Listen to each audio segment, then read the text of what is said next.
The intriguing knowledge reveals that the manga Jujutsu Kaisen was intentionally released by the Jujutsu world as a form of self-exposure, aiming to obscure the truth of its existence.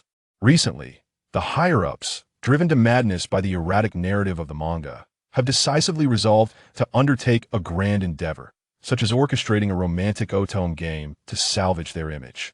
Drawing lessons from the erratic outcomes of the manga due to the absence of oversight, the freshly graduated Flora has been appointed as the Jujutsu sorcerer responsible for supervising the development of this romantic otome game.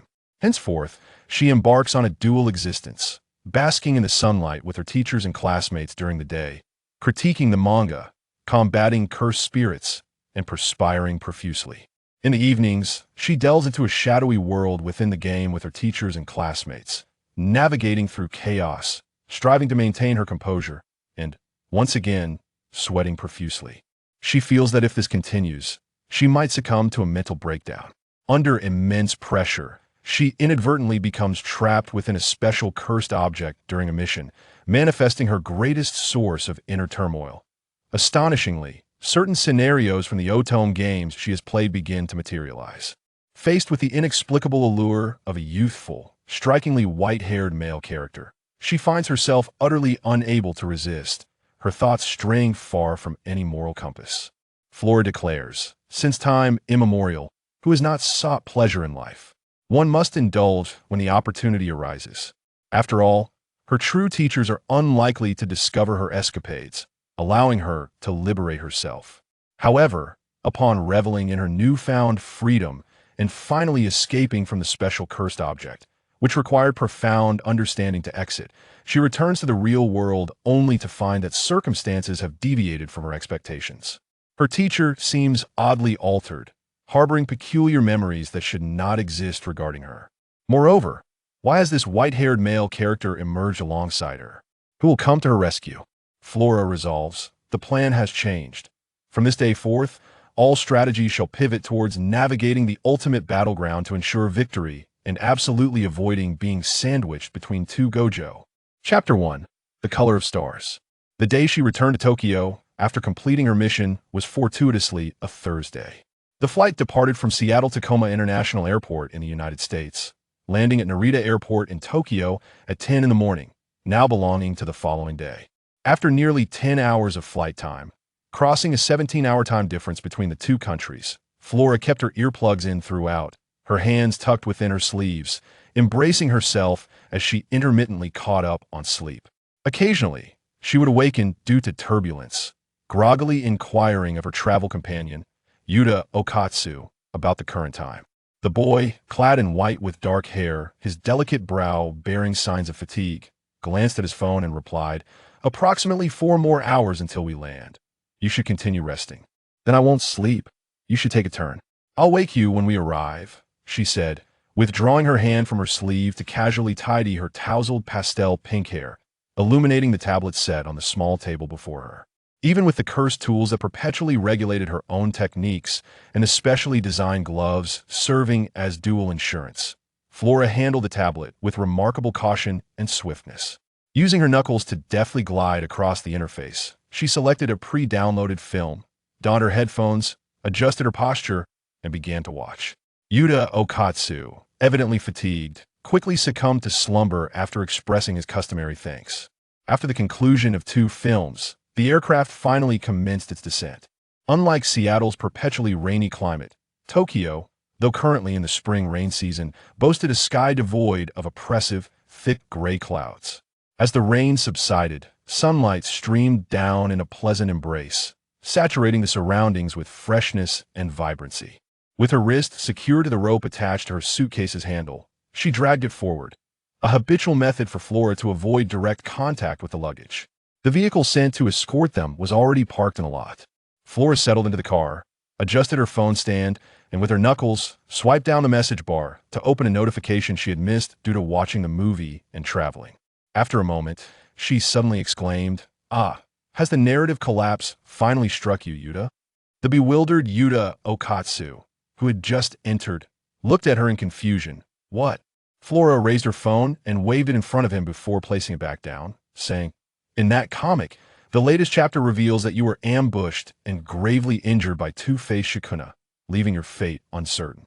Just as we are unable to mourn your demise, it is now Hitoshi who enters the fray to exact revenge. Upon hearing this, Okatsu Yuta's already pale face underwent a complex transformation of emotions. She thought that even the most good-natured person would surely express some complaints upon hearing such an outrageous tale. However, much to her surprise, after a brief silence, the first question Okatsu Yuta posed was, "So, does this mean that the teacher is truly going to be resurrected? Otherwise, how would this story conclude?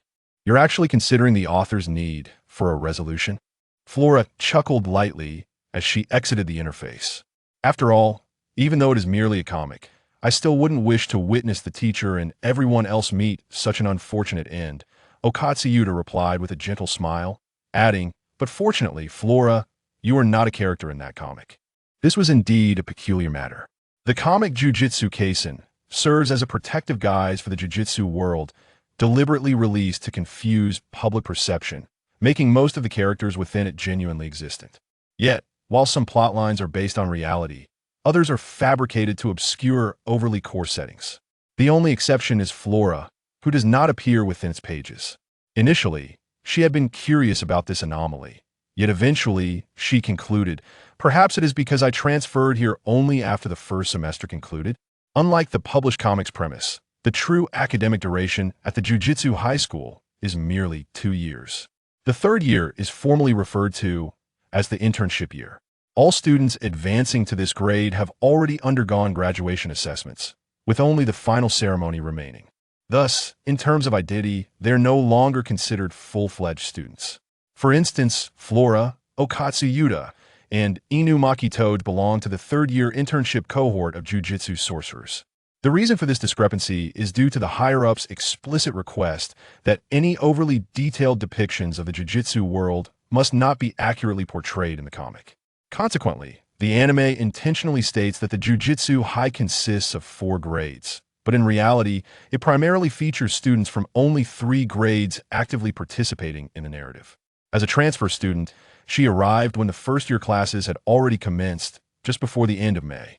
Okatsu Yuta contemplated this and thought about mentioning that he too had transferred, albeit earlier, but decided it would be unnecessary and only serve to confuse her further. In any case, it is indeed fortunate that Flora is not included in it. Hearing him express such sentiments was rare, evidently influenced by the recently released plotline, which had left him feeling somewhat disheartened. Nevertheless, his tone remained polite and composed. I truly wonder what those higher-ups were thinking when they commissioned such a comic without conducting any background checks. They scrutinize a mere water delivery service as if it were a matter of utmost importance. As Flora spoke, she noticed a flurry of messages from Itadori Yuji popping up, resembling a gopher emerging from its burrow, accompanied by a plethora of emojis and exclamation marks. Curiously, she opened the messages and, after quickly scrolling through, calmly inquired, "Yuta, do you have any other plans for the moment? We need to head back to Jujutsu High." "All right," he instinctively replied, then belatedly asked, "What happened?" Fushiguro is in a rage, and the others are struggling to contain him. Itadori is desperately seeking help as a battlefield correspondent. Although unsure of the reasons behind this situation, Okatsu Yuta instinctively pressed on, "What about Teacher Gojo?" She closed her eyes and pointed to a photo Itadori had just shared in the group. In the image, Fushiguro Megumi appeared to be under some immense provocation, exuding a palpable aura of menace that seemed to pierce through the screen, as if ready to strike anyone in sight, with his already spiked hair appearing even more unruly. Inumaki was attempting to intervene, albeit with limited success. Meanwhile, in the lower right corner, the blindfolded teacher, who was supposed to maintain class order, was merely showing his face while making a peace sign at the camera, his smile radiating an irritatingly carefree demeanor, utterly relishing the chaos. "What is going on? He wouldn't act so impulsively," Okatsu Yuta remarked, astonished. "It must be because of that comic," Flora quickly deduced. "After all, the plot has you being bisected, directly involving him. However, I must say, despite having suffered 5 instances of unlimited void, his soul remains intact. He merely experiences an emotional breakdown. Doesn't anyone realize that his mental fortitude is miscast for this scenario? He should be a legendary investigator confronting eldritch entities, a true waste of talent. 5 times? What? Okatsu Yuta's eyes widened, his expression reflecting a bewilderment akin to that of someone who had just encountered unlimited void. Flora shook her head. You were right not to read that comic. I now feel as though something unpleasant has invaded my sight. Just as she was about to close her phone, a new message abruptly popped up. The new uniforms are ready. The tailor has delivered them to the teacher. Be sure to collect them. She quickly replied, I'll be there shortly. Thank you, teacher, before shutting off the screen. The vehicle gradually departed from the bustling city and turned onto a road enveloped by the lush embrace of the forested mountains. The dappled and resplendent shadows of the trees streamed through the open window, enveloping Flora entirely and illuminating the silver, serpent-shaped bracelet of enchantment adorning her wrists with a similar brilliance. She opened her eyes and gazed outside as the shimmering light flowed through her pale emerald eyes, leaving trails of exquisite radiance.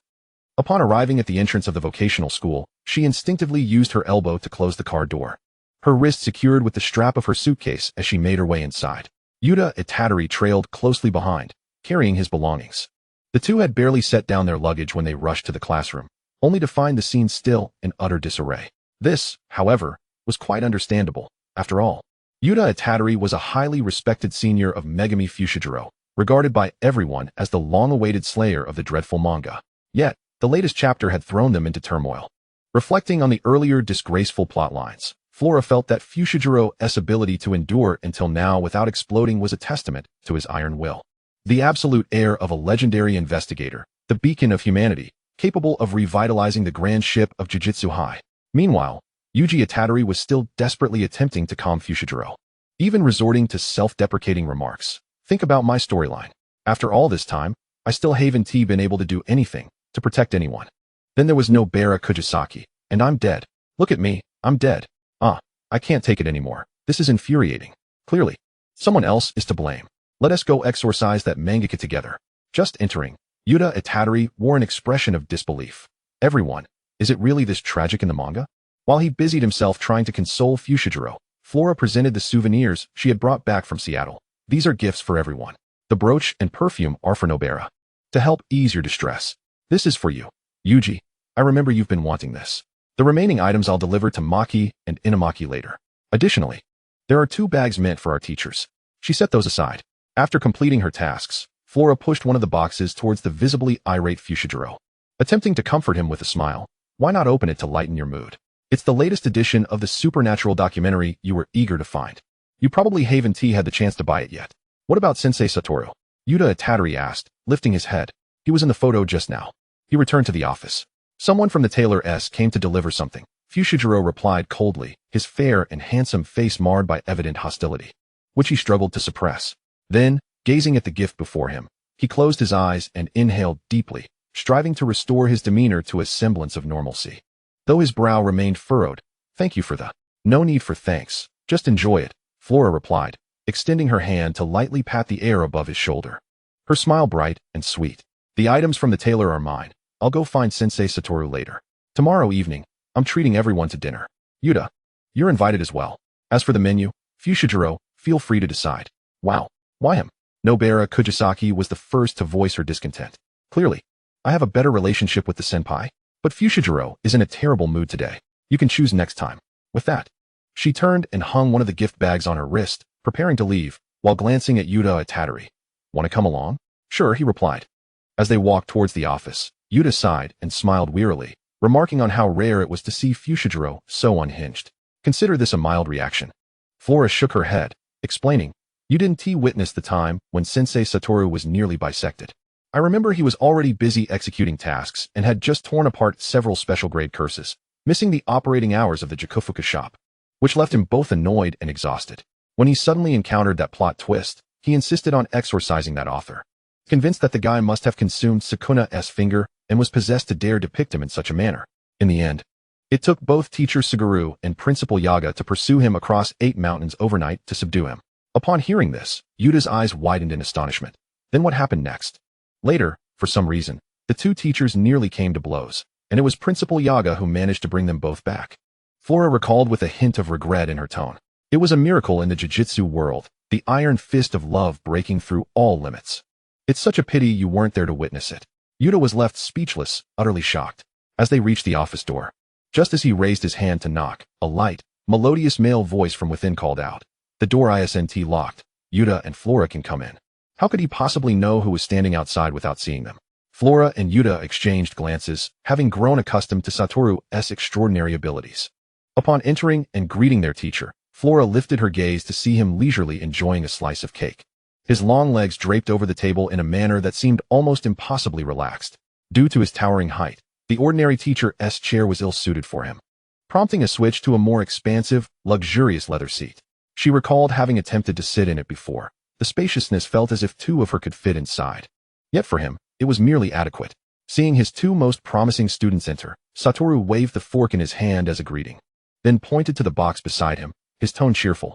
Oh, and feel free to help yourselves to whatever you like. Considering his fondness for sweets, Flora handed over the souvenir while instinctively preparing to decline. However, before she could utter a word, Satoru opened the gift bag and exclaimed, "Oh," quickly shifting his posture to face her, looking quite pleased. "Did you bring this for me?" She nodded. "I hear it's the most famous dessert in Seattle, but it has a short shelf life. It has already been delayed for 10 hours on the plane, so it's best if you consume it today. As for whether it was intentional, I can only say that every time I go on a mission, I bring back something for my friends. Everyone's preferences are easy to guess, but with you, I don't think you're lacking anything. Your usual tastes are in a completely different league, so to speak, that I can't afford. Still, your palate is quite approachable and straightforward, so I could only bring back these edible treats. It's a shame to just eat something brought all the way by a diligent student." Despite saying this, he had just finished his cake and immediately reached for a snack from the gift bag without hesitation. "Oh, it's this. I remember there's a newly opened store in Tokyo. I haven't had the chance to visit yet. But wasn't this signature dessert originally supposed to have a liquor-infused filling? You don't drink. So I asked the staff to remove the alcohol and replace it with sweet orange chocolate. Each piece is alcohol-free. The blueberry cheesecake I bought before was similar. But since you found it too sour, this time the pastry chef added extra sugar." She continued, "This one is a limited-time feature just launched by the Seattle flagship store. And it's your favorite butter potato filling, so I grabbed it as well." At her words, Satoru lifted his head and smiled. Even half of his face obscured by the blindfold, his striking features radiated an undeniable charm, every angle of his visage impeccably refined. A cascade of voluminous white hair glinted in the soft light streaming through the window, accentuating his exceptionally fair complexion, rendering him reminiscent of a stunningly radiant white cat, exuding a languid and carefree smile. "Flora, go ahead and try the individually wrapped one on the left. It's utterly devoid of sweetness. I queued for quite a while to procure it. Isn't it rather unreasonable that a person, endowed with a lifetime membership card to a renowned dessert establishment across Japan, should need to stand in line for sweets?" She settled back beside Yuta, observing his hesitance over the petite cake, and heard him inquire again, "How is Megami? Still upset?" "A bit better for now," answered Yuta, as he deliberated on which of the small cakes to choose. Just as he was about to reach for the hellish flavor that would invoke a deadly sugar curse, Flora swiftly interjected, gesturing towards the comparatively refreshing lime cheesecake, indicating he should select that instead. Due to their proximity and Yuta's unique technique of duplication, the two children appeared almost identical in hue within the realm of his 6 eyes. Such an occurrence was exclusive to Yuta, as each technique is distinct. When donning his eye mask, everything manifested in a monochrome thermal image. These varied techniques, when perceived through the 6 eyes, displayed a spectrum of colors unique to each. Thus, a holder of the 6 eyes can effortlessly discern each technique, recognizing their strengths and weaknesses, accurately capturing every nuance of cursed energy flow, and even perceiving the total volume and remnants of another's cursed energy. For instance, the 10 shadows technique materializes as a myriad of slender shadowy colors, akin to a wisp of ink-laden mist shimmering with the luster of pearls, perpetually manifesting around Megami Fushiguro. The technique of wild rose embodies a vibrant rose hue, mirroring her name, while Inamakita's cursed speech ability resonates with a smoky, ash-purple reminiscent of precious jade. Not only do their colors starkly contrast, but their forms are also remarkably disparate. Yuta, possessing the ability to replicate any technique save for the limitless, exhibits a technique that resembles a translucent white crystal. However, when in proximity to others, his own technique's appearance adapts to reflect the form of the nearby individual's technique. For instance, currently, Satoru Gojo observed the starry technique that flowed around Flora, which had similarly permeated Yuta. It was evident that the two had been companions for quite some time, hence their striking resemblance. Each technique possesses its own unique colors and forms, visible solely to the 6 eyes. Among all the techniques Satoru had encountered, the starry technique's colors were perhaps the most extraordinary and elusive to describe. The delicate streams of light continuously swirled and transformed, akin to opals in sunlight, exuding a dazzling beauty that gracefully cascaded over the 2 children. After gazing quietly for a moment, Satoru finished the dessert in his hand and then picked up his student ID, idly twirling it with his fingertips. The rigid card clicked against the table surface, producing a rhythmic sound. Flora, intrigued, lifted her gaze to find him tilting his head with a smile, brandishing the student ID before her. I found this in the uniform you ruined last time. The new uniform is here, along with this, gloves. Yet, she had never requested gloves. Noticing her confusion, Satoru elaborated. I took the liberty of having the tailor craft new gloves for you. I figured your current pair might soon be rendered useless by the starry technique. She glanced down at her hands, realizing that he was indeed correct. It was time for a replacement. Thank you, sensei. I thought I had lost my student ID. Flora quickly rose to retrieve it, catching sight of her new uniform. Like the one Yuto wore and the one she currently had on, it was a rare white, marked for special identification.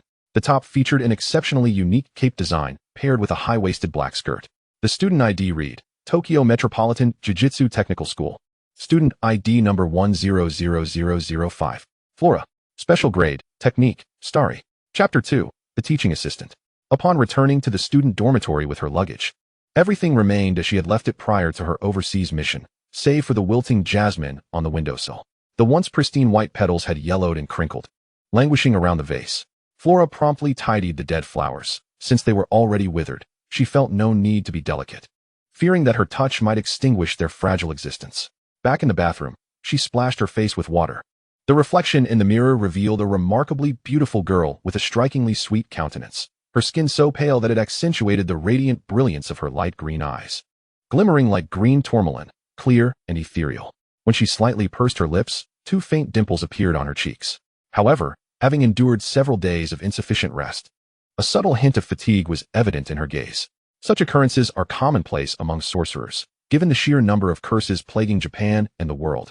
While the number of sorcerers remains exceedingly scarce, after drying her face, she returned to her bed to continue watching the drama she had previously been unable to finish, gradually succumbing to sleep due to her overwhelming fatigue. After an indeterminate amount of time, Flora was awakened by the ringing of her phone. It was Satoru's voice on the line. Oh, were you sleeping? I must have detected something different in your tone. Rubbing her eyes, Flora replied, I'm fine. I just woke up. What is it? This afternoon, there's an introductory lesson on curse tools for the first-year students. Could you assist me as a teaching assistant? Accompanying his cheerful tone were the distinct sounds of footsteps and other students greeting him, along with the crisp sound of a door closing.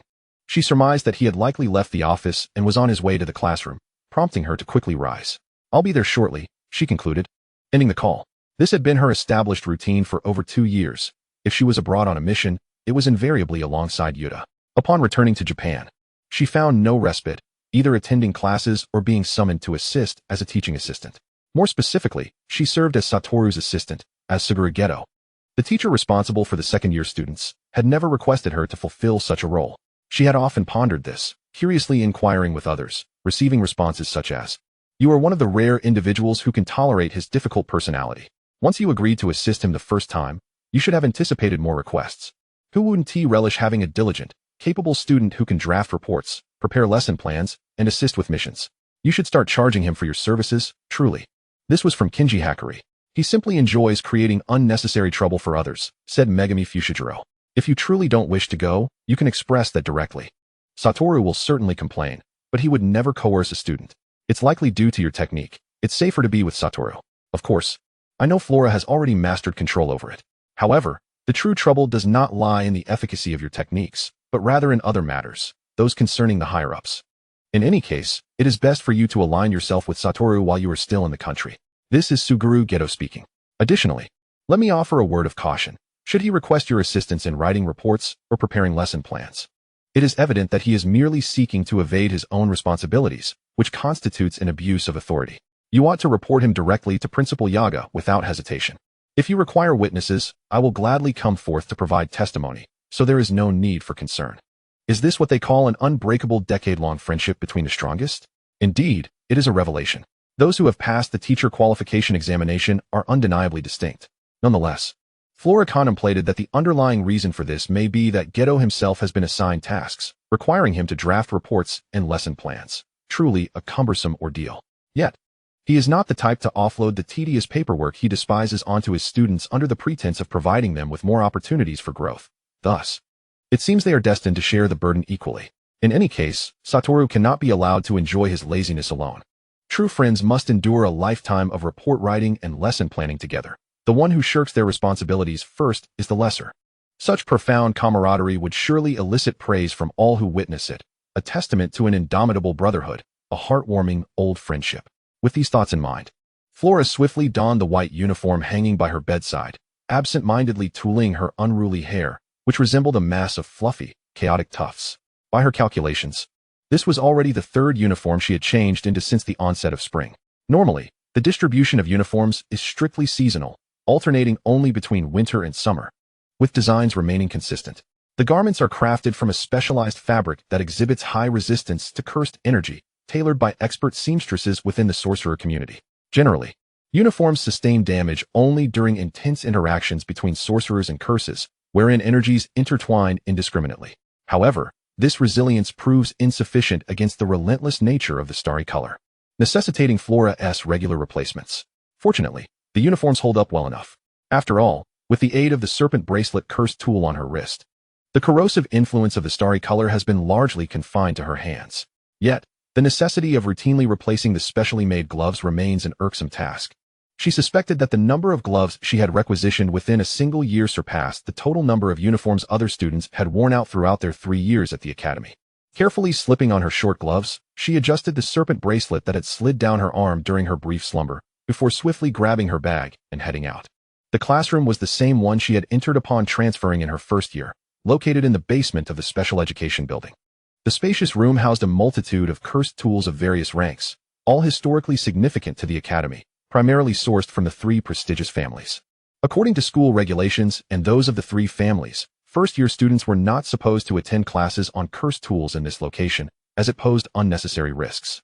However, since she was a first-year student, it seemed that Satoru had never adhered to this rule. As he would put it, seeing things firsthand was the best way to learn. Confining education to dreary, uninspiring classrooms was not his style. At first glance, this seemed entirely in character. Yet, Gojo would smile and comment that Satoru merely detested writing on the blackboard, preferring to speak rather than jot down notes one by one. Flora wholeheartedly agreed, for this explanation aligned more closely with his character. Upon reaching the classroom door, which stood ajar, she entered soundlessly, gliding in like a delicate shadow that settled in the center where the light was most concentrated. Nevertheless, the white-haired man with his back to her detected her presence. Casually gesturing without turning around, "You arrived earlier than everyone else." Flora was somewhat taken aback, instinctively glancing up for a clock or something that would indicate the time, only to hear Satoru respond, "There are still about 10 minutes before class starts. Yuji and the others should be on their way." She could not comprehend the workings of his 6 eyes, yet it was evident that he could see everything happening behind him, and with remarkable clarity. Thus, she approached and stopped beside him. "Is there anything you need me to help prepare?" Just as she finished speaking, she noticed a sudden smile spreading across Satoru's face, eliciting a visceral reaction akin to a phantom pain in her teeth. Without needing to think, she could anticipate what he was likely to say. Even his angelic visage could not mask the ominous intent behind that smile. "I just exorcised a few grade 1 curses yesterday. Their behavior is rather peculiar. They may not be weak, but they tend to congregate, creating quite a ruckus, definitely an urgent task." He spoke in a tone reminiscent of coaxing a child, sweet and buoyant, with the final notes of each sentence curving upward like a cat's tail, making one's ears tingle. "Ah, so you've amassed quite a few reports, I presume? I thought you would only need my assistance with the lesson plans, especially since the teaching evaluations are approaching," Flora countered, unfazed by his deceptively charming demeanor. Directly addressing the crux of the matter, "And you mentioned last time that you would handle the reports yourself. Is it already that time for evaluations again?" Despite being the teacher, Satoru's response was one of genuine surprise, as if he were experiencing his first day in this role. Perhaps he truly had forgotten amidst his busyness. After all, with his blindfold, Flora could glean nothing of his thoughts, relying solely on his tone and actions for insight. "Please don't tell me you haven't even written the lesson plans." Flora took a deep breath. "What do you think a teacher is?" "Of course I've written them." "Then you've completed them all?" Having been misled twice before and acutely aware of Satoru's talent for obfuscation, Flora felt it prudent to seek confirmation on this point. Predictably, he fell silent for a moment, then feigned a look of deep sorrow. But Flora, you've been with me the longest. Why do you sound increasingly like the principal? Clearly, he had not finished writing them. He might still have a mountain of work left to do. Realizing this, Flora fell into silence, her expression grave with a hint of exasperation. Noticing her change in demeanor, Satoru sighed with feigned exasperation and adopted a tone of mock distress. However, this surely cannot be my fault, can it? Thus commenced the ultimate exercise in limitless deflection, an unrestrained blame game. Flora refrained from interjecting, fully aware that he had yet to conclude his thoughts. When I taught you all, I didn't have any lesson plans whatsoever, none at all.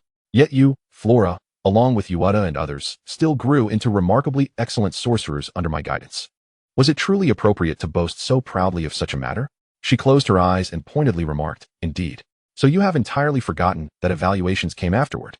And in order to comply with the checks and to maintain a semblance of school regulations and the principal's dignity, you dragged me, Yuata, and even Fushiguro, who hadn't even entered the academy yet, into a frenzied rush to prepare lesson plans. Haven to you. Given that he never wrote anything down, there was simply too much to address. They had all been thoroughly exhausted, nearly to the point of delirium. Upon hearing this, Satoru Gojo curled his lips in a manner that suggested he would never regret past transgressions. So how much did you fall short this time? She inquired at last, her tone grave and resolute. However, Gojo discerned a hint of concession in her words, and with a smile poised to answer, he was preempted by Flora, who interjected, I can only assist you with either the report or the lesson plan. Please remember to write the other yourself next time. Very well, he replied casually, then added, in truth, there were special considerations that led to my not writing the report this time. Is that so? After all, those are first-level cursed spirits that tend to congregate and cause a stir, which certainly warrants documentation by my most beloved student to deepen the impression. Wouldn't you agree? If the aim is to deepen the impression through a written report, you truly need not bother. Yet hadn't Flora expressed her ambition to teach at the higher institution someday? Consider it a chance to familiarize yourself with various procedures. This is your teacher's selfless supplementary lesson time. Flora, Gojo pointed to the pen in her hand, which, due to a momentary lapse in awareness of the time limit, had succumbed to corrosion, emitting an unpleasant odor. It's been in contact too long, it's ruined. What were you lost in thought about, so unwillingly? Not at all. I was merely trying to recall your kindness to remind myself that I am a devoted and respectful student. This statement seemed to amuse him, prompting a genuine laugh. Is that so? What kindness of the teacher have you thought of? Do share. Gojo reached for the grotesque object in her hand, tossing it into the trash without ever touching her fingers. Flora paused for a moment before responding. I know that due to my cursed technique, many in the upper echelons have been watching me since my very first day of transfer. Furthermore, if it weren't for your protection, I wouldn't be leading such a normal life, nor would I have so many companions, especially since my start was much later than Yuta. I didn't even understand how to control my technique when I first arrived. Engaging in direct combat would pose a danger to both sides. Thus, writing reports for you initially was the safest and quickest way to understand various high-risk cursed spirits. As you mentioned, the cursed spirits I will encounter on missions in the future will certainly be of a similar high-risk level, so the more I understand beforehand, the better. Therefore, I am always very grateful to you. Whether caught off guard or deep in thought, Gojo did not respond immediately to Flora's words. Unable to discern his thoughts through his black blindfold, she simply waited in silence. After a brief moment, Gojo chuckled again, breaking the transient silence in the air. His voice imbued with clear and genuine delight. I know. However, it is indeed rare to hear Flora say such things. I was momentarily moved and at a loss for words. You must be joking. Flora raised her head, her gaze steady and penetrating, accompanied by a smile. Then does your sentiment exempt me from writing your report? After all, I no longer need to understand cursed spirits through written reports, do you think?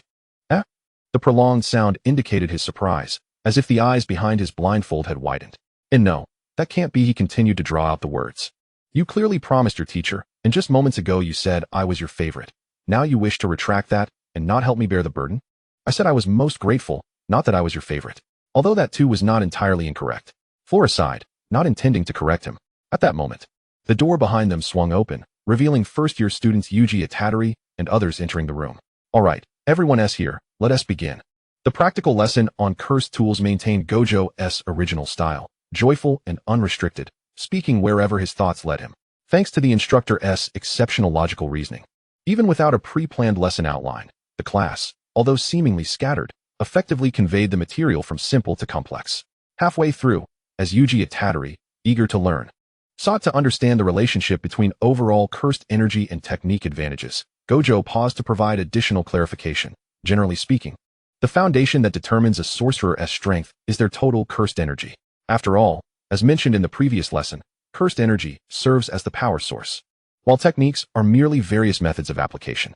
Thus, even if a technique appears exceptionally useful, if one's total cursed energy is insufficient, it cannot achieve the desired effect. Nor can it be applied to those whose cursed energy exceeds their own significantly.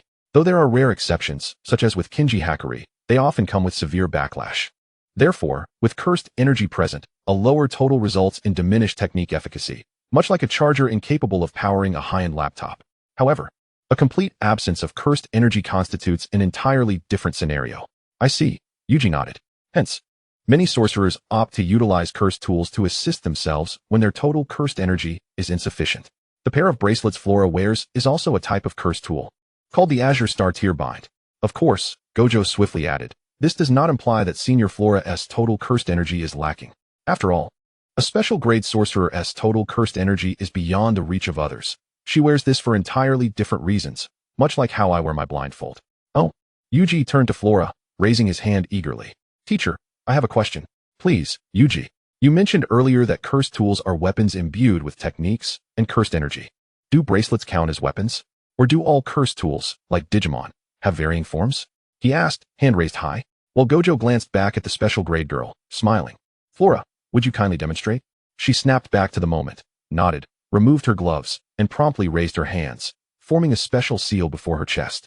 In the next instant, the two silver snake bracelets suddenly opened their eyes, revealing pupils bright as sapphires, slithering gracefully along Flora's wrists and palms. A powerful wave of cursed energy emanating outward. Within seconds, the two white snakes transformed into sharp, hairpin-like weapons, which she deftly twirled in her hands. Yuji and Nobara both exclaimed in awe. However, Megami's attention remained fixated on Flora's hands. As the cursed tools relinquished their suppressive grip, a strange, indistinct hue began to emanate from her fingertips, a color so complex it defied description, as if it encompassed a multitude of shades. Celestial hues, he thought silently. This appeared to be a weapon most suited for combat, and it possessed other forms as well. Upon finishing his explanation, Gojo snapped his fingers, and Flora understood. Tossing one of the Azure Star Tier Binds, transforming it into a white snake that coiled around her. The massive spiritual serpent, its scales smooth as jade and as white as snow, shimmered under the light, casting layers of cold, flowing brilliance. The cerulean beast with vertical pupils fixated unblinkingly on the group of students before it, exhaling deep violet tongues, as if discerning whether they were foes worthy of attack. Ultimately, it was Flora's gentle touch that soothed it into calmness. I recall that Fushiguro possesses a similar serpent. Yuji Itadori immediately thought. They are entirely different, however. Fushiguro closed his eyes in a blend of exasperation and resignation, attempting to correct him. Is this a family heirloom of your senpai? Nobara Kujisaki recalled Flora mentioning that this cursed tool was bestowed upon her by her grandmother, intended to suppress the abilities of starry colors, thus allowing her to lead a life of semblance to that of an ordinary person. Indeed, she nodded, pausing for a moment before adding, however, it was initially passed down from another family to my ancestors. Family? It was quite some time ago. My grandmother isn't entirely certain, only that it was a gift, likely originating from Japan. So it is crafted by a Japanese sorcerer clan? Yuji scratched his head, finally noticing the increasingly vivid hues adorning her hand. Senpai, your hand. Different cursed tools serve varied purposes and can be lethal weapons against both cursed spirits and sorcerers. Satoru Gojo interjected aptly, indicating that Yuji need not be astonished. Some even possess formidable techniques, enabling non-sorcerers to wield them and commit acts beyond the reach of legal judgment. Thus, cursed tools do not merely exist within the realm of sorcery. They circulate at high prices within ordinary society. The ability of the celestial tier is specifically designed for the quotidian suppression of starry colors. Daily suppression? Yuji's eyes widened as he gazed at Flora, gradually coming to an understanding, yet not entirely comprehending. So your senpai's gloves are also custom-made. What if this cursed tool were absent? If it were absent, anything Flora touched would trigger the corrosion of starry colors. Corrosion? Just like this. As Satoru spoke, he seized a skull that had been grumbling due to being awakened, tossing it towards Flora. The moment it was caught by the delicate fingers of the girl, the skull suddenly gaped wide, emitting a chilling crack. Subsequently, it swiftly crumbled into a putrid mass resembling black sand, dissipating into nothingness. Witnessing this scene, the other two, aside from Fushiguro, were rendered speechless. Meanwhile, Satoru, still smiling, clapped his hands and remarked, "Isn't that beautiful?" Upon hearing this, both Yuji and Nobara wore puzzled expressions, failing to grasp the peculiarity of his phrasing. However, the ever-encouraging Yuji soon interpreted it in another light, feeling slightly embarrassed as he nodded in agreement. "Indeed, senpai is exceedingly beautiful." Flora blinked in surprise. Fushiguro, unable to bear it, closed his eyes and reminded, "What the six eyes perceive differs from what we see. Satoru-sensei's words do not imply what you think." How could it not? This interpretation is entirely valid. Satoru nodded with a grin. Flora turned her gaze towards him, realizing he was looking back at her. The eye mask obstructed their visual contact. She blinked, then averted her gaze once more. Chapter 3, Call Me Father. The class concluded with a prearranged chime. Before departing, Fushiguro overheard Flora seemingly telling Satoru that she would send the completed report to his email, reminding him to check it. He stepped into the corridor. Glancing at the girl who had just exited, did senpai help him with the report again? Flora smiled, but before she could speak, Nobara had already begun to complain on her behalf. How can there be a teacher who occasionally offloads their tasks on his students and even delegates reports to them? After all, Satoru-sensei is undoubtedly exceedingly busy, but isn't-senpai often away on missions domestically and abroad? Thus, the future rests upon all of us. She cheerfully sidestepped the topic and added, "By the way, Fushiguro-kun, have you decided what you would like to eat tomorrow night? I can make reservations in advance." Upon hearing this, Yuji and Nobara immediately squeezed in beside Fushiguro, simultaneously urging him to choose Chinese cuisine, insisting that it must be Chinese food and not French, or he would be doomed. Their incessant chatter, a harmonious cacophony, filled the air. "You two truly cannot agree on anything," Flora mused, for whenever they were asked to choose, they invariably presented starkly contrasting options. As it became evident that neither could persuade the other, Fushiguro furrowed his brow, exasperated by the noise.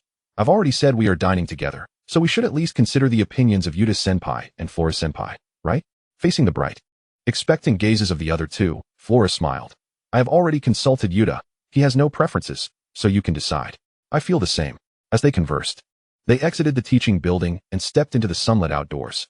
In Tokyo's spring rain season, even with the sky clearing, the sunlight was not particularly fervent. More often, it bore an exquisitely soft and delicate quality, akin to a computer-rendered image, that, even when enveloped, offered little warmth. Passing beneath a torii gate, Yuji mentioned that he had recently discovered a shortcut, beckoning his companions to venture into the forest ahead. The spring sun was feeble, unable to penetrate the labyrinth formed by towering trees, merely floating weakly in the air, obscured into a thin golden halo by the persistent humidity. The group of boys and girls meandered through the dense forest, their forms intertwined in a tapestry of shifting light and shadow, resembling fish gliding beneath the water's surface. Occasionally, they would brush against overgrown grass, causing droplets of sparkling dew to cascade down. "Oh, what is this path? It's so difficult to traverse. And it's all covered in moss," Nobara complained, stamping her foot, the edge of her shoe brushing against a deep green, damp moss. "How did you discover this place?" Fushiguro inquired, equally puzzled. "That morning, during comprehensive class, I almost ran late and thought perhaps I could find a quicker way through here, and lo and behold, I actually found this path," Yuji explained, scratching his head with a smile. Although the forest path was less traversable than the paved roads outside, he seemed utterly unfazed, moving with an astonishing lightness throughout. Flora, however, noted another concern. "With your running speed, you were worried about being late. What time did you wake up?" The pink-haired boy hesitated for a moment, then replied sheepishly when the first bell rang. "But luckily, I wasn't late." "You managed to make it in time?" She sighed in astonishment. Thus, it seems that only Satoru's instantaneous movement could rival Yuji's sprint. As she pondered this, she carefully avoided the moss-covered branches around her, wishing to keep her new uniform unsoiled. Observing her actions, Yuji could not help but inquire, "Actually, I've been meaning to ask, why are only Flora-senpai and Yuta-senpai as uniforms white? Moreover, your name is different from everyone else's." "The uniforms are for the sake of ease and identification," Flora explained. "I remember Yuta's situation is quite similar to that from that manga, as he is accompanied by a special grade cursed spirit, though the origins are entirely different. And he is not named Rika. At the onset of my academic journey, I found myself utterly bewildered and incapable of mastering my own techniques, which inevitably caused considerable inconvenience to the institution." At this juncture, she tugged at the corner of her mouth and candidly admitted, "To be precise, I caused a great deal of trouble for Teacher Suguru. Subsequently, I attracted the attention of the higher-ups, and thus, I was mandated to don a white uniform." "Trouble for Teacher Suguru?" the Wild Rose inquired, turning back with curiosity. You never mentioned this before. Because it was quite embarrassing. Flora replied, somewhat sheepishly. So, what exactly transpired? Flora hesitated, her fingers brushing her nose as she confessed. Well, during the entrance examination, I inadvertently distorted several newly acquired cursed spirits that he had just collected. What? Exclaimed the others in disbelief. It's one of the effects of the starry color technique, known as the descent of dust. It has the capacity to grotesquely alter everything within a certain radius, humans, animals, plants, and even including cursed spirits and shikigami, rendering them incapable of harboring thoughts of escape, explained Fushiguro Megami, who recalled hearing about this from Satoru Gojo. He remembered that during Flora's initial period at the school, Satoru frequently mentioned her and often took her along on missions, which naturally led Fushiguro to become familiar with her. After listening, Itadori Yuji grasped the crux of the matter amidst the chaos. But cursed spirits are already quite grotesque, aren't they? Not in the way you might think. Fushiguro shook his head. It's a thorough mutation induced by cursed energy, transforming them into mindless, aggressive heaps of decayed flesh or something similarly vile. It resembles the lethal genetic mutations resulting from severe radiation exposure, capable of affecting a wide area instantaneously. How impressive, he exclaimed, giving a thumbs up. Please refrain from making such remarks about someone who has withstood 8 fingers of a cursed spirit without losing composure. It's rather inappropriate. Flora interjected, adding, moreover, similar to Inumaki. Employing the descent of dust on too many high-level cursed spirits simultaneously comes with its own toll. She continued, but ultimately, I cannot be held accountable for this. At that time, I was also unaware of the effects of my technique. The principal summoned teacher Satoru to assess the situation, and he promptly called over teacher Suguru, suggesting he release several cursed spirits of varying levels for testing. This led to a rather amusing scenario, with Satoru laughing heartily, remarking, in this light, her technique seems to counteract Jie's quite well. Flora, in a state of panic, pledged to find some similar cursed spirits to compensate Suguru. However, he quickly masked his surprise, gently shook his head, and reassured her that there was no need for concern, as they were merely first-level spirits. When we go on a mission in a few days, I will see if any catch my eye. You needn't worry. She vividly remembered this teacher, who had a gentle smile and a soothing tone, yet whose words held an underlying brutality. I've never encountered anyone who could describe capturing first-level cursed spirits as casually as catching chicks. So, your technique isn't hereditary? The Wild Rose asked, somewhat astonished. Otherwise, how could one be so oblivious to their own abilities? Hereditary, perhaps. But it's more akin to something that manifests once every few centuries, Flora answered, straining to recall her grandmother's words. Isn't that similar to teacher Satoru's 6 eyes? Itadori pondered aloud. In terms of frequency, it bears a resemblance. She nodded, though her gaze reflected a peculiar bewilderment. Why does it take so long for one to appear? I cannot say. She recalled how, upon her enrollment, Suguru had gently advised her that it was best to remain in the company of Satoru when operating domestically, as it ensured everyone's safety. At the time, she believed it was simply because she lacked control over the starry color and that Suguru was concerned she might inadvertently harm someone. Yet, he followed up with a warning. There are many who are watching you. In any case, you will be safest by Satoru's side. What are they watching her for? Is it because of the starry color? But Yuta Okotsu's abilities were evidently far more formidable. Aside from his inability to utilize the limitless technique due to lacking the 6 eyes, he could employ any other technique, including the starry color. However, the starry color was exceedingly perilous and posed no threat to its bloodline inheritor. If the reverse technique was not activated simultaneously, the effects of corrosion would consume him as well, rendering it a troublesome and hazardous ability that Yuta seldom employed. Why don't the higher-ups keep an eye on Yuta as well? Flora found herself utterly perplexed by this question, but soon abandoned the confusion that had lingered in her mind for 2 years, and instead returned to Itadori's second inquiry. As for why I chose my current name, it is because my original name, when pronounced in Japanese, tends to induce awkwardness among everyone. Faced with the confusion of her companions and Fushijiro's enigmatic silence, Flora pulled out her phone, revealing a chart comparing the kanji of her name with its Ramaji. Why don't you try calling me by my Japanese name? Itadori, momentarily taken aback, hesitated but then attempted to pronounce it, Tuwa. He inhaled deeply, while the Wild Rose grimaced. The surname Tao is pronounced to in Japanese, which sounds just like my father's name. To spare the entire school from embarrassment, I decided to adopt a different name, Flora explained, concurrently grasping why she was absent from that infamous manga. After all, if during the climactic battle, the dual-faced cursed spirit were to call out her surname, it would result in a rather catastrophic scenario. As they approached the student dormitory, they arrived at a fork in the road. Flora inquired once more about their evening plans. And Fushiguro finally made a decision. Chinese cuisine, perhaps? Accompanied by a Tatari's exuberant cheer, the Wild Rose retorted in discontent. But we just went there last week. Why not choose barbecue instead? Huh, let us go for barbecue then, or traditional Japanese cuisine would suffice. Fushiguro, unyielding in his choice, calmly explained. Barbecue is not convenient for Senior Flora, and traditional Japanese cuisine has too many raw dishes, which she dislikes. Due to the passive effect of her starry color technique, corrosion, she could not have prolonged contact with the same item.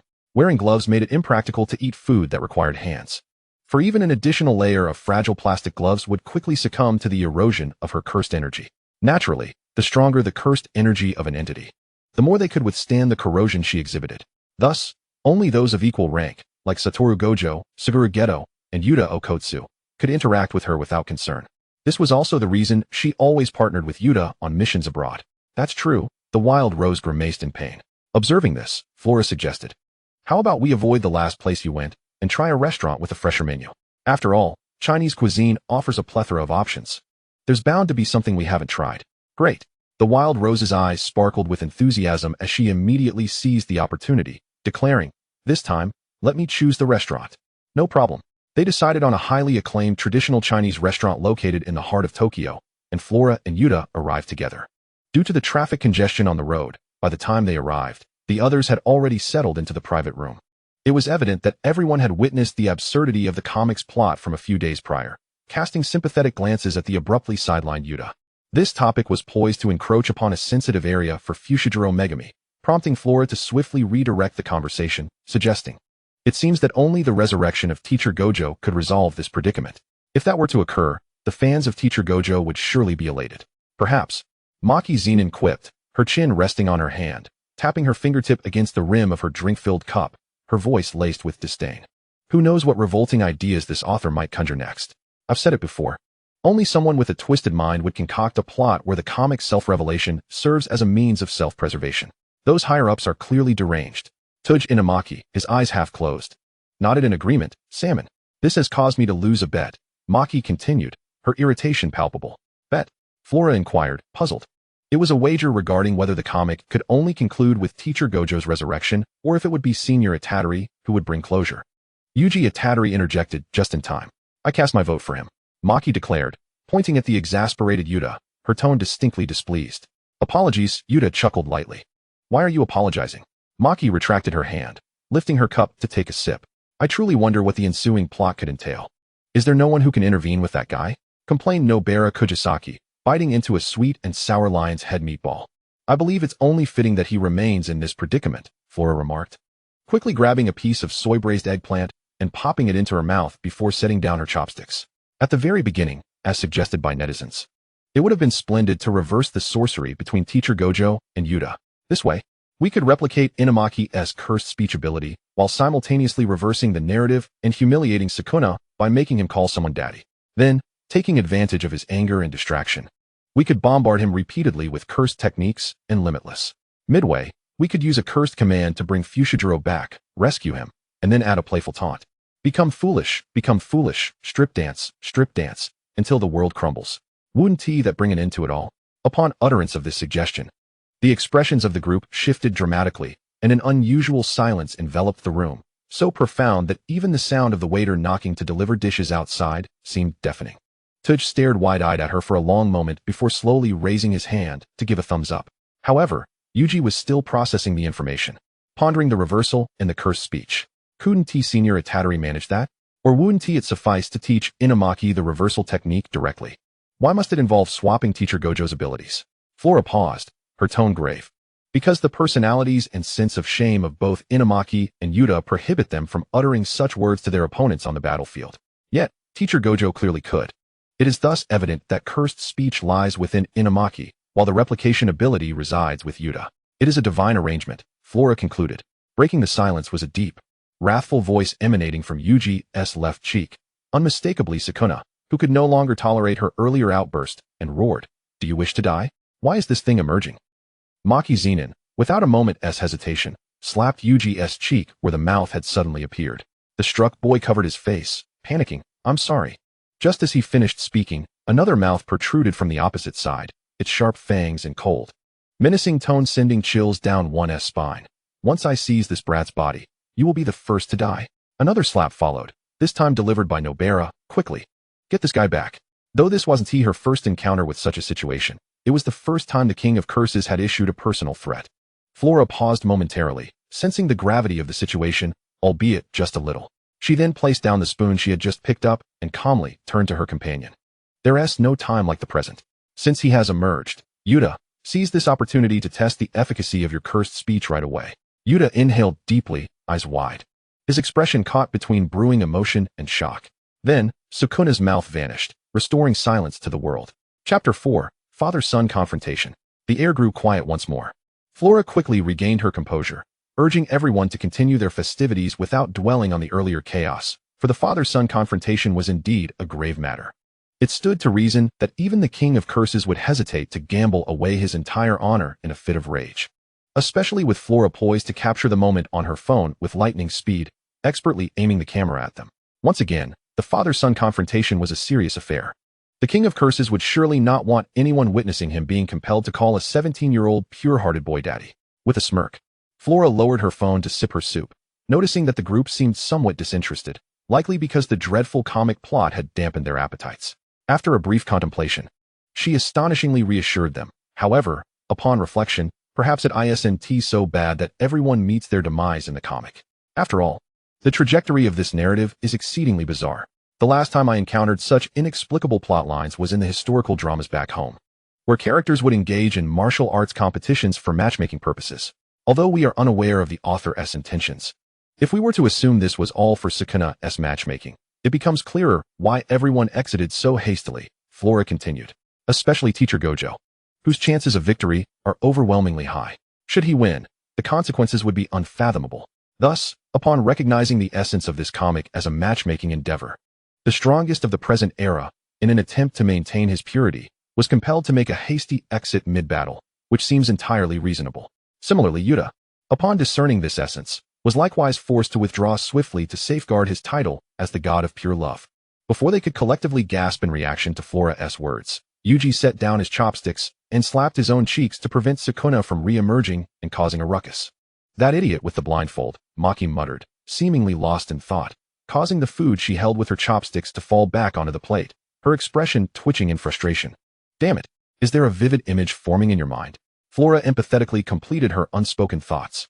Beside them, Yuta, unable to contain himself any longer, was the first to burst into laughter, followed swiftly by Tudge and Nobara, one shaking with laughter, the other pounding the table in mirth, causing the soup pot to tremble.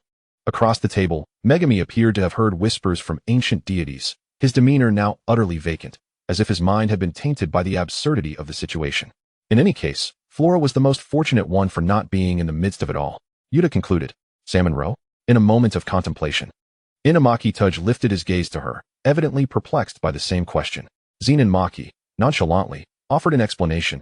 I've heard it's due to the higher-ups, specifically from the upper echelons of the Gojo family, who have prohibited this manga from being incorporated into Flora, as well as forbidding any detailed depiction of their families. Upon hearing this, Flora paused, her emerald-hued eyes shimmering with confusion. Why? It's because they intend to use this manga as a facade for the Jujutsu world and do not wish to elaborate on the three families to avoid attracting trouble from any curse users. Maki explained. No wonder, Itadori Yuji chimed in, realizing that the manga indeed lacked any substantial portrayal of the three families. Particularly, the Gojo household was left entirely unaddressed, rendering it quite illogical. He had assumed there was only Gojo-sensei residing there, so they had requested this in advance. Wait, why would the Gojo family specifically request that I not appear in it? Flora pressed further. That, I cannot say, Maki replied, shaking her head as she picked up a piece of Kung Pao chicken from her plate, her words slightly muffled. But within the Gojo household, everything revolves around Waku. It might just be his preference.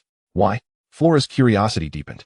Beside her, Ikotsu Yuta also bore an expression of confusion, though his gaze shifted towards Fushiguro Megami. Noticing the inquiry in his eyes, Megami pondered for a moment before shaking his head in uncertainty. He tends to act on impulse, doing as he pleases without needing justification, Maki remarked, then turned her gaze to Flora, resting her chin on her hand with a habitual gentle tap on her face. But if you're truly curious, why not just ask Waka directly? Though, I doubt you'll glean much from him. Actually, I've asked others. Flora began, inadvertently recalling her early days when she had just joined Jujutsu High, barely 2 months prior. although they were all required to don the distinctive white uniforms of troubled youths. By the time she enrolled, Ikotsuyuta had already matured to the point of accompanying Inamaki on missions. Meanwhile, she, the transfer student, was still in a state of panic, striving to catch up with her classmates in theoretical studies. Not only did she have to exert double effort in class, but she also had to assist Gojo Waku in drafting various reports outside of it. To be fair, there's a valid reason why reports are universally detested, especially concerning the cursed spirits or other matters that required Gojo Waku's personal intervention. They were invariably troublesome and rare special grades. The agony of writing such reports was compounded, even haunting her dreams to the extent that she would awaken in dread. Yet, for her at that time, it was indeed the most convenient, secure, and rapid means of advancement. Thus, Suguru Geto's assertion held true. Though Gojo Waku often jested about his unsuitability as a teacher, he was remarkably adept at tailoring his instruction to individual needs. Perhaps intelligent individuals excel in whatever they undertake. She was uncertain whether she qualified as intelligent, but she distinctly recalled that after enduring nearly 2 months of relentless GTG personalized instruction during a routine assessment, her theoretical knowledge had indeed surged to a level equal to that of Inamaki. Upon seeing her report card, Flora was momentarily dazed, unable to articulate the emotions swirling within her. Strangely, Gojo Waku appeared even more elated than she was, pinching her report card and proclaiming himself an exceptional teacher, urging her to extol his virtues as well. However, after a brief silence, she finally voiced her more pressing concern. So, does the school's assessment only focus on theoretical knowledge? In the absence of the anticipated praise, Gojo Waku pouted, flicking the report card with his fingers as he leisurely replied, "Indeed. Perhaps it's a coincidence, or perhaps he deliberately waited until you relaxed before continuing. After all, going on missions is already a practical assessment. Failure could lead to dire consequences, and you wouldn't need to attend school anymore." Flora stifled a gasp, nearly choking on her breath, her vision darkening momentarily. Beside her, Ikotsuyuta offered a slightly panicked reassurance. "It's all right. You won't be going on missions alone for now. I didn't either when I started, so don't worry." The backdrop was complemented by the heartless laughter of their white-haired teacher, resembling a malevolent cat relishing the fright of a butterfly that had just paused for rest. What a cruel truth, what an unvarnished declaration. The pain was excruciating, even more so than writing reports. It was a torment that made one wish for oblivion. Thus, the office transformed into a realm of cheerful felines, a silent Flora, a comforting Ikotsuyuta, and a quietly observant Inamaki, perhaps due to their remarkably similar experiences. From the very outset of her enrollment, the individuals who cared for her the most were Yuta and Touch. She was able to transform from a weakling with no foundational martial arts skills into a competent special grade, with half of her success attributed to Zenin Maki and the other half to the extra guidance and encouragement from Yuta and Touch. Primarily, they bolstered her courage to face Zenin Maki, lest she have to confront Gojo Waku. Upon first hearing this Tokyo horror tale, her survival instincts surged, compelling her to leap to her feet, mimicking Captain America and exclaiming, "I can do this all day," only to be swiftly taken down once more by the bewildered Zenin Maki, who questioned, "What with the sudden enthusiasm? Are you high?" Lying on the ground, Flora earnestly replied, "I've merely developed an indelible bond of camaraderie with you, Maki. Perhaps it's the side effects of our daily rigorous physical interactions. I'll rely on you for future martial guidance. I cannot do without you." Zenin Maki was taken aback by such a tactic, her eyes widening in disbelief. "Stop it. You're engaging in dirty psychological warfare." The green-haired girl, despite being nominally a 4th-grade sorcerer due to the higher-ups' constraints and possessing cursed energy comparable to an ordinary person, undeniably dominated in martial arts. Moreover, she was strict and unyielding. By the time the first year was nearing its conclusion, Flora was finally ready to embark on missions, specifically accompanying Gojo Waku. This was yet another source of immense pressure. In contrast, the nature of the special grade curses they would face seemed trivial. She found Gojo Waku's ephemeral teaching method far more intimidating. Not only did it adeptly draw out her potential, but it also ensured her absolute safety. Concluding with cheerful remarks, "There's a greater sense of accomplishment in witnessing your progress than merely exorcising these curses. It's truly delightful to bring you along." Although she appreciated the acknowledgement of her improvement, an underlying feeling of being treated as a mere source of amusement lingered. It was akin to the rare occasion when fortune smiled upon them, and the curses they encountered were so extraordinarily formidable that Gojo Waku would, at first glance, find them intriguing enough to toy with them for a while. In such instances, his attention would, regrettably, be diverted momentarily. Sadly, in the presence of Gojo Waku, such benevolent, self-sacrificing curses were seldom encountered. Thus, For the vast majority of the time, his focus remained steadfastly on Flora. Compared to those mundane cursed spirits, the vibrant hues of the stars are undeniably far more intriguing, he remarked. After all this time, it turns out her technique was merely a cat toy? Flora could only seethe in silence, changing the contact name of the person involved to teacher Yamamura to vent her frustration. Fortunately, Satoru Gojo had never noticed this alteration, otherwise. Given his penchant for collecting various horror films and gory movies as teaching material, it was uncertain whether he would have picked up on the implication behind the name. However, reflecting on it now, it was likely that his attention had been more focused on managing higher-ups at that time. Chapter 5, Talent. From the very moment Flora stepped through the gates of Jujutsu High, the upper echelons had expressed their discontent with the acceptance of Yagasego's student into the institution. The Zenin and Kumo families had even advocated for her execution, while the Gojo clan staunchly opposed such a course of action, fully adhering to Satoru Gojo's perspective. This discord had plunged the higher-ups into a stalemate. When Flora first learned of this news, she found it utterly incomprehensible, even instinctively pondering where she might have offended the Zenin and Kumo families. Why, otherwise, would they be so fixated on advocating for her death? Being targeted by the higher-ups was no trifling matter, especially with numerous strangers lurking about to surveil her. It was far more harrowing than being pursued by a special-grade cursed spirit like Yuta Okotsu.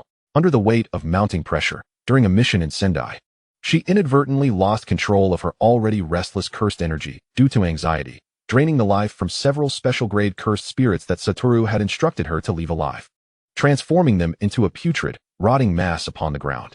Ignoring the shouts of the supervising assistant, Flora walked aimlessly, feeling dejected, until she stumbled upon a convenience store open late at night.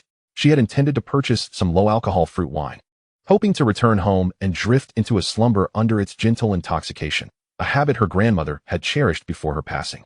However, the clerk, discerning that she was still a minor, refused to sell her any alcoholic beverages, leaving her with no choice but to select a few bottles of fruit and vegetable juice instead. In her dismal state, the vibrant hues of the stars became increasingly agitated, overwhelming even the restraints of her recently acquired special gloves. She touched one bottle, only to have it burst in her grasp, sticky, rotten fruit and saccharine scents coating her hands, mingling unpleasantly with the lingering odor of the cursed spirits she had just vanquished. It was nauseating, both pungent and acrid. Flora discarded the drink and sat by the desolate roadside, staring blankly at a trash bin across the street, her mind swirling with trivial thoughts, yet her heart remained restless. The winter nights in Sendai were bitterly cold, and she soon felt the chill seeping into her bones. To make matters worse, snow began to fall. Delicate, ethereal flakes cascaded from the inky sky, their frigid touch blanketing her coat and hair, slipping down her exposed neck, leaving her shivering. She couldn't recall where her scarf had gone. Perhaps she had carelessly left it in the car or lost it during the exorcism of the cursed spirits. In any case, she had no means to keep warm, and as she sat there, flecks of crystalline white began to gather on her lashes.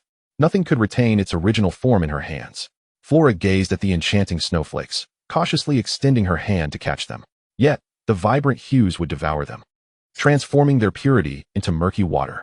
Meanwhile, elsewhere, snowflakes continued to fall in their pristine beauty, countless slender, almost transparent crystals silently blanketing the earth.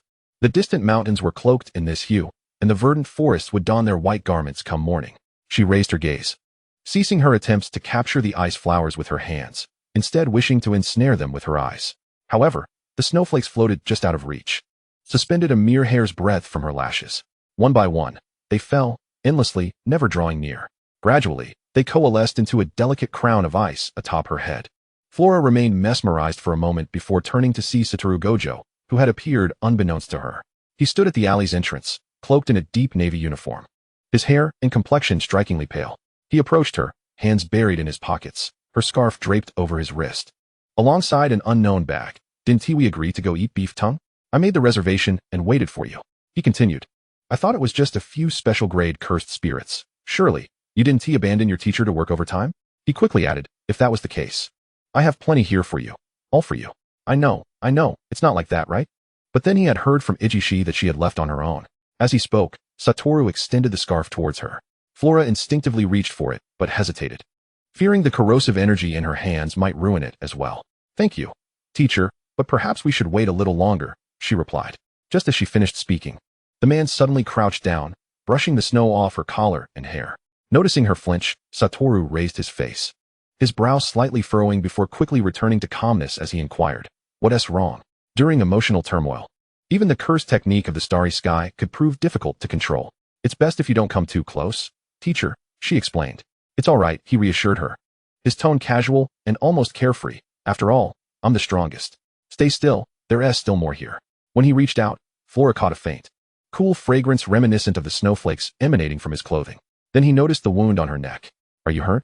I was ambushed by a cursed spirit when I was distracted, Flora said, attempting to touch the dried blood crust, but Satoru swiftly blocked her hand. He stood up and returned from the convenience store with antiseptic cotton balls and band-aids, turning to her as he opened the packaging. Come a little closer. Obediently, she shifted towards him, only to nearly leap from the sting of the antiseptic cotton ball pressing against her wound, instinctively recoiling, presumably aware of her reaction.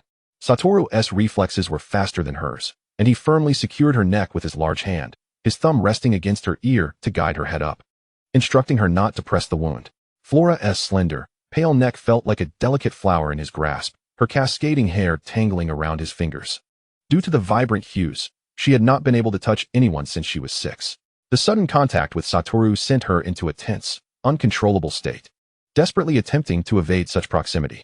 This instinct had been ingrained in her over the years, driven by a fear of harming others. However, Satoru evidently interpreted her reaction differently. Does it still hurt? I'm being gentle. Though he said this, Flora could distinctly feel the tenderness in his ministrations as he cleaned her wound. Is this better? She asked. It doesn't hurt. Thank you, teacher. No need to thank me. However, how could one allow oneself to be distracted during the task? Turning slightly, she agreed while glancing away. The winter's disinfectant cotton ball was unbearably cold against her skin, causing Flora to involuntarily shiver. Though the large hand resting on the nape of her neck held her firmly in place, preventing her from escaping even a fraction, her gaze had nowhere else to roam. And despite her attempts to divert her attention, she found herself unable to evade the presence of the young teacher before her. His lips, tinted with a delicate hue, appeared as if adorned with a translucent lip gloss, her immediate reaction being that they were, indeed, strikingly beautiful. Subsequently, she awkwardly averted her eyes, realizing how peculiar it was to fixate on her teacher's lips. As she shifted her focus, she instinctively tilted her head, only for Wataru to gently adjust it back into position, revealing a wound that had yet to be thoroughly cleaned. She was compelled to redirect her attention to his collar as she heard him speak, his voice calm and devoid of any tremor. All right, it will be over soon. It must be cleaned thoroughly, so bear with it a little longer. Consider it a lesson to remember. After all, due to the uniqueness of Flora's technique, any injury to her hands would pose considerable complications. There's just a little left. Look up. The words sounded dreadful, reminiscent of a childhood experience where a doctor had assured her that getting a shot wouldn't hurt at all, an alarming notion. After tending to her wound and applying a bandage, Wataru carefully wrapped a scarf around her, then produced a cup of milk tea from his bag, inserting a straw and handing it to her while glancing at the plastic bag on the ground. Did you just buy this? She nodded. I initially intended to purchase something with alcohol, but I couldn't find any. Alcohol is both unpleasant and unbeneficial. A good student should stick to this instead. Am I a good student? Flora retorted, taking a sip from his hand. It was the kind of faintly sweet flavor she adored, at a perfect temperature, dispelling the chill from her body. Unable to resist, she took a few more sips.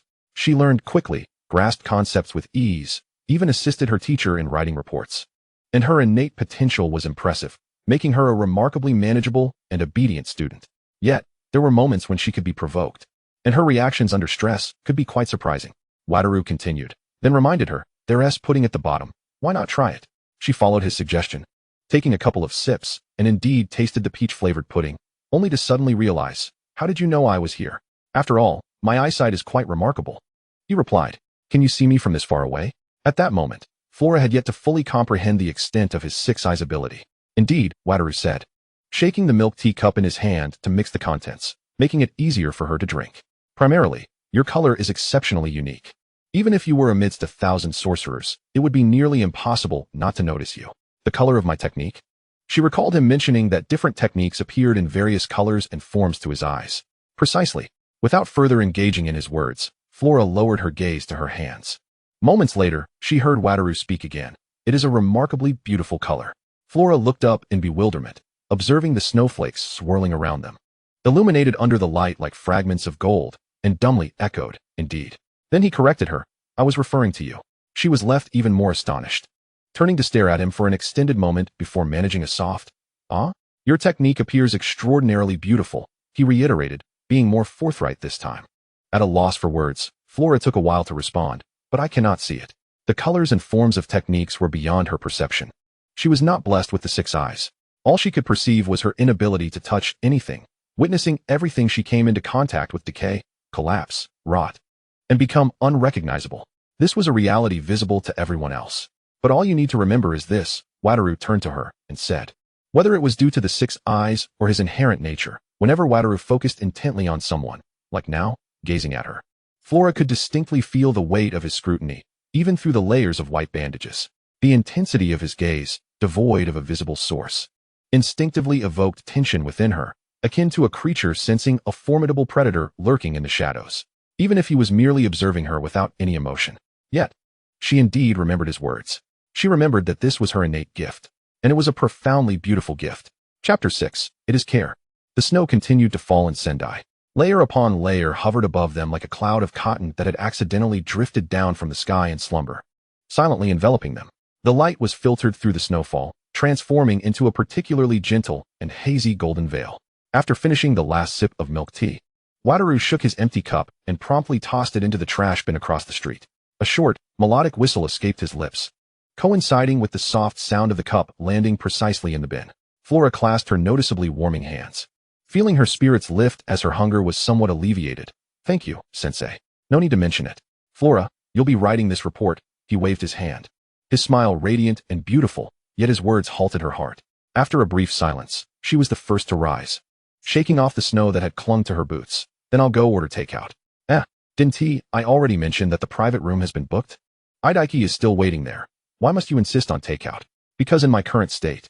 Flora raised her hand, revealing that her special gloves had been completely eroded by the starry color, leaving her bare hands exposed, her slender, beautiful fingers visibly reddened by the cold.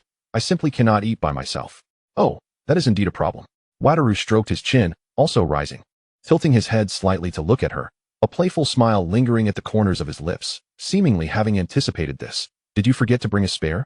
Didn't we say everything was prepared before we set out? Yes, I even showed it to you to confirm there were no issues before leaving. Realizing this, Flora understood that he must have noticed she should have brought spare gloves, but chose not to remind her at the moment. After all, prior reminders and the lessons learned from awkward situations had vastly different impacts. I will surely remember this next time, she assured him. Then recalling his earlier mention of having booked a table, she contemplated and said, how about you and Mr. Idaiki go out to eat? I can return to the school by myself. No, he decisively rejected. I could never allow my student to go hungry while I indulge in a feast. Have you already forgotten how I helped you write a report while I was starving last week? Flora bit her lip, contemplating whether to ruthlessly point this out, only to see him pull out a pair of brand new special gloves from his other pocket, extending them toward her. She was momentarily taken aback, staring at him in disbelief. As he said, it's about time. Your cursed energy appears to have stabilized, so you can wear these now. After a moment, Flora finally regained her composure and slowly reached out to accept them. Thank you, Sensei. The two individuals strolled along the silent, snow-laden street, unshielded by umbrellas, the pure white snow creating an impenetrable barrier that kept the outside world at bay. Flora felt as though they were traversing within a crystalline snow globe. After adjusting her gloves, she heard the teacher beside her inquire, so, what is the reason this time? Your current level should not hinder your control over your cursed energy to this extent. She paused for a moment, opting to first apologize for the outcome, thereby circumventing the initial question. I am sorry. Those cursed spirits you left behind were indeed meant to be useful, correct? Not exactly, he replied. I merely wish to observe the extent of your current control. I am also somewhat curious as to whether the ability of starry color to absorb the life force of cursed spirits into one's own cursed energy can be manipulated at will. After all, I have never encountered such a technique before, and I am eager to study its effects. He spoke, his hair glimmering under the light, reflecting a purity surpassing that of the falling snowflakes. I initially intended to have Jet release a few cursed spirits for testing, as capturing first-level spirits is exceedingly challenging. But he outright refused. Is it perhaps due to the conflict between your techniques? Flora mused. The more cursed spirits there are, the greater the advantage for starry color. It seems a rather effective method for aiding students in enhancing their abilities. As a teacher, one should be willing to make some sacrifices. After all, capturing cursed spirits is quite a daunting task. Furthermore, techniques are one thing, while physical combat is another. From the latter perspective, as someone specializing in agility, she would be at a severe disadvantage against Suguru Geto, whose well-rounded physical prowess could easily overpower her. What does this signify? the mutual restraint of techniques and physical combat. Serving as a testament to the harmony between teacher and student, Flora silently scoffed. Soon discerning the underlying implication of his peculiar statement, the difficulty in capturing them implied that they could hardly survive intact in his hands. I have indeed tried. Satoru Gojo acknowledged without hesitation, his tone tinged with a blatant arrogance that was impossible to refute, yet laced with genuine regret. They are exceedingly fragile, one misstep, and they perish. It is quite vexing. He had unwittingly delivered the line of a dark overlord in an innocent and troubled manner. He always had this tendency to surprise. She recalled the first time she accompanied Satoru on a mission to Akita Prefecture. The atmosphere was palpably tense, with everyone anxiously whispering about the cursed fetus that could hatch at any moment. Yet, Satoru stood with his hands in his pockets, gazing intently at the cursed fetus for what felt like an eternity. Even when Ijishi nervously inquired if the situation was dire enough to warrant an expanded evacuation, Satoru appeared entirely absorbed in contemplation, seemingly oblivious to the mounting anxiety around him. Ijishi, having never seen Satoru in such a state, felt a sense of despair. He inhaled deeply, his face paling as he prepared to contact the government liaison to initiate a broader evacuation. Suddenly, Satoru exclaimed, "Sharpay!" The staff member standing nearby, on the verge of vomiting from anxiety, could only stare in bewilderment. Flora turned in astonishment to see Satoru pointing at the cursed fetus, as if he had just spotted something hilariously amusing. "Doesn't it look just like a Sharpay? Ha ha ha. Can you see it, Flora? Your angle is all wrong. You need to look from over here." Yes, from this angle, it's unmistakably a Sharpay. The absurdity of the situation left her momentarily speechless, but she obediently tilted her head in the direction of his finger, only to be astounded by the sight of the object wrapped in membrane. It truly did resemble a Sharpay. How could he even think of such a thing in such dire circumstances? "Teacher, everyone is watching you," she quietly reminded him, glancing at a bewildered Ijishi. "It's fine. No need to expand the evacuation area. There's no issue." Satoru was simply not paying attention to what they were saying. Ijishi, with a face as pale as a ghost and trembling lips, seemed utterly rattled, as though he had nearly regurgitated his stomach's contents due to the earlier scare. "Really?" he muttered. "It's just a Sharpay?" She nodded. Ijishi, clutching his abdomen, shakily ended the call, only to hear Satoru remark, "Wow, Ijishi. You look like you're about to be sick. Go outside and vomit. Just don't let me see it. It's disgusting." "That's because you weren't saying anything earlier. It was terrifying," he protested, beads of cold sweat dotting his forehead. "What is so troublesome about it?" Satoru's tone was nonchalant and effortless, as if hatching a special grade was merely a trivial affair, lacking any particularly interesting ability. Even special grade cursed spirits have a growth phase. This newborn is just a clueless little baby. Upon hearing Satoru refer to the special grade cursed fetus as a little baby, the nearby sorcerer's eyes widened in horror, nearly losing his composure. Flora couldn't help but interject, "Please don't. If it really is a baby, wouldn't you become that kind of villain who preys on novice villagers, deliberately traumatizing children?" Her remark elicited a hearty laugh from Satoru, who then responded with a light-hearted yet regretful tone, "Well, one must blame these cursed spirits for being so utterly uninteresting." He seemed oblivious to the rapidly deflating spirit of the already demoralized sorcerer beside him. "All right, enough of this. Let's head outside. Ijishi, go on and throw up." As he spoke, Satoru gently ruffled Flora's hair, his touch tender. "Just stay close to me. If luck is on our side, we might witness its innate territory emerging. What a splendid opportunity for a lesson." Realizing he intended to allow the cursed fetus to hatch into a special grade before exorcising it, solely to provide his students with a valuable learning experience, the expression of the nearby sorcerer crumbled into utter disbelief. He gazed at Satoru as though confronted with an unfathomable and colossal enigma, ultimately left with no strength but to join the others in fleeing. Flora withdrew her gaze and nodded, once again recognizing the stark contrast between Satoru and those around him. As Nanami Kinto would articulate, he was incapable of empathizing with ordinary people. One might perceive something fundamentally flawed in him. As much of what he said and did often left people bewildered. In such instances, it was best to simply ignore him. However, she looked down at the new gloves on her hands and suddenly felt otherwise. After all, he remembered to bring the essential gloves for his students, a seemingly minor detail. Before Flora could fully process her thoughts, Satoru seamlessly redirected the conversation back to an earlier topic. "So, why did you suddenly run out?" It seemed that every interaction with Satoru followed this pattern. Regardless of his demeanor, whether flippant or serious, casual or earnest, the initiative always resided with him. He spoke at his own rhythm, ensuring that any information he sought would be elicited, either directly or indirectly. Conversely, it was exceedingly challenging to extract anything he wished to keep private, for he had an infinite array of nonsensical chatter to obfuscate such queries. He could achieve the effect of an expansive domain without even needing to manifest it. Yet, she indeed owed him an explanation. Indeed, I failed to meet your expectations. And I feel an overwhelming sense of inadequacy. This is the truth, albeit not entirely so. She donned the gloves, lined with fleece. Far warmer than the thin ones she had previously worn. Could one truly apply for specially designed gloves with insulating properties? Having recently arrived, this was her first winter, and she was entirely unaware of such provisions. Is that the sole reason? He inquired. Though structured as a rhetorical question, it lacked any hint of doubt. After a brief hesitation, Flora finally mustered the courage to ask, why must the Zenin and Kumo families seek my demise? Perhaps it was an attempt to reclaim some semblance of dignity. Satoru Gojo pondered for a moment before responding. Before you arrived, a situation akin to yours involved Yuta. He too was sentenced to death, yet I intervened and allowed him to enroll. This decision displeased the elders tremendously. Shortly thereafter, you entered the fold. And you too are a high-risk individual lacking control over your powers. As he spoke, they had stepped beyond the reach of the streetlights illuminating their path. Satoru's tone, too, began to shed its deceptive warmth, revealing a stark, unyielding core, much like the incessantly falling snowflakes around them. Thus, they wished to exact revenge on you, intertwined with their grievances against me. Flora blinked, but the higher-ups consist of the three prominent families, and even you hail from one of them. That is precisely the dilemma. Satoru continued. The darkness obscured his expression, leaving only his voice, which resonated colder than the surrounding frost. After all, to eradicate this predicament swiftly is a formidable challenge, compounded by the incessant meddling of those ancient figures, which is equally irksome, and my need to endure it is tiresome. Endure?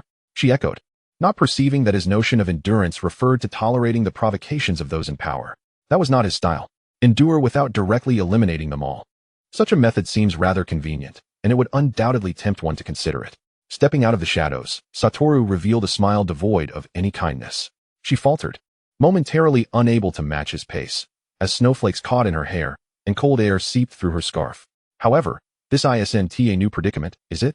He halted, fixing his gaze upon Flora, his tone reverting to its customary lightness.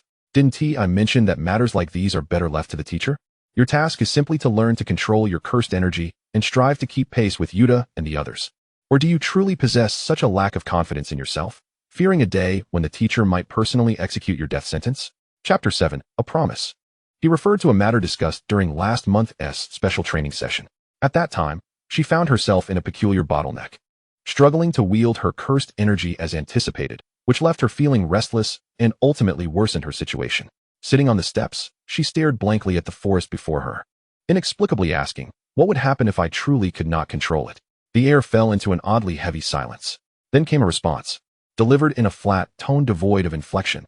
You would die. Flora stared in shock for 2 seconds before turning to observe Satoru, who leaned casually against the doorframe, his face partially obscured by white bandages. It was challenging to decipher his true emotions at that moment. As he continued with his imposing voice, the reason I have kept you around is due to the rarity of the star's color, which appears exceptionally useful, much like Yuta's abilities. However, if you cannot control your cursed energy, much like him, and given your inherently dangerous nature, you will inevitably succumb to the whims of those rotten oranges and face execution. Moreover, your technique is particularly unique, aside from being able to resist corrosion. It falters against everything else. Thus, it seems that either I, or Suguru, or Yuta shall have to handle this matter. He finally suppressed all expressions, advancing towards her with an utterly vacant, cold gaze. So, how about it? Shall you choose now? If you succumb to the limitless, you shall feel nothing and offer no resistance.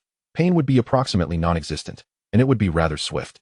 Flora was left speechless, momentarily at a loss for words, even beginning to shiver involuntarily. The sensation was akin to being scrutinized by a higher dimensional entity from another realm, as all her secrets were ruthlessly dissected and analyzed by those divine eyes. It evoked a profound sense of helplessness, as if she had devolved into a powerless infant, entirely at the mercy of another. Remarkably, Satoru did not even need to remove the bandages from his face to achieve this. Once he relinquished his typically frivolous demeanor, the core of his true nature emerged with alarming clarity, cold, unwavering, and exceedingly perilous. Like a flower sculpted from ice, every sharp, indifferent edge was cloaked in syrup, an alluring beauty concealing a deceptive sweetness. In that instant, her body instinctively responded faster than her mind could process, compelling her to rise and retreat towards the side door behind her, her complexion pale. Abruptly, She collided with an unfamiliar warm embrace. Satoru. Suguru Geto did not look at her. Instead, he restrained her movements with one hand, his expression serious as he addressed his dearest friend. You frightened her. There was no need for such words. Turning to Flora, he offered a gentle smile. Rest assured, Satoru would never do such a thing. He is exceptionally kind to his students. Those words were merely intended to provoke you, to accelerate your growth. This tactic has proven effective with previous students, including Yuta. Flora's eyes widened as she regarded Suguru, her mind still processing his words, while her feet honestly continued to retreat. You're about to fall, Satoru warned, his tone devoid of the earlier chilling coldness. She was baffled by how swiftly he could shift between emotions, leaping between extremes as if he were a carefree cat. Just as he spoke, Satoru reached out to pull Flora back, but she instinctively dodged, retreating entirely behind Suguru, clutching his teacher's uniform tightly. This reaction was entirely subconscious, leaving her somewhat dazed, as it seemed Suguru's explanation had not made much of an impact. She did not look up, her light green eyes fixated on the ground. Retrieving his empty hand, Satoru moved his lips, observing her intently. In the following period, Flora, perhaps driven by an instinct for survival, achieved remarkable progress. Judging by the teaching outcomes, this should be a positive development. Yet, it seemed she had not forgotten Satoru's earlier words, creating a noticeable distance and shift in her attitude towards him, deliberately avoiding his presence. This left him in a rather difficult position. While he was entirely unconcerned about some students finding him overly frivolous or not serious enough, addressing him by name or calling him a fool, this deliberate estrangement was an exceedingly troubling phenomenon. Particularly in accordance with his initial thoughts, Flora was soon expected to accompany him on practical missions. After all, it was all Yuta's fault. The same approach does not necessarily apply to different students. This is a concept covered in teacher qualification examinations. Suguru Geto mercilessly chimed in. Did you not also mention that the child seems to be under considerable stress lately? It was inappropriate to frighten her from the outset. I do not require such credentials. Ryutu stood by the window, observing a group of children in the training ground. The 6 eyes perceived the resplendent brilliance of ethereal Yuta's technique, resembling white crystals, followed by the ashen violet produced by Inamaki Taj's cursed speech. Finally, there was Flora, enveloped in the most striking hues of starlight, a dazzling spectacle akin to opals glimmering under the sun, breathtakingly beautiful and radiant. Perhaps due to her ongoing difficulties in communicating with Inamaki Taj through his unique rice ball language, she consistently partnered with ethereal Yuta during group activities. In truth, both of them shared similar backgrounds, being born in the same year and month, with only a couple of days difference, and their personalities bore certain parallels as well. Hence, Ryutu often employed comparable teaching methods to train the two, yielding satisfactory results until this recent incident arose. Mystery boxes, Suguru suddenly interjected. What? Yuta did not turn around. Flora had previously expressed her profound dislike for such games, yet Yuta was indifferent and managed to enjoy playing with everyone. Suguru remarked. Mystery boxes involve a clear expenditure of one's resources without a guaranteed outcome. Some individuals relish the thrill of uncertainty, while others detest it. If one cannot obtain what they initially desired, it is better to eschew the entire endeavor altogether. It was Ryutu who had retained Flora from the higher-ups, and she understood this, which is why she had always sincerely expressed her gratitude and respect for him, while also cherishing and fondly regarding her peers. These feelings were utterly unreserved. Otherwise, if it were someone else enduring your incessant torment of reports and lesson plans, they would have reported you by now, Suguru said. However, if Ryutu had previously stated such things and feigned seriousness, it might lead her, still unfamiliar with you, to perceive you as another mystery box. Especially when she currently lacked the confidence to control the situation. Contemplating the worst-case scenario, that the once mentoring Ryutu might carry out her execution, might compel her to distance herself from the mystery box entirely. Perhaps inspired by this metaphor, Ryutu's mind fleetingly brushed against a thought reminiscent of Flora's traits, but he could not immediately grasp what it was. Now, upon witnessing the contemplative expression of the young girl before him, he finally recalled the sugar glider. What? Flora looked up, bewildered, unsure how the topic had shifted so abruptly. I should have thought of it earlier. Just because the teacher misjudged the teaching method, it shouldn't affect her behavior of ignoring the teacher now. It's akin to a sugar glider, those little creatures that can perish from a single misstep. Ryutu remarked, his expression revealing his usual brilliance in metaphor. Flora replied, I am not ignoring you. A lying student would have an endless stream of reports to write. Her eyelid twitched momentarily. She moved her body slightly. Using her thumb to scratch her forehead, She halted again, unsure how to articulate this unconscious action. Nevertheless, she felt she was not ignoring him. She had indeed continued to listen attentively in class and train diligently. It was just that she no longer felt the need to ask him questions beyond the essential ones. Nor did she reveal her true feelings when he inquired about her happiness, opting to avoid unnecessary encounters outside of class. Was this akin to ignoring someone? Was it merely a dislike for the sensation of opening mystery boxes? How would you know? He pinched his chin, revealing a knowing expression. After a moment, Yuta looked at her and stated, "You will not be executed." His tone mirrored that of the day he had taken her out of the principal's office, assuring her that everything would be all right. Flora blinked at him, sensing that he had more to say. The wind swept through the falling snow. As she stood within the secure space crafted by Jujutsu, impervious to external influences. "I am not one for giving up midway. Since I have decided to keep you as my student, I will not yield to those rotten oranges and allow you to perish. After all, robbing the youth of their vitality is an unforgivable act." He continued, "Therefore, you need only concern yourself with matters within your control, namely, to grow swiftly and truly become the master of your technique. As for the other matters, leave them to me. Regardless, I will ensure that you do not perish due to the decisions of the higher-ups." With that, he reached out and ruffled Flora's hair, gently drawing her closer to him. Under the gaze of the 6 eyes, her every subtle movement was laid bare. This time, she did not shy away. "Thank you, teacher," she said, her face lifted. Her pale jade eyes sparkling with an astonishing clarity against the light and snow, reminiscent of tender buds poised to emerge at dawn. "That's more like it." Mewtwo retracted his hand, a playful smile returning to his face. "Go forth and strive boldly. Otherwise, at your current level, even if I could handle those bothersome old men, you still possess a minuscule but undeniable chance of being slain by some unparalleled, vicious special-grade cursed spirit during a mission. I would be greatly saddened by that." Flora paused, standing on the very center line of the road that had previously divided them. Leaning closer to him, "You might as well worry that I will starve to death before your eyes for not having eaten beef tongue. Is it really that dire?" "It is indeed that grave." Chapter 8, Under Observation. The Fukubukuro that had been boiling for 4 minutes seemed ready to eat, and Flora swiftly retrieved one to place in her bowl. "What is going on? Has this person truly frightened you with the threat of execution?"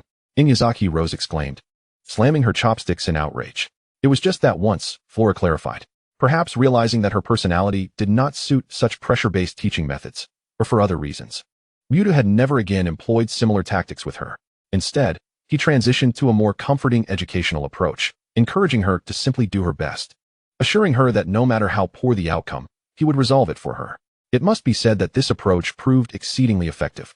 With the reassurance of a reliable psychological safety net, Flora excelled beyond expectations in both special training and practical exercises. Moreover, according to Suguru, it seemed that everyone had gone through something similar. "Is that true?" Maki furrowed her brow. "Indeed," Yuta nodded, recalling, "that time when I first executed a mission alongside Inamaki. The teacher warned that if I couldn't control the cursed spirit following me, both he and I would face execution. To be honest, I was still somewhat unclear about the relationship between the higher-ups and the teacher back then, and I truly believed it. It was quite frightening. But the higher-ups would never dare to touch him." Flora, having just spoken, quickly realized that he had surmised your indifference towards your own well-being. However, he was astutely aware that if it involved him, you would undoubtedly exert every effort to excel, hence his deliberate remarks. He possesses a remarkable ability to adapt his teaching methods according to the distinct personalities of his students. Indeed, Yuta nodded in agreement. "That's true. I remember when I first awakened from the forbidden room and encountered the teacher, he mentioned something similar." Yuji scratched his head and chuckled, responding, "The teacher claimed that keeping me safe was essential for devouring all of Sukuna's fingers. That way, if I were to perish, Sukuna would meet his demise alongside me." "Please refrain from expressing such terrifying thoughts with such an exuberant demeanor," Rose interjected. "It was merely a scare tactic," Flora summarized, adding, "I truly doubt that Teacher Satoru would ever allow Yuji to perish. Otherwise, he wouldn't have meticulously separated Sukuna's fingers for you to consume. It's merely a possibility I wanted to convey to prepare you for the worst-case scenario. Additionally, it allows me to gauge your personality and attitude before deciding how to instruct you, much like I did with her. Yet, one must ponder, is this truly the conduct one would expect from a conventional educator?" Maki reminded. Salmon, Inamaki Tuj emitted a sound that was ambiguous in its agreement or mere acknowledgement. "Hasn't he always behaved this way?" Fushiguro Megami remarked serenely, seemingly curious if it was everyone's first day meeting Satoru Gojo. Silence cloaked the night like a tranquil bridge. "However, the teacher is often quite attentive." Yuta attempted to salvage the conversation. "When Flora first traveled to the UK for a mission, he instructed me to accompany you and even called to remind me to watch over your meals." "Watch me eat? Why?" Flora was momentarily puzzled. because he knew cooking would be inconvenient for you. At Jujutsu High, meals are provided with prior request, but in the UK, the food is rather unpalatable, Yuta explained. Teacher Satoru anticipated that you would find it troublesome to manage. Thus, he gave me a heads up to ensure you didn't eat too haphazardly. After mentally processing Yuta and Satoru's speech patterns, Flora quickly recognized. Those weren't the exact words of Teacher Satoru, were they? Shouldn't his original words have been? The curses are not the problem, but Flora may very well poison herself with her poor eating habits?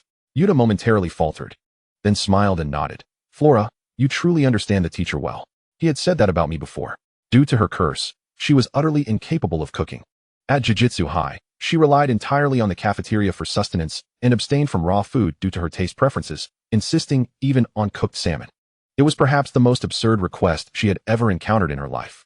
Uncle Morita, responsible for the cafeteria meals, had once donned a sushi-themed hat he crafted himself, bringing forth an array of exquisite dishes to the training room in an attempt to showcase the allure of authentic Japanese sashimi. She was not particularly adept at refusing others, especially when faced with Uncle Morita's expectant gaze. Yet, when she hesitated, her face a mask of anguish, and reached for her chopsticks without having begun. Satoru Gojo suddenly snatched the chopsticks away, repositioned them nonchalantly beside her, and remarked absent-mindedly, "Cooking cooked meals isn't difficult, is it? If you've said not to eat them, why still bring them for me to try? Just send cooked food from now on." It was hard to ascertain whether it was his inherent aura or something else entirely. Flora observed that whenever Satoru slightly moderated his tone, abandoning his usual exuberant and whimsical manner of speech, he exuded an exceptionally sharp and pressing aura. Hence, she understood entirely why Uncle Morita's expression shifted so suddenly. Hastily retreating with those delicacies and bowing deeply in apology. "I sincerely apologize. I will ensure that Flora is provided with meals devoid of raw ingredients." Thus, the matter concluded. However, aside from that, her eating habits were rather indiscriminate. For instance, the concept of expiration dates was utterly trivial to her. She could hardly be bothered to calculate the final deadline before the 1.5 times limit. Anything that appeared edible to her could be hastily consumed. Her poor habits prompted Yuta to admonish her several times, advising against such practices for the sake of her health. Noticing her beverage nearly depleted, Flora exited the booth to request the waiter to bring in more. Upon returning to the room, Rose reminded her that Satoru had called earlier. Expressing curiosity, "Why is his contact saved as Teacher Yamamura?" Flora's expression sharpened. "You didn't tell him I saved it like that, did you?" Sakasaki Rose appeared even more perplexed. "No, you were absent. He didn't say anything before hanging up, mentioning he would contact you later." That's a relief. "But why Teacher Yamamura?" She took a bite of a meatball, calmly and awkwardly diverting the topic. "Because the school is situated in the mountains. Hence he's referred to as Teacher Yamamura. Continue eating, don't stop." The gathering barely concluded by 8 o'clock.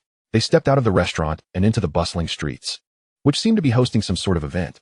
Under the lights, familiar anime background music played, and a few cosplayers, at first glance, appeared quite familiar. Just a fleeting glance was enough for Fushiguro Megami to receive a very unfavorable signal. Immediately turning to Yuta with a stern expression, "We should leave, let us head outside." Unfortunately, it was too late.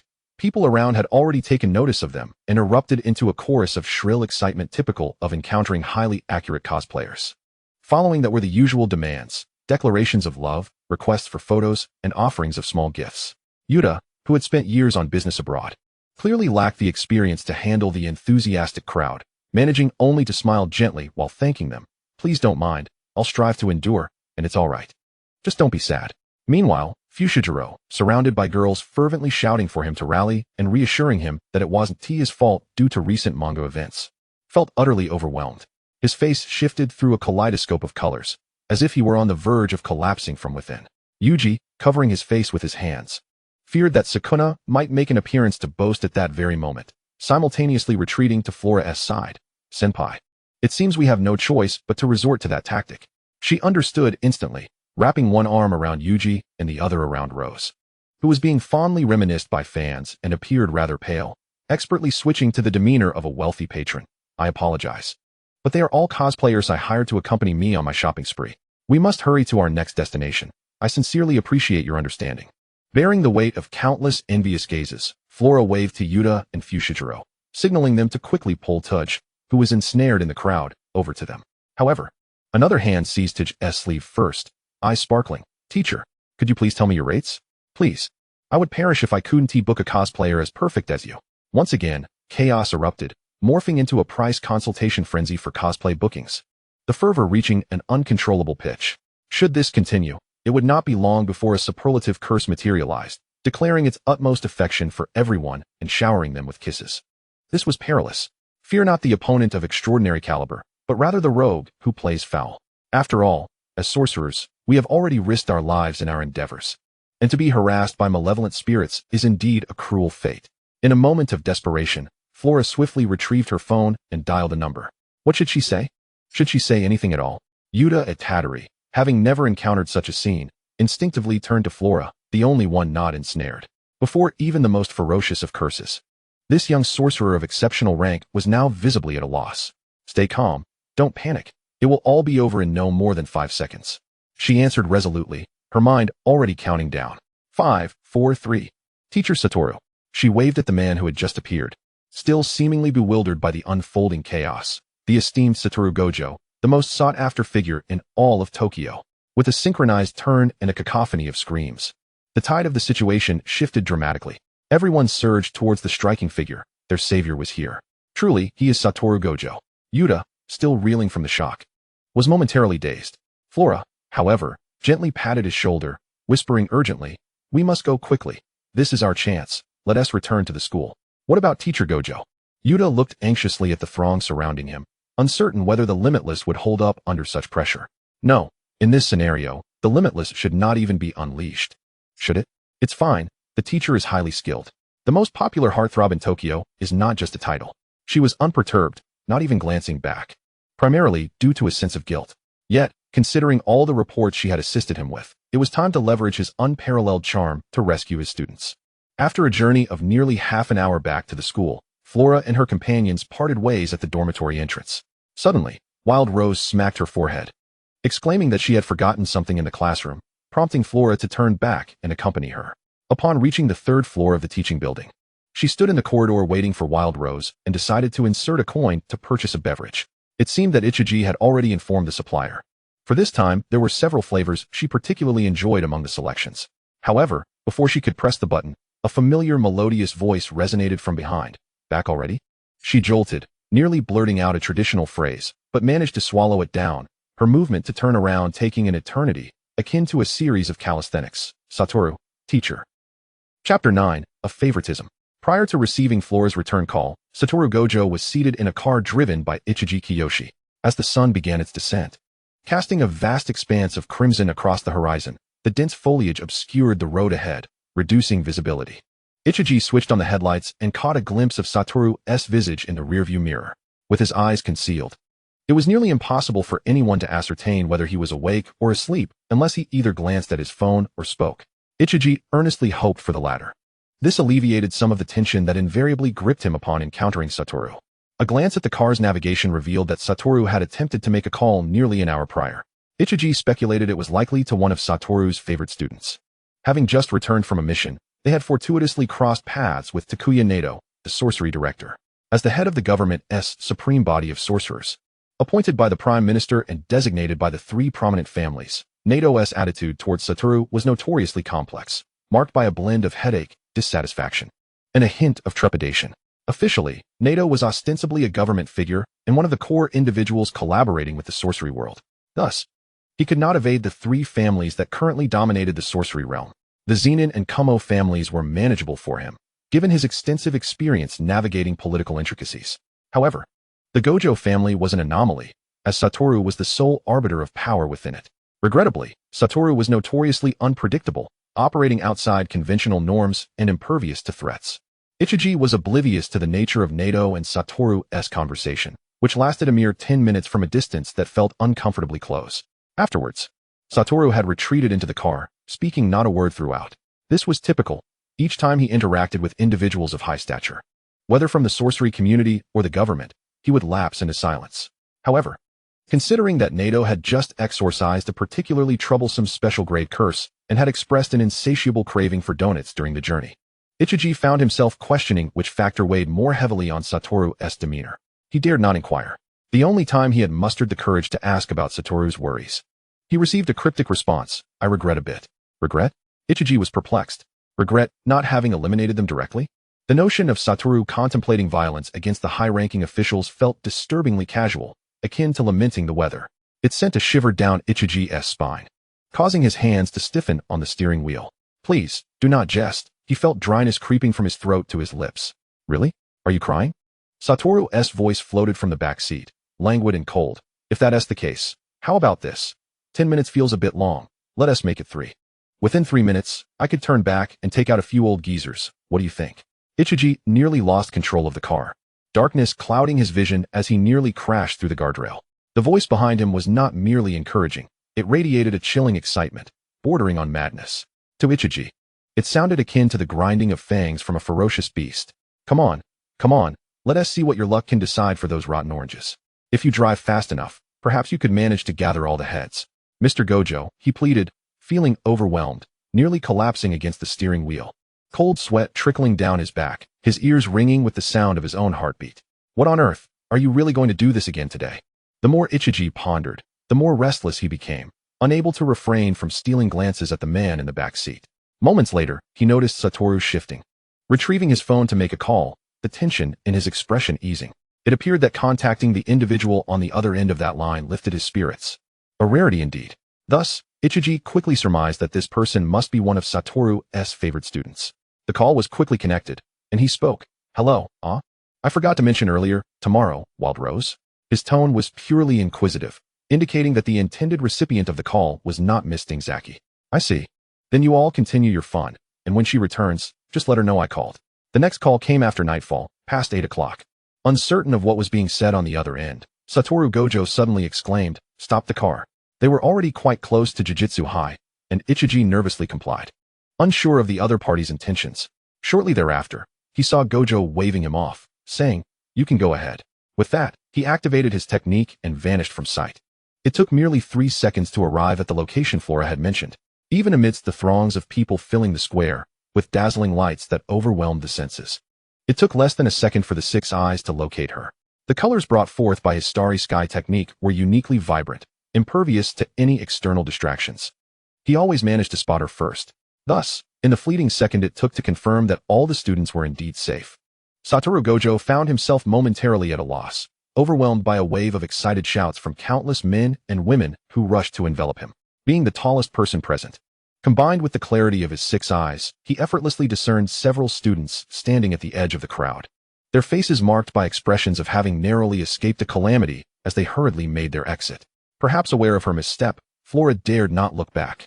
Yet the starry sky still trailed her swift departure, leaving an unmistakable streak of brilliant color in the gaze of the 6 eyes, gradually vanishing around the corner. So, this was the reason she had called him over.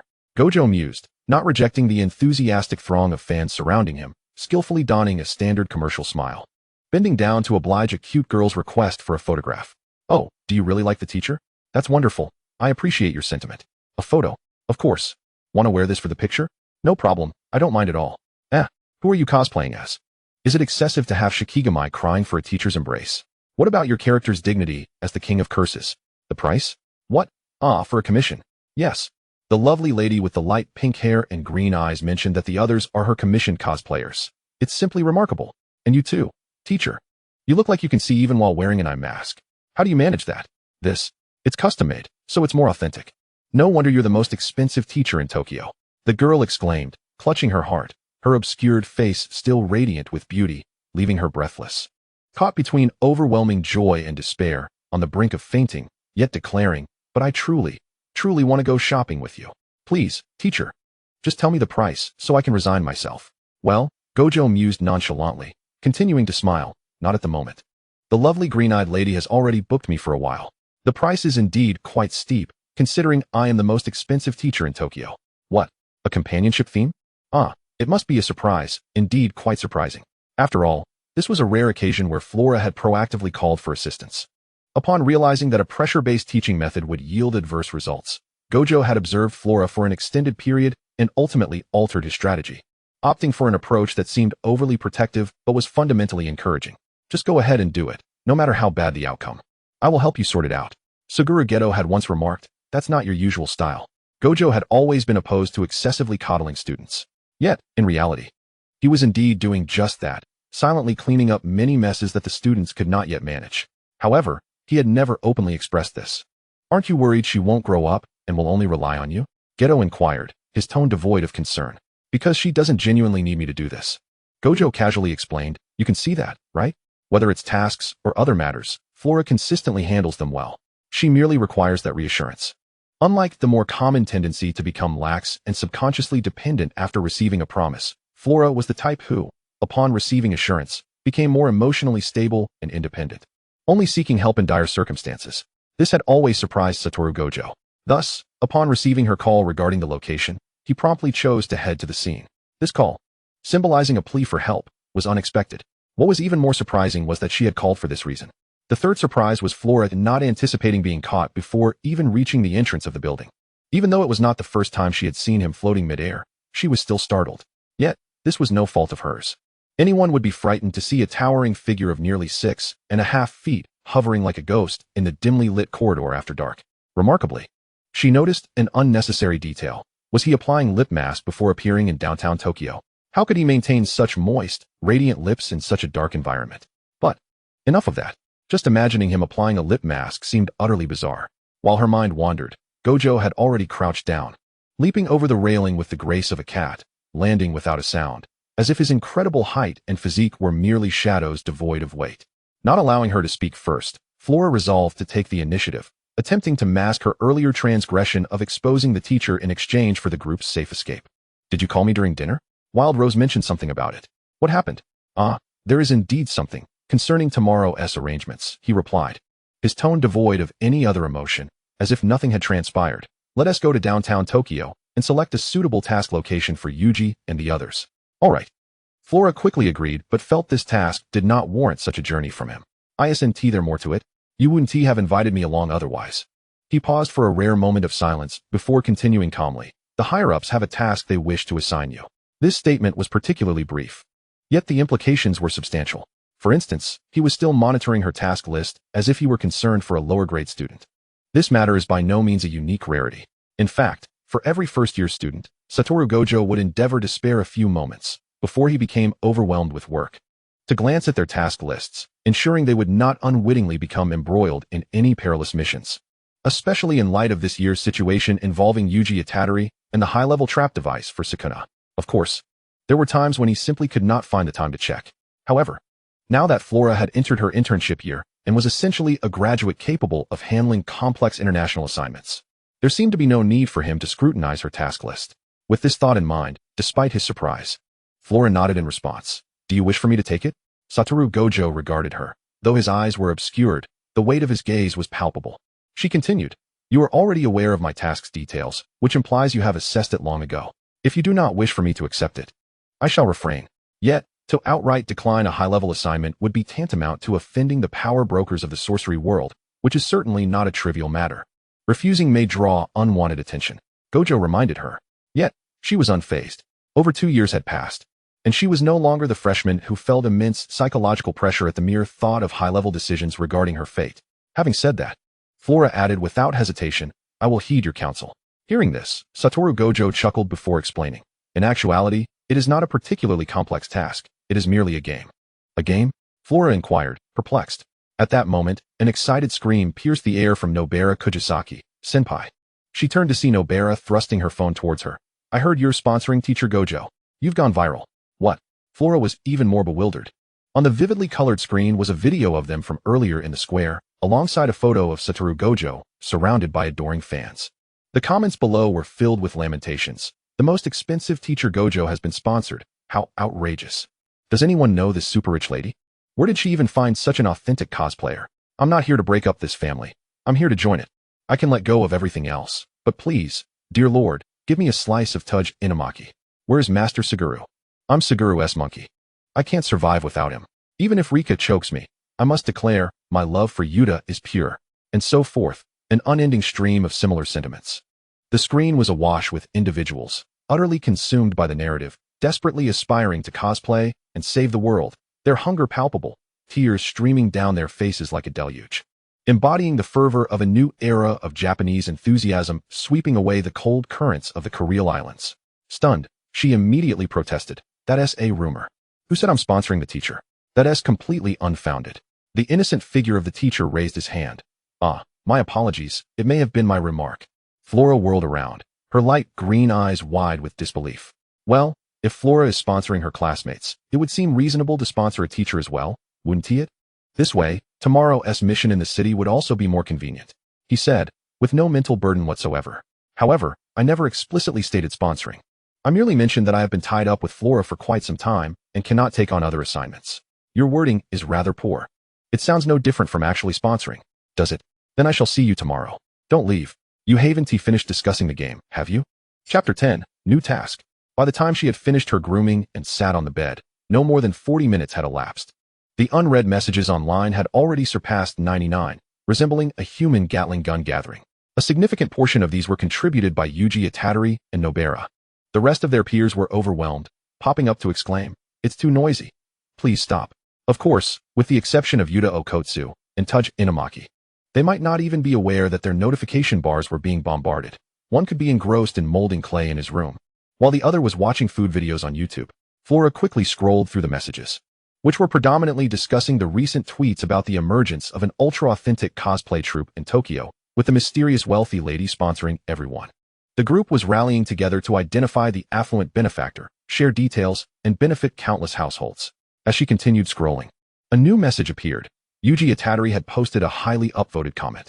Without needing to read it closely, it was evident he was venting his frustrations over the absence of Tsurugeto, as if he were about to slam into a wall. The comment section was on the verge of transforming into a team-building event at Flower Fruit Mountain, with the anguished cries echoing through the screen. The grandiosity of the outpouring elicited Yuji's pure, unblemished astonishment, compelling him to tag the subject of his admiration. Soon, Suguru Geto replied, stating, "It looks quite interesting. I will join everyone next time." No, don't join. That would turn into the most dreadful live broadcast of Gojo and Geto. It would surely trend again. Nobara shot back. Yuji repeatedly typed and deleted his message, eventually sending a cartoon emoticon expressing shock. Megami Fushiguro contemplated muting the group chat. Flora sat on her bed, feeling her freshly washed hair was still far from dry, though her overwhelming silence dried quicker than her hair. Due to her inability to hold a blow dryer for an extended period, she had always relied on air drying. The evening temperatures were still a bit chilly this month. She opened the window to let the breeze hasten the drying process and turned to put on a sweater. Settling back onto her bed, she wiped the droplets from her hands and noticed another group becoming active. Those in the know were well aware. It was the kind of group that consisted solely of students, devoid of teachers. Nobara, damn it. I can't believe I uttered such blasphemy about Gojo and Geto in the main group. Why didn't you all remind me?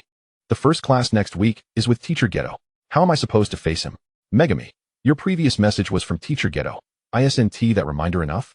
Yuta, what is Gojo and Geto? There are too many messages. I haven't caught up. Megami, don't waste time reading, and please refrain from searching. Maki, is this never ending? You mute that group, and this one starts up again, huh? Not liking pandas is your lack of taste, replied Yuta. To be precise, it's the White Album starring Gojo, Geto, and you. Yuta attempted to type. Yuta gave up typing. Megami, I've told you not to feed the seniors such nonsense. Tuj, White Album. Who mentioned that first? Yuji, don't spread misinformation. Nobara, what on earth are you saying in the main group? Flora, it seems everyone has seen quite a bit already, and with no teachers around, let's speak freely without restraint. Our sorcery community deserves its own burning winter. Yuji Itadori, hold on a moment, senpai, let me look up what burning winter means first. Wild Rose, I just indulged in a few too many liqueur chocolates and feel a bit tipsy. My mind isn't quite functioning. Now, a private message for help. After all, it is a well-accepted norm for seniors to protect their juniors. Good friends should revel in shared banter, a bond that slices through adversity. Alas, Flora had to open the group chat and earnestly reply in the input bar. But realistically, how could something as extraordinary as Gojo Satoru be born by anyone but Sukuna? It's a pity I have no plans to cosplay him lately. After a moment's thought, she added, however, considering that the hair colors of Itadori and I are somewhat similar, why not let Itadori impersonate me to cosplay Sukuna's gender-bent version? I wonder what the outcome would be. The chat fell into an immediate silence. Likely as everyone processed the explosive connection between Itadori, cross-dressing, gender-bending, and Sukuna, an idea that could shatter the very fabric of the universe. A night breeze drifted from the boys' dormitory, accompanied by a faint murmur of curses that sounded somewhat like Sukuna, though she couldn't be sure. She hoped Itadori was unharmed, especially after searching for the meaning of burning winter and imagining her two teachers in that context. It appeared no one would speak again tonight, Flora mused, as her earlier bold proclamation had thoroughly extinguished the topic. Thus, she could comfortably return to her binge-watching. Yet, soon enough, Flora realized her naivete, for Gojo Satoru suddenly replied. He said, "No way. Even if it's a gender-bent version, I'm not fond of that type. Let it be for Geto. Geto Suguru, come out and talk, Satoru." Indeed. It seemed this conversation had reached a definitive conclusion. She hoped the teacher's dormitory was safe. Flora shut off her phone and resumed her show. Just as the main couple was on the verge of a heated encounter, another message from Gojo Satoru popped up. This time, it was a private message. "We depart at 8 tomorrow morning." Flora was taken aback, glancing at the time on her computer, feeling a surge of panic. Why didn't you say so earlier? How can I possibly stop now at such a critical moment? Thus, she pressed on, determined to finish watching before sleep. Perhaps the events of the night had been too thrilling. In a hazy slumber, she dreamt of a bizarre special-grade curse, shouting, "Never, never, never separate again. We must stay together forever," as it loomed over her like a mountain. It was terrifying, especially with the faces of Gojo Satoru, Geto Suguru, and Itadori Yuji gazing longingly at each other atop that creature's head. Truly horrifying. Flora jolted awake, realizing it was getting late, and hurried to wash up, dress, and pack her things into her waist bag. Due to the sudden nature of the task, she hadn't managed to request breakfast for the day, planning instead to grab a quick bread in the city. Upon arriving at the high school parking lot, she didn't need to search far. Flora easily spotted the towering figure of the Tokyo Ski amidst the passing crowd. Perhaps it was due to his strikingly pale features, both hair and skin.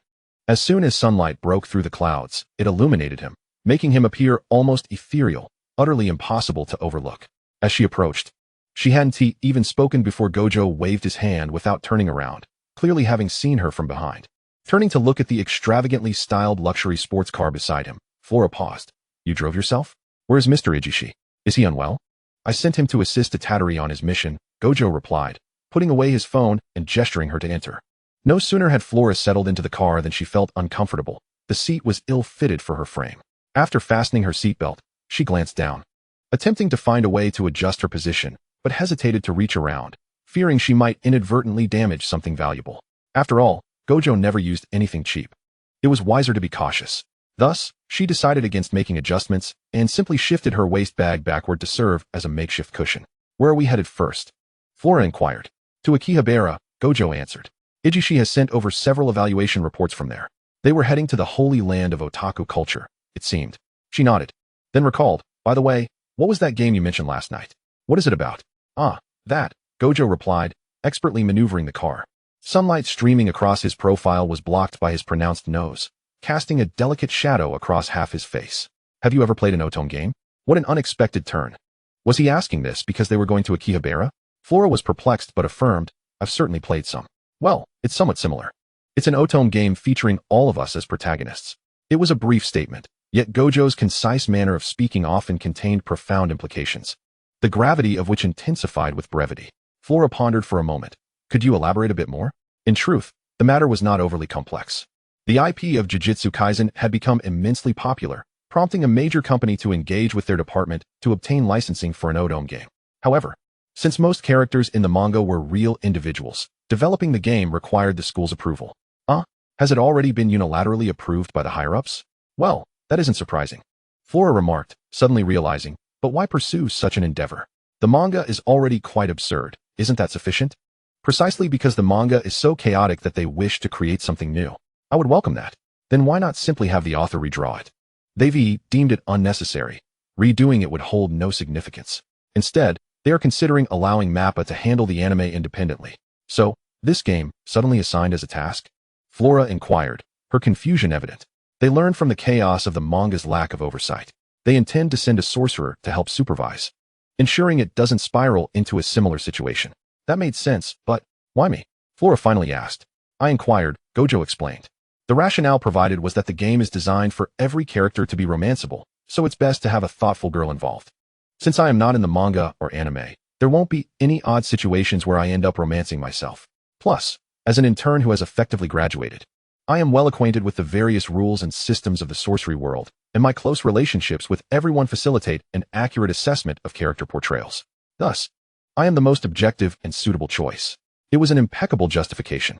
If this task hadn't been assigned from the upper echelons, she might have believed it wholeheartedly. Yet, it felt both reasonable and strangely unsettling. She expressed her thoughts. contemplating the juxtaposition of vibrant camaraderie in the classroom during the day, where they collectively vanquished curses, and the shadowy, strategic maneuvers in the game at night, where they schemed against one another.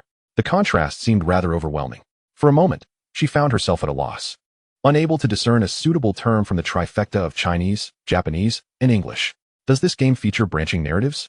Surely, it wouldn't lead to any bizarre alternate endings? If I inadvertently trigger a scenario akin to a little black room, wouldn't that utterly distort the pure and unassailable bond of friendship? Satoru Gojo, comprehending her unvoiced concerns, chuckled softly and replied, "The game is still in its final stages of development. You may ponder it for the time being." He then shifted his tone abruptly, the lightheartedness evaporating, replaced by a chilling calmness that sent a shiver down her spine. "I cannot ascertain whether they will interfere with the game's content. Should you agree to undertake this task and discover any discrepancies along the way, I will inform you immediately." She naturally continued the conversation. However, Flora suddenly realized a crucial question. "Excuse me, did you just say that all characters are available for interaction?" "Indeed, what of it?" he responded. She bit her lip, cautiously confirming. "So, you are also included among them?" She had intended to inquire about Suguru Geto as well.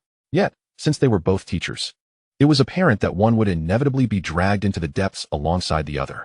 There was no need for the publisher to intervene. The one submerged would find a way to pull the one on land into the depths. Such is the strength of their decade-long friendship, which champions the creed of better to see a brother suffer than to let him drive a luxury vehicle. It seemed too late now. She found herself seated in the Rolls-Royce driven by the affluent head of the Gojo family. However, it mattered little.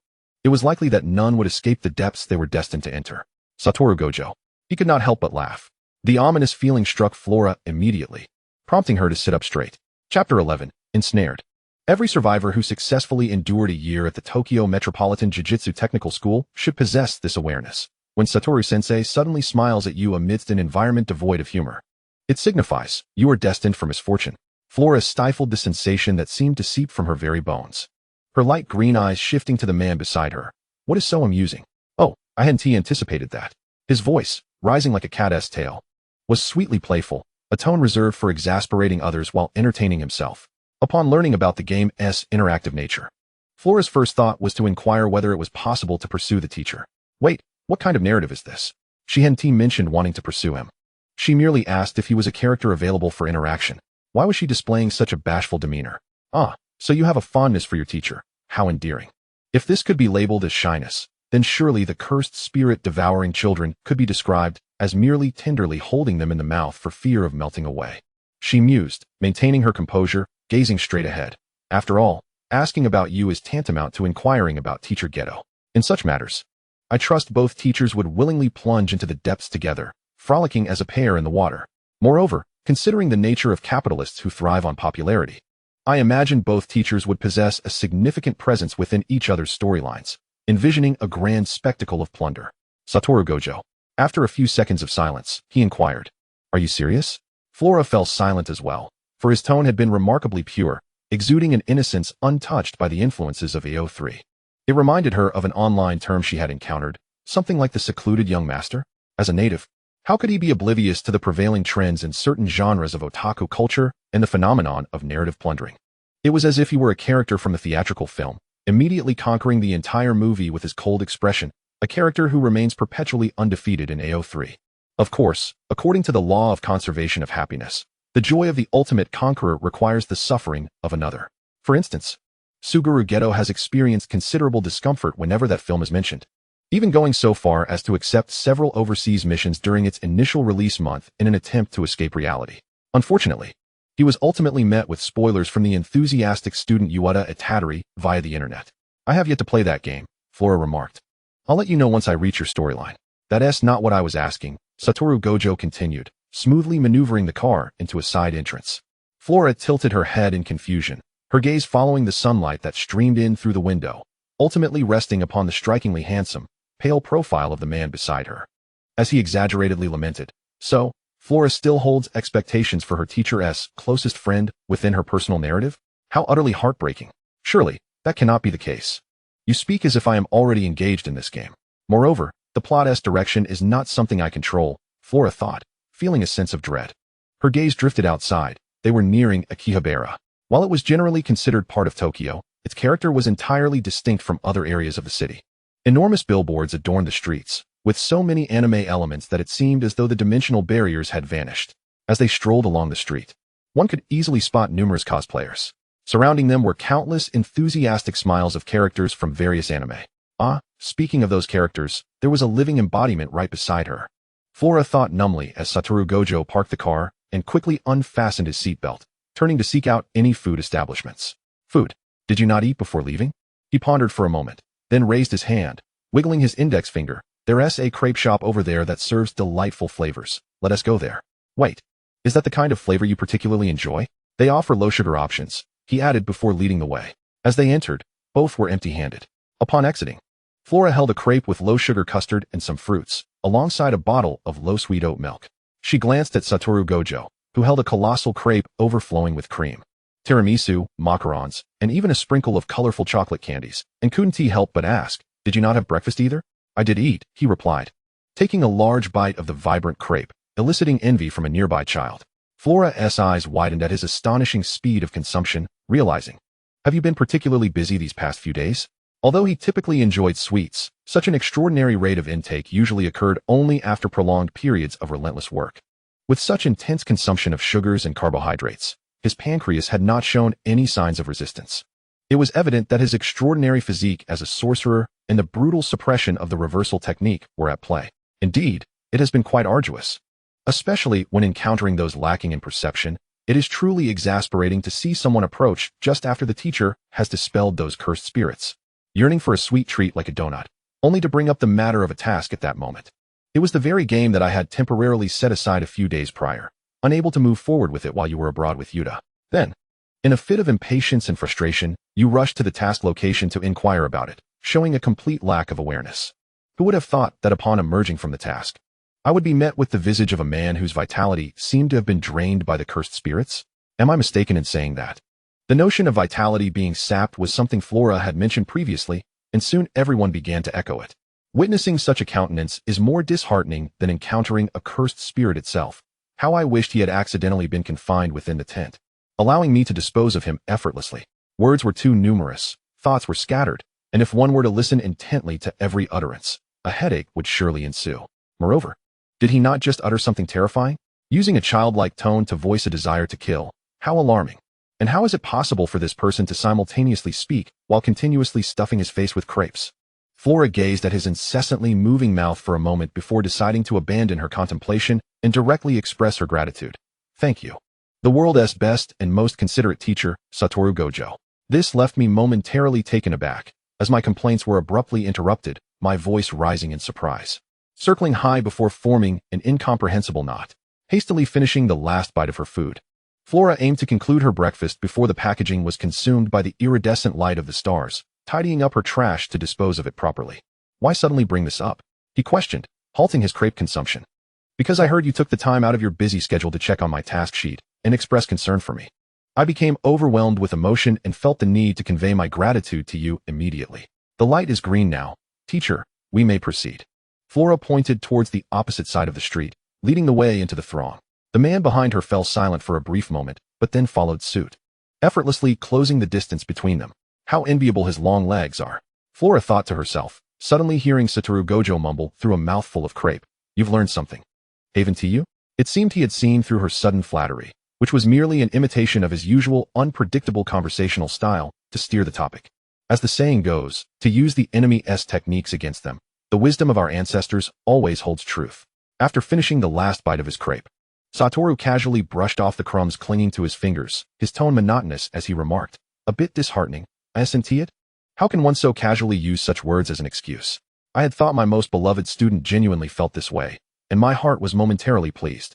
Flora paused for half a second, turning to look at the man's impassive yet handsome face reflected in the dark tinted glass wall beside them. As always, the lack of eye contact made it difficult to discern the sincerity behind his words. Had Kinji Hakari been present, he would undoubtedly have coldly reminded her that this man's casual conversations were often filled with nonsense, and believing him would be foolish. Yet, without such a reminder, she found it challenging to ascertain the truth and instinctively replied, "It is not an excuse. It is earnest. I genuinely feel this way and am immensely grateful to you. And it was merely a means to interrupt your speech," Flora stated. In the next moment, as they stepped between two towering buildings, basking in the sunlight. Satoru broke into a smile. Had she been a naive newcomer, gazing upon this face, now illuminated by the morning light, she might have thought of phrases like the melting of ice and snow or the spring sun kissing the flowers, completely entranced by the beauty of his countenance. However, at this moment, her mind coldly registered a profound realization. How infuriating, she had fallen for it again. Chapter 12, The Dark Overlord. Upon crossing an intersection, they were met with a plethora of garish advertisements and a throng of flamboyantly dressed cosplayers. Among them, one particularly odd figure resembled a giant pink refrigerator at first glance. Yet Flora paid little heed. After all, this was Akihabara. The absence of cosplayers would be the true anomaly. However, the refrigerator suddenly emitted a shrill scream. Only then did she turn in bewilderment to scrutinize the immobile pink giant, quickly recognizing it as the infamous burning refrigerator that had recently gained notoriety for its bizarrely obsessive attributes from the anime Heart of the Atom. Following close behind were its fellow cosplaying companions. This familiar prelude instantly activated her precognitive abilities. Teacher Gojo, brace yourself. With the ground trembling ominously, a cacophony of magical girls. Moriarty, Silent Hill nurses, Cardcaptor Sakura, and the unmistakable burning refrigerator all converged upon them. In her opinion, cosplayers are the ultimate survival experts among humanity. She could only wonder what material constituted the attire of this burning refrigerator, even with such an impenetrable layer separating them. Flora was jolted by the repeated cries of "I wanna be Gojo-sensei's dog," causing her eardrums to throb painfully, making it evident what the occupant must be experiencing. Indeed, the anthem of humanity is a song of courage. The persona of the burning refrigerator, or rather, its design, evidently empowered its wearer with the audacity to unleash their true selves, fortified by an invisible wall of defense, pushing aside competitors to claim the spotlight. Without hesitation, Flora prepared to retreat. This action could be described as trusting her teacher's ability to captivate the masses, but frankly, this display was far more fearsome than any cursed spirit. She was ready to flee. Choosing a random direction to escape, she unexpectedly found herself face to face with Sephiroth, the original extraterrestrial demon king. His opulent and generous chest was tightly encased in black leather, momentarily blinding Flora. With merely a 2-second hesitation, she was nearly upon him when Satoru Gojo swiftly reached out, pulling her back to his side. The alluring sight of his muscular chest vanished instantly, leaving Flora with a sense of regret. It was evident that everyone was adept at navigating the waves of the crowd. And coupled with the buzz from the previous night's trending post about a wealthy woman sponsoring an incredibly accurate portrayal of Satoru Gojo, everyone was fervently declaring their affections in hopes of securing a future date. The question was whether they could wait. It was truly remarkable, being surrounded by so many, yet lacking Satoru Gojo's towering height to breathe freely above the crowd. Flora felt as though she were suffocating. Moreover, she had to play along, grasping his hand and nodding in agreement. Yes, indeed, we have a contract. Teachers must embody the spirit of contractual obligation. Having promised that a significant amount of time would belong to this young lady, he must fulfill that promise dutifully. The air was thick with sighs. The exhaled carbon dioxide nearly suffocating Flora right where she stood. After finally escaping the bustling crowd, she followed the other person into a record store and paused for a moment before continuing. Although I can comprehend that since the advent of those comics and anime, the public has become increasingly indifferent to curses, perceiving them merely as a form of cosplay, which indeed makes our actions more convenient. However, if this continues, won't other issues arise? What? Gojo Satoru was still engrossed in examining the records. She remained silent for a while, ultimately answering candidly. For instance, in the future, a special grade delinquent might emerge, one who proclaims their undying love for Teacher Gojo and wishes to be with him forever, not, rather, a special grade curse or something of the sort. This was no mere alarmist rhetoric. She genuinely believed it. Since love is also a form of curse, it stands to reason that a curse born from the prestige of the cursed circle man must also be of the highest caliber, right? The strongest special grade sorcerer could certainly overpower any special grade curse. However, whether the Six Eyes can withstand the relentless pursuit of a top-tier delinquent remains a profound question. Upon hearing this, Gojo's motion of selecting records momentarily froze, as if he too envisioned something extraordinary. Could this possibly be part of a high-level plan? Flora continued her analysis casually.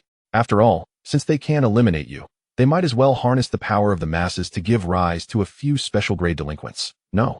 Special grade curses, who would willingly sacrifice themselves for you while you are wholly devoted to the country, just to add some distress to your mood.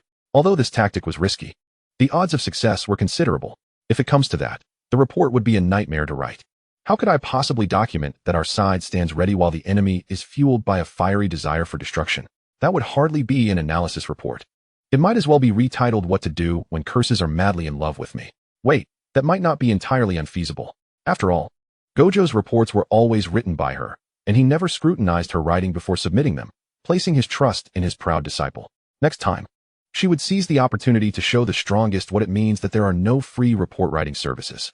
As she pondered this, she noticed Gojo seemed amused by her earlier remarks, laughing heartily and affectionately ruffling her hair. Is this really something to be joyous about, being pursued by a special grade delinquent? Flora attempted to evade him, thinking, your taste is rather peculiar, teacher. Despite her efforts, she was still subjected to a thorough ruffling until Gojo finally withdrew his hand, gesturing for her to follow with a languid tone. That's quite a valid point. However, I think you might be imagining them a tad too adorably. Such antics will merely provide me with more amusement. As they entered a plush toy store, Flora suddenly recalled, wait, why are we here?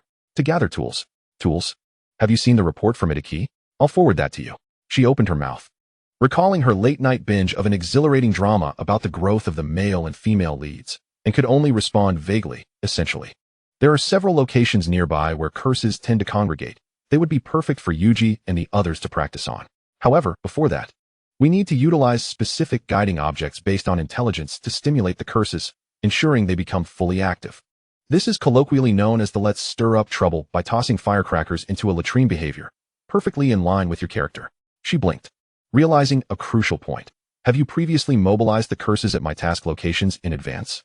Yes, he replied without hesitation, just as expected of you. And after acquiring the tools, will we inspect each site that Itaki sent over and filter them? Flora inquired, then remembered another question. But since we have already received the level assessments, do you still wish to select them yourself due to distrust in those evaluations? Right, we must inspect each one. Considering Yuji's presence, I do have some reservations about the recent level assessments they provided us, he replied. Flora recalled a previous mission assigned to Yuji and his friends, during which a special grade curse unexpectedly appeared, nearly leading to their annihilation. Ultimately, it was Suguru Geto who rushed over to swiftly resolve the situation and prevent them from suffering severe injuries.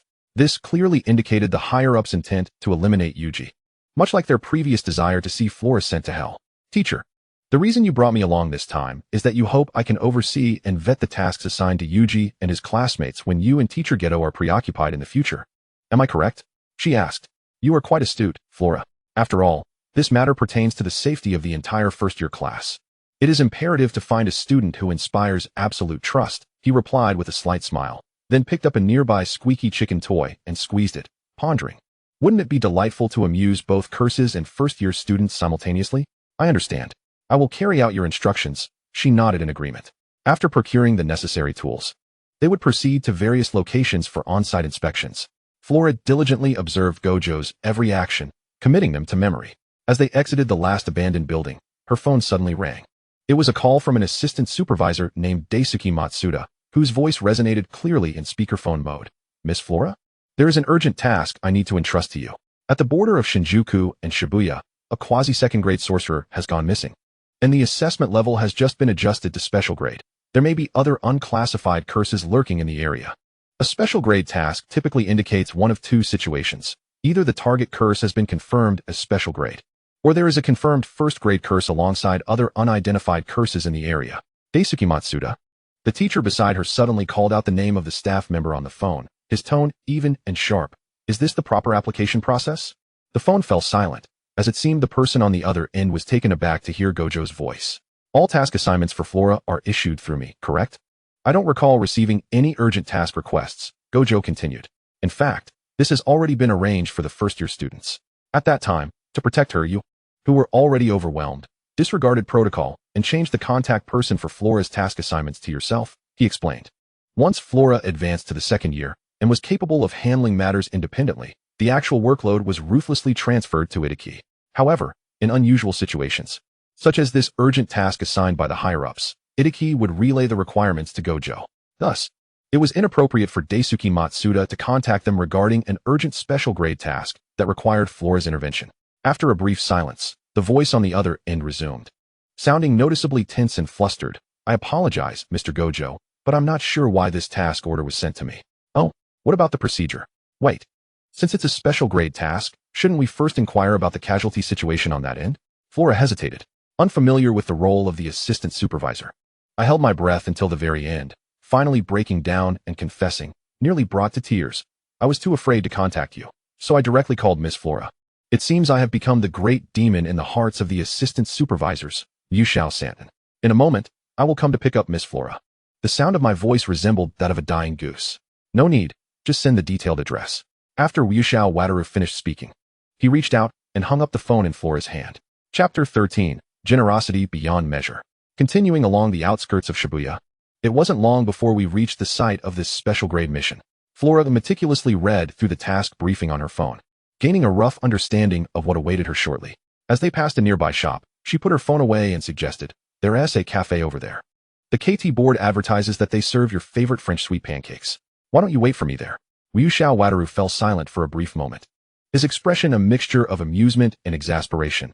What kind of teacher leaves their student at a mission point to run off to a maid cafe? True to his 6 eyes, he didn't even need to turn his head.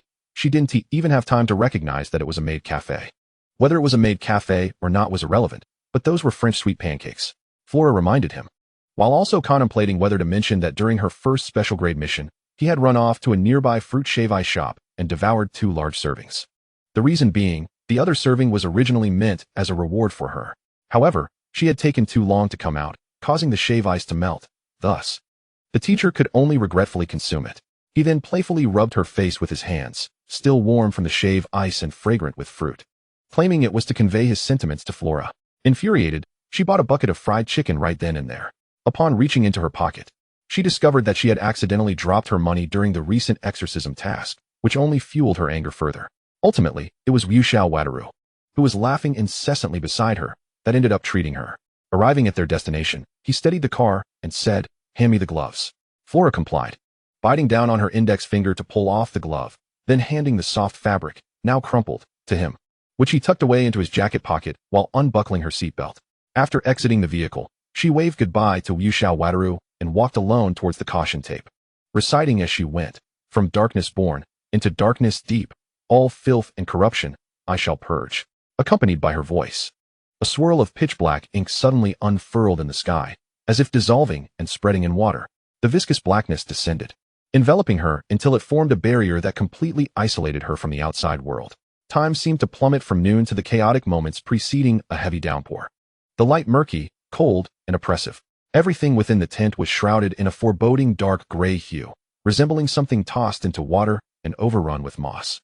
Cursed energy erupted from her fingertips, transforming into a dazzling display of colors, prompting the serpent bracelet on her wrist to awaken and morph into a slender silver serpent weapon firmly grasped in her hand. The other hand reverted to the form of a white serpent with azure eyes, its massive body gliding silently beside her, its diamond-like vertical pupils scanning the surroundings warily. Something was watching her. This intense sensation of being observed struck her the moment the tent was lowered. A powerful sense of intrusion. Just as described in the task briefing, anyone entering this old hospital site would feel the sensation of being watched, trapped, even immobilized. It was as if 1,000 twisted eyes filled with malice were fixated on her, their gaze so intense it approached the tangible, accompanied by a dense, purple-black miasma that transformed into an omnipresent blade, eager to shred any intruders to pieces. As Flora walked in seemingly nonchalant, she calculated. No wonder the task level had been elevated. This was merely the cursed energy fluctuations lurking at the periphery. If a sorcerer lacking sufficient power approached, they would likely be rooted to the spot. After all, it was a place meant for healing. And the accumulation of human negative emotions within a hospital often exceeded that of a graveyard.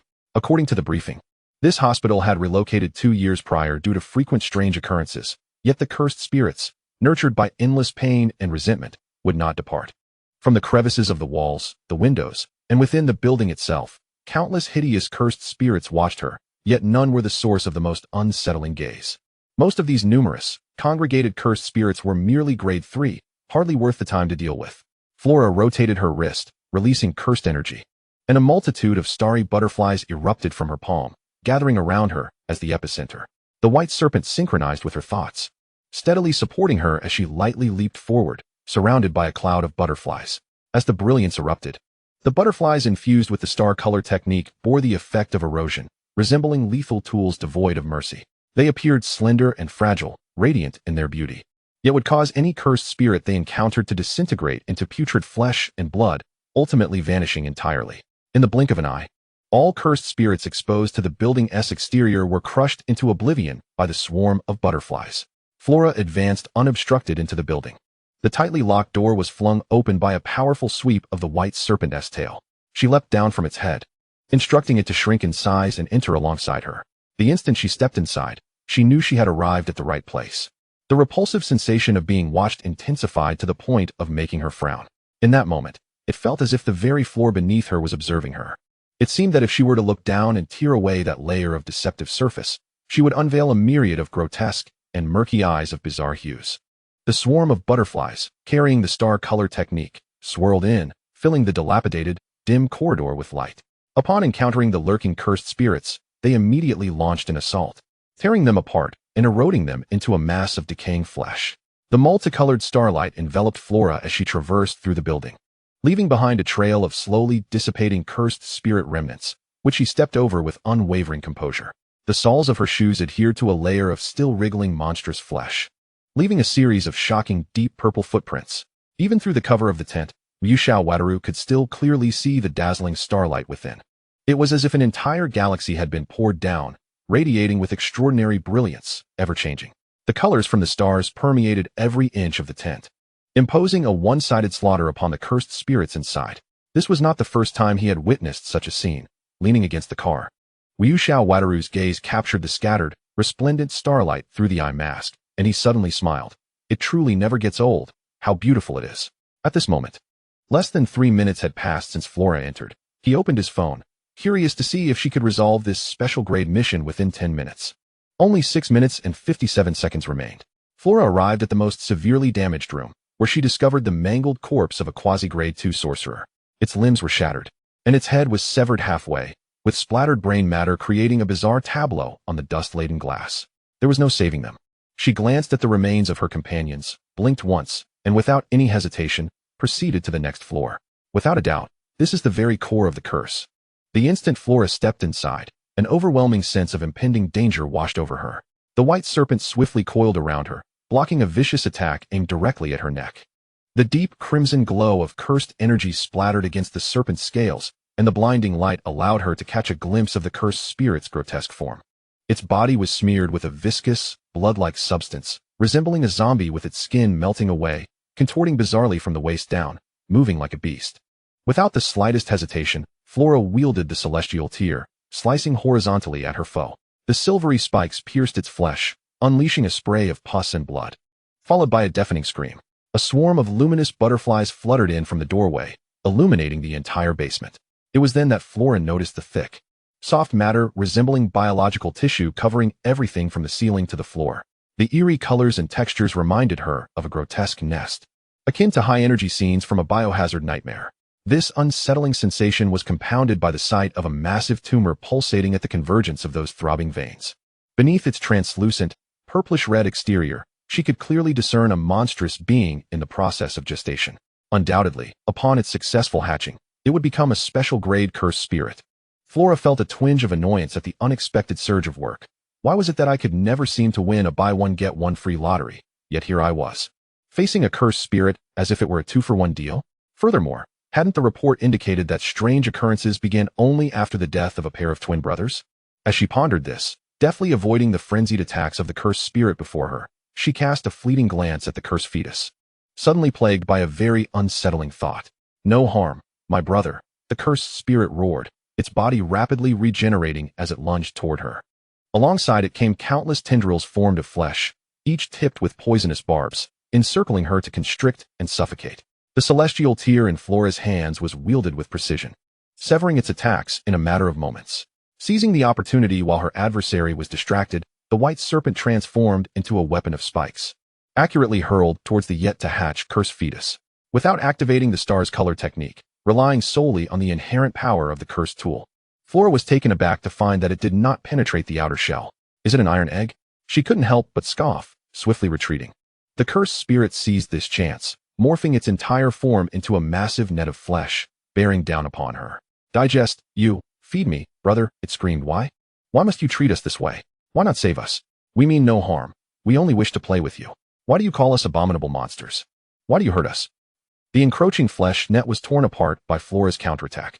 In that fleeting moment of her distraction, the cursed spirit howled in rage, attempting to resist. Almost simultaneously, the azure-eyed white serpent glided behind it like a colossal shadow, sinking its fangs into the nape of its neck. The uncontrolled, sharp barbs erupted in all directions as Flora grasped them barehanded, drawing closer. The cursed spirit struggled to escape the serpent's grasp, its wounds swiftly healing. It locked eyes with Flora, its expression twisted in agony. The cursed energy surged uncontrollably from its hands, and Flora regarded it coldly. Digesting and absorbing? You mean like this? A resplendent radiance erupted alongside the activation of her technique. Star's color, she spoke, her hands filled with countless vibrating winged starry butterflies. Dread spirit breath. In that mere instant of contact, the special grade cursed spirit acutely felt its life force waning, being violently siphoned away by an overwhelming external force, transforming into cursed energy that surged into Flora's body. Observing the cursed spirit gradually becoming emaciated, Flora blinked her luminous, light green eyes. As a source of cursed energy, the conversion rate of special grade spirits is indeed the highest, though it requires some time. First and second grades are acceptable as well, offering good value. However, I don't particularly need it right now. This will suffice. With that, she retracted the dread spirit breath, pressing her hand forcefully against the head of the special grade cursed spirit, twisting with great effort. The head, frozen in a horrific expression, immediately snapped off and fell to the side. Next, she approached the still hatching cursed fetus, channeling cursed energy into the celestial tier, lifting it high and plunging it downwards. You, in truth, are not so different from us, are you? A raspy, chilling voice emanated from the severed head lying motionless nearby. Flora jolted, realizing that the omnipresent sensation of being watched had exposed some of her inner memories, prompting her to curse under her breath. So, it is indeed a special grade cursed spirit with a peculiar ability. I was just wondering if you would die so easily. Having never been able to embrace or even touch her own family, every object she encountered would turn to filth, and she was ridiculed by those around her as a monster. You, in truth, are not so different from us, it cackled, its torn vocal cords attempting to heal, only to be continuously eroded by the remnants of cursed energy lingering in its body, struggling in agony. My brother and I are also born deformed, abandoned in a hospital, with no one to save us. We can only watch as they have their companions, friends, and parents. Why? Why do we not have those? Uncertain whether it was tears or blood, something oozed from its eye sockets. Why can you? It suddenly inquired, its voice hoarse and broken, filled with resentment. Why do you have companions, teachers? Why? We should be the same. We should be the same. Why? What have we done wrong to be tortured, dismembered, and killed? You claim to protect others, but who ever protected us? Have we done anything wrong? Why was there no one to save us when we were harmed? It is precisely because of that we have become like this. Do you intend to wipe us out? For a fleeting moment, she was lost in a haze, memories maliciously drawn forth by her adversary flooding her mind. Countless distorted, shadowy figures jeered at her. Monster, ghostly thing, you filthy spawn of a dead father and mother. You're disgusting, toxic, anything you touch decays. Filthy thing, a wretched, rotten thing. Why not keep a little ghost alive instead, huh? You don't look human at all. Hey, ghost doll, want to eat this? Just crawl over, and I'll give it to you. Ha ha ha ha ha. The repetition was relentless, an endless cycle. Alongside her own past, an immense torrent of pain and malice from the special grade cursed spirit was forcefully shoved into her, like a bottomless vortex seeking to consume her. All of this was due to this technique. An unknown voice twisted around her, incessantly chattering, gnawing at her nerves like maggots. It's all because of this technique. But Flora's colors appear rather beautiful, another voice remarked. She suddenly widened her eyes, catching a glimpse of Satoru Gojo's profile beneath the snowy night in Sendai, as if the entire world had been frozen in that singular moment, halting even the relentless malice that swirled around them. Something stealthily lunged at her. Her body's instinct for defense surpassed her consciousness, compelling her to seize the long, serpentine tongue that emerged from the cursed spirit's gaping maw. The accumulated corrosion was instantaneously unleashed, transforming the blood-red tongue, adorned with fangs, into a mass of putrid flesh that plummeted to the ground. A harrowing wail erupted from the creature's mouth. How terribly rude to invade someone else's memories without permission and even shove a portion of their own into the mix. Flora turned her head expressionlessly, her pale green eyes resembling meticulously carved gemstones, sharp yet luminous. She approached, lifted her foot, and forcefully stomped down on the grotesque, fear-stricken visage. The sharp crack of shattered bones echoed beneath her foot. The starry tears of the celestial binding pierced into the cursed womb before her. No. The violent impact caused the entire tent to tremble for half a second before it gradually contracted. 8 minutes and 41 seconds. Satoru Gojo halted the timer, rising with a joyful expression to greet his student who had completed her task ahead of time. A black curtain lifted before him, dissipating. Flora beheld Satoru standing before her, a smile gracing his lips. Welcome back. She soon noticed her own overly placid expression. Gojo paused momentarily, suppressing his smile, and inquired softly, "What is it? Was that cursed spirit too weak to be satisfying?" She pondered for a moment, refraining from answering, and instead asked, "Are you using Limitless? Why must he employ that around Flora?" Before she could finish her thought, the girl suddenly stepped forward, embracing him tightly, burying her face against his chest. The faint, fragrant scent of his clothing mingled with his warmth, flooding her senses as she wrapped her arms around his waist, her hands instinctively clenching without actually touching him. Gojo was taken aback for a moment, then reciprocated the embrace, his palm gently stroking her pastel-haired head, an unusual silence enveloping them. "Teacher?" she murmured into his embrace. Her voice muffled. "I'm here," he replied, his voice resonating from deep within his chest, reverberating above her. She exhaled softly, then continued, "You've started the timer, right?" "Yes, 10 minutes. Flora finished early." "By how long?"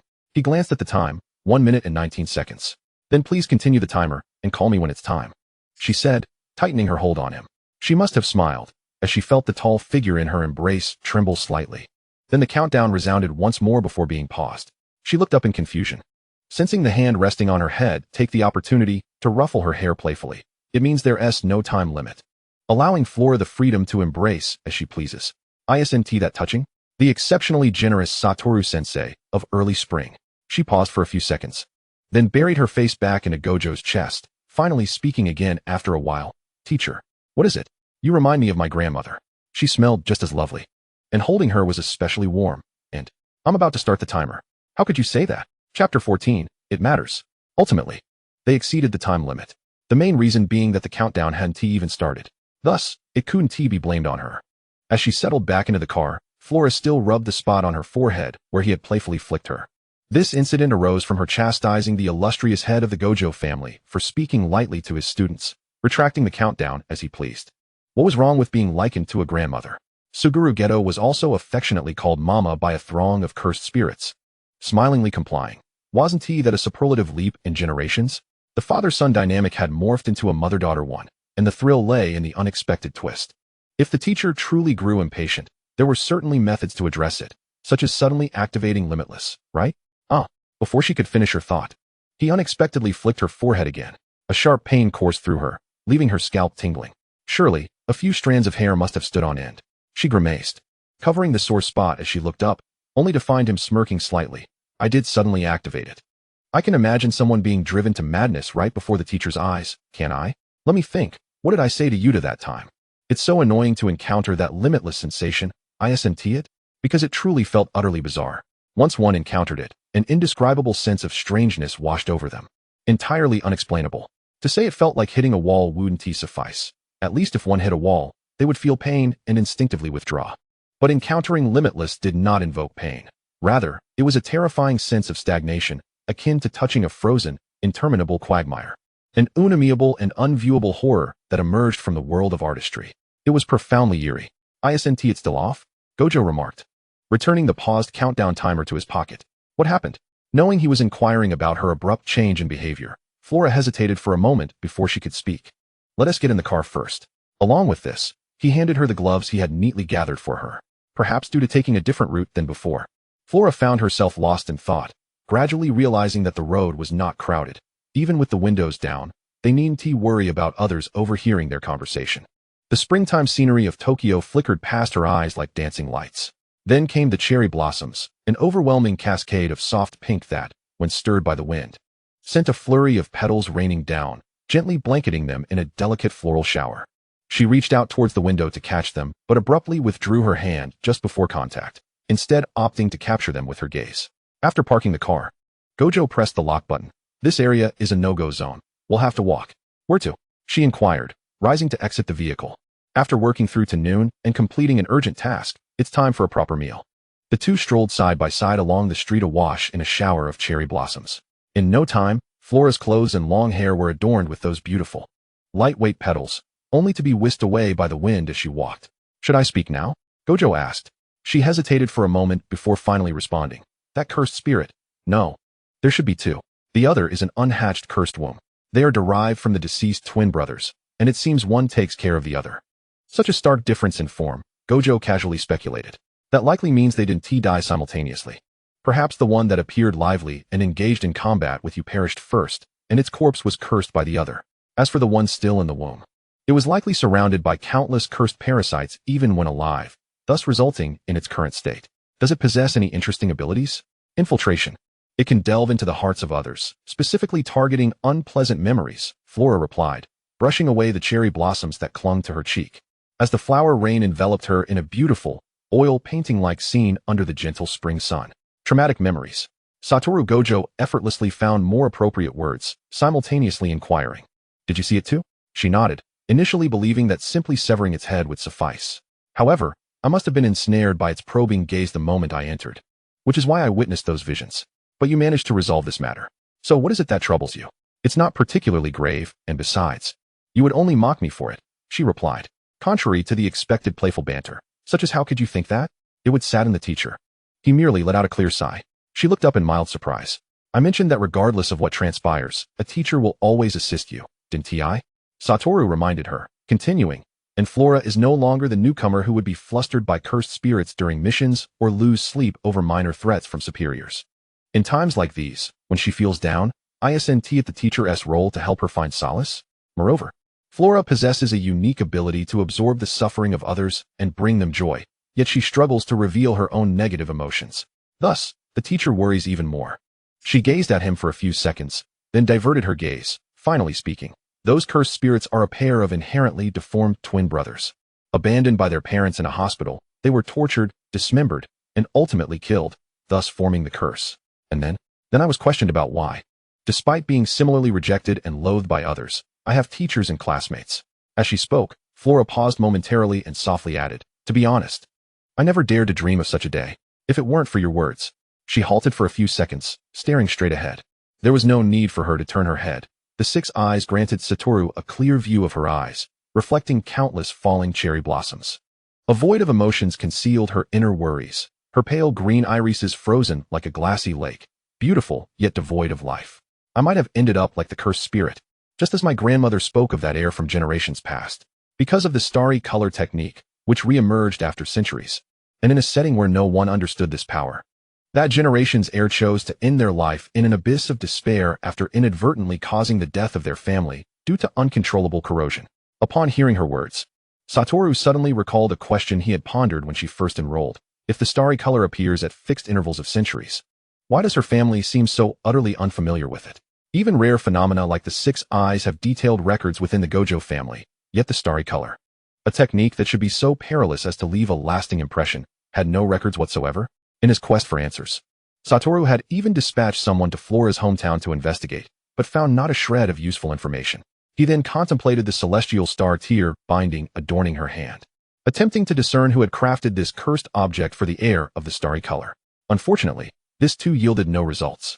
Ultimately, there were no records regarding the starry color or the celestial star tear within the Gojo family.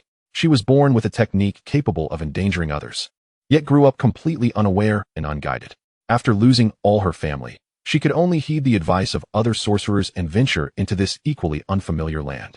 If all else failed, she could also meet the same fate as the previous heir.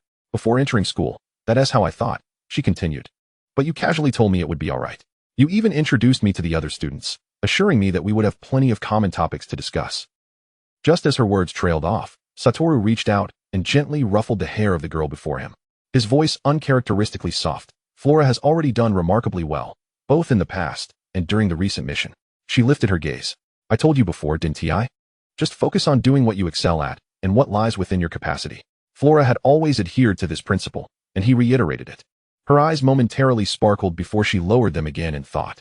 Unsure of how much she had omitted from her true feelings, she abruptly blurted out. If it weren't for you, I might have already become a cursed spirit myself. There are so many people like that in this world, as well as many such cursed spirits. So, that is the crux of the matter, isn't it? Satoru observed her, noting that encountering cursed spirits with similar circumstances had affected her mood, leading her to empathize with strangers who had faced similar pasts but taken entirely different paths. Flora quietly nodded and added, However, you mentioned that we can only do what lies within our capabilities. Indeed, he replied. It seems that in other situations, it is manageable. But the moment she encounters a stranger with a similar background, Flora cannot help but bear their suffering, her empathy overflowing. He commented. He then inquired solemnly, do you believe you can save all those who are similar to you in this world? She shook her head. Then why burden yourself with these worries? Satoru remarked. Empathizing with others indiscriminately will only add unnecessary psychological burdens upon yourself, won't it? The very role of a sorcerer is to manage the negative emotions of others. Isn't that enough to make one feel discontent? If one possesses an overly rich emotional spectrum, this profession can become quite exhausting. Do you feel exhausted and troubled, then? She asked. Indeed, he replied, but not because of the cursed spirits or the nature of a sorcerer's work. Is it because of the higher-ups? Correct, he answered, a faint smile gracing his lips, devoid of warmth. After all, I don't experience the suffering of strangers like Flora does. I merely do what is within my capabilities. But you can do everything, she said, blinking in confusion, as if finally grasping the distinction. Satoru was capable of so much that it seemed almost limitless. It was merely that those tasks were effortless for him. Essentially, he was merely practicing his own philosophy. Although it feels somewhat like leading a student astray. I genuinely worry about Flora, so I must say, occasionally being a bit ruthless may be better for you, he stated. As he looked down, a few cherry blossom petals fell from his snowy hair, brushing against Flora's brows, cheek, and the corners of her lips before finally settling in her cascading locks, entangled. Flora blinked, brushing them away, and echoed his earlier words, ruthless?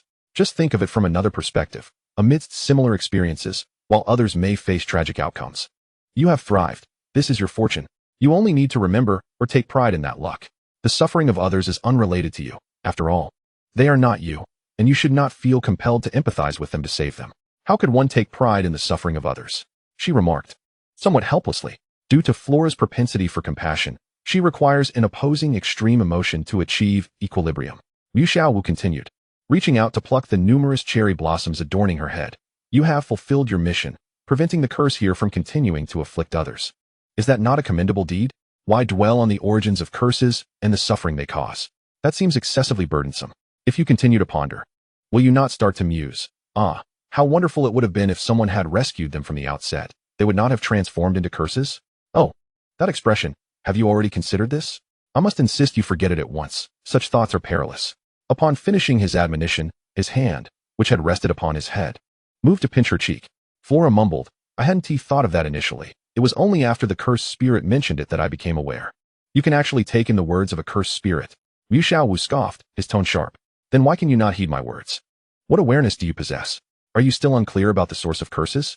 They continuously arise from the myriad emotions of humanity. As long as humanity exists, curses will never vanish. Why waste energy contemplating the impossible? The emergence of curses followed by their exorcism is all that is required. Overthinking trivial matters at your young age could easily lead you astray, much like that foolish character from that mindless manga. Do you aspire to become like that? As he spoke, he suddenly kicked the passing Suguru.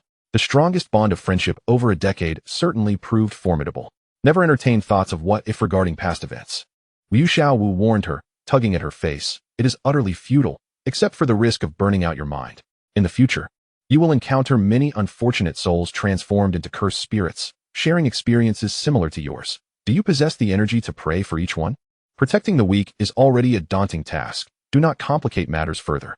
Especially refrain from regretting for those uninvolved. Teachers do not regret past events, Flora exclaimed, her eyes wide.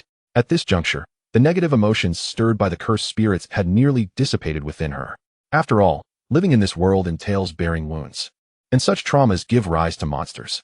Exorcists are tasked with eliminating these beasts, inevitably facing similar memories that could trigger discomfort. Yet, she was not entirely unprepared for this. It was not her first encounter. It was merely her youth. She was only 17, and her overly sensitive nature that left her somewhat disheartened each time. However, now, she found herself more intrigued by the glimpses of Yu Xiaowu's intrinsic qualities revealed through their dialogue. Is there truly nothing that would make you regret? Aside from not purchasing a Jakufuku in advance, of course. And what if an accident occurs, resulting in the deaths of many whom you could not save? She pressed further. Yu Xiaowu's response was devoid of any emotion, bordering on a chilling indifference. It would remain unchanged. Not to mention that I can achieve whatever I set my mind to. That is simply who I am. Even if there exists an exceedingly unfortunate soul who perishes despite my utmost efforts, what chance do others have? Mourning for them is not my obligation. I would rather swiftly eliminate the foolish instigator and exact vengeance for them. If you insist on asking how I feel about it, I cannot say there is no sentiment at all. However, such feelings hardly reach the level of empathy, merely a tinge of regret, at most. He continued, his tone adopting a distinctly casual indifference. Inherently, protecting the weak while exorcising curses is an exceedingly tedious and frustrating endeavor, compounded by the relentless sympathy for the countless victims. Then why do you engage in such actions? Flora felt herself becoming increasingly perplexed. Though he verbally expressed the burdensome nature of protecting the weak, he was undeniably engaged in those very actions. Moreover, she could sense that this behavior was entirely devoid of the cute, stubborn, tsundere connotations. He genuinely found it bothersome. I wish to do so, and fortunately, I am capable of it, he replied. A simple declaration of both desire and ability had enabled him to operate tirelessly, akin to a 007 agent for many years. Flora, upon hearing his words, opened her mouth but found herself momentarily speechless. In her mind, something exploded, and she suddenly comprehended the source of the contradictory feelings Wu Xiaowu had long evoked within her. His actions stemmed from a heartfelt choice, which allowed him to persist unwaveringly over the years. Yet, this choice fortuitously aligned with society's definitions of justice and goodness. As a result, he possessed an aura of benevolence reminiscent of a savior, coupled with an intensely strong, inner coldness, rendering him enigmatic and unpredictable. Shortly after she entered her first year, Flora had already heard others speak of this six-eyed sorcerer from the Wu Xiao family.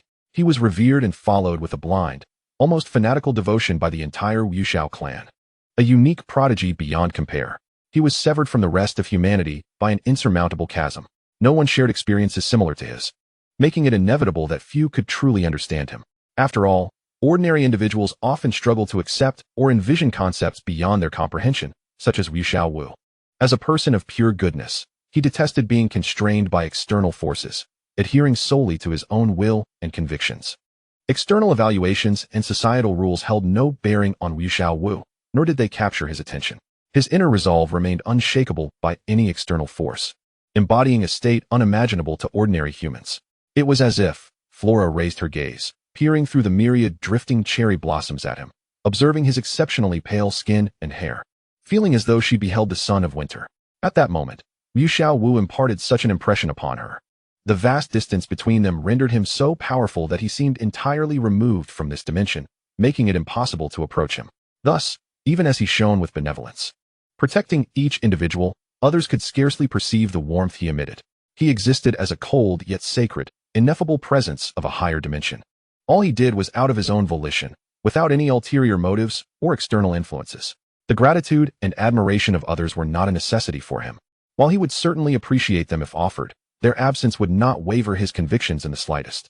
For humanity as a whole, the greatest fortune lay in the fact that his desires, whether to reform the world of sorcery or to exert his utmost efforts in exorcising curses, aligned perfectly with the principles of kindness and justice. I'm sorry, she suddenly spoke, her voice soft, barely audible, swept away by the wind along with the surrounding cherry blossoms. Why the sudden apology? Wu Xiaowu tilted his head in confusion. The teacher mentioned finding it bothersome to protect the weak, yet I seem to embody that very role for you. After all, setting aside my techniques, compared to Wu Xiaowu, I am but an entirely ordinary person at heart. After a brief silence, the corners of his mouth twitched slightly, and he even reached up to scratch his temple, concealed by an eye mask, before sighing once more. Did I not just mention? Flora is Flora, and others are others. You are my most cherished student, and there is no need for you to apologize for such trivial matters. Cherished? She inexplicably seized upon that word, unconsciously repeating it. Of course. Is there a problem? No, not at all. I just feel as though I've recently come to a realization about something, but now, I find myself a bit confused, she admitted, a hint of bewilderment in her expression.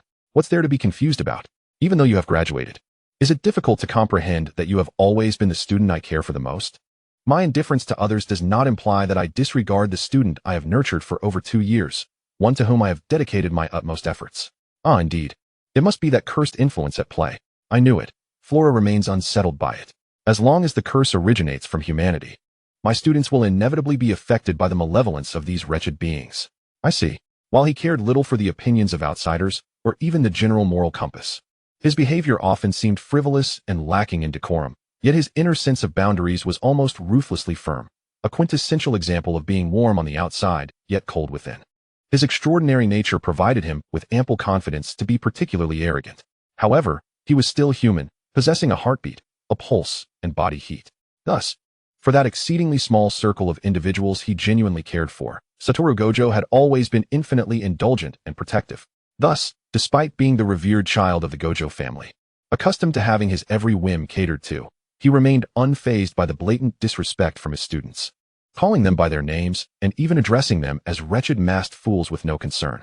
Reflecting on the time when Yuji Itadori first enrolled, Gojo had unilaterally decided to place him next to Megami Fushiguro to foster camaraderie, only to be met with cold rebuke from the very child he had raised, chastising him for being a perpetual source of trouble.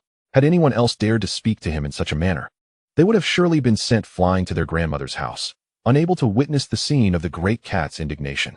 Lost in these thoughts, Flora suddenly exhaled in relief and asked, "You haven't activated your limitless, have you? I told you I wouldn't unleash it beside you."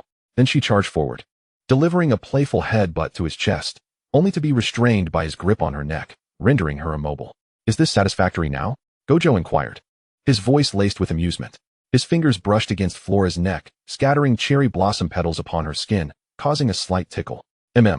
She herself was uncertain about what she had comprehended, but for now, she felt at ease. "So after all that, you merely wished to hear me express that I care for you?" He feigned surprise, though a smile graced his lips. "You could have just asked directly. You nearly startled me. I thought I was once again being treated like an unwanted mystery box, as if poked by an unacknowledged concern." She momentarily froze before hastily pulling away, avoiding his gaze. "What? Who wants to hear that all day? All right, if you don't want to hear it, then no. I'm so hungry. Teacher, I want to eat. But aren't we already on our way? I still want to see that." "Which one?" Flora pondered for a moment, raising her hand, referring to the phenomenon that appears when the starry tapestry meets the limitless. Chapter 15, A Radiance. The phenomenon in question is a spectacle so extraordinary that one must witness it firsthand to believe it. It occurs solely between the starry tapestry and the limitless. The first time she beheld this marvel was during a theory class on curse techniques in her first year, sudden and unanticipated, with everyone captivated. She vividly recalled that she had been daydreaming at the time. To be more precise, she had been severely sleep-deprived after staying up late to compose a report for Gojo, which he had jokingly claimed was a blank page despite her certainty that she had written something. Surely it must have been devoured by electronic spirits. The teacher before her, even while lecturing, maintained a casual demeanor that contrasted with the height of the podium, requiring him to lean awkwardly. With a face half concealed by strikingly pale mixed-race features and a physique that made even the most mundane uniform appear high fashion, he seemed more suited for a magazine cover than a classroom, though lacking evidence. Flora had always believed that the higher-ups at the school had a profound and ulterior motive for allowing someone like Gojo, without any qualifications, to teach. After all, it is well known that sorcerers can be utterly ruthless when they unleash their powers. As the saying goes, assassination is easy to evade, seduction is difficult to defend against. One could only pity the high-pressure, single individuals who truly suffered in their solitude. After enduring a year of Gojo's dismissive yet undeniably beautiful torment, it seemed that everyone had managed to dispel the allure of physical beauty. It was likely that any student who had been personally mentored by Gojo would no longer be swayed by mere superficial charms, akin to an accelerated course in resisting the allure of succubi. Upon graduating, they would possess a heart colder than the knife that had filleted fish for a decade at a local market, and a resolve harder than any cutting board. In this light, Principal Yaga, the only one with marital experience, was indeed far-sighted and considerate in his planning. While mulling over various thoughts to maintain the pretense of being awake, Flora suddenly heard Gojo calling her name. Dazed, she turned her head, her mind still not fully alert. Yet, upon seeing Gojo smiling radiantly at her, she felt a chill run through her, as if foreboding doom was approaching. Her entire being jolted awake, and she leaped up. "What? Awake now? This is undeniably a crucial knowledge point. Yet you haven't even bothered to look my way while I've been earnestly explaining it for so long," Gojo remarked, his tone laced with playful reproach. With his 6 eyes, capable of seeing in every direction and possessing built-in zoom features, it was impossible for him to have overlooked her fatigue. The lesson had indeed progressed to a point where she was likely to be called out for her inattentiveness. Pain. It's unbearable. The downside of small class sizes was that when one dozed off, there was no one to cover for you. What are you so engrossed in? Is the tree outside more appealing than your teacher? This question was quite difficult to answer. How could she admit that after months of torment by this paragon of sorcery, she had finally developed a peculiar appreciation for the charm of the old tree outside, especially at this tender age when her heart was awakening? I'm listening, Flora stammered, mustering her courage to respond. "Is that so? Then repeat what I just said," Gojo challenged, standing before her desk with his hands tucked into his pockets. At 195 meters, his height exuded a formidable presence, casting a shadow that felt almost suffocating. With a woeful expression, Flora obediently repeated, "What are you so engrossed in? Is the tree outside more appealing than your teacher?" Wakabo Wataru was momentarily taken aback, only to subsequently dissolve into laughter, doubling over in mirth.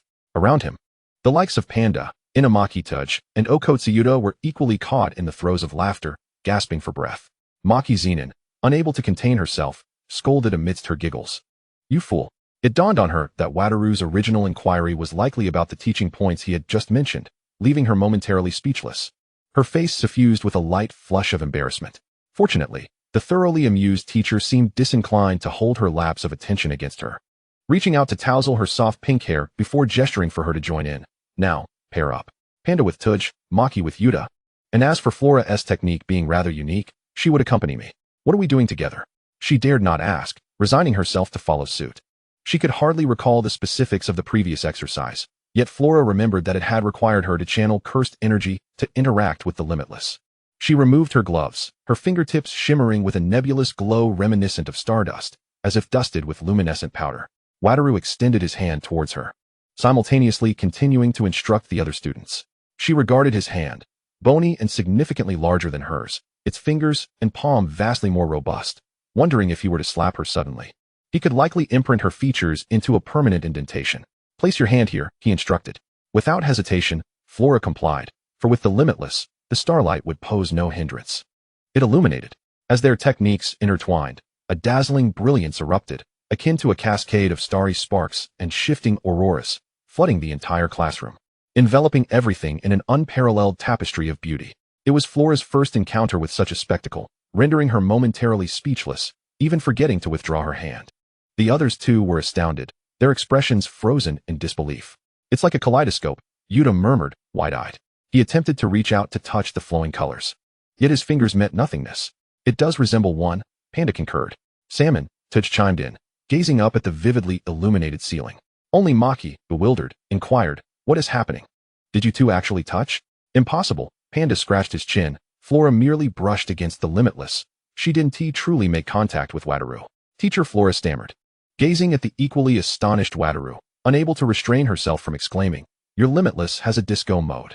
Hearing something so ludicrous, Wataru erupted into laughter once more, then began to untie the white bandages obscuring his eyes. At that moment, Flora was still a frail and helpless special grade student, not yet having escaped the shadow of his earlier remark about executing a death sentence. As he prepared to unveil his 6 eyes, her countenance turned ashen, and she stumbled back 3 paces, grasping the window frame, ready to leap from the 2nd floor in a frantic escape. Just as she struggled to hoist herself over the sill, Yuta squeezed in between them, asking, "Teacher, what are you doing?" Although she trusted he would not harm a student, the prospect of suddenly activating 6 eyes in class was utterly unprecedented and baffling. The others gathered around, their faces mirroring her confusion. "Class isn't over yet. Where are we off to?" Wataru remarked, his gaze piercing through the bandages, fixated on her. It was Flora's first glimpse of the 6 eyes, beneath thick, pristine lashes. The legendary azure orbs absorbed the cold light streaming in from the window, sparkling with clarity akin to a frozen azure sea, shrouded in wispy white mist. The dazzling brilliance was utterly mesmerizing. Still entranced by that eye, Flora's rationality began to falter, attempting to mitigate the overwhelming beauty. Suddenly, Wataru approached her, cheerfully placing a hand on her shoulder, effortlessly pulling her away from the window. "What's with the reaction? I promise, I want to eat you. Speak properly and refrain from being so hands-on." Maki glared at him. Steadying her back at the front of the classroom, Wataru lifted his hand once again, his blue eyes brimming with keen interest as they reflected her dazed expression. With a tone akin to coaxing a child, he said, "Come, extend your hand." Feeling as though she were enchanted by that blue gaze, Flora's mind went blank, leading her to comply without a moment's hesitation. Her hand brushing against the limitless once more. The same phenomenon transpired again. "Why does this keep happening?" she murmured, her eyes wide with confusion. The teacher, in a cheerful tone, explained, "It's akin to the phenomenon of dispersion."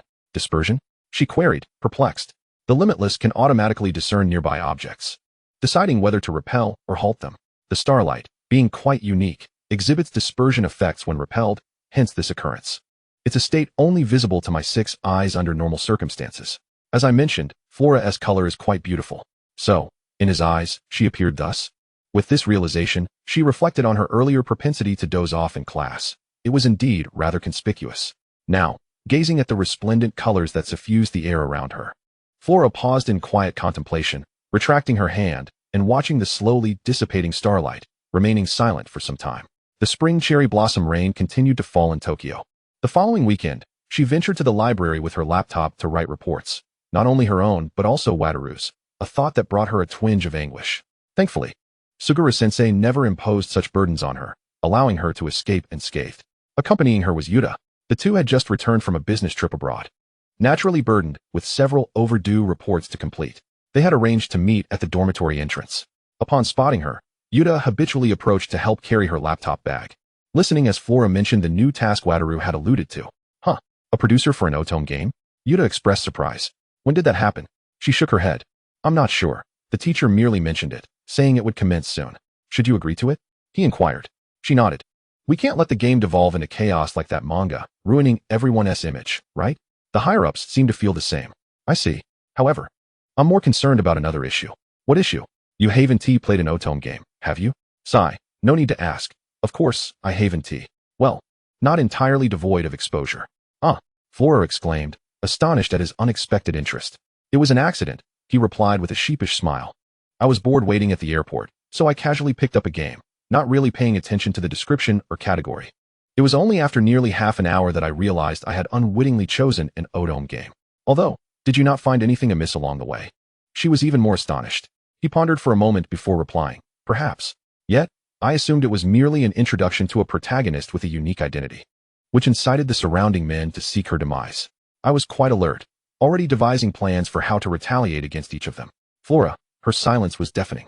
Transforming an otome game into an assassin's creed, truly remarkable of you. After a brief pause, Flora continued. However, it is rather peculiar that everyone in this game is someone I know. What if I were to end up in a dark room? Yuta a Tatari, a dark room? Flora elaborated. It refers to a scenario where a character suddenly becomes a Yandere and confines the player, and so forth. How awkward. She halted her steps and gazed at him, setting aside reality, solely based on the public perception brought forth by that manga. If the publishing company truly intended to cater to the online trends, then the individual most likely to engage in such darkroom antics within the game seemed to be standing right before her. Chapter 16. It's Fanfiction. Upon completing and double-checking the 2 reports owed to Satoru Gojo, Flora promptly attached them to an email and sent it off, reminding the recipient that these reports must be submitted first, as the deadline was fast approaching. It was utterly unbelievable. She suspected that this individual was deliberately stalling her return to the country and the report deadlines, leaving her with these 2 reports that they were too lazy to write. After accomplishing all this, Flora began to check her remaining tasks, feeling as though her spirit and body were steadily decaying. I'm heading to the self-service lounge to grab some coffee. Would you like some? She looked up at Yuta Tatari, who was also rapidly typing away at his keyboard. Just like you. Thank you, he replied, lifting his head, his complexion still somewhat pale, though his demeanor was notably improved compared to the day he returned. Just a moment. Flora rose and departed. The self-service lounge was at the end of the corridor. Upon entering, she could see the azure pond through the glass walls. The coffee machine was operational, with a nearly full mug waiting below. Flora approached and pressed the button, somewhat puzzled by whose cup this was. Yes, this is Itiki. Thank you for your hard work, Satoru-san. How may I assist you? A familiar voice, imbued with a profound sense of weariness, emerged from behind the beverage cabinet. Curious, Flora walked over to find Itiki on the phone. Perhaps aware that any task associated with Satoru Gojo was exceedingly troublesome, Itiki continued his conversation without interruption. He tilted his head, wedging the phone between his shoulder and ear while swiftly retrieving various notebooks and pens from his bag, his movements fluid and remarkably adept. Yes, I'm aware of that matter. What? Matsuda Daisuke? Yes, he just started not long ago. Wait. Why can he contact a special grade sorcerer for tasks right after joining? You'll need to let me communicate with the dispatch department about this. I understand. As per your previous request, all of Flora's tasks are channeled through me. No, I Haven T altered your role as her contact. Investigate? Certainly, I will. Flora blinked, realizing that the sudden urgent task from the unfamiliar assistant supervisor had piqued Satoru Gojo's suspicions.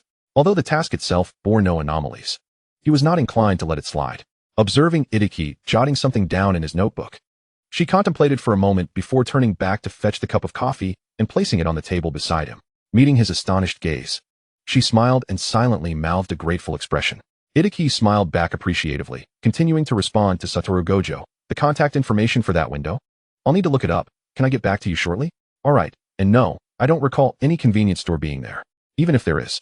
The dessert selection should be quite similar to that of the last one you visited, considering it's a chain. The conversation began to take a strange turn. You bought a new film as teaching material? This, Satoru-san, is not permissible. It truly isn't. Alright, I understand. Regarding reimbursements, I'll do my best to assist you. The classroom we used last time hasn't been tidied up yet? Wait, what? You actually have some cursed remains you forgot to return? Really? You don't recall where you placed them? Alright, I'll try to help you locate them. The phone call unfolded with the intensity and busyness akin to international negotiations. Once it finally concluded, Itaki barely exhaled a sigh of relief and took a sip of his coffee. You've truly worked hard, Flora reiterated earnestly. Just listening to that call felt like her head might explode, and he faced it daily, sometimes more than once. Actually, it's not that bad, Itaki replied, though the light in his eyes had significantly dimmed. After all, today Satoru Gojo hadn't specifically instructed him to schedule a session to scold him for making him wait too long. What? She was greatly taken aback. Unable to discern whether Satoru Gojo was being serious or simply indulging in a playful jest, akin to a cat toying with its prey. After all, Satoru was known for his patience and gentleness towards students. Speaking of which, I suddenly feel a bit apprehensive. After all, I am now in my internship year. Having participated in the graduation assessment, I am no longer merely a student.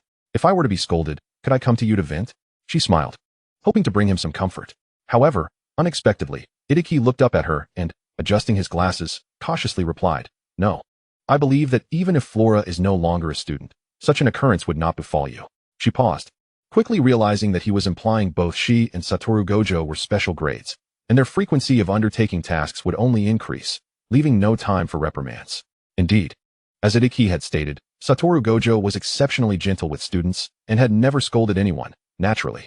Watching Flora take 2 cups of coffee and bid farewell as she departed, Itaki redirected his attention to the task Satoru had just assigned him. He opened his computer and retrieved the information on his colleague, Matsuda Daisuke. Such procedural matters were public information within the high school, lacking anything particularly worth investigating. With this thought in mind, Satoru Gojo twirled his phone between his fingers. Resting one hand behind his head, reclining against the back of his chair with his legs crossed atop the table, his expression impassive. Moments later, he lowered his head and dialed one of the contacts. The other line was quickly answered by a voice that was particularly sultry and languid. What is it?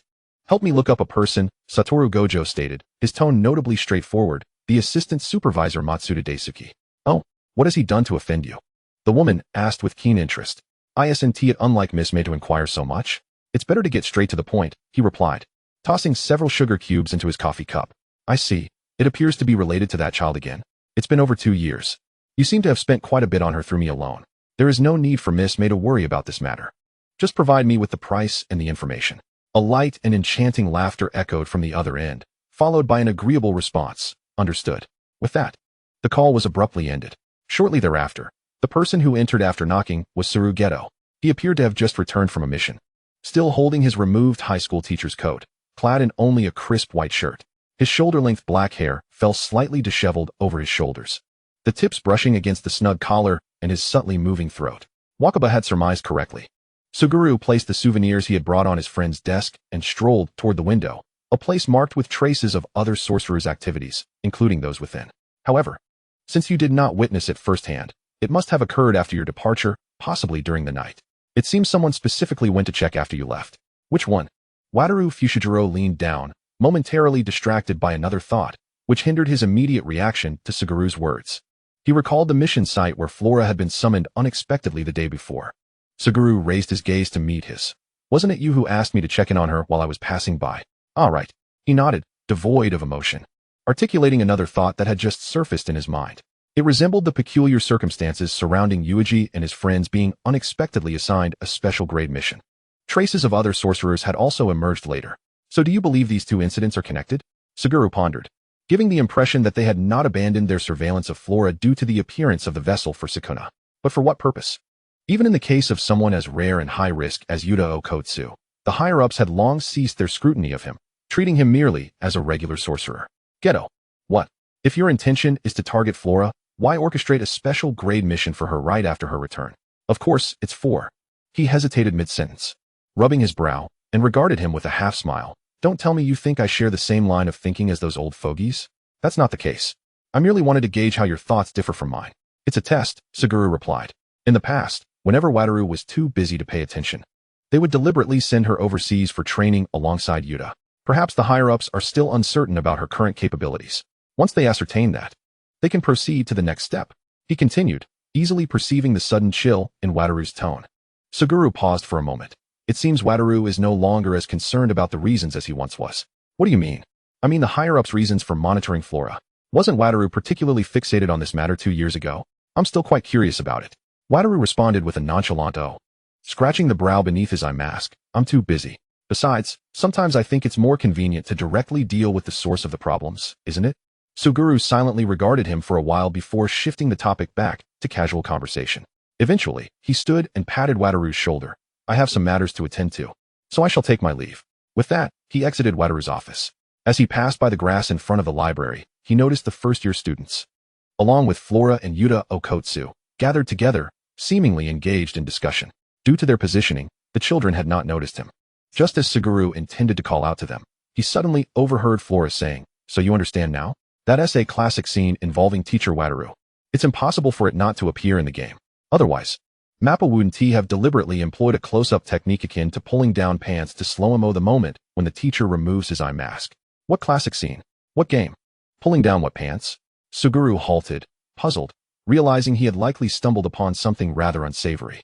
"Don't use such a terrible analogy, senior," Yae Watanabe exclaimed, her face contorted. "Let us say it's a close-up of removing black stockings then."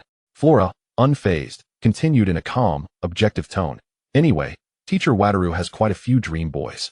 As everyone seems to agree, the wolfish words on Twitter are plentiful.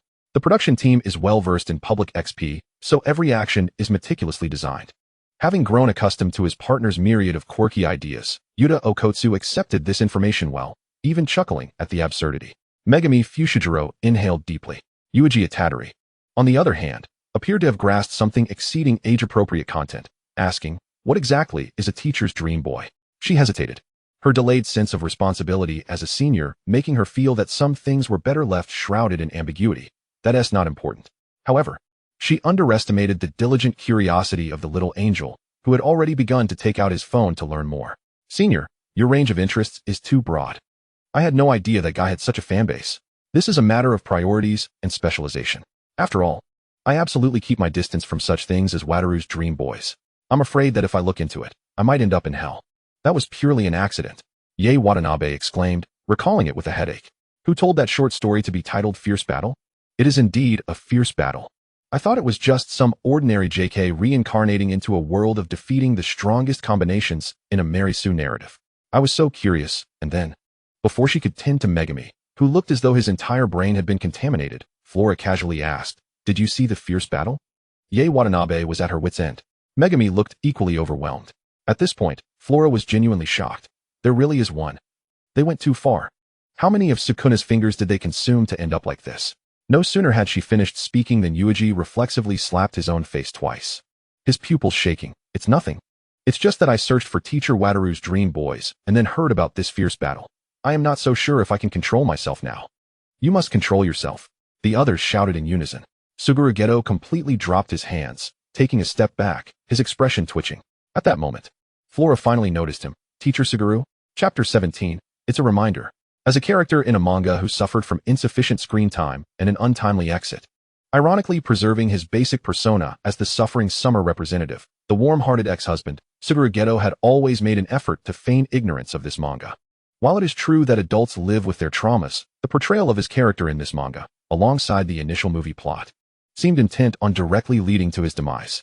Given how the internet has transformed the world into a global village, allowing curses to proliferate more rapidly and abundantly, Suguru had long harbored a secret suspicion that the internet itself might be a cursed spirit. However, he lacked any evidence, especially during the release of the movie, despite having deliberately traveled abroad to execute a mission in an attempt to seek refuge. Yuji Itadori's spoilers still rode the powerful cursed spirit known as Internet Signal Pro Plus Ultra, emerging from the phone screen to deliver a devastating blow to his abdomen. Under the weight of psychological trauma, he merely replied with a nonchalant "oh," followed by, "Yuji is quite entertaining. It brings me joy." Unable to resist, He opened the chat interface with Satoru Gojo and sent a message. I just realized that enduring cursed spirits isn't as unbearable as I thought. Satoru replied almost instantly, oh, congratulations. The movie is starting. I'm going in first. Suguru Geto. Satoru Gojo. Yes, that one. Instantly blocked. Could it be that he alone in this vast world realized that the malevolent internet itself might be the most wicked of all curses? Confused, he contemplated consuming a few special-grade curses to quell his unease. Fortunately, his role was minor, and he had always excelled at patience. Most importantly, he lacked the inclination to attend conventions, thus evading the terrifying experience of being mobbed by fervent fans, crying out Lord Geto, and being thrust into a position of unwelcome prominence. Of course, complete avoidance was impossible. After all, one must venture outside. And with that comes the risk of being mistaken for a cosplayer, or facing the ultimate social embarrassment of being accosted by shipping fans, demanding, Geto, how could you abandon the cat? You must return to your feline companion. In response, Flora once remarked, I have a plan to alleviate teacher Geto's current plight. He sighed and leaned closer. What is it? Tattoo a seam across your forehead. Stand user, magical duels. Questioning the brain flower. Understanding the brain flower. Becoming the brain flower. Transcending the brain flower. He inhaled the sigh he had just released, smiling with an air of resignation. Perhaps not. After all, a seam would indeed be quite unsightly. And if he proceeded with such a ludicrous idea, the only outcome would be to leave Satoru Gojo in fits of laughter until he perished. Should that occur, the higher-ups from the Zenin and Kamo clans would likely engage in fierce competition to claim him, inscribing his name in the family lineage. And he would be forced to ascend, ultimately becoming the monkey god. Such is the irony of diverging paths leading to the same destination. Flora mused aloud, after all. That was the only time in this life that I secretly stole a chicken, the pinnacle of youthful trauma. This classic trope of shounen manga is simply impeccable. Suguru Geto fell silent for half a second before releasing a deep sigh and stating earnestly, to be honest, I still believe that given Satoru's character and mindset, even if I were to truly leave, he wouldn't genuinely lose his happiness or have his subsequent thoughts entirely altered. It would only have a certain degree of influence. His tone was gentle, his expression calm, a faint smile gracing his lips. Satoru, you see, is extremely resolute, to the extent that it surpasses what ordinary individuals can comprehend. Thus, regardless of what transpires, or who departs from his life, it will not shake his beliefs or sense of self.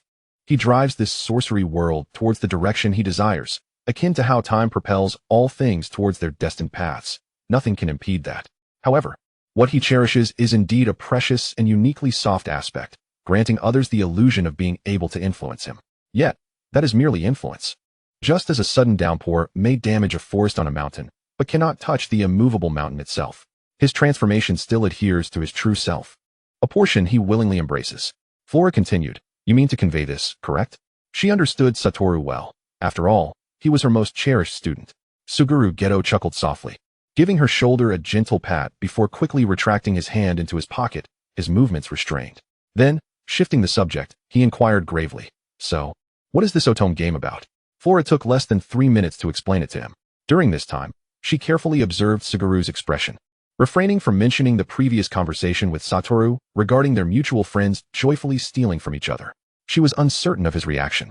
Suguru Geto appeared perplexed by the comic's endurance, sometimes seeming completely unaffected, while at other times, he would uncontrollably release a series of sighs. Yet, considering his close friendship with Satoru Gojo, it was clear that beneath his gentle, delicate, and courteous exterior lay an unfathomable penchant for dark humor and madness. For instance, he could casually analyze the various scenarios in which they might steal from one another, all while laughing. She was not prepared to accept such explicit content explained by the principal party involved. After a brief silence, Suguru turned to her.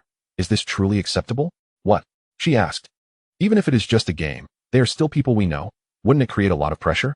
Suguru posited, as expected of someone with expertise. He was understanding and considerate towards his students. It might be, but it should be manageable. After all, I have indeed read quite a few fanworks and various edits that are completely harmless. She even recalled a moment when she attempted to share a video with friends, only to accidentally send it directly to Satoru Gojo. Upon realizing this, she was so startled that she mentally drafted a withdrawal application. Yet, the other party responded with another video. I think this one is quite well done. I believe I have a few more. Let me check. I seem to have forgotten to save them. Unbelievable. A reminder for all fan creators to tread carefully. Who knows how many works Satoru himself has secretly liked or rewarded. She stood in stunned silence, instantly transforming into a fan representative, fervently shouting, Please, dear principal, distance yourself from fans. Beauty is born of distance. Only to receive a voice message filled with joyous laughter, accompanied by Satoru's playful remark, "But Flora, you actually prefer watching this rather than my personal edits? I enjoy the fight scenes, though the romantic ones are nice too. Oh, by the way, Flora, would you like to try editing one for me? I can appear as a model for exclusive footage, and we could even capture some moments of Zetagather. That would be quite beautiful to edit. Wasn't this supposed to be off-limits for discussion? And what would we capture with Z? An immersive first-person perspective of a cursed spirit being ground to dust? What a ridiculous simulator." Flora gasped, hastily escaping from line. Back in the present moment, she was consuming a soybean milk egg roll, attempting to shake off the terrifying memories from earlier. When she heard Satoru say, "In any case, this task may be a game produced by the supervisor, but no one can guarantee that it is truly that simple. Pay attention while you play. If you encounter any issues, notify us immediately." "So, Teacher Geto, will you play with me?" Flora asked. "No." He rejected the idea without a moment's hesitation. "I see." She turned to her golden partner, hoping that Yuta would always be there to face challenges alongside her. Yuta Itadori hesitated for 2 seconds, but eventually nodded. Such is the profound bond of camaraderie. She gratefully placed her hand on the other person's shoulder and gave it a gentle pat, secretly resolving that if the game truly triggered the dark arc of Yuta Okotsu, it would be up to the protagonist himself to face it. If it became unbearable, Fushiguro suddenly spoke up, her expression entirely somber. With only her lips moving in an attempt to rescue her esteemed senior, Okotsu. "Why doesn't Senior Flora let Teacher Gojo accompany you? He seems the type who could accept any outcome on the spot." "Precisely because of that, he cannot be involved," Flora replied, momentarily bypassing the thought of how busy he was, often working tirelessly to the point of exhaustion, even falling asleep while waiting for her to retrieve her belongings from the office. Otherwise, wouldn't he that just be giving Teacher Gojo an easy ride? Silence enveloped the evening at Cambridge. Everyone raised their thumbs in admiration towards her. Suguru Geto observed her quietly for a while, chuckled softly, but remained silent. After a bout of aimless chatter, Flora stretched and stood up. "I have 2 reports to write, so I'll head back now. I'll wait for you." Yuta Okotsu replied as he stood as well. "I still have half of my last one left. Shall we have dinner in the cafeteria then? If so, I can help you apply for your favorite sesame oil and salt cabbage." Flora continued typing without raising her head. "You finish what you're working on first. I'll take care of the rest of that report," Yuta Okotsu suggested, reopening his laptop. "Send it to me." "Huh." Flora looked up, "But it's fine. Once you finish writing, we can go have dinner," he encouraged. "All right then, thank you." "No problem." Upon receiving the partially completed report, Yuta Okotsu glanced at it and curiously asked, "Why didn't Mr. Itaki contact you? It is indeed peculiar. However, that task wasn't particularly remarkable, just a special grade cursed spirit along with an unhatched cursed womb." "I see." After toiling away until nightfall, the agonizing report writing finally came to an end, and the two headed to the cafeteria together. Flora, with her favorite takoyaki in her mouth, appeared somewhat dispirited. "Yuta." "Huh? What?" The handsome young man, called by name, looked up in confusion, meeting Flora's dulled light green eyes. "Do you think sorcerers need to write reports?" she inquired. Yuta Okotsu paused in his action of picking up the salted cabbage, his body tensing, his eyes blinking. "Flora can't possibly be considering something dreadful, can she? I just find it strange.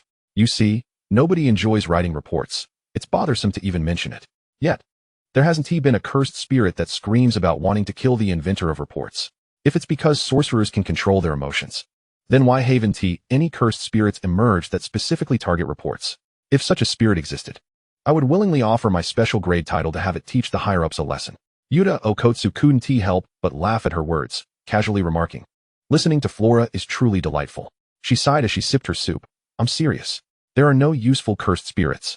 Yet there's always a plethora of troublesome ones. How about a super special cursed spirit exterminator formed from the collective grievances of sorcerers? It could punch the higher-ups and trample on other cursed spirits." She suddenly trailed off. Yuta Okotsu, puzzled, asked what's wrong. She fell silent for a few seconds, touched her nose, and said, "Nothing. Just suddenly thought that this super special cursed spirit exterminator sounds a lot like Teacher Gojo." Once this notion took root, Yuta Okotsu too fell into silence for a few seconds before giving her a thumbs up.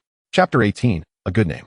When she received the task notification call from Itaki, Flora was in a quandary, trying to decide which of the 8 suddenly sentient takeout options, all vying for her hand in marriage, she should accept. The hesitation stemmed from her inability to choose just one from the array of takoyaki, various Chinese dishes, and milk tea without abandoning the others. Wouldn't it be better to forego the certificate and simply hold a wedding together? My dining table is quite large, and everyone is welcome to join the fun.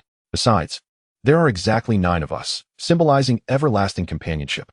We have to rotate daily to keep things fresh. With that thought, Flora eagerly reached for her chopsticks, ready to indulge, only to be startled awake by the phone ringing, tumbling from her reverie. Without needing to glance at the screen, just hearing the distinctive ringtone, she knew it was Itaki calling. It was barely past 4:30 in the morning, the sky still dark, the roosters silent, and even the dogs were asleep. Yet, she had to rise. Kinjaku Nanami's words rang true. Sorcerers truly had it rough. After a deep sigh, she quickly answered the phone. Good morning, Mr. Itaki. May I ask if you've recently taken up the part-time role of a Tokyo bigamy investigator? I apologize for calling, what? The voice on the other end faltered. I was just about to trick all 8 takeouts onto the table for a feast, and if your call had come just a moment later, I would have succeeded. The timing was impeccable, so I can't help but be suspicious, Flora sleepily responded. Itaki fell silent, probably at a loss for words, then chuckled lightly. The fact that she could leave him speechless was likely a rare occurrence, only happening with Gojo Satoru and Flora. However, while the former always made him anxious, the latter merely brought a smile and a sense of relaxation. All right, I'm about awake now. She tossed off the covers and sat up, awkwardly wedging the phone between her shoulder and ear. The room remained unlit, and in the dim, bluish-black shadows akin to a night sea, she deftly found her clothes and quickly slipped on her short skirt and knee-high socks. What is the location and level? You may proceed. According to eyewitness accounts from the window, this time it should be a special grade cursed spirit, but there are quite a few of them, he explained. A random cluster of special grade cursed spirits? She paused mid-motion, donning her white uniform. ISNT that just like the task teacher Gojo received last time? Thus, Mr. Gojo has requested that you bring back a cursed spirit corpse for Miss Gojo to examine. Itaki added. The sound of a car engine turning off echoed through the receiver, suggesting he had arrived at the dormitory entrance. Flora instantly realized the reason behind this. He had mentioned before that capturing a special grade cursed spirit was quite troublesome and that it was difficult to keep the whole corpse intact. A moment's carelessness could reduce it to mere ashes, which is why he had sent her. After all, the starry color could absorb life without destroying the form, making it the most convenient option for preserving a complete corpse. Due to Mr. Gojo's absence last night, it is anticipated that he will not return until after dawn. Leave it to me, then. As for the cursed spirits, I shall do my utmost. After hanging up the phone, I hastily completed my morning routine and dashed downstairs.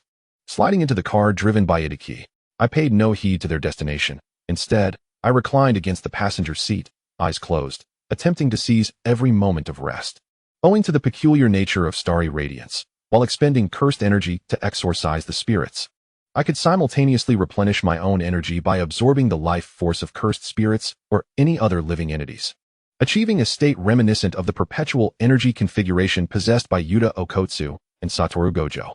However, the fatigue of the mind cannot be alleviated merely through the replenishment of cursed energy, as this phenomenon cannot even reverse techniques. Once I exited the car, I stretched my shoulders, biting my teeth into my gloves and stowing them in my pocket before swiftly entering the monstrous area cordoned off by warning tape. Behind me, I could hear Itaki setting up the tent, the black drapery isolating everything within from the outside world.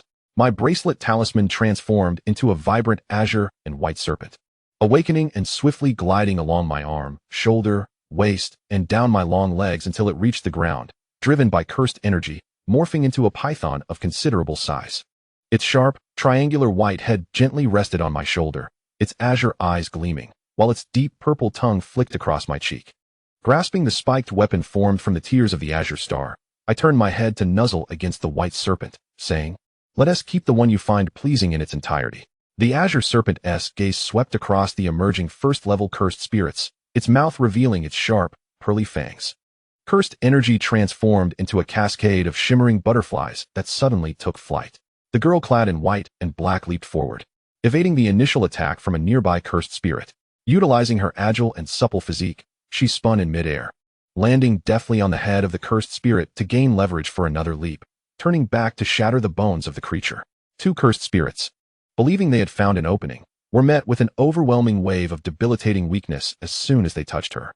Activating despairing spirit's breath, a swarm of butterflies dove downward towards the cursed spirits. The creature I had grasped by its tendrils writhed in agony, quickly reduced to a desiccated skeleton. The starry butterflies absorbed the life force of the cursed spirits, their wings dispersing countless luminous particles that flowed into my palms, completing my first replenishment of cursed energy. Aside from the more troublesome special-grade spirits, other levels of cursed spirits were merely mobile blood bags presented to me. After executing a single mission, I would incur no loss of cursed energy. Meanwhile, the white serpent had zeroed in on a grotesque multi-headed monster, its massive body ensnaring the creature before biting off one of its arms. In contrast to the formidable regenerative abilities of special-grade spirits, the recovery speed of first-level spirits proved to be considerably slower.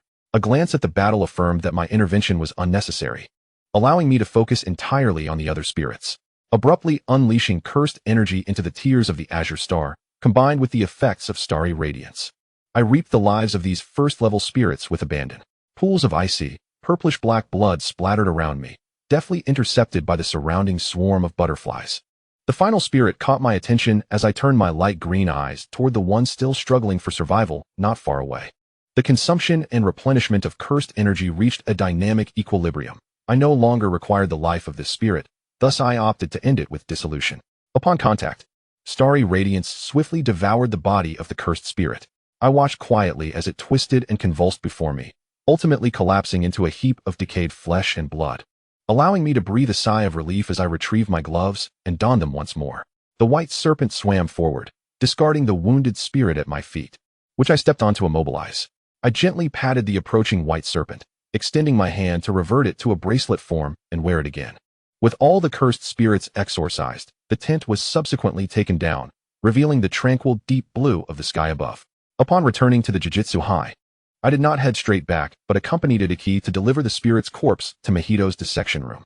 Such tasks typically do not require direct supervision, but I understood that Itiki merely wished to seize any opportunity to see Mahito.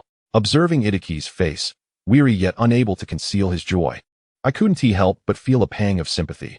Ah, the trials of a secret crush. Flora, you're here too? Mahito, adorned in a white lab coat, emerged from her office, her alluring brown eyes always carrying a hint of languor, now accentuated by the dark circles formed from sleepless nights and fatigue. Previously, I had been curious enough to inquire about this. Why, despite relying on reverse techniques to restore energy, Satoru Gojo bore no traces of his late-night endeavors unless in extreme circumstances? After all, this man had endured torment from his 6 eyes since childhood, making sleep elusive, and his late nights could very well inspire the establishment of a cult in a neighboring country, propelling humanity into a new evolutionary era. Yet, how could he show no signs of it whatsoever?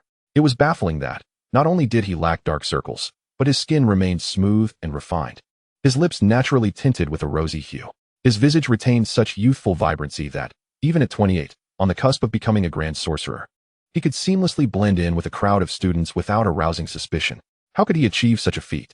My curiosity burgeoned to the point where I genuinely contemplated breaking into his room to discover his skincare secrets. I could not believe Fushiguro's assertion that he primarily used only water. While it was true that he possessed expensive skincare products, he scarcely utilized them, often letting them expire before discarding them due to his disdain for the hassle. This made little sense. Was it possible he could accumulate points by exorcising cursed spirits, exchanging them for beauty in some inconceivable, shadowy chamber? What a devilish charm. The world indeed seems to maintain a dynamic balance. Just look at the younger office workers, Itiki and Nanami, while Satoru Gojo's unearthly youthful visage suggests he must have feasted on the essence of those around him. Otherwise, there is no explanation.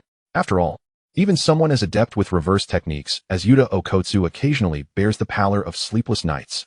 It was maddening. The more I pondered, the more he resembled a succubus. However, Mahito's explanation was simple and devoid of my convoluted hypotheses. She merely stated with calm certainty, because he is a pervert. I was momentarily taken aback, a strange sensation of revelation washing over me, before being reminded by her playful pinch on my cheek. Don't learn any bad habits from him. But honestly, it isn't so much about not wanting to learn. After all, who wouldn't yearn for such a timelessly youthful visage? This is a question she could never learn to tackle, akin to a eunuch attempting to enter a brothel, utterly powerless. As she observed Kazuri's body being pushed into the dissection room, Flora placed the breakfast she had procured for her on her desk. Their conversation was minimal. Flora decided to leave first to avoid interrupting Kazuri's work. Upon stepping outside, she noticed the sky enveloped in a serene, icy blue hue. The feeble daylight spilled over the horizon, casting a cold, luminous outline around the forest surrounding the school, reminiscent of a stark cinematic scene. The morning air still bore a chill, prompting Flora to approach the vending machine to procure a beverage for her return. As she deliberated between grape and lime flavors, The soft sound of heels nearby captured her attention. Turning around, she beheld a stunning woman clad in a purple gown. Her alluring figure accentuated by a braid of light icy blue hair, partially obscuring her right cheek. Both women regarded one another. Flora recognized her as Mei, a freelance sorceress. Familiar from the pages of manga. However, in reality, their encounters had been scarce. The only instance seemed to have been at the interschool exchange meeting 2 years prior. Noticing the continued gaze directed at her, Flora assumed Mei intended to use the vending machine as well, and thus she stepped aside slightly. Yet, the latter showed no inclination to purchase anything, merely squinting her eyes slightly and smiling as she spoke. "You are Flora, are you not? My student." Without waiting for Flora's response, she added softly, "A very lovely young lady." Flora blinked and politely nodded. Mei senpai. "Is there something you need from my student?" Another voice interjected, interrupting Flora before she could finish her sentence. She turned to see Satoru Gojo ascending the steps, his towering figure approaching against the cold light, exuding an inherent aura of undeniable authority. "It's just a coincidence," Mei replied with a gentle smile. Without acknowledging her words, Gojo first directed his attention to Flora. "Have you completed the task?" She nodded. "The cursed spirit's body has just been delivered to Kazuri-senpai." "Good." Habitually, he ruffled Flora's hair. "You may head back now." "All right." It appeared that two acquaintances had matters to discuss. Flora thought little of it, and, before departing, retrieved a box of filled hard candies from her pocket, offering it to him. "I bought this on my way back.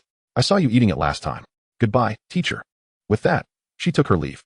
Mei observed Flora's retreating figure, smiling as she remarked, "What a considerate student." "That has nothing to do with Miss Mei," Gojo replied, his tone devoid of the warmth usually reserved for students. Gripping the candy box, he placed it into his jacket pocket, his smile remaining shallow. Yet his demeanor and tone were now dismissive and languid. "Wasn't it agreed that when I assigned the investigation, you would avoid contact with our affiliated parties?" Mei regarded him for a few seconds before chuckling softly. "It seems you're still upset about the incident from the exchange meeting 2 years ago. It's rare for something to bother you for so long." She then shifted the subject. "But please, feel free to do as you wish. I'm only concerned with matters pertaining to money, such as the information you desire and the price I expect." Gojo responded with a non-committal "oh," before turning to lead the way. Back in the student dormitory, Flora succumbed to sleep once more, inadvertently dozing until nearly noon.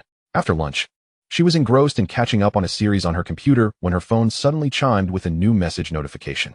Picking it up, she discovered an invitation to a game test from Ichiji. "Wow, that was fast," she thought, closing the Netflix app and opening the email link. She found a comprehensive installation guide and explanation. Considering the game's uniqueness, Flora resisted the impulse to simply click "I understand" and agree and instead meticulously read every character. The installation process for the game on her computer didn't take long. During the wait, she perused the lengthy list of precautions sent by Ichiji. Finally, the interface popped up, followed by a particularly romantic animated opening in a Japanese school setting, accompanied by a rather pleasant melody. Next came the most dreaded and troublesome task, choosing a name. Flora pondered before the blinking cursor, determined to devise a name that would resonate in this otome game filled with familiar faces. Ultimately, she took a deep breath and solemnly typed in a few words on the interface. The page loaded for 2 seconds before a welcoming message appeared. "Congratulations. You have become a sorcerer and are about to step into this fantastical world unknown to ordinary people. Venture forth bravely into adventure and passionate romance." Chapter 19. It's a live broadcast. The catchphrase of the manga protagonist, Kindichi, "I swear by my grandfather's name," suddenly became an overnight sensation throughout the land of the rising sun. Song Gyan poured ice water into the basin for Zuya, mixing it with the original drinking water to slightly elevate its temperature. The dog's body was particularly fragile, especially after exerting itself, and Song Gyan worried that Do Nai's health might not withstand it.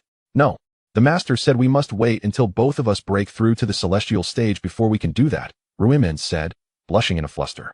"Today, let us take it easy, haha. Look what I brought you." Kiji raised the bag in her hand. At that moment, the national ranking board flickered with renewed brilliance. Chen Tian's name, previously ranked 10th, leaped to the 5th position. Picking up a branch from the ground, Zuya pointed at the beef jerky with a swift motion. He slammed it onto the ground, causing a stir. Tong Guan furrowed his brow, contemplating that while the treatment of merchants was easily resolved, recruiting personnel posed a bit of a challenge. However, if the categories of personnel were limited, it wouldn't be a significant issue. As long as they didn't recruit craftsmen for weapon manufacturing, any other roles were permissible. Conversely, the more people recruited, the fewer refugees from the Song dynasty would remain. Once he became familiar with the two, he shed his aloof demeanor, revealing a somewhat mischievous childlike side. Gongzi Wanwan smiled brightly. What delicious food do you have? Guohe replied, don't ask just yet. I'll let you guess in a bit. Gongzi Wanwan's face lit up with anticipation, eagerly repeating, all right, it's fine. After all, I was late. Plus, I need to drive tonight, so I can't drink. Staying here would only dampen the mood, Qin Han said with a nonchalant smile. No matter how skilled a detective may be, on-site observation is indispensable. Relying solely on second-hand information, one cannot make accurate judgments. She curled up, blushing, and softly pleaded with him, resembling a shrimp cornered by a fisherman. Lin Jiaru harbored feelings for Liao Wangqing, and for someone she cherished. She was more than willing to be needed by the other. She believed it signified her importance in their heart. What about you? Liao Wangqing asked in return, initiating a reciprocal inquiry into his matters. May I ask, Mr. Yan, was your successful acquisition of the city's General Hospital during this tumultuous period a case of taking advantage of others' misfortune? As Zhu Tao had made plans with two prospective new friends to dine at a foreign restaurant for Italian cuisine, Liao Wangqing had already arranged to visit the Lin family tonight. Thus, after tidying herself up, the two departed the hotel and went their separate ways to meet their friends. About 15 minutes apart. What do you think I am going to do? Even through the phone, Tang Tingu could hear laughter from the person on the other end. However, with Longzi's Lianqing heart method combined with the fire control technique, she possessed an absolute dominance over monsters of the same level, allowing her to face them with little to no pressure while hunting in the cute pet cultivation academy. She yearned to challenge higher-level monsters to gauge her own strength. Or rather, it should be said that she still did not fully comprehend the reality of facing herself and the fact that she had developed feelings for Jin Yan. Perhaps it was unexpected that Li Chong was bolder than she had anticipated, forming factions and associating with the powerful while concealing much from her. The bed was empty, and the auspicious nuts wrapped in the quilt had been gathered and sorted into a box at the head of the bed. With all her strength, old Madame Su opened her eyes and, upon seeing her son and tightly held grandson, finally revealed the most reassuring smile she had worn in months. Attack! At Xiao Mo's command, soldiers from the 1st Infantry and the personal guard of the Huang Kingdom surged forward, while the 1st Cavalry Regiment encircled the perimeter to prevent any enemy escape. Iron Head was too preoccupied with handing over to a guarding soldier to explain the situation to him. The 5 regiments of Huang Kingdom were not allowed direct entry into the village, as Xiao Zhen was the stronghold of Xiao Mo. His personal guards were tasked with the gatekeeping. Not only that, he openly poured scalding hot water all over Wang Shengqing in front of everyone. Chuibin glanced around. Noticing that none of the bottles were left, they had all fallen into the hands of the opposing side, and with the preparation for close combat, distant attacks began to emerge, as various bottles flew in rapid succession. Chuibin instinctively ducked and dodged, yet still received several blows. Diao Chan heard an unfamiliar voice, and following the sound, she spotted a handsome, refined young gentleman standing at the door. This young man, around 20 years of age, wore a jade hairpin and donned a light azure garment, with a circular jade pendant hanging from his waist, his face illuminated by a joyful smile directed at her. Moreover, he was well aware that she had once been defeated by Zhixiu and had not regarded him as a threat at all. Chuibin could not help but smile. Although Lin Dong was foolish, he had ways of uncovering crucial information. Such a person should not be living in such dire straits. Confronted by the once insurmountable colossal hand, Zhang Fei did not flinch or evade, allowing the giant palms to envelop his body. As for the citizenship that the Huang Kingdom would grant him, he was unaware of its advantages, yet it was stated that others were merely commoners and would not be slaves or servants. Pei Yuanshao deemed this sufficient. Since Zhou Tsang was a friend, his credibility was naturally trustworthy. Meanwhile, Li Hunan, upon hearing Gu Xiaobei's words, felt an overwhelming sense of sorrow within.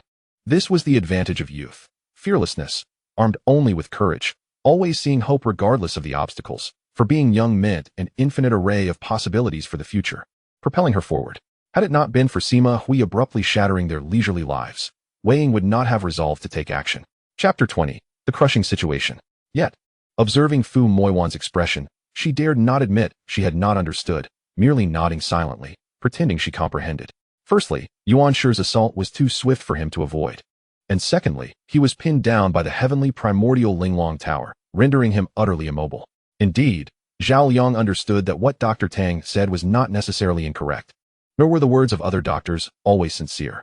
Upon seeing him, Tan Yinyan's face flushed. The last time she had seen him was when she had run away from home, and now it was once again under troubling circumstances. She wondered what the next encounter would entail. His words caused Yan Xin to pause momentarily, then suddenly lift her head. Their gazes met, and he still exuded an unparalleled charm, Yet the youthful chill had been replaced by an innate coldness and aloofness emanating from his core. He signaled discreetly to the guards behind him. The two guards understood the cue, stepped forward, and effectively gagged Yu Chao with a hemp kernel, taking her away. Contemplating Zhang Fan's ruthless nature, he then cast a speechless glance at the remaining misfits. And one had just discovered her talent for playing the piano. And though not particularly eye-catching, her music undeniably enhanced the performance. Gu Xin's gaze swept across the audience. Despite the small number of people in the emperor's harem, one could still discern their differences. The nurse who had cried for help had already returned, and as the first eyewitness, Yin Qin's testimony, even as Xunyin's wife, was crucial to the police. The employees erupted in joyful cheers after hearing the news, thrilled to finally catch their breath after such arduous times. Lu Jing'ai was nearly moved to tears, vowing that from now on, he would check the almanac before going out to work. The league's outcome was nearly settled, and Manchester United aimed to reach the FA Cup finals. Hence Ferguson fielded the full squad for this match. There was nothing amiss in the clan. However, the elders insisted that he return to the clan. The Shao family could no longer retain him. This time, you shall accompany me back to the clan until you have passed your coming-of-age ceremony, Gu Yuan said seriously to Shao Suner. At that moment, had Lu Yupin encountered Luo Yin, it was likely that unimaginable events would unfold. Moreover, the Jing family held no real power. Their situation was akin to fire upon oil, bound to turn to ashes in an instant. It seemed hopeful that Cristiano Ronaldo would overpower Thiago Silva in a header, thus creating a scoring opportunity. That long cold, silent heart now appeared to regain its fervor and softness, beating fervently once more. Lu Mingchuan lowered his head, observing Zhang Zigang, who had thrown himself to the ground, his gaze flickering as he pondered something. Prior to this, Jiao Lingxiu had not engaged with the hotel industry, and his understanding remained superficial. While aware of the seasonal fluctuations in this field, he never imagined the stark contrasts would be so pronounced. Just as before, the middle-aged man's expression immediately turned peculiar. Nonetheless, he still refrained from speaking to Tang Xiao. Jian Xing gazed blankly at Li Muffin, occasionally blinking, her expression remaining largely unchanged. That was Wang Sandao, accompanied by Director Ma and Director Zhang, who had come to Longting Mountain Villa to review the footage. At that time, Li Shaokong had also followed Wang Sandao. Yin Rusong had taken leave to stay home, watching Zhao Chong's hurried departure with a grave expression. I said she knows where Chun Xiao is. Xu Yunting walked slowly to Li Chunyao's side and stood beside him. When exactly did this ASU arrive at Huaning Palace?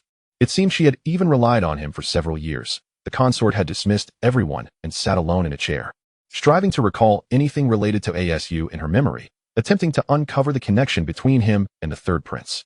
Thank you for your hospitality. This tea ceremony is truly delightful. At this moment, Li Kong stood up, smiling at Miyamoto Ichiro and Han to go, then pulled Ma Wan and opened the door to the tea room.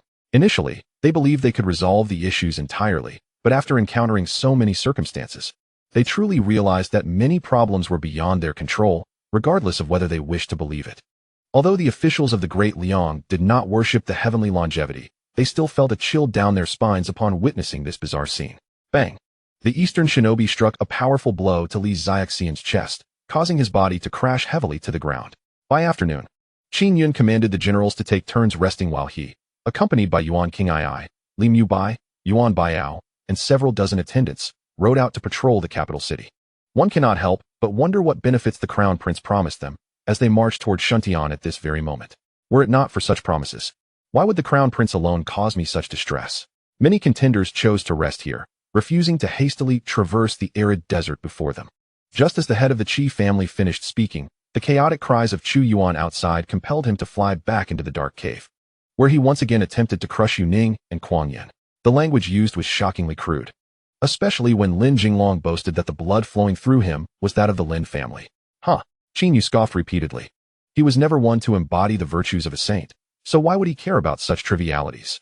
As the Yin clan's auction commenced, hundreds of late-stage Qi practitioners streamed in from various alleys to participate in the event.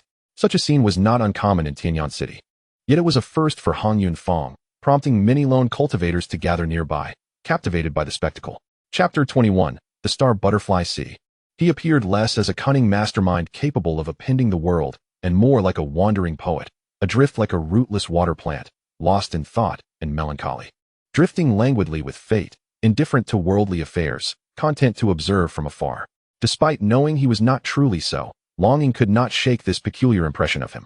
It was precisely their calmness that steadied the other soldiers, witnessing the central forces charge only to be repelled again. Their hearts gradually settled, the initial fear dissipating.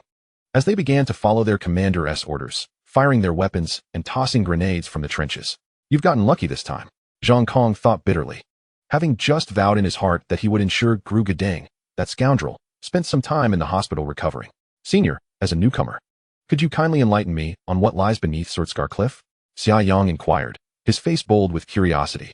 The champions, runners-up, and third-place winners of the finals would not only receive a cash prize of up to 100,000 Hong Kong dollars, along with clothing, jewelry, and cosmetics valued at several tens of thousands of Hong Kong dollars, but they would also secure a contract with Lion Music, a subsidiary of Asia Television, guaranteeing the winners a record release each year for the next 3 years. Upon deeper reflection, he realized that the prestige and connections he had painstakingly built within the military would endure some impact. Your skills are certainly commendable, but your physique seems a bit wasted in my attire, Ruta remarked, still nursing a grudge over the earlier threats made by the group. Wang Jing was exceptionally frugal. 3 million Hong Kong dollars was already quite extravagant. Furthermore, the film took a full 9 months to shoot, during which Wang Jing poured considerable effort into the project. No, that's not it. Lin Mama nervously perked her ear in that direction, carefully following the sound as she sidled along. After the war concluded, Tiger had no time to call out to Mu Zun and hurriedly flew toward Jinshinch, only to find that Feng Jing's family had already fled to safety elsewhere, returning only 6 months later. During this time, Feng Jing was mentally exhausted, constantly worrying about her 2 younger brothers' safety while lamenting her inability to be by their side. Indeed, it is I, the young man in white, Du Yuan, maintained a composed demeanor, hoping the other party might grasp something of significance. An instinct born within him during a sudden surge in his cultivation. When Lu Zhan was welcomed through the door by the Wang family's servants, it sparked a flurry of discussions among the officials outside. At that moment, someone had recognized his identity, further adding to the intrigue.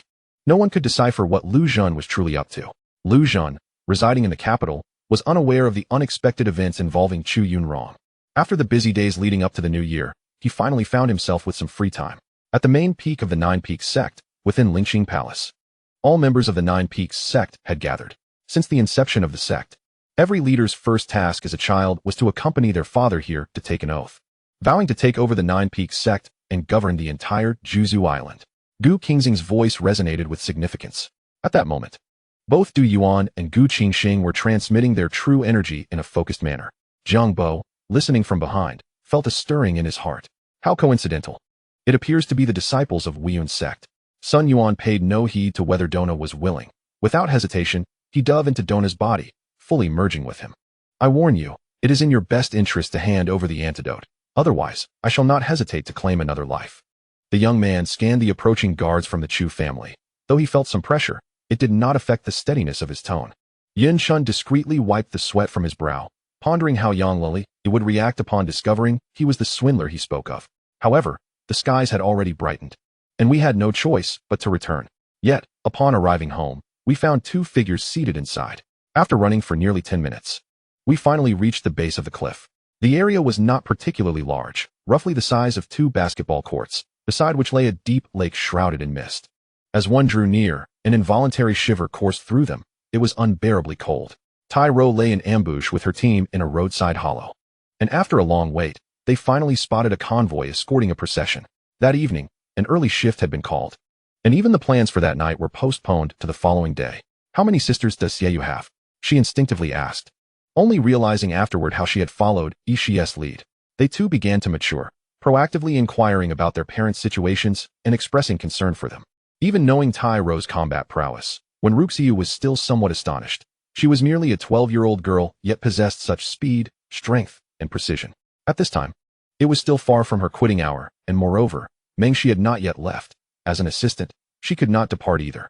Since the evil blade has come into your possession, you must treat it with utmost care, Wang Qiao said gravely. Sikong Yanfei tightened her grip around his neck, and Hanyu, peeking with concern, felt a twinge of anxiety. Yes, it seems it will be delayed. Well, now that we know, it can be managed. Sure. Please send her picture to the organizers you invited that day and request the registered identity information. Zhang Tian, having been on Earth for some time, understood that significant events required real name registration. After exiting the Fu family estate, Tang Qingcheng remained reserved in the passenger seat, with neither party uttering a word. Chapter 22, A Matter of Concern. Bai Yunhe's face grew colder, his body taut. as he aimed his long arrow at the master of Tianlong Temple, poised to release it. But even if he were to injure the master, numerous other experts remained. How could he and his companions contend with them? Though he had pulled the bowstring taut, he found it hard to take action. Yet, with the formidable Xiao Tianming present, Han Wushuan feared that Qin Xiao might genuinely offend their adversaries, prompting her to quickly mediate. Humph, scoundrel, do you think these rudimentary initial-level celestial formations can pose a threat to this celestial lord? Bei Han, the celestial lord, sneered. What had begun as a delightful mood was abruptly disrupted by Morikun, causing the atmosphere to plummet to an absolute zero, making every sound in the room palpable. The visit to Li Shishi was, in reality, a misstep for Han Fei.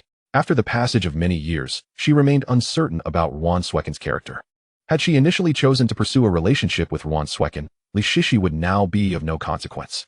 Gu Qingyun, while delivering a speech brimming with grandiosity, aimed solely to deepen the guilt felt by Pan Feng, thereby securing the lifeblood and financial authority of the company entirely in his hands.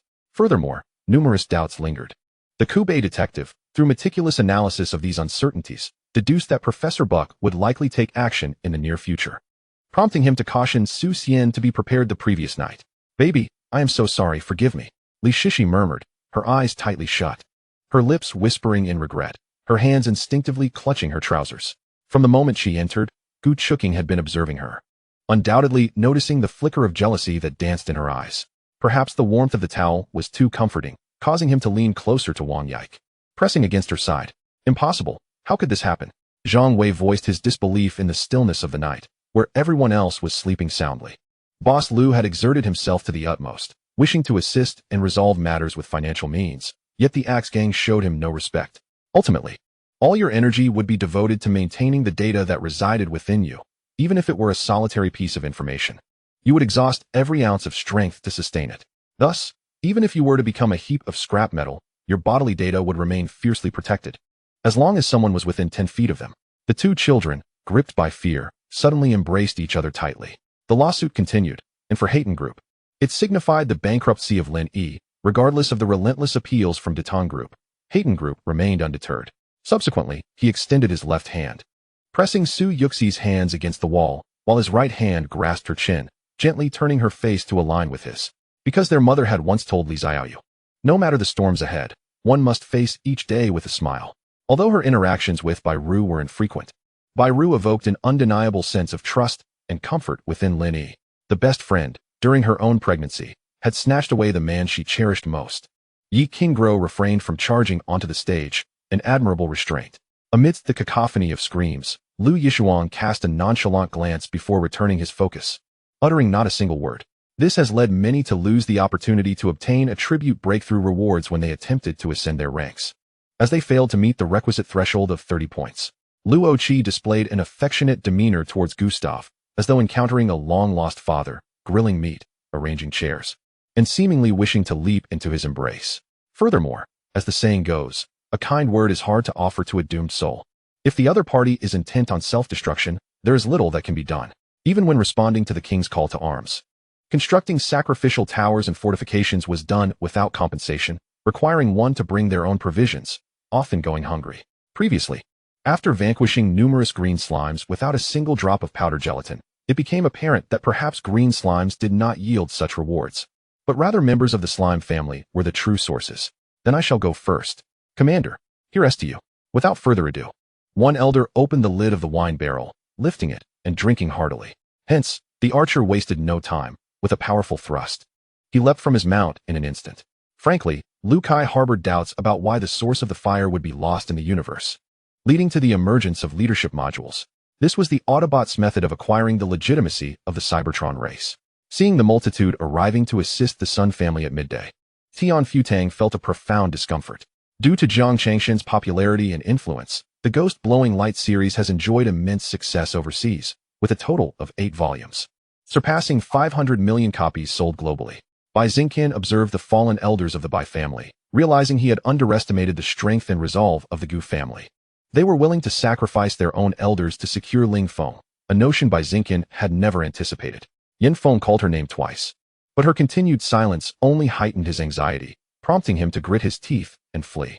Yin Feng suddenly understood that, by this logic, There should be a multitude of warriors who had undergone a transformative rebirth scattered throughout the continent.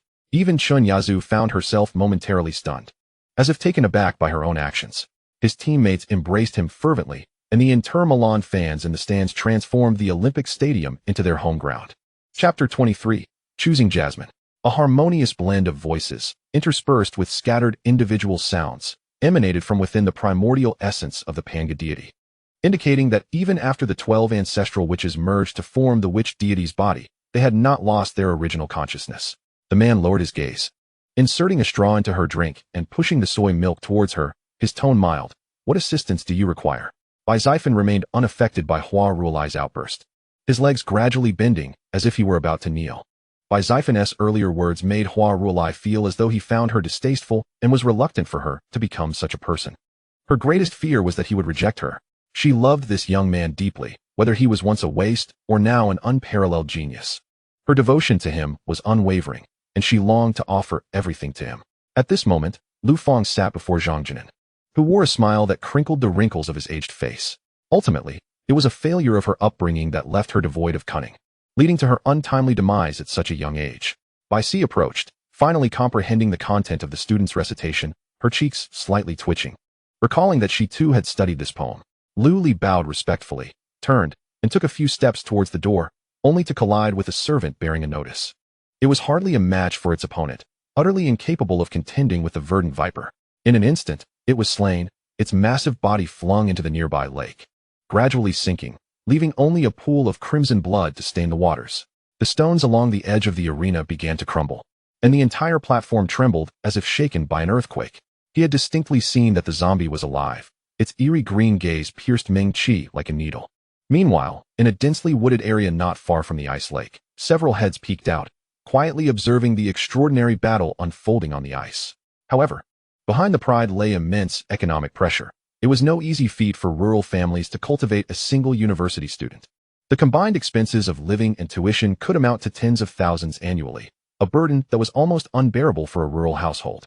The four innate warriors cried out in terror. The slow-moving sword light contained a power surpassing their combined might, rendering them utterly unable to evade its approach.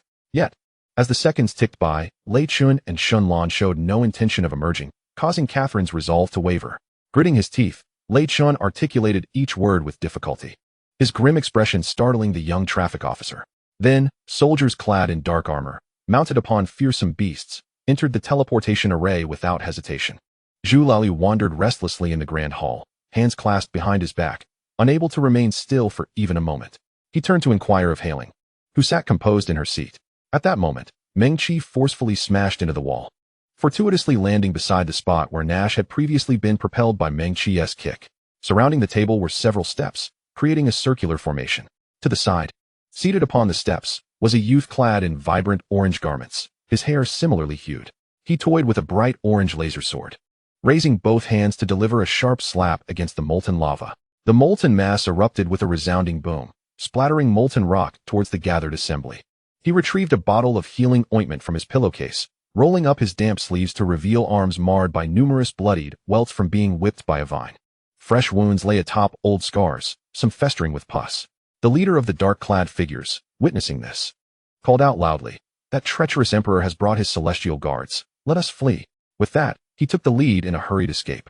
His warm-hearted nature made him, in Jiang Yuyu's eyes, the ideal companion for exploring the royal palace. Lu Qianwan, once a general of the Great Qian, hailed from a humble background, having ascended to her current position through arduous struggle, the depths of which were known to none. Her life, which ought to have been filled with splendor and prosperity, was marred by the enmity of Murong Lan, the son of a treacherous minister who constantly opposed the noble prince Zhongzheng Wu of the Great Qian, harboring deep-seated jealousy. Although her strength remained relatively weak post-promotion, the news of her brother's whereabouts and the presence of this prodigy beside her compelled her to journey to the mountaintop today. Shang Wanyun nodded, stating, "It was your master who personally ended his life." He then recounted the events of that fateful confrontation at the Buddhist temple. The gift, crafted by hand, was evidently imbued with greater thoughtfulness. Yet, as Jiang Yuyu beheld the enchanting visage of this captivating figure, she found herself reluctant to express her gratitude sincerely. Yunli refrained from further words, contemplating strategies to deal with King Yu, while he returned to his seat once more. Thus far, her ally was also compelled to lend assistance. It was indeed a prime opportunity to eliminate the celestial dog. After consuming the remaining recovery elixirs in rapid succession, he fervently replenished the spiritual energy he had expended, maintaining a stoic expression as he coldly scrutinized the increasingly steaming Chenangxing. Though some exceptionally gifted disciples of the Buddhist sect had gradually caught up, time remained insufficient, placing their strength on par with Feng Qinsui. This palace is aware. I implore you, Grand Protector Zhou, to safeguard the palace diligently, Zhang Yan stated, casting a glance at Zhu Silang before stepping into the grand hall, with Zhu Silang hurriedly following suit. Luan understood that in the more distant regions, flying beasts could appear at any moment, alongside mist demons, or even bizarre natural disasters. Despite the nonsensical tales spun, He Ning maintained a composed demeanor, as though his words bore the weight of truth. However, the attendees held his declarations in utter disbelief. Ugh, Zheng Kai rolled his eyes, tumbling directly into the ink sac of an octopus, recalling that when he had left the house that evening, ASU wore a blue outfit and was far too indolent to change clothes for a mere stroll. Jun Yin leapt into the courtyard. A country cannot be without a ruler for a day. Qi Yudao and Qi Yugzun, adhering to their earlier promise, escorted Boy Ai into the imperial palace, where Qi Yugzun brought along the former officials of the Great Ning Kingdom, all of whom donned formal attire to graciously welcome their new sovereign back home. Chapter 24, easily consoled. The top 10 were dominated by news from Qinyang, with the Fiery Spring Festival Gala relegated to the 11th position. Zhou had already departed by boat, with yet another island nation awaiting his conquest. He intended to eradicate all enemies upon the high seas. He had presumed the chief director merely lacked experience with variety shows, yet it turned out to be a mere mirage of grandiose dreams. Countless strands of ominous energy were drawn forth, coalescing into thousands of vengeful spirits, souls of those slain by the cuckoo, rising like a tsunami. Alone, while free, he found it insufficient compared to the carefree existence beside Lu Qingwan. For he was not only to contend with other beasts for cultivation resources, but also to evade the pursuit and hunting by practitioners. Curiosity struck him as to why she had suddenly entered the game and immediately joined a team, questioning why she did not play alongside them. This territory had once belonged to the human kingdom, but now lay desolate, devoid of crops and livestock, with only beasts corrupted by pestilence roaming the abandoned farms. According to the clues provided by Chromie, the Shield of Red Spar and the Holy Covenant of Davi were located in the central manor of the farm. The Sun Pirates were all elites. Despite the world government's frenzied search, they could still not uncover the whereabouts of the higher-ups of the Sun Pirates. Byron and Davis patted their chests, indicating that the responsibility for this ball lay with them, before passing the ball over the baseline to Yang Di, advancing steadily into the field. Brother, do not speak further, this is all my fate. Huang Pu Chenexion's countenance was strikingly pale, her ethereal beauty tinged with a ghostly hue. Though she forced herself to remain composed, she swayed slightly, her delicate frame appearing as if it could be shattered with a mere touch, evoking both admiration and pity. As Niefeng hastened towards the direction indicated by Yin Huang, the thunderous sounds resembling a collapsing mountain grew increasingly clear, waves of impact akin to a hurricane swept through, causing the surrounding trees to bend and sway wildly. By heavens, is not walking on air a skill reserved for Earth-tier cultivators? Has she truly reached that level? While frantically dodging the suddenly appearing water orbs, Niefeng exclaimed, astonished that such a skill was exclusive to Earth-tier practitioners. As long as you complete the task and return here to call out Grandpa Yunyu, I shall emerge, proclaimed the saint of Yunyu. What do you mean by lifeless eyes? That sounds rather unpleasant. Have you recovered? Upon seeing Yin Huang emerge, Niefeng could only laugh and cry, addressing Yin Huang with bemusement. Zheng Hao, after 3 decades of research on this formation, concluded that it must consume a significant amount of spiritual energy. He was not surprised that Zheng Han was aware he had already cultivated to the first layer of the Yuan Shinju. What are you intending to do? Lin Jie questioned the mirror shadow assertively, eager to discern the motives of this attendant before him. She possessed an elegance and purity that suggested a fondness for romantic ideals, a yearning for a blissful existence, a silent love, and an unvoiced longing, all of which she wished to express with fervent intensity, embodying the courage to love and hate, and possessing an unwavering spirit. In this world, sealed for countless years, the concept of time did not exist, yet, for the world above. It had been 7 days since Zheng Hao and his companions entered the Lin tomb. Kong then observed my lunar cycle, hoping Wang Yu would take some action, yet was met with disappointment, for Wang Yu showed no sign of acknowledgement, as though all of this were of no concern to him. However, such matters would likely not be made public, they would probably only be investigated quietly behind the scenes. Yet, contemplating it seemed futile, for such things would leave no trace for ordinary individuals to uncover, let alone investigate. What good is the Sima family? A heap of troubles. No, thank you. Sima Yu expressed her disdain. The Eastern Celestial Emperor's domain and the Western Celestial Emperor's territory did not border each other. Otherwise, it would surely lead to some unrest. Yet, just as her body soared into the air, she was seized by Yi Yuan, who grasped her ankle and forcefully pulled her back down. At night, the stars twinkled like scattered diamonds in the sky, and the moonlight flowed like water. Suku reclined languidly on a chaise longue, lost in thought as he gazed at the bustling nightlife of the city in the distance. For he could hardly fathom that the reality they inhabited was merely a game. Who would enlist as a soldier for a mere meal after a day of training and a paltry sum for a meager existence? Wang Yu's words piqued their interest. Although they were unaware of any ambush lurking several dozen miles away, none dared to risk themselves. Well, observing Jack Shi's proud and disdainful demeanor, Chun Xingyu realized that these individuals clearly looked down on him as a mere earthling. General Shintian noticed that at some point, the general's longsword had been thrust into his own body, and his once broad robe had transformed into a garment soaked in blood. Thanks to Ling Bai's swift actions, the news of Charles's downfall had yet to spread, and there were no complications when Jing Nan took over the supply depot. What drew the most attention was the emblem on the left chest of the two, adorned with 5 long swords, an unmistakable mark of soul master status at the Soul Clan level. The eagle-faced elder on the sea, seeing that his palm strike had no effect on the starship, submerged himself to pursue it. In Jia was left dumbfounded. What was happening? The range of these bastards' artillery seemed to have increased significantly. The last time the Black Flag Army ambushed the Jin Iwei camp, the artillery's power hadn't been nearly as formidable. What was different this time? Were they concealing their true strength? Chapter 25. It is a heartbeat. Behind the bathroom, the sound of rushing water echoed, and Chun Feng's face had already turned crimson to the roots of his ears, his heart pounding like a drum. So much so that he could almost hear the rhythm of his own heartbeat. Leisha left the court, heading straight for the main entrance of the gym, then found a restaurant 2 kilometers away to sit down. After all, these restless souls could neither leave the tunnel nor pose any harm to the train. Their sole purpose was to leave a mark on Xiaolang. Yan Yan's eyes remained fixed on the panda as it devoured its food, turning her head away as she spoke to Li Linlang. Dining on Western cuisine was indeed quite romantic, yet for Su Feng, it felt somewhat unnatural. The phone resting on the chair opposite him emitted an electronic synthesized voice, inviting him to partake in a game. From the outset of the match, the Rockets maintained an upper hand, leading to incessant discussions about the Houston Rockets on numerous basketball forums in China.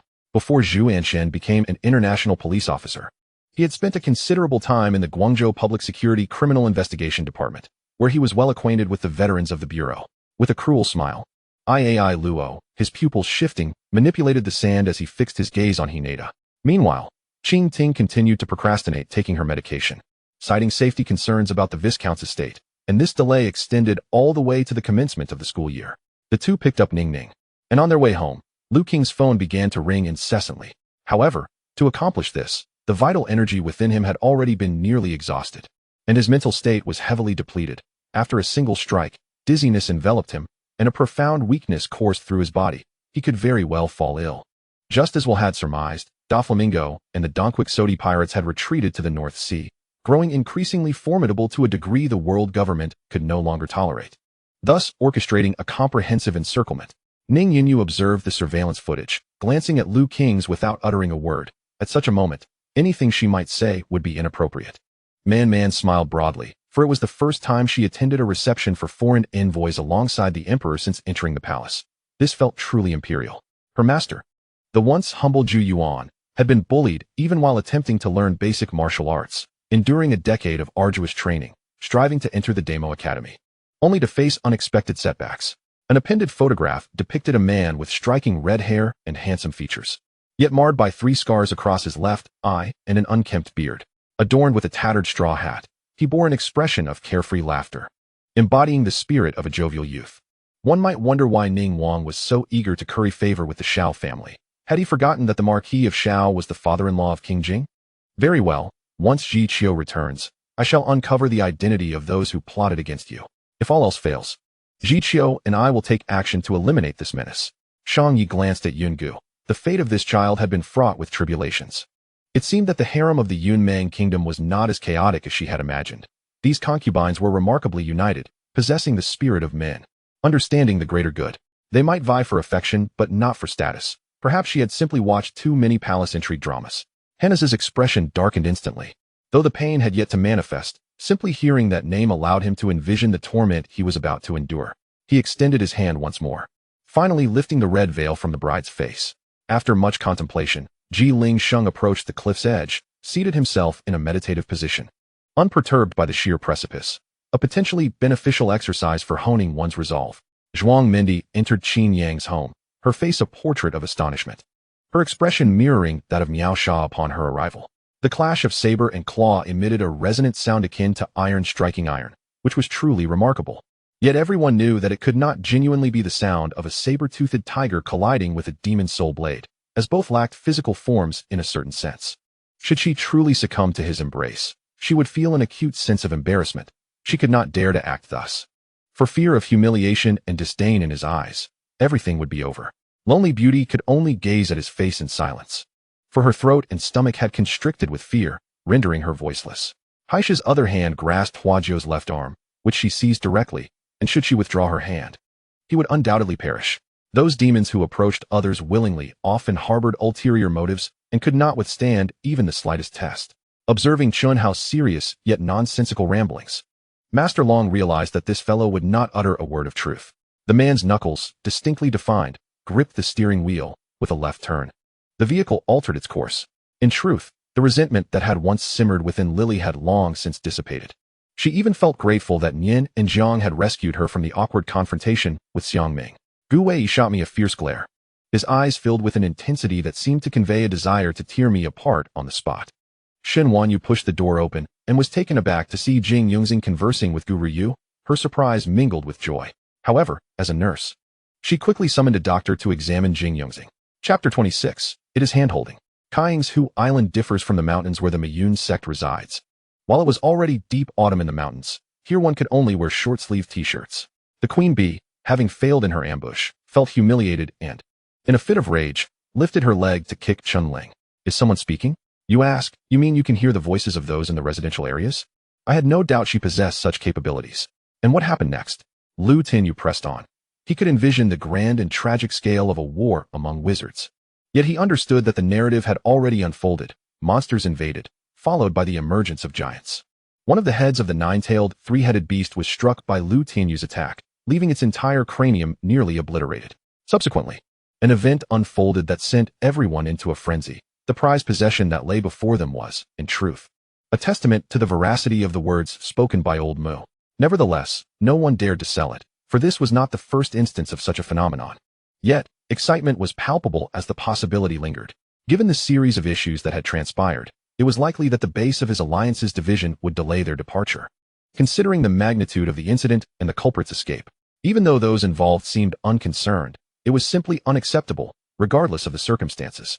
Yang Fan comprehended the situation. He truly understood the visceral pain of betrayal by one's most trusted confidant. Such feelings are, indeed, unfathomable. Human malevolence is not inherently wrong. As long as one does not commit wrongful deeds, they shall not incur the wrath of the heavens, for the heavens are observant. Judah chuckled, while Chang Kai nodded vigorously in agreement. Contemplating this, the demon-slaying sword was already firmly gripped in his hand, discreetly concealed behind him. Awaiting the approach of the Tai by Jin Xing prior to the commencement of the film, Mu Xiaodian and Liang Xia had approached to greet them. Yi Li sensed a peculiar gaze from Liang Xia, an indescribable feeling that seemed to oscillate between scrutiny and pity, intertwined with something else she could not articulate, prompting her to glance at Qin Lang for assistance. You make valid points. Why should we seek her demise? You assert that I have slain her, only to seize her inheritance thereafter. Such claims lack substantiation. Provide evidence. De Ling remained as oblivious as a pig unperturbed by boiling water, dismissing Tang Long entirely, adamantly refusing to acknowledge any culpability in the murder. Following the victim's demise, they fabricated a narrative claiming the stepfather had perished from pneumoconiosis, with the brothers wishing to honor him with a grand burial. A torrent of phantasmal energy surged forth, tearing through the air and engulfing Shangwan Fei in an instant. The spectators, both on and off the stage, were astounded. The intensity of this illusory force was staggering. Even the audience, shielded by protective barriers, could feel the suffocating aura. It was truly terrifying. This was the Imperial Palace. Should two mighty celestial beings engage in combat, it would swiftly be reduced to ruins. The destruction of the Tang Dynasty's palace would invite reproach from all corners, even upon celestial beings. Following Xiangbo's departure from the queue, Zhu Da and Zhou Qingyun were utterly bewildered, pondering the underlying dynamics at play. It seemed there was a preferential treatment. Was it that they were not permitted to queue today, or was entry to Zheng family gathering denied? In mere moments, the branches of the laurel tree had risen upright, its roots continuing to spread, while the apex began to sprout additional shoots. My lord, Ming Yu Bai has departed the village. A similarly masked, cold-natured ninja half-kneeled before Danzhou, reporting, I am not a courtesan of a brothel. What allure do I possess? Jiang Li retorted without reservation. At the airport, personnel dispatched by Fu Tingyuan had sealed off the entire area, methodically searching for Luo Nanchu's whereabouts, one sector at a time. Furthermore, the location of the high-powered machinery on the farm would pose significant challenges for direct transportation via American methods. Thus, wind turbines in the United States are primarily constructed on gentle terrains, while Chinese transport vehicles face no such issues as long as a road exists. A towering pillar of flame erupted from the center of the pond, gradually condensing with might into a colossal torch, standing resolutely in the water. At this point, it was too late for Yun Shuang to voice anything. Furthermore, in the presence of esteemed guests, she could hardly contradict such a statement. Xiang Qiao had indeed concealed the ruby headdress well, yet Yun Shuang, who had been shadowing her, unearthed it and secretly placed it in Xiang Qiao's chamber. He certainly remembered the Ao Long Chamber of Commerce, the very entity that had facilitated mineral transactions with Beishan Village. After the villagers migrated to Laying City, the chamber seized the opportunity to occupy the village, only to be driven away by Luo Qi later on. This signified that, one day, her most dismal fate would be to traverse through all illusions, merging with each one, ultimately leading her to Tsenheking. It was not until Ji Shuren shot her a warning glance that Jiang Yao realized she had nearly lost her composure. She steadied her emotions, contemplating the scene Jiang Li was about to face, and her previous indignation dissipated, replaced by an eager anticipation. Seizing the moment, Lin Fan rose from the ground, retreating several steps, casting a wary glance at Li Bumayan. The others sensed the palpable hostility between the former and current proprietors to avoid collateral damage. They hastily vacated the conference room. Even a complete stranger, a passerby, piqued Quan Zhou's interest regarding their assessment of her. What did you discuss with the fatty? Jin Shou approached, having observed the concealed smirk hidden beneath Li Ji's calm demeanor, and her expression turned somewhat peculiar. Anyone who had offended him met with a grim fate. Now, all regarded him with a mixture of fear and resentment. Class beauty, I hope I am not impeding your work. I've heard the IT industry is fiercely competitive.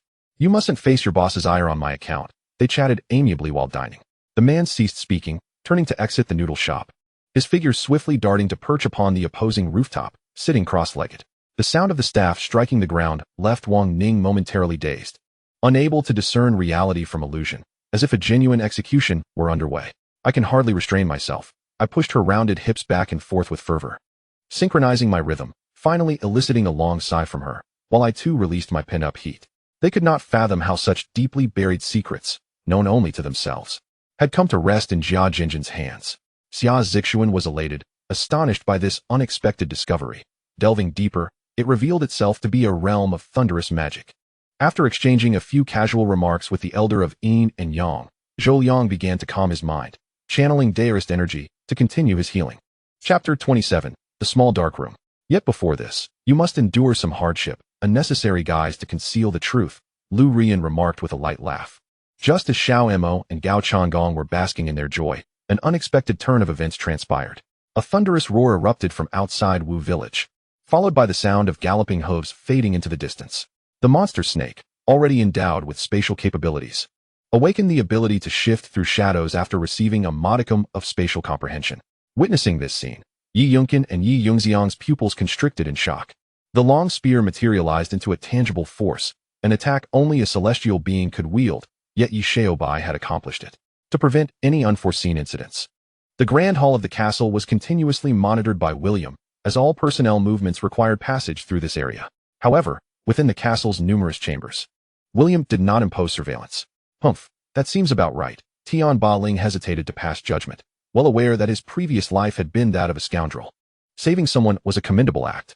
The white fox shot him a sidelong glance, one hand gripping money while the other held Ling Ling's hand, ignoring him yet not refuting his statement. What? Zhang Xian's words left me utterly astonished. How could she refuse such an enticing offer? It was utterly inconceivable. Was she still the same Zhang Xian? Lai Jinqing wore a content smile, repeatedly thanking Yin Ling before instructing his disciples to arrange accommodations for her. and then he returned to his chamber to rest. He was uncertain of the white-haired elder's intentions, but responded nonetheless, only to hear the elder speak again. When did the demon lord start to concern himself with such matters? Ha ha ha ha. Wei Long patted his thigh and unexpectedly sat down on the ground, his hearty laughter resonating like that of a carefree child.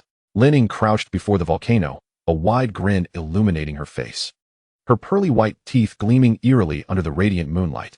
It was evident that Nokia and Samsung would disapprove, yet they dared not exhibit their discontent too overtly. For the futuristic technology companies of today were beyond their command. She often found herself inexplicably tormented by a sense of restlessness, visions of violence occasionally flitting through her mind. Hatred and revulsion naturally filled her heart, even prompting thoughts of annihilating this world, yearning for its total destruction. That won't happen. The prince would never abandon you. He cares for you too deeply to leave you for long, Kair remarked with an air of pride as she spoke of this. Her prince feared nothing. Not even the emperor, but he was utterly helpless against the anger of the princess. What? This time it was the chairman and the prime minister who were unsettled. Having initially remained oblivious, they now grasped the implications of the conversation between Lin Feng and Elder Xia, their shock palpable as they exclaimed. In Arno's narrative, his family consisted solely of a retired father and a younger sister. When he departed, his sister had just begun her university journey, and he was left wondering how she fared now. Mentioning his sister, Feng Li could sense the affection glimmering in his eyes. Consequently, cities grappling with environmental issues envied Yanjing, the first city to undergo experimentation, with many netizens commenting, "It's no surprise that beneath the emperor's feet, they get to enjoy everything first." Of course, such remarks stemmed from those who were sour grapes, lamenting their inability to partake. It appeared as though they were struggling to escape, nearly overwhelmed, yet in truth, Jiang he felt a palpable sense of oppressive concern. Moreover, under Reinhardt's impetus, the German military gradually began to implement a new conscription system, organizing soldiers by defensive zones. A mechanical voice echoed in his mind, and the swordsman realized he only needed to inquire how to unravel the enmity of Marshal Tianpeng, also known as Zhu Beiji, with the earth god of the Tang dynasty. During the British campaign, the German forces relied on specialized units, which were largely unknown, resulting in lower combat effectiveness compared to seasoned veterans. Yunyan chuckled inwardly but maintained his composure as he stated, "Master, your words are mistaken. The world's martial arts indeed emanate from Shaolin. However, the current prowess of the Wudang sect was evident to all, and such claims could not be dismissed lightly." Upon hearing Master A Chai's words, the soldier found himself momentarily stirred. "Boss, did you know? The largest restaurant in the capital is mine," Longta declared with pride, noting that the first industry his gang had established in the capital was the Hadifu Casino, followed closely by the Hadifu restaurant. With a single strike, the silver-horned king sprouted 2 new red horns, while his original silver horns quickly turned a deep crimson. After the unexpected visit from Qing Dai and Nanxiang Qing Feng, I took the precaution of tidying up, and it proved to be quite useful. The look in his eyes brimmed with reluctance, yet I discerned a sense of helplessness. The dog named Tian Shun, the king of fighting dogs in New York, met a tragic demise in the cage under De Haye's unrelenting force. Indeed, after witnessing the dismal state of Feng Ji Kai, Xue Minjiu found herself contemplating far more than before, increasingly recognizing the rarity of a bond like that between Lin Wan and her brother, a connection deep and harmonious. Bearing the weight of responsibility for their employees' familial lives, he pondered what would happen if he faltered. This pressure was one only he could comprehend. Chapter 28 was about skipping class. Shunshi submerged in the sea, tilting her head upwards as sunlight filtered through the rippling water, transforming into a gentle embrace. Observing the bewildered tower and the smiling Madame Zhu gazing at her, Luo Xian subtly shook her head, aware that she wished to know if she had been regarded as a godmother. No wonder Zhang Ziming eradicated that alchemical family.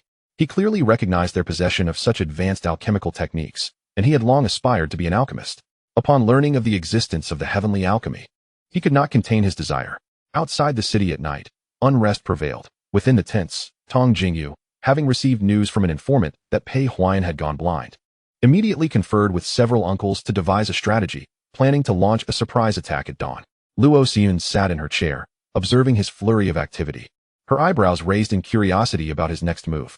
It wasn't that his status was inadequate, but with so many members of the Xie family, there were plenty of elders who outranked him. If he truly provoked their ire, it was difficult to predict what actions this general might take. Initially believing it to be a mere case of separation, she had unexpectedly circled the entire square, and as the dragon and lion team prepared to lift the sedan, she still had not spotted the young lady, causing her to grow anxious. Meanwhile, on the other side, by Hamlin, Upon hearing Qin He's two commands, snapped back from his earlier astonishment. Hearing Su Gang's words, Qin He, seated at the head of the table, couldn't help but chuckle, yet he chose not to elaborate further. Redirecting his gaze to the third ant beside him. Respecting the elders and cherishing the young, I understand, but it depends on who it is, clearly. This grandfather is far older than you, Song Zinsi remarked lightly. Why did this man, so affluent and handsome, draw the attention of bees and butterflies alike? Even if he remained indifferent, solely loving himself, who could say whether others might not resort to dark deeds to climb into his bed? 15 households skilled in agriculture accompanied the 45 old households of this village, with each household leading 3 others. Had it not been for her frequent consumption of the elixirs crafted by the princess, fortifying her body to a level far beyond that of ordinary people, a single strike could have claimed her life. At this moment, among the myriad beings of the 9 clans, save for the demon clan, nearly all placed their hopes upon Yan Fei, not merely due to his courage and passionate spirit, but because they had thoroughly discerned the bloodthirsty nature of the demon clan. She placed the soup on the table, hurriedly removed her gloves, and stuffed her fingers into her ears, appearing utterly adorable. Shui Yaoxiang's heart raced, for she knew that Yi Beijui most cherished drinking in the tranquil bamboo groves. Now that she had obtained such a crucial lead, Chun Nin would not relent. He drove his car hither and thither, inquiring everywhere, and before long, night had fallen. Suddenly, the dragon-chanting sword emanated a brilliant radiance. Its blade enveloped in swirling sword energy, unleashing an invisible aura of killing intent that caused the seemingly triumphant Huiyun Jinren to instantly change his expression. Ji Xian's heart raced with excitement. This was the world of Chu Aotian, and the mechanical sounds were so melodious. If that were the case, he would not hesitate to ensure that Lin Yeadu comprehended precisely what he was, to prevent further malevolence that would lead him to suffer greater torments in the underworld. If the second generation of the Lin family faltered, he would directly support the third generation, ensuring that as long as Lin Loren did not mirror his father's misdeeds, he would fulfill old Master Lin's wishes. Although he had only recently ascended to the realm of ghost immortals, the primordial energy he had summoned was unprecedentedly formidable. Even attaining the rank of human immortal merely granted blessings to a street or alley. Observing her current predicament, she mused that if she were to ride the wave of fortune, even the creatures of this mountain might transform into pure young beings, propelled by her favorable winds. Mother, why must you beseech him? We are both concubines. Why does Aunt Qing alone reside in such a spacious courtyard? Why does her death prevent others from occupying it? She is merely a concubine. Yu Shan was infuriated by her mother's timidity and hurled a stone into the lotus pond. Ultimately, the Shao family secured the first cleansing elixir, and the atmosphere was not overly tense, as there were still 3 remaining. Observing Ruoxin's speechless expression, Prince Yingning raised an eyebrow and smiled, seemingly pleased to have regained a measure of satisfaction. Thank you. Jing Guangyan felt increasingly bewildered, unable to articulate the reasons behind his confusion, and thus chose to remain silent. However, throughout the evening, Yin Xiaoxiao appeared somewhat listless. Jing Guangyan furrowed his brow, but refrained from voicing any concerns. Liang Shanjun, with the cunning of a cat playing with a mouse, revealed his intentions, asserting that he was not a perverse individual. Yet, witnessing the look of terror on Gu Yuanji's face upon hearing his words unexpectedly thrilled him. Liang Shanjun's face flushed. Being misjudged as a troublemaker by a beauty was rather disconcerting for him. Nevertheless, understanding that her reprimand stemmed from a place of care, he patiently explained. Fang He, with fiery eyes, was incensed. This was a reward he had received upon advancing to the foundation establishment stage, a distinction that many fellow cultivators of similar rank could only dream of possessing. In contrast, Bai Sun was undoubtedly a capable individual. Even while encumbered by 3 children akin to burdensome anchors, he remained so. In truth, the expanse of this stone forest exceeded Han's estimations, and he found himself regretting not seizing the opportunity to eliminate LV Tianming earlier, now that the latter had gone into hiding. He anticipated a significant waste of time in pursuit. The sudden appearance before him was disconcerting.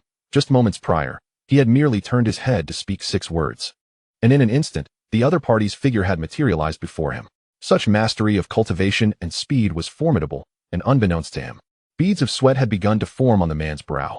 The origins of this artifact were indeed mystical. During the witching hour, while he could not sleep atop Liangshan, he was startled by a thunderous sound from the dry ground, akin to the tearing of silk, emanating from the northwest celestial gate of Liangshan. Upon closer inspection, he beheld a fiery orb, resembling a gourd, cascading from the heavens to the earth. The contest for the mine had concluded, and the ultimate victor, the Lingyun sect, rejoiced exuberantly. Su Yunling hosted a grand banquet within the sect, extending a special invitation to Zhang Yuanhao, who readily accepted. Chapter 29, Caught Red-Handed. At the Southern Heavenly Gate. Aside from the familiar figures of the Southern Polar Immortal and the Purple Cloud Fairy, the team leader, Barefoot, made an appearance. Boom. The ground beneath Yun Fan collapsed instantaneously. The arena's stone platform, already battered from the previous battle, was reduced to ruins, and he found his feet ensnared within the debris. Zhou Shui, what purpose do we serve in constructing this mechanical platform? A mechanic approached Zhou Yu before he resumed his work. Bang! The energy tiger shattered under sonic assault, disintegrating inch by inch, and was swept away by the wind, vanishing into nothingness. Mr. Lu Ming's words signified that the conflict between the Yin Ghost Path and the evil monarch Qin Yu could not persist, and the atmosphere shifted momentarily. The Yin Ghost Path could not help but cast a sidelong glance at the spirit of the dragon, smirking ominously. However, as long as he refrained from taking genuine action, no one dared to speak. The air currents propelled rice measures soaring through the air. At the terminus of this wind, the boundary between air and outer space lay ahead. The temperature of space plummeted to over 200 degrees below zero, causing countless air molecules to liquefy into azure droplets, refracting a splendid light as they ascended into the boundless mists. What purpose do these golden threads serve? Lin Tianxian noticed their movement, but could only stand still, powerless to intervene. Yi Bai gazed at the ground after the night fire had extinguished, observing the black horizon and the figure clad in black, quietly standing guard in the distance. Suddenly, he smiled and transformed into the black-clad figure, standing silently, awaiting the moment. Regarding Su Qi, Xianyin bore no murderous intent.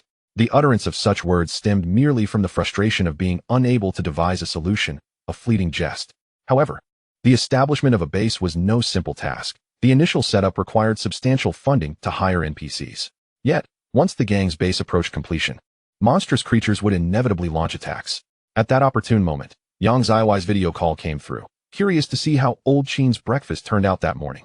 However, with that scoundrel Yao Qinjun present, he could not unleash his true strength to absorb. Li Tianbao did not mention taking Ninshao directly to the Demon Lock Tower, but instead guided her in search of a suitable location for seclusion. All right, you go ahead.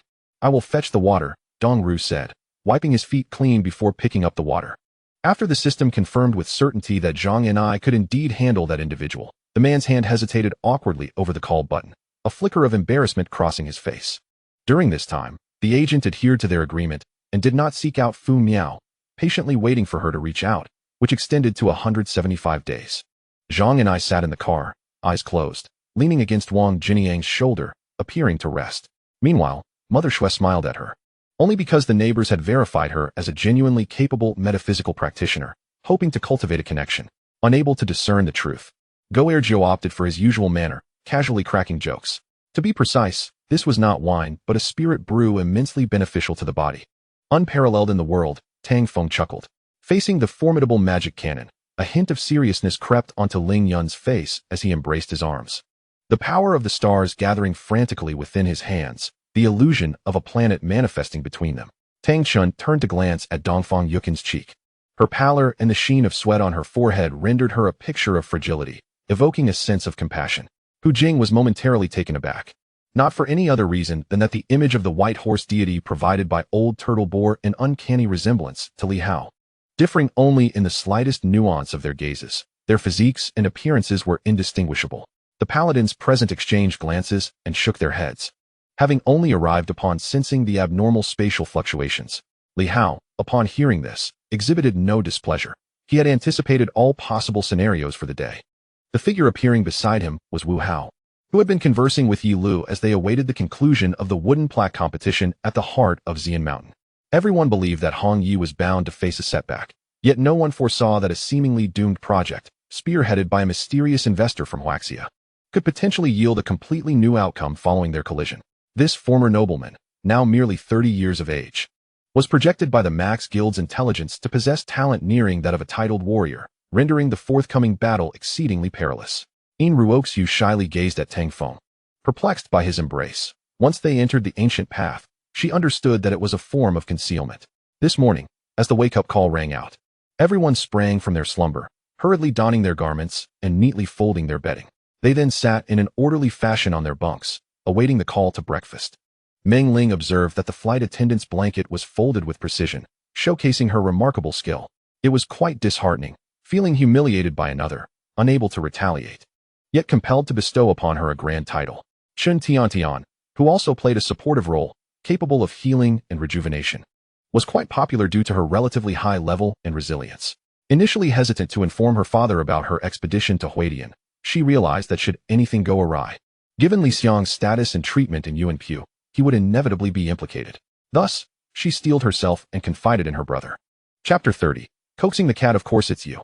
The young boy panted as he rushed over, clad in a dark green work uniform stained with machine oil. You're a newcomer, right? Please lend a hand. We're severely understaffed. Reminded of this, Bai Fan scratched his head sheepishly, averting his gaze from Xia Xia's bosom. At that moment, he noticed Shin Qingzi exchanging glances with Cui Lei, who nodded in understanding. She procured a chair, stood upon it, and then shielded the security room's camera with her hand. Long Ya's icy demeanor swept across the faces of the Shao family, compelling all who met his gaze to lower their heads involuntarily. I cannot descend to that place, nor can I allow my existence to be detected by the outside world. Thus, only you can assist me, Xian Ming replied calmly. As the architect and initiator of this malevolent game, Fang Shao spoke from personal experience. How could that be? You're overthinking it, Shin Qingzi chuckled. I'm quite eager to hear whether it is as terrifying as Brother Che described. But Qian and Amo felt somewhat guilty. They were at a disadvantage in terms of martial prowess and now found themselves at a loss due to Bufan's leniency, their shame intensifying as they stood blushingly in place. There was no sunlight, no figures, only a rust-red sky showering fine droplets of rain, silently gazing down upon the earth. Jiang Yao blinked in confusion, his heavy eyelids struggling to remain open. In his blurred vision, he faintly discerned a peculiar, amorphous black mist suspended in a corner of the rust-red horizon. This was the most perilous moment since Shun Shi had emerged with the old factory director. For this individual appeared corpulent, yet possessed remarkable agility, concealing a dagger within his pocket. A torrent of flesh and blood was ground out upon the stone, continuously flowing towards the altar as the flesh writhed, a tangible existence gradually taking shape. While away from home, for mutual support, they shared a room, 2 beds separated by a screen, a customary practice. After all, it was a period of regular public opening. Many awaited this moment. The seal was answered languidly. The tiger, calling from the detention center to the police officer lying in the hospital, noted that all his brothers depended on him for sustenance. Should he be sentenced, they too would face hunger, and calamity would surely befall the family. If you release me and withdraw your charges, I will compensate you regardless of the cost. Your family's affairs will henceforth become my concern. She stared incredulously at her palm, moved her fingers, and then rubbed her lower abdomen, delighting in the thought. Could it be that she was not merely being overly sentimental, but had genuinely become a prodigy in cultivation? Meanwhile, before the wildfire could arrive, Yilan's reign awakened all the puppets, commanding them to retreat to a higher ground before he returned alone. Yet in his heart, he suspected, it was likely the Hugu clan's disturbances at the border that prompted the human clan's hall to dispatch Tai Chu to engage in battle. A stone no taller than half a man stood less than 2 meters away, obscured by dense, withered grass, its dark form hardly noticeable. No wonder it had gone unnoticed earlier. Following the defeat of the Wolf Queen, Su Weiyu had passed all the trials left by the immortals Han Li. Even the Wolf Queen herself had become an additional challenge. At such an age, still as impetuous as in youth, Lady Chang remarked, gazing at her husband. Her serene, slumbering visage, an unparalleled contour, pale blue eyeshadow, soft blue lips, and an exquisite nose exuded an aura that unconsciously brought tranquility, a comforting darkness that enveloped Su Yuan's neck. Kikyo's first impression upon entering the city was one of harmony and prosperity, stability and order, a sight she had not encountered even 50 years prior during her travels to Heiankyo. This ensured the full potential of the water and wood convergence technique and the combat mode of the immortal. Rapli tore open the electrical box on the wall, carving an incision and utilizing her blood to corrode the wiring. After a short circuit caused a blackout, the side door of the confinement room swung open automatically, and Rapli slipped away. Over there, that person. Your chest is glowing. Is this Scale Helena? Chang Fei glanced toward a softly glowing green area. With a gleam of cold light in her eyes, Chang Fei clenched a handful of soft flesh, her right hand sweeping through the air, slicing through the cold blade-like light, transforming the soft flesh into delicate, gossamer thin slices. Fuzang, upon hearing this, attempted to flee, but burdened by the weight, could not possibly outrun the unencumbered Chang Fei and Shan Cheng. Jia Yi's storage pouch, along with Bai Chi's, had been tucked into his back pocket. The other white-clad holy warriors aboard the vessel were momentarily stunned by the researcher's words. What? Is this researcher out of his mind? Wu Haoming. A man keen on maintaining appearances claimed that the Wu brothers were gathering for the New Year's Eve dinner, but in truth, he had also invited Feng Luo's brother, Feng Yubin, to join them. Cheng Xianqing nodded, confirming that it had indeed been 10 days. After capturing Hangzhou, regrouping the army to return to Shoujo would require an additional 2 to 3 days of preparation. What should I choose? To cultivate the laws of wind or the mightiest cosmic laws? Yi Kan's now paced restlessly in her room, unable to reach a decision. Akin to a beggar who suddenly finds a mountain of gold, yet remains uncertain how to utilize it, leaving her in a state of inner turmoil. Honey, what shall we name our son? Wu Haoming, newly a father, felt a touch of awkwardness and could only awkwardly shift the topic. Yes, I will notify President Hua immediately. The receptionist replied, promptly dialing Hua Feng's number. The surviving soldiers who participated in the defense of Nanjing vowed to avenge their fallen comrades and reclaim their homeland. At the junctions of the sleeves, inscriptions commemorating the Bei de Camp's resistance, the Nanjing defense, the Qin defense, and the Chaoyang counteroffensive were noted. This marked the first time Luo Jinshi and Ji Shangnan opened their hearts to one another, not for business, not for contract, nor for complete possession, but for a sincere and unguarded connection. Thus, Zhang Suwu resolved to gather all the shooting tanks and hound armored vehicles of the 1st Mechanized Brigade at the river bend along the Datong line, concealing them in wait.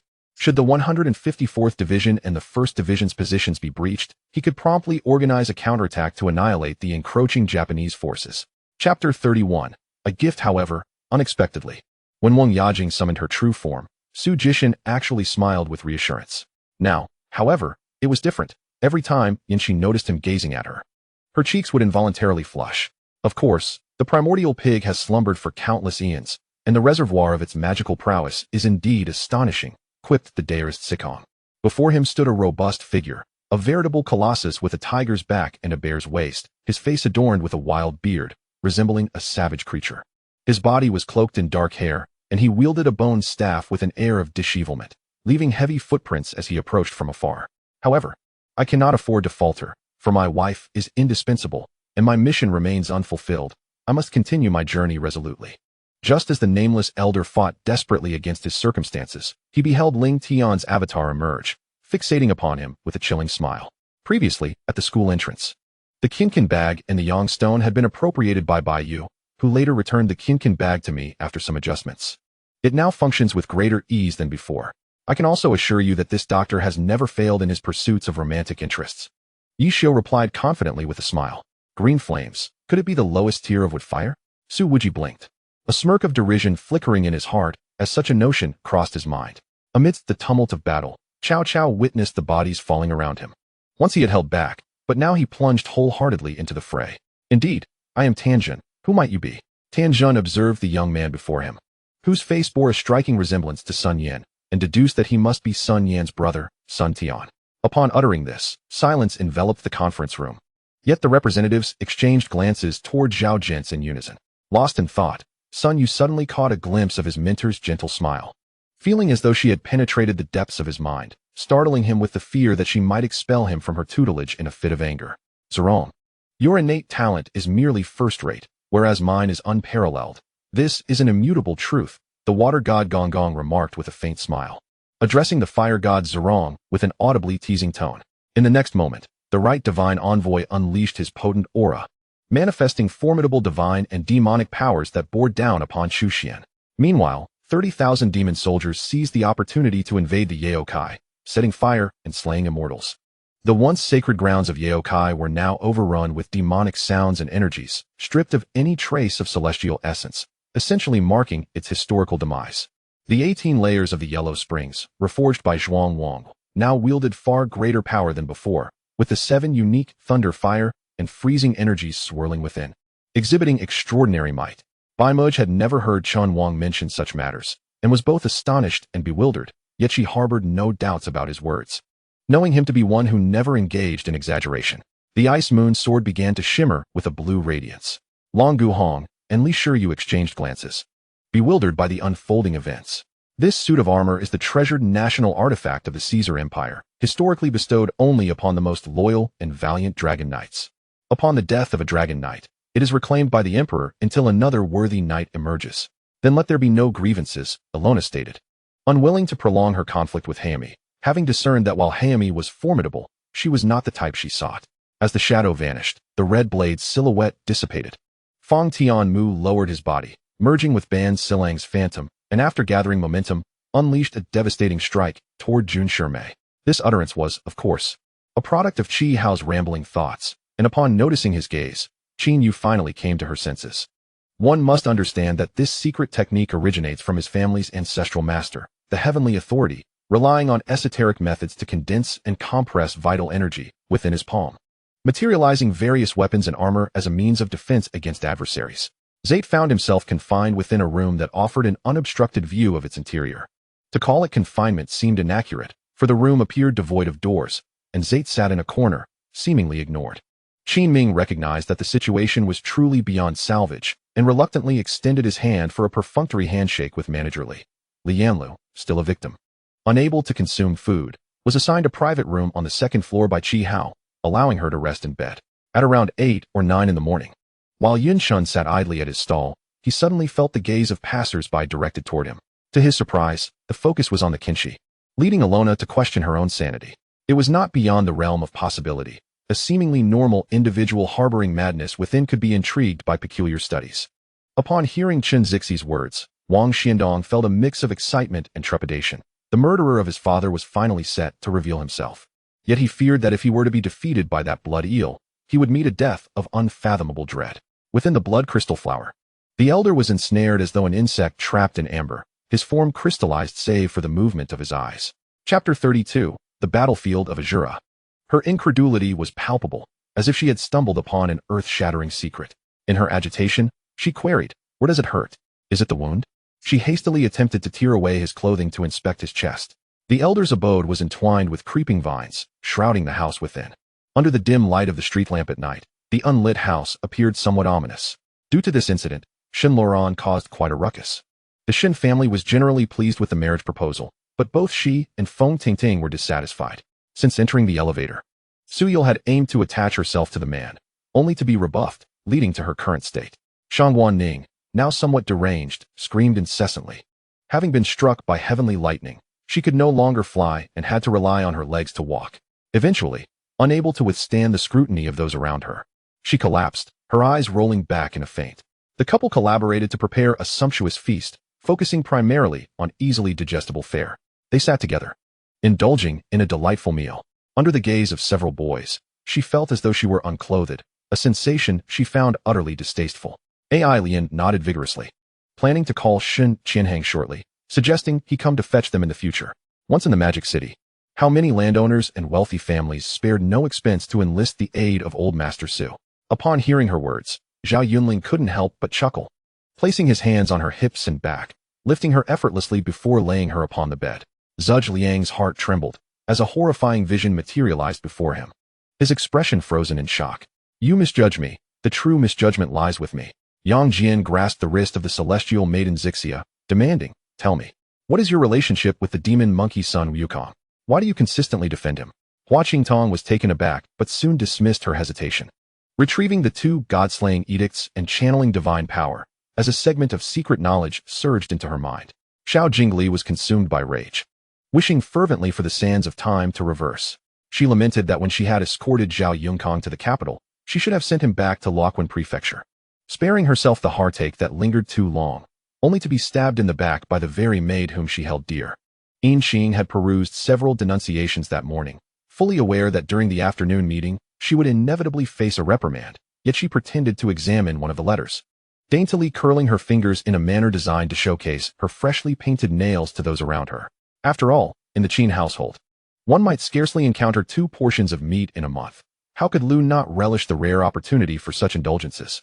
The Xianbei nobility rejoiced exuberantly, celebrating in fervor, believing they had narrowly escaped calamity, finally evading annihilation beneath the iron hooves of the Wei army.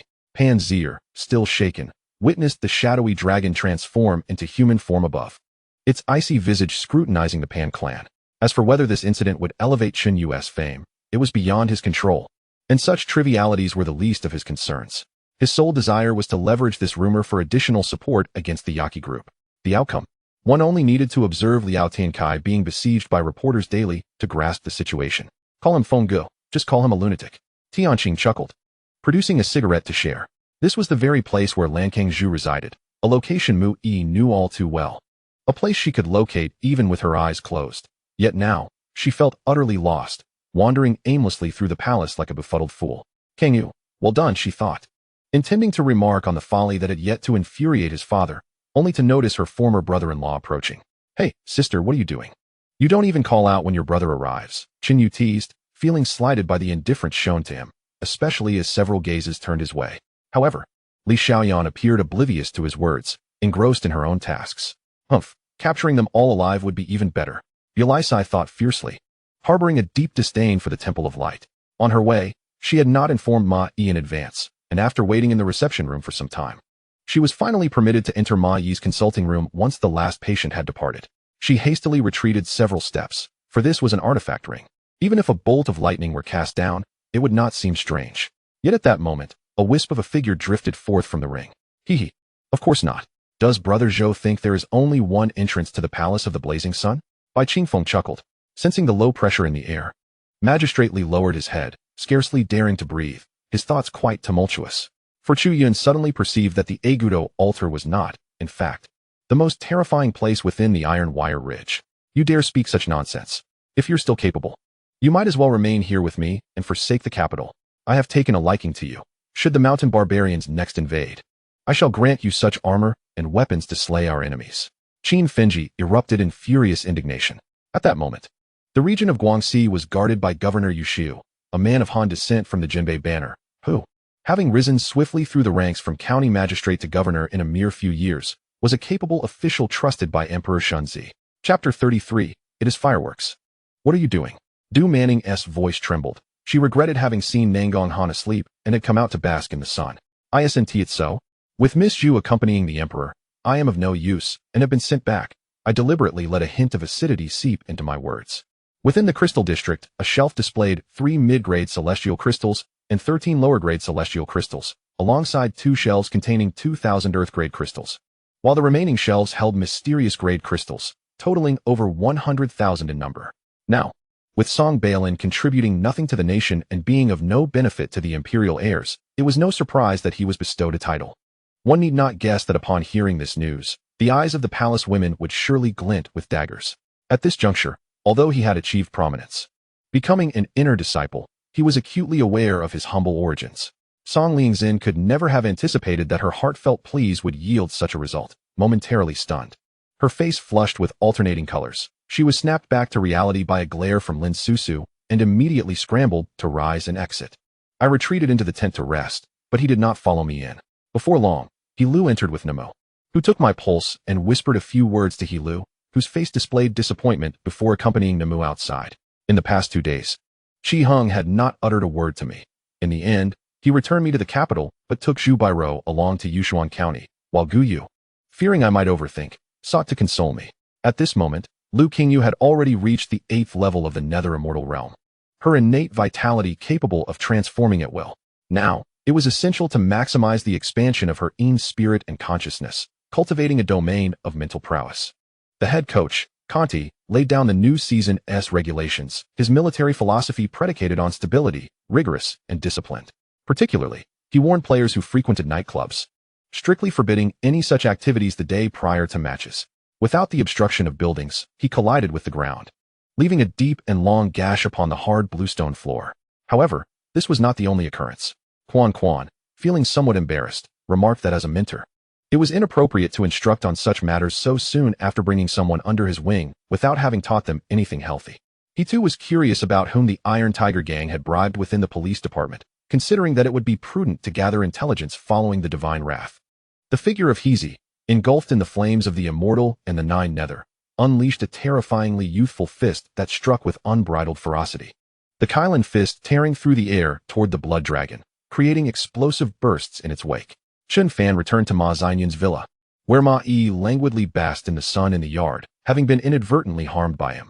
Despite the night of revelry being an accident, certain events had transpired.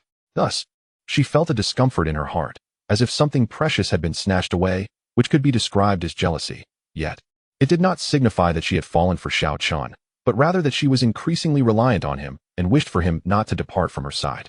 Subsequently, a flash of Buddha's light erupted behind Chen Fan, a golden seal bursting forth from his brow. As the tide of rodents receded, 4 giant lizards with charred black skin emerged before the crowd, crackling with purple sparks, their eyes fixated on Quan Quan with a frenzied intensity, roaring as they charged in his direction. Yet, Su Zheng's injuries were far too severe, even with Pei Xiu's efforts to save him. And the city's doctors swiftly attending to his wounds, they could only temporarily preserve his life. To fully heal his injuries, he would need to reach Sanjiang City or Jinhai. General Zhao is invincible. General Zhao is invincible. Outside, the entire First Legion shouted in unison, followed by the other legions echoing their fervent cheers, creating an overwhelming atmosphere. Realizing this, I was thoroughly alarmed. If this large wave of women was not the contact for the old monk, did that mean there would be no guarantee? Why, after all, would she personally interview me? Had she recognized my undercover identity in the elevator? However, the more enigmatic Huangshan becomes, the more people perceive it as a tome of cultivation wisdom. If one fails to comprehend it, it merely indicates a shallow karmic affinity. Consequently, everyone fervently commits Huangshan's teachings to memory, hoping to delve deeper into their meanings later. They must also discreetly breach the protective grand formation of the corpse refining sect, inflicting considerable damage upon it, a task that even Huangshan himself deems nearly impossible. After successfully intercepting someone mid-journey, Mrs. Sen walked alongside Shinting, her face unmistakably adorned with pride. Inside, figures began to pace about before they commenced disrobing. In truth, I was unaware that feudal society in China had long been rife with flourishing brothels, serving as the muse for countless poets, talented individuals, and great artists. By the 21st century, this had become a remnant of feudalism, perhaps indicative of societal progress. This revelation utterly astonished me. I initially pondered that Gao Feng might merely possess a way with words and could not consume much. But now it appeared that accompanying her to satisfaction was no trivial endeavor. Before I could conclude my thoughts, a tumultuous churn erupted in my stomach, and my body weakened, causing me to kneel upon the ground, a metallic sweetness flooding my throat as my mouth involuntarily opened, and I expelled a mouthful of fresh blood. Chapter 34. He is needed. Shangwan Mingri? He Dangui suddenly turned to him, narrowing her eyes dangerously. Could he truly not see her? Or was her attack capable of reaching him?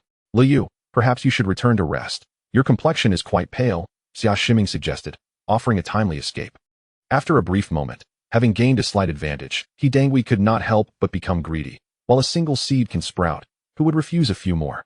Thus, she did not resist the large hand gripping hers, silently savoring the benefits bestowed upon her. Du Huan awaited eagerly behind her, prompting He Dangui to reluctantly nod in agreement to Meng Xian's rogue demands.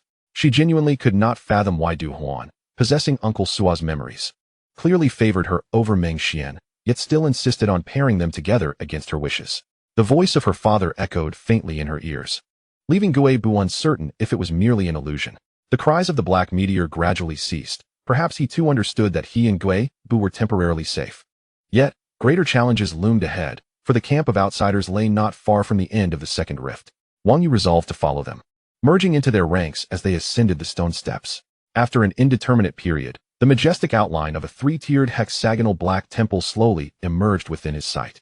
Yuchan, clutching a silk bag in one hand and a carved wooden box in the other, burst into her domain, breathless. As she hastily deposited her belongings upon a chair by the window, the 2 uncles from the Luo family secured a government medicine contract, while the Guan family intervened. In this clash of 2 venerable medical clans, who would prevail? What a pity for this gentle beauty, so exquisite in appearance, to be squandered on that old man. Do you not find it a shame? Should I arrange something for you? Yi Rupiying inquired. I can indulge in drinking, yet my tolerance is rather limited. You mustn't overindulge me. Otherwise, should I be recognized and photographed, only to have those images circulated online, I would truly find it unbearable. Regardless, I must maintain my image. Gao Yongsheng remarked with a grin. Should you choose not to return, you could indeed live as you please, unfettered by obligations. As for finances, I shall ensure your prosperous existence. Even without Shanghai Kin, I am confident in my ability to provide for you, Ma Xinjiao said with a bitter smile. Having considered this very prospect, Liang Dong swung the short sword in his hand, striking the fragment of a sword he had held, which was less than 1/5 of its original length. How did we end up back at this circular argument? Have I wasted my breath on you all this time? Li Hunan suppressed his rage, his patience on the verge of depletion. Lu Feng remained silent, his primordial spirit ensconced in layers of crimson as his long sword began to shimmer with cold light. The moment Sun Bai's shout reverberated, a chorus of cheers erupted. For Sun Bai and his companions, 1,000 was no longer a significant amount. Though 1 million was considerable, it held little weight in their minds. Lin Feng was indeed puzzled by Xiao Qin's unexpected visit. Setting aside everything else, how had this fellow, clearly from the provincial city, ended up in Jiangnan? Moreover, how did he know of Lin Feng's return? The radiant eyes of Aurora, the divine lord, narrowed sharply, a glimmer of insight flashing as she scrutinized the fleeting figures. Yet she could discern none among them as the true body. After the crowd departed, Zhu Er found himself in turmoil, but moments later, he was summoned by the omniscient Titian. Turning to see Zhong Tenyu, who supported his head with one hand, he smiled sideways at her like a satisfied fox. Instantly, a fire ignited within him, yet he was at a loss as to how to express it, leading him to turn away in frustration, tossing aside the blanket. Heedless of his own state of undress, striding unceremoniously toward the distant bathhouse.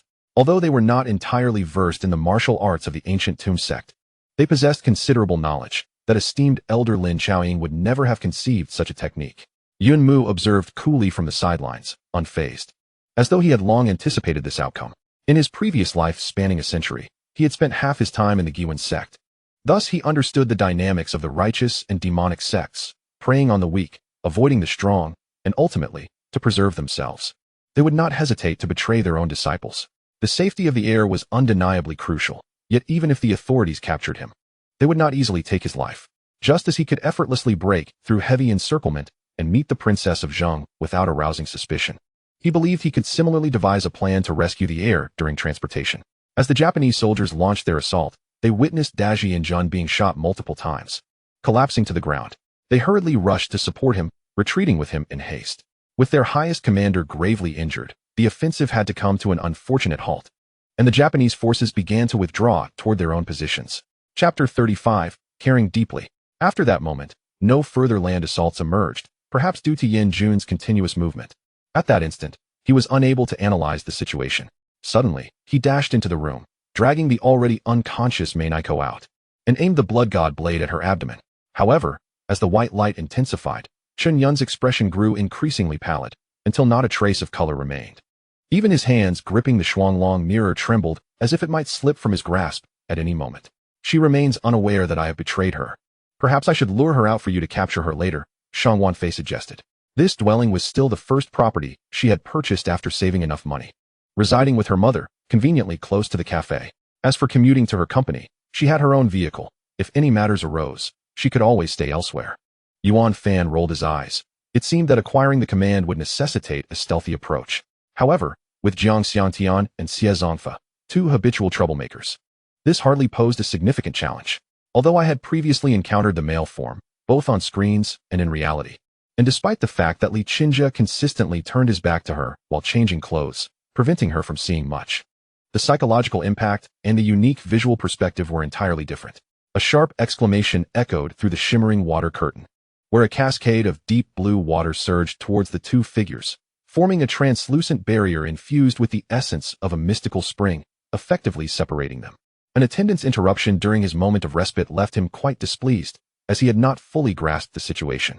Upon witnessing that Ling Xiao appeared completely unfazed, Tai Yuan's laughter abruptly ceased, replaced by an expression of disbelief.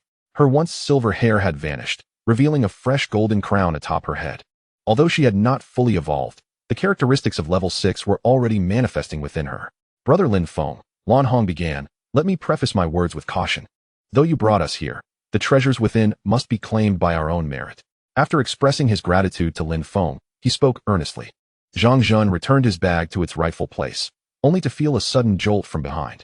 As he turned in confusion, a hasty and assertive voice reached his ears. Mengyan, did you not promise to assist me with anything I needed? After walking for a while with Qian Huan, Mengyan abruptly halted and spoke.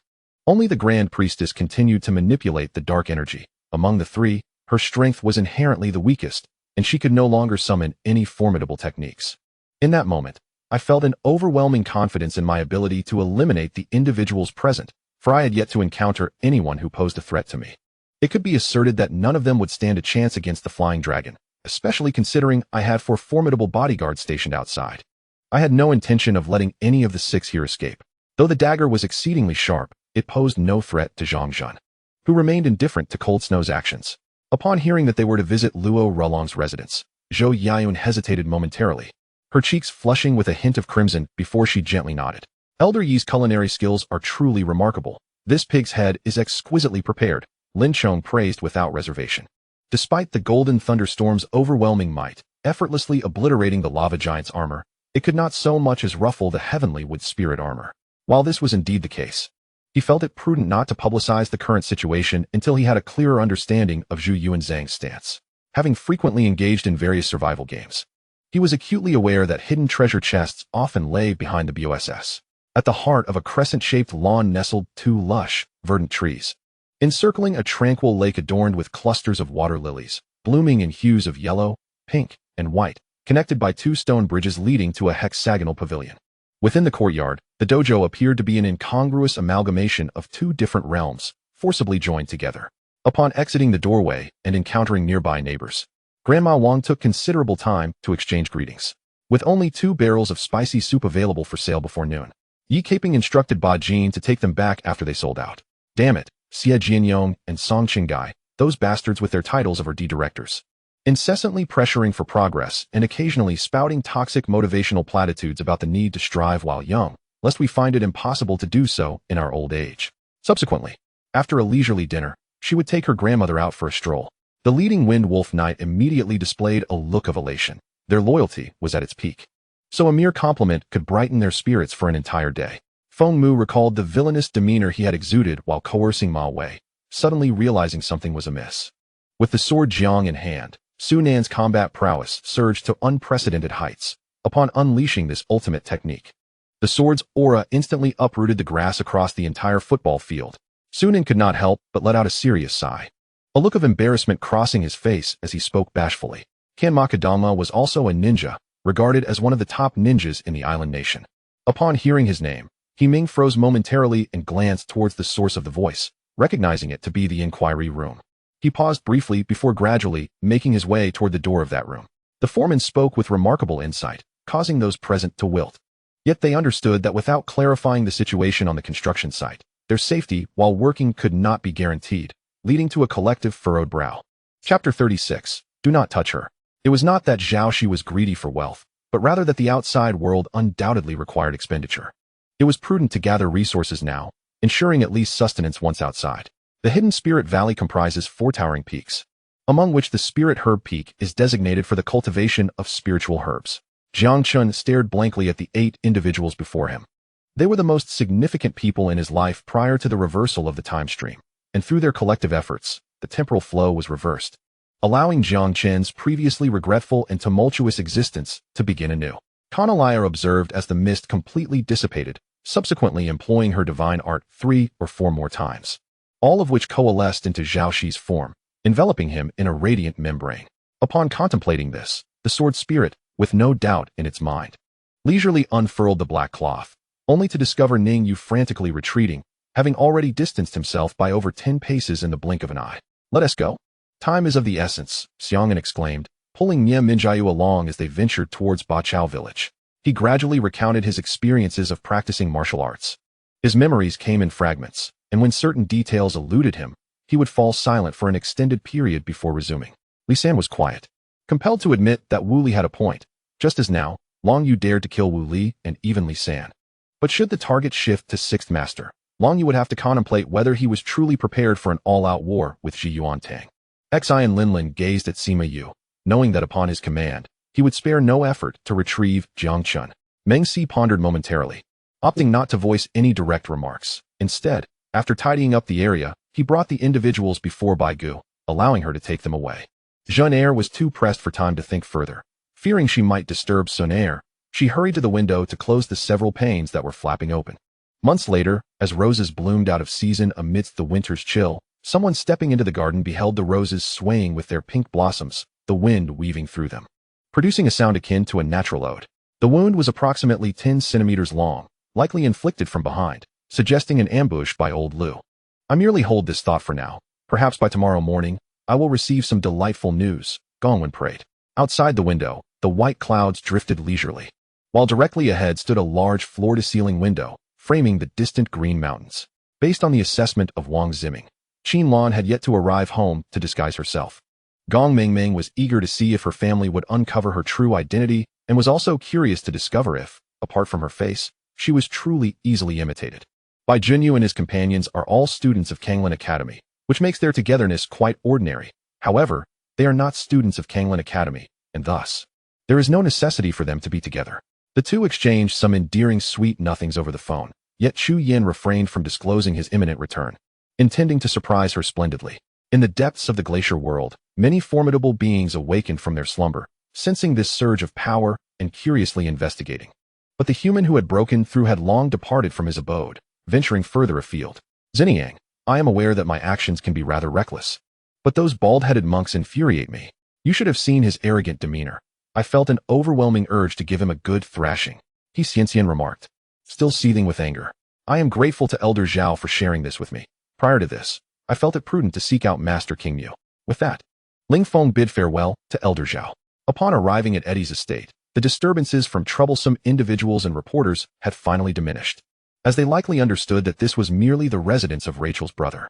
After Rachel made a phone call to Eddie, the door opened, and the car entered. Rachel graciously allowed Nick Johnson to tour the place and enjoy a cup of coffee.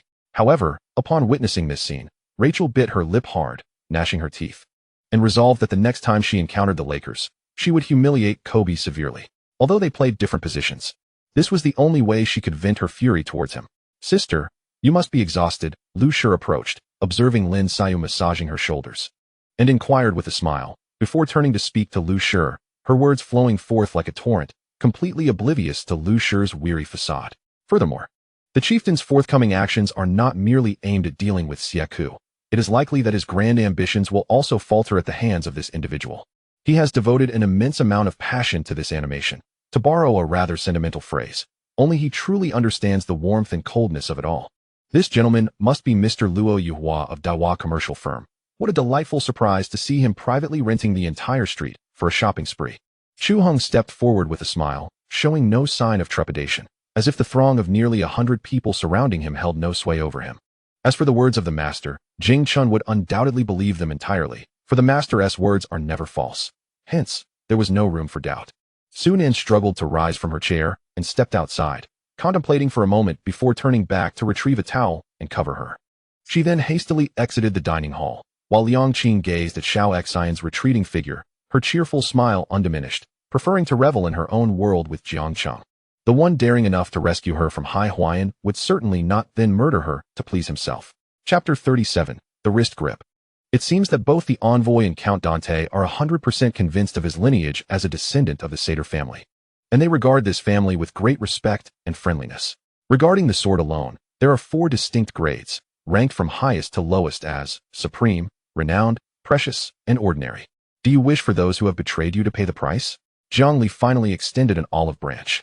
He suddenly realized that he had significantly underestimated this childhood friend in terms of both strength and perspective, a sense of profound unfamiliarity washing over him. Perhaps Feng Ke was indeed far superior to him. Those stationed at the villa have been relaying the nightly activities of Zhang Li and Lu Yangzi to him nearly every evening. Boom. Zhu Lu Luo forcefully broke free from the Holy Domain's control, casting a glance at the suddenly arriving Epple and Liv, and instantaneously teleported to Jia Jinjin's side, regarding him with an indifferent gaze. In a situation where Jiang Shishin's cash flow was already critically strained, he opted to further exacerbate it with vehicle production, which surely indicated his lack of options. How did he lead you to misunderstand? The cross-server chat left Jiang Li utterly exhausted. Yet she remained curious about how she was perceived through Lu Yangzi's words.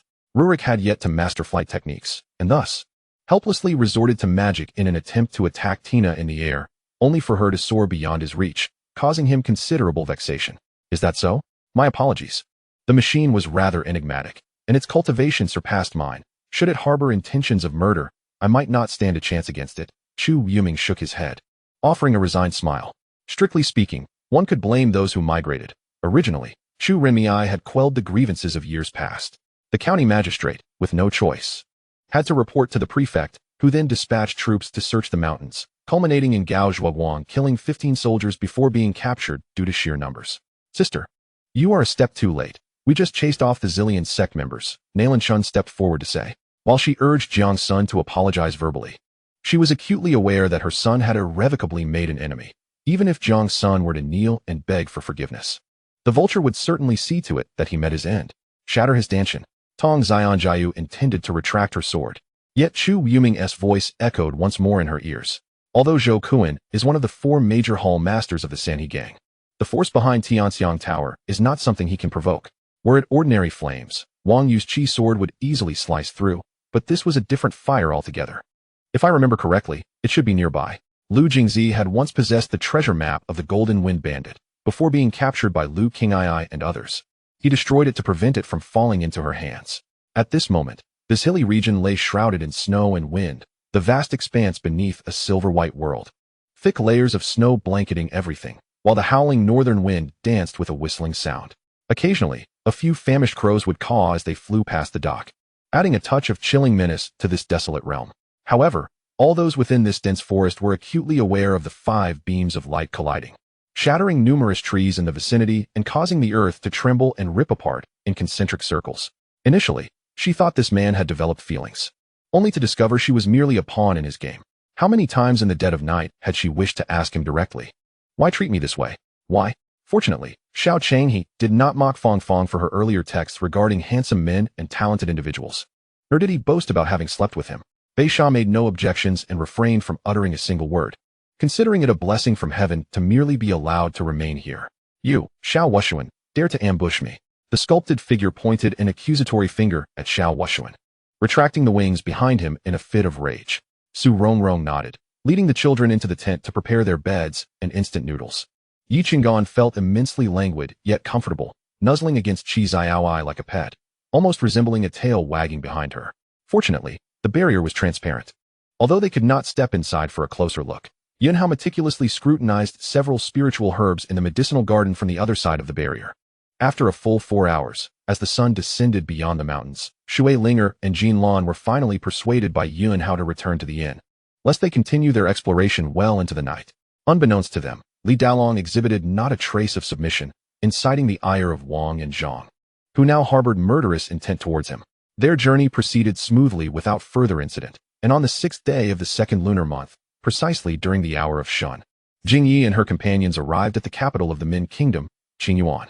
However, they did not enter the city. Instead, they veered towards the southwestern corner, heading to the Dahua Monastery, situated 5 li from the city.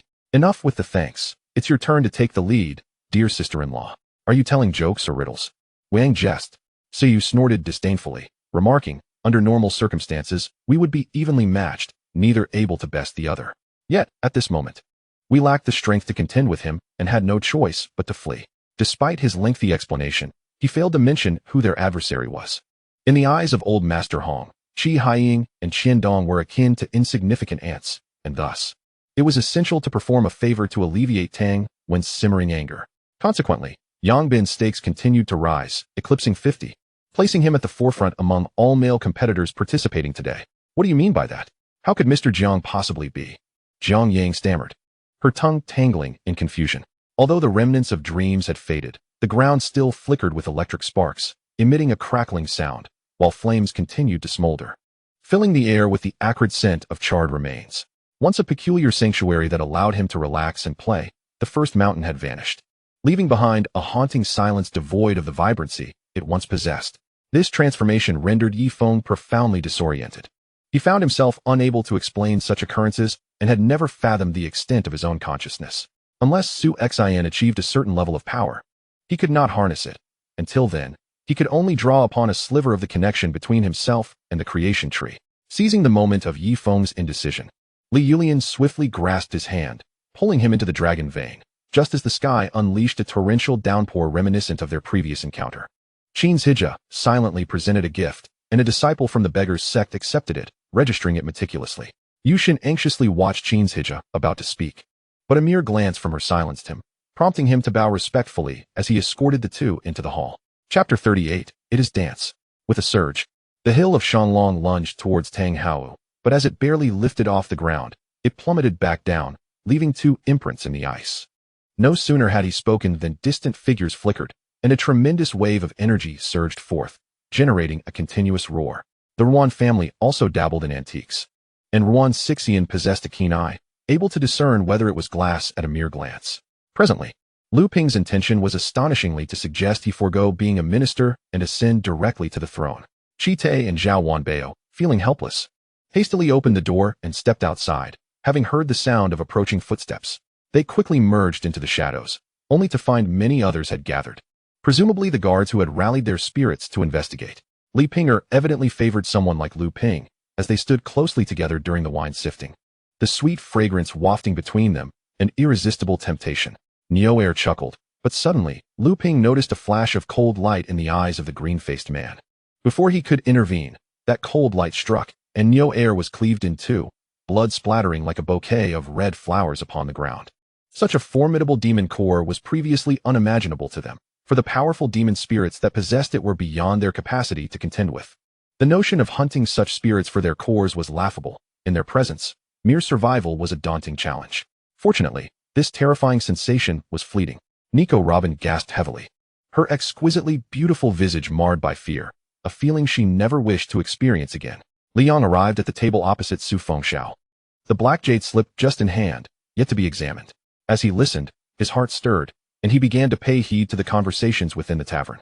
This is the downside of being a public figure. Every matter requires transparent communication with the populace. Having lived for 25 years, Gao Chao had never encountered a meal that could leave him feeling so utterly stuffed. Chinamo, I am aware you intend to seek out Master Minjian. But isn't this precisely falling into Huang Jio's trap? The alliance leader hopes you can maintain your composure. After dinner, Su Yan instructed Qin Yi to take a bath while she tidied the dishes and descended to clean up the shop. The will was secured within a safe in this very location, housed in an exquisitely crafted peachwood box. The lid inscribed with, "Only the one holding the complete score may unlock it." The Black Island had always been a site of discord among the four prominent families. However, for appearances' sake, they feigned harmony, uniting in the face of formidable foes, yet in their daily interactions, deception and strife reigned supreme. Upon Lin Han's conclusion, he raised the azure sword high, which then soared towards the heavens. With each motion, Lin Han seamlessly transitioned through various techniques, culminating in a soft command from him. I searched high and low, every nook and cranny where the wind could whisper, but she left no note. Had she done so, it would surely have been in a conspicuous place. This time, I endured little torment of fear, for the sheer terror had rendered me almost paralyzed, and I felt the world fade to black before I lost consciousness. Fu Zhampeng set down his teacup and produced an object resembling a tablet computer from behind him, placing it on the coffee table. Immediately, the screen displayed a map, distinctly different from any traditional world map, evidently portraying the world in the aftermath of an apocalypse. Xiang Zixi suddenly appeared before Hu Yi, tightening the ropes on her body and relinquishing her escape to him. Previously, Guanggu had mentioned uniting with the He and Wan families to compel the Kuishin family to act. It now appeared to be their moment of retaliation. Of course, this could also be a reaction orchestrated by the Toulon family in alliance with the Japanese consortium, similarly aimed at pressuring Zhou Yu. Bai Mixu's gaze grew increasingly dazed, her long lashes threatening to obscure her entranced eyes, her body restlessly shifting as she sought to create space between herself and Xiao Ziqian. Within the room, Wu Jin sat despondently at the center, flanked by the unconscious red boy on one side and the frozen jade eyes on the other. A chilling loneliness tinged with sorrow enveloping the atmosphere. Heh, Monkey Brother, you truly have a knack for this. I said it. Only Monkey Brother can discern the monsters. Would you care for a brief respite? Zhu Beiji waddled behind, offering his consolation. To invite so many Master Stone gamblers necessitated a substantial supply of rough materials to support the event. Given the current jade market, procuring such a significant quantity of jade rough was no simple feat. Not far away stood a tree, its shape indistinct, but as Yen Lan drew closer, she recognized it as a cherry blossom tree, its pale pink buds not yet in full bloom, yet breathtakingly beautiful.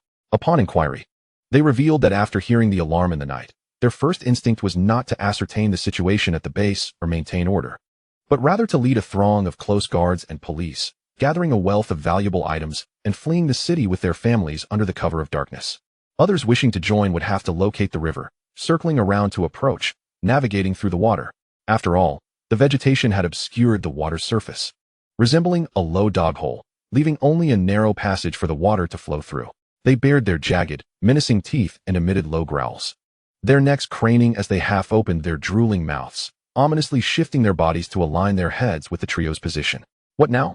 The nameless individual asked with a sense of urgency, addressing the reappeared Teiki Daoist in the void. Typically, players who have been in the league for around 5 years begin to reach their peak. This is not solely due to the maturation of their skills and playing style, but also because they gain a deeper understanding of how to adjust their bodies to maintain a stable condition. These three aspects were once beyond Du Sun's contemplation. Yet today he willingly embraced them all.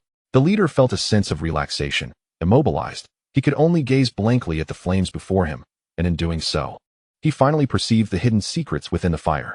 While Zhang Yude remained in a daze, Qin Xian, accompanied by Qin's father and mother, along with Su Feng and Qin Xianxian, had already begun to make their way toward their second uncle. Chapter 39, The Shura Field 2. Soon, after the crossbow haul. Would the cavalry charge?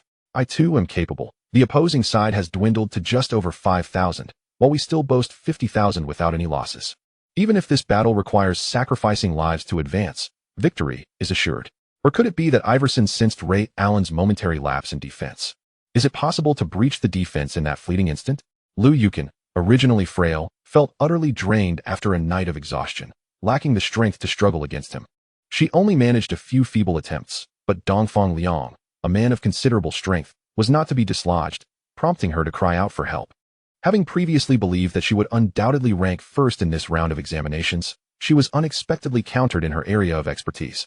Brutally trampled into the dust with no means of retaliation, Liu Yahuan remarked, "Let Tian Qingqing go. We shall not interfere in her matters.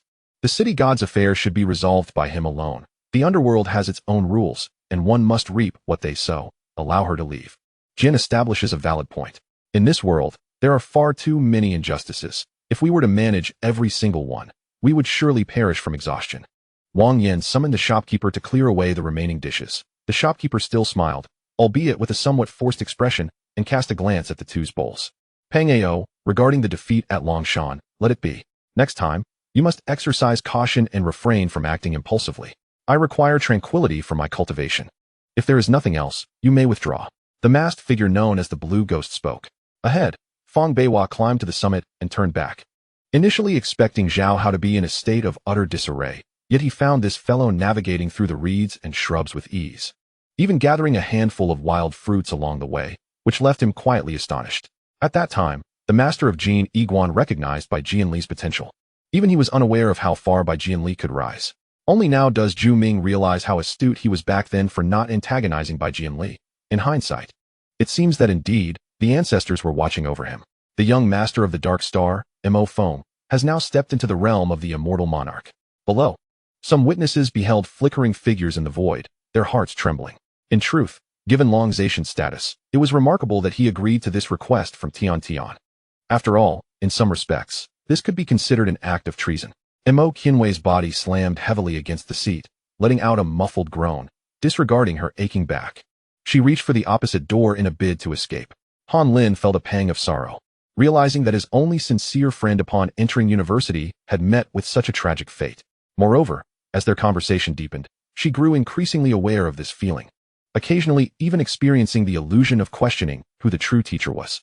This remark was, in fact, a reminder from Nick Fury to Carl L., as it seemed that among those present, only Carl L. could match Murphy in terms of physical strength. Yet Carl L. merely fixated on Atrox, offering no response. Upon reaching the Wan Zi Qianhong restaurant, Cheng Daigong was already waiting. He noted Mo Qianwei still clad in her work attire, unadorned, which irked him. Boom. Something exploded in her mind. Her face flushed uncontrollably crimson, yet she feigned calmness as she reached to turn on the light. I don't know. After giving birth, Xia Yao departed with her 2 children. If it were not absolutely necessary, would she have acted this way? Luo Ya's tone began to quaver. Pei Yuanj was also acutely aware, his peach blossom eyes fixed intently on by Li Suyi, eager to see how he would respond. If it was merely a matter of seeking assistance, he felt a sense of indebtedness. Many things would then become difficult to articulate. That night, they had slain a bandit. And for many days, none dared to provoke them. They had to act domineeringly, testing who could outdo whom. However, all of this seemed impossible now. I had personally placed the bone-corroding poison into his nest, witnessing him turn to ash before my eyes.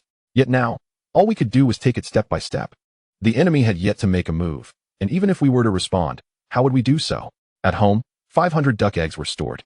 The Wang and Liu families crafted soft baskets, layering the duck eggs with straw, packing them away. Although the villagers had nearly concluded that Yi Hongsun and his companions were dead, the Zhou family still harbored a glimmer of hope. The long-absent feeling of restlessness dissipated after class, and Li Ran returned to his usual languid demeanor, shedding the anxiety he had displayed earlier in the classroom. "Darling, what are you doing? Didn't you say you would kiss me?" Lin Ji called out, noticing Yun Xian had momentarily frozen. This question circled back to the group leader's earlier topic. Indeed, It was an exceedingly audacious plan. After all that was said, Jimode's ultimate aim was to extend the conversation surrounding Long Kai. Now that the subject had returned to its origin, everyone's attention was once again focused on Long Kai.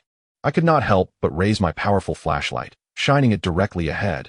To my astonishment, I discovered that the source of the strange sounds was a bottomless black hole. The two brothers of the Yi family, along with several powerful beings at the Divine King level, nearly coughed up blood. The second round of bidding concluded, and the attendant raised the wooden hammer high. Just as he was about to bring it down, Jing Hai placed a bid. The speaker was the elder who called himself the invincible battle monarch. His bushy white beard gave him an air of feigned righteousness, and one might mistake him for an ancient deity. The martial arts arena, crowded with people, fell into a profound silence, all gazing at Ben Lei as if they had seen a ghost. They could hardly believe that this dark horse had conceded before even drawing his sword. This was unacceptable for many disciples supporting Ben Lei, who had anticipated his victory over Jian Yun, only to find him surrendering. Once the passage between Earth and the myriad realms is opened, the solar system will attract more apex-level powerhouses, and at that time, the five supreme forces will no longer exert such immense pressure on the solar system. You say you won't fight, but unless you strike me today, I will not cease my efforts. Feng Binghui seemed to have lost his mind, shouting at Li Xiaofan. Furthermore, Lu Yuan had received word that Li Shimin and others had already constructed the venue, awaiting him to provide the teaching materials and equipment. Chapter 40, The Shura Field, 3. Lin Han's heart sank. She had intended to be stubborn with her mother, but had forgotten this crucial detail. In this critical moment, where could Yichen possibly procure a gift?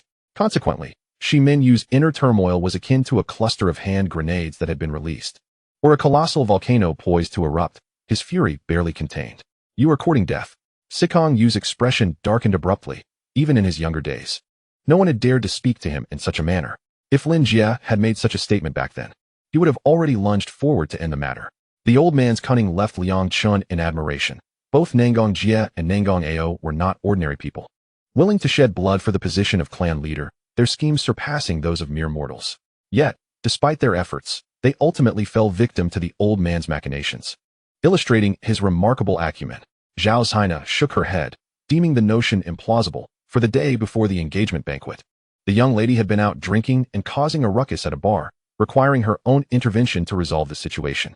How could she have found the time to seek out those individuals? It resembled a millennium-old premium ginseng.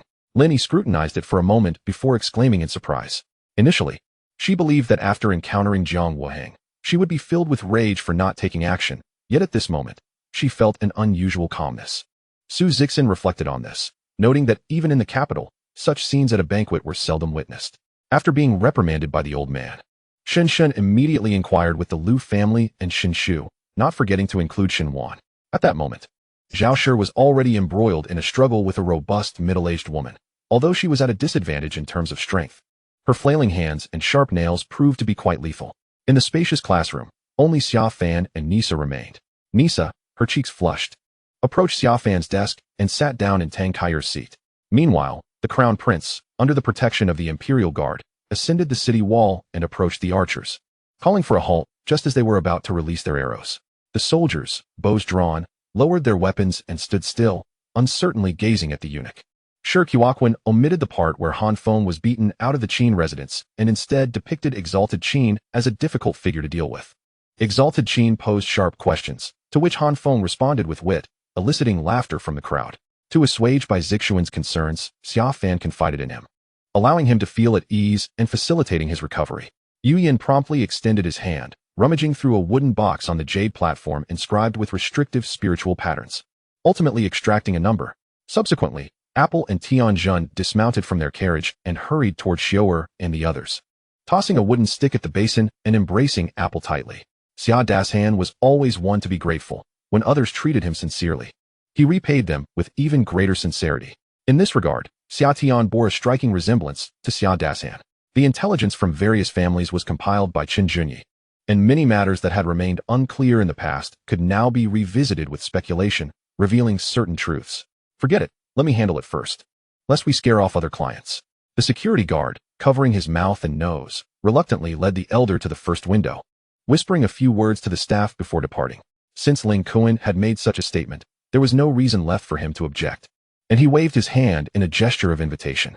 Yang Chun had initially planned to reveal the truth to him, urging him to be more self-aware and respectful towards the guests, Yet the man remained ungrateful, even escalating his mockery. As I groped my way up the mountain, I felt a twinge of anxiety. Lacking any formidable means of defense, I was apprehensive about encountering a formidable adversary like Li Gui. Jiang Ziaxian displayed an expression of sheer delight. He noticed that the worn spots on the armor had been intricately recarved with patterns he could not comprehend, though they seemed different from before. The two old geezers from the Medicine King Valley, along with the remaining disciples, regarded Feng Jingyu with disdain. Yang Chun was not surprised that Lu Ziyu was aware of the Gu family's affairs, with the internet being so advanced. She could easily keep track of his every move, proving herself a titan in the media industry. Jiang Mo he opened the medicine bottle, inhaling the contents, which contained a caffeine-infused concoction prepared for Nangang Ao. Unlike the previous two instructors, she was still under 30, prompting Xin Yujing to refer to her as Sister Bai. Previously, it was he who had instructed Zhang Bo to be the first to test the waters, and it was his first experience of the power of authority. Having always been overshadowed by Zhao Jianhao, now that Zhao had fallen out with everyone, he, Zhao Wu, naturally became the spokesperson for the Zhao family. Leaving others with little to say, seeing my appearance, Yin Sun could not help but burst into laughter, her teasing mirth echoing throughout the tomb chamber. He refrained from providing further explanations and walked straight out of the 9th Division, unexpectedly encountering John along the way, who seemed to have set up a temporary shelter as a working point. After toiling for quite some time, Sumu finally breathed a sigh of relief. Gazing at the array of spiritual treasures and talismans laid out before him, feeling a sense of satisfaction. Upon seeing the mummy-like hands, Zhao Qingyan was reminded of Situ Feng. Recalling Situ's arrogant demeanor and his own inability to do anything but feign death on the ground, a wave of inexplicable humiliation and anger surged within him. An emotion he had never experienced before, even during his time in Japan. The illustrious Yunmin Marsh had drawn them to the island city, but upon entering, they found themselves the subject of countless stares from celestial beings, which was quite uncomfortable, leading them to retreat, dirted and disheveled. Zhao Qingyan could not be bothered with such individuals. It was better they did not sit near him, as out of sight meant out of mind. Allowing for a semblance of peace. As if conjured from thin air, a virus rapidly spread through the man's bloodstream, countless cells being eroded and mutated by the virus, with many cells dying and releasing even more of the pathogen. For Qing Bin, surviving in the cosmic environment posed little challenge. While he lacked the capital to freely traverse the starry seas, he still held hope for navigating the solar system. Speak if you have something to say, otherwise, scram. Zhao Qingyan could not muster any goodwill toward the Xiao family, thus responding harshly, which he did not find excessive. The army of the 10,000 demons' divine court had been stationed here for 2 days, waiting for the arrival of the new demon emperor before launching their offensive. Chapter 41. Caught in the middle. Only you three were such expressions. Do you not know that our King Yun sect has other disciples? Are those disciples not curious to witness the astonishing performances of their junior brothers and sisters? The nearby Ziyang Genren could not help but mock the three brothers for their bewildered stares at the arena below. The captain only left the supervisory team at the position while the entire battalion charged forward. As soon as the Japanese infantry moved, the observation post on the position became alert, promptly reporting to battalion commander Zhou Yechun via radio. At that moment, Zhou Yechun led his soldiers into the fray, braving the artillery fire to storm the position.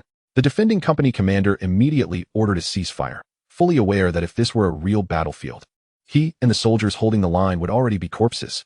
Just 40 minutes into the exercise, the victory of the guard company was met with cheers from the onlookers. Chun Liang, the captain shouted at the fallen body, to which the only response was Chun Liang's unblinking gaze. I gazed at it in bewilderment, hoping it would provide a reasonable explanation. Yet, the octopus spirit did not immediately respond, instead questioning me about my failure to keep my promise. With a sincere gaze, Wei Yin looked at him pitifully, and upon noticing his expression stiffen for a moment, she continued to undress, unmoved by his demeanor. In a rush, Wei Yin wrapped herself in a blanket, leapt out of bed, and rushed to embrace him, attempting to halt his actions. I am delighted that both of you have emerged alive from the devilish training camp. Are you not eager to proceed? Then let us storm into SH.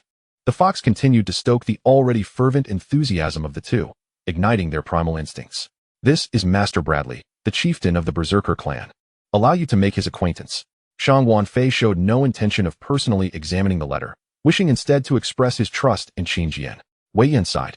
With an alien presence beside him, where could he possibly search? Perhaps he would never find the answer before death. It was all her fault for not revealing the truth to him in a timely manner. Was it you who engaged in battle with that martial emperor Sen Yuan? A middle-aged man was momentarily taken aback, incredulously inquiring. Indeed, the disciple of the dark heavenly sovereign, has proven formidable. Were it not for my white cloud holy garment protecting me, I might have truly suffered. Lady Yunlu was inwardly astonished, her transformation complete. Her cultivation level surpassing that of moments ago. The fine salt rubbed against their tongues, revealing an entirely different flavor. Zhuoling's movements gradually shifted from forceful and crude to gentle and delicate. He held her chin with one hand while the other, which had grasped her wrist, slowly traveled to her back. Inangzi had not comprehended their conversation from start to finish. However, Su Baiguan's face appeared strikingly familiar, and the phrase boss Su uttered by Zhuoling resonated with her as well. Well, such a large box cannot be ignored. In order to return it to its rightful owner, Su Han still dragged the box into a taxi. Crimson Army, Xiao shouted, drawing out the Demon King blade with his right hand and sending several disciples in yellow robes flying. The blade's chi sliced toward the approaching Chi Fei, who deftly dodged the attack and suddenly accelerated forward. Long Tenyi initially approached with a sense of reckless hope, intending to test the waters, ready to withdraw at any moment. For this spiritual force was far beyond his capacity to withstand. Time flowed gently, and before long, dawn approached, with more and more individuals entering the premises. Unbeknownst to them, an elder had appeared upon the black stone platform. And haha, would you all disdain my humble status? Yen Wudeo also stepped forward. Haha, Yuming. You nearly met your demise at the hands of your own fusion pearl.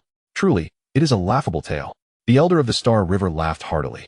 As the celestial sword Xiang Jin soared back to perch atop his head, Lu Shishi stood to the side, observing this scene with a somber and tense expression, accompanied by Lu Renew, who appeared equally uneasy. However, they dared not engage in any misconduct towards the Crimson Emperor, Jade Emperor, or other realms, for should they offend humanity, those powerful human beings from beyond would not forgive them.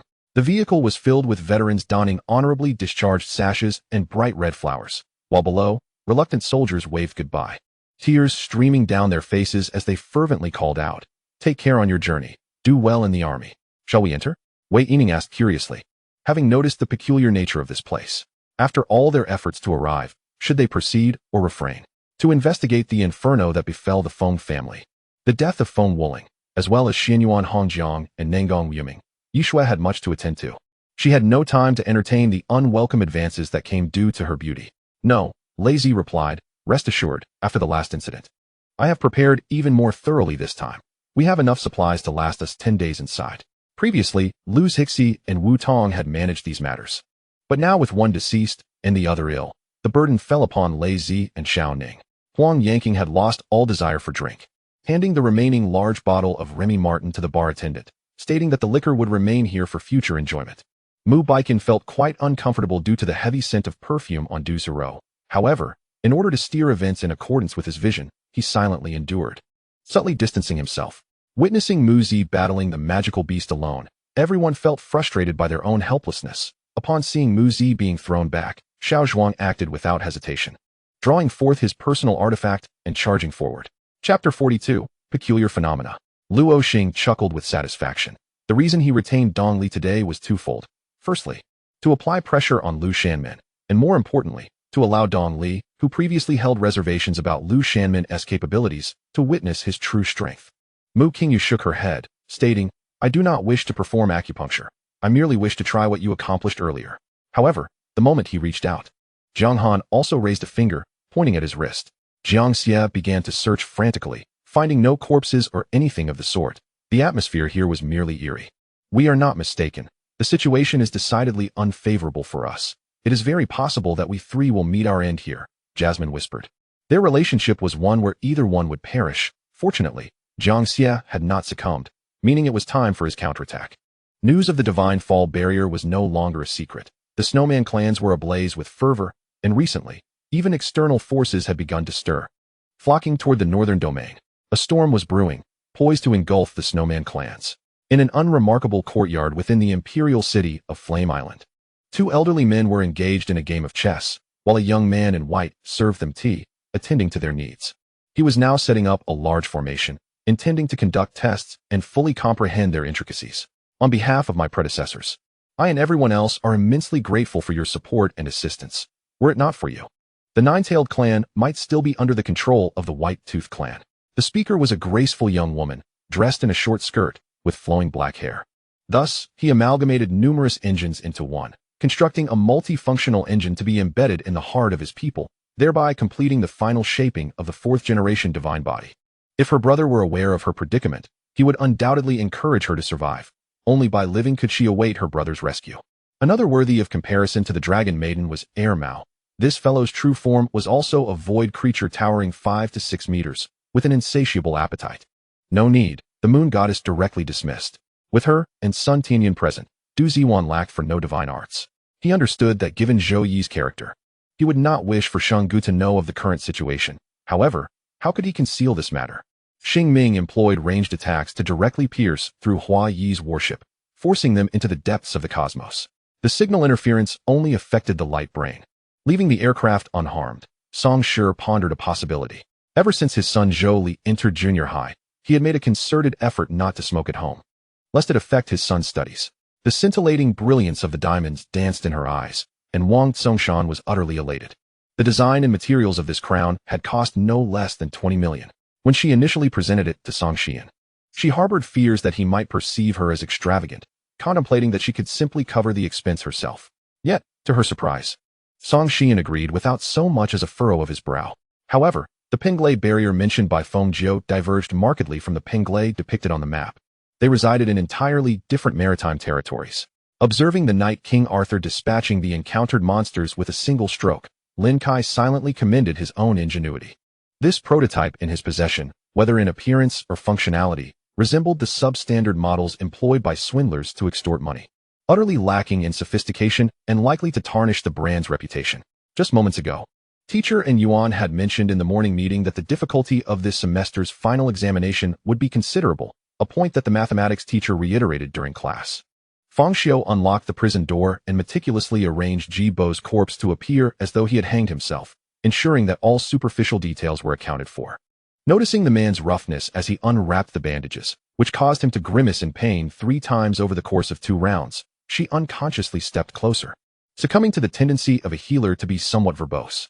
"Is the scent upon you due to this bead necklace?" Feng Xingzi inquired, bending down to pick up a piece of paper that had fallen to the ground, obscuring his expression from view.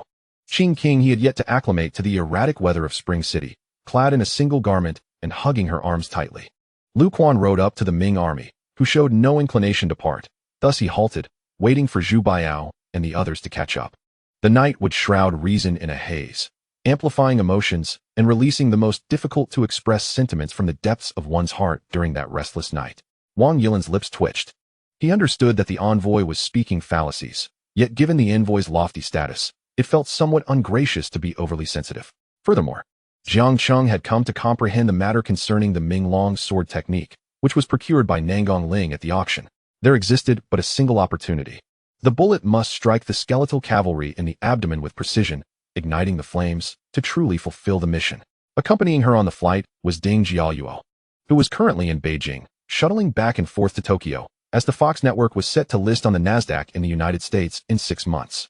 As a maritime film, achieving authenticity in depicting a fleet would likely necessitate the construction of several ships, although computer-generated effects have advanced significantly. Relying solely on models and post-production would undoubtedly fall short. What appeared to be mundane movements erupted with astonishing force, sending shockwaves through the air. Lu Mo's gaze traversed each name. He could sense the weight and brilliance inherent in each, a presence that would undoubtedly command respect among numerous disciples. A flurry of afterimages danced by, and Jiang Cheng moved with the speed of lightning, arriving before the two in an instant. Chapter 43, The High Special Line. At this moment, a faint glow emanated from the spirit beast pouch at Yin Zhaojuan's waist. It was none other than Yi Piaoling. He understood the importance of the matter and refrained from any disturbance, quietly observing from the sidelines. Mo Zhu was momentarily stunned. The first half implied that Ning Zhao had indeed begun to feel anger, but had this portion been effective? She had spoken at length. Yet Zhang's expression had grown increasingly composed, seemingly indifferent to her words. Seeing Xia Tianming merely bowing her head in silence, old Xia inquired, "Ming, what are your thoughts?" "Just because he is enthusiastic about Yang Wei does not mean you share his sentiments." The clanging of swords and knives echoed as Wang Gonggong issued a command, inciting a flurry of drawn weapons. This promised to be an entertaining spectacle. Hua Zhu and Wu Zunxi's, being neighbors, shared a drink while reveling in the misfortune. "What is this?" The three were astonished as Wu Aihua produced an unfamiliar object. Many began to harbor suspicions. nearly convinced that the Black Jade Order had been obtained through treacherous means from the third princess by Yi Yi, outside of the immortal realm. Locating the seed of one's soul was even more arduous than Yi Yi's quest for ginseng fruit in years past. Xiao Dao shook his head and explained meticulously, in China, there is an old saying, an inch of length is an inch of strength. An inch of shortness is an inch of peril. Our intelligent rocket artillery is designed for long-range strikes against enemies, capable of obliterating their artillery positions and armored units. While our ground aviation brigade and self-propelled artillery brigade also possess such striking capabilities. Compared to Jiayu's indifferent demeanor, whether in stature or the penetrating quality of her voice, Xiao Lu exuded an astonishing aura of presence and intimidation. The emperor glanced down just in time to see Ing Chun wiping away tears, his heart jolting. It seemed he had never witnessed Ing Chun weep before. From now on, you need not wait for me to have dinner. My work primarily occurs at night. And I may return later than usual, Long Qing stated while digging into his meal. As long as she no longer functioned like a soulless automaton, he thought. Time is the best healer, and all would eventually improve. Tai Ruhan, Junyu Yezu, Wan Miao Xiang, Wudu Xian Lao, and Poison Hand Ajuro were compelled to retreat to the ground, evading the overwhelming brilliance. Ing Chun also directed her gaze over, spotting a man in his 50s, yet his countenance bore the marks of hardship and gauntness. A myriad of unspeakable emotions swirled within. Although the wedding was merely a ceremonial formality, it simultaneously represented Kai Yang's promise to her. Fundamentally, nothing had changed. Yet the necessity to behave with greater maturity and adult-like demeanor had become an undeniable fact. Since everyone had made a decision, they would set forth without delay, leaving behind only a defiant silhouette for the golden years. The sound of splashes echoed continuously. Before long, everyone had submerged beneath the water, not a single one resurfacing. This was the bewildering abyss, a place of no return, a graveyard for many joyous sounds and laughter, and she found herself quite satisfied. Xian Shishin felt as though he was on the brink of death. Even after an extended period of rest, he had yet to regain his strength. And his elder brother had transformed, becoming remarkably formidable. Governor Liu, surely you cannot be unfamiliar with General Shui? Chang Lei smiled, sensing a shift in the situation, and promptly continued his persuasion. Clearly, after hearing Qian Yi's explanation, he had not fully embraced the notion of eternal youth as proposed by Qian Yi. However, at that moment, Qian Yi's intent to amend her remarks instead became a source of jest directed at her. As for the latter, several fourth-tier mystical beasts were indeed nestled within their lair. Yet despite this, they had still been stolen, without even a glimpse of the thief's appearance. Li Ziyi approached, activating the switch for the protective shield. While Li Hao had just contacted Li Qing, Feng Fu, and the others, Fang Yao groped along the stone wall, searching for any mechanism that might unlock the door. Upon raising his hand, he discovered a recess, and with a surge of joy, he pressed down. Suddenly, a flurry of arrows shot towards him, prompting Fang Yao to immediately conjure a corpse energy shield to protect his chest. That will suffice, Lele. Let's halt here, Fang Yao remarked. Scanning the surrounding water for approximately a kilometer, detecting no anomalies, save for the oversized fish and shrimp, much like the giant rat he had previously slain. Second brother, you haven't faced any grievances here, have you? Lian Xiao inquired softly as she approached Lian Xiaodong. Although she could discern from Li Bai's expression and gaze that it was improbable, she simply could not quell her dissatisfaction and felt compelled to speak up. Thus, at this moment, Zhu Qin remarked that Gu Yun was employing the Black Hawk Claw. If she were aware of the existence of the bone extraction palm, she would undoubtedly assert that Gu Yun was utilizing that technique as well. However, the formidable male pride prevented him from retreating, especially with Xiao still observing from behind. Although Wang Kaijun sincerely wished to avoid further encounters with Qi Wang and had no desire to engage in trivial conversation, the old beggar suddenly seized Gu Senyun's descending black staff, only to find his hand enveloped in black smoke. Pain surged through him, prompting him to relinquish Gu Senyun's staff and stagger back several steps before turning to glance at me. After an exhausting day, I too felt weary. Kaijun, you should return to rest. With the Black Hawk escorting me back, it is sufficient, Wang Feiwen said with a smile to Wang Kaijun. After years apart, the foundation of his feelings for Ping and was exceedingly fragile. In the heart of this child, did he hold even a slight place as a father? Upon hearing the manager's words, Fan Manley felt a twinge of displeasure at the mention of Lien Muran, since it had been stipulated to produce only 10 sets. Why was there a need to make more? Did Lien Muran possess such significant influence that even those who had merely glimpsed her were familiar with her? Just as I stood there, dumbfounded, a voice echoed beside me, accompanied by a cool sensation on my face. Subsequently, my consciousness blurred, followed by sudden clarity. The transition from confusion to awareness occurred in an instant, and upon opening my eyes, it was broad daylight. Chapter 44, The Infirmary. Speaking of Madame Lu, she truly embodies the essence of a sycophant, tirelessly ingratiating herself with those in power. Presently, all the enterprises in Qingfeng town under the Long family are managed by Long Linfei. Thus, her focus rests solely on him, the current heir, neglecting his father. The former sovereign of Qingfeng town, Long Hua. Sister, I believe you harbor some misconceptions about me. Regardless of our circumstances, we are still family. What misunderstandings remain that cannot be resolved? As she spoke, Suze Hilling poured herself a cup of tea and slowly brought it to her lips. Although the poison within him had been purged, his complexion remained as pale as ever, and when he closed his eyes, an air of desolation enveloped him. Major Qiao Hui twitched his lips, flicked the cigarette butt into the ashtray, and the room's circulation system promptly disposed of the ash, leaving the ashtray impeccably clean before him. After finalizing the terms and departure time, Xia Yang and Hu Bei exited the courtyard, intending to return and prepare. The central shopping center of the Hengtai Alliance, located on the 1888th floor, is a structure characterized by its modern glass design and fully transparent walls, showcasing each level's scene in pristine clarity. This was merely the aura of the ancient corpse. Had its true power been unleashed, the terror it would evoke was beyond Yi Fantian's imagination. Do you know the rules of the dragon residence? Long Linfei scoffed, casting a glance at Gu Linger. Zhang Lan felt a slight dizziness. She directed her gaze toward the end of the long street passage, where a tall figure approached slowly, silhouetted against the light. Clad in a black robe with a collar that obscured half his face, his features remained indistinct beneath the hood. His attire resembled that of a wizard from medieval times. Uncertain whether it was due to the time spent together or Gu Linger's expectations for him, she found herself feeling an emptiness in his absence. When she first entered the entertainment industry, she faced rampant accusations from netizens who claimed her fame stemmed solely from unseemly practices. Today, as she attended class, whispers about Zueling filled the air, with nearly all eyes fixated upon her. Zueling, however, ignored them entirely and proceeded straight into the classroom. Back in the day, Chen Jirun was quite close to Gu Sisi. It was common knowledge among acquaintances that he was pursuing her.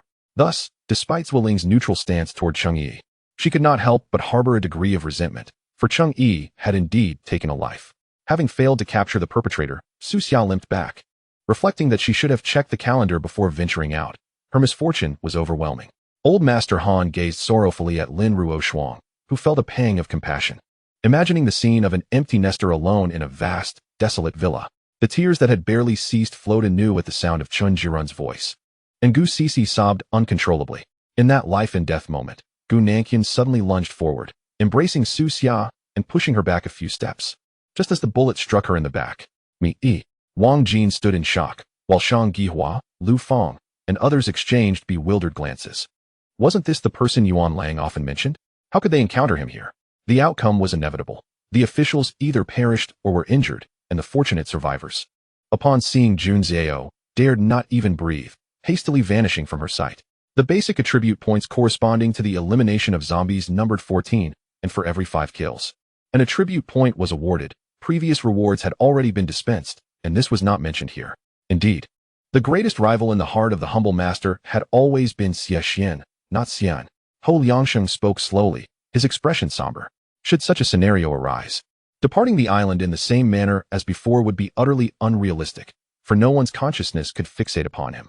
Regarding the old general, Lin Yi maintained an attitude of utmost sincerity, unwilling to show the slightest signs of negligence. Beneath that enigmatic figure undoubtedly lay formidable strength.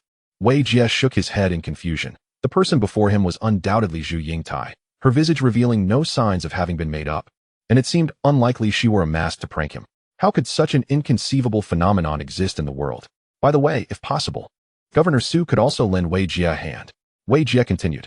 Although the clothing had oxidized to the point of near ruin, its design remained discernible.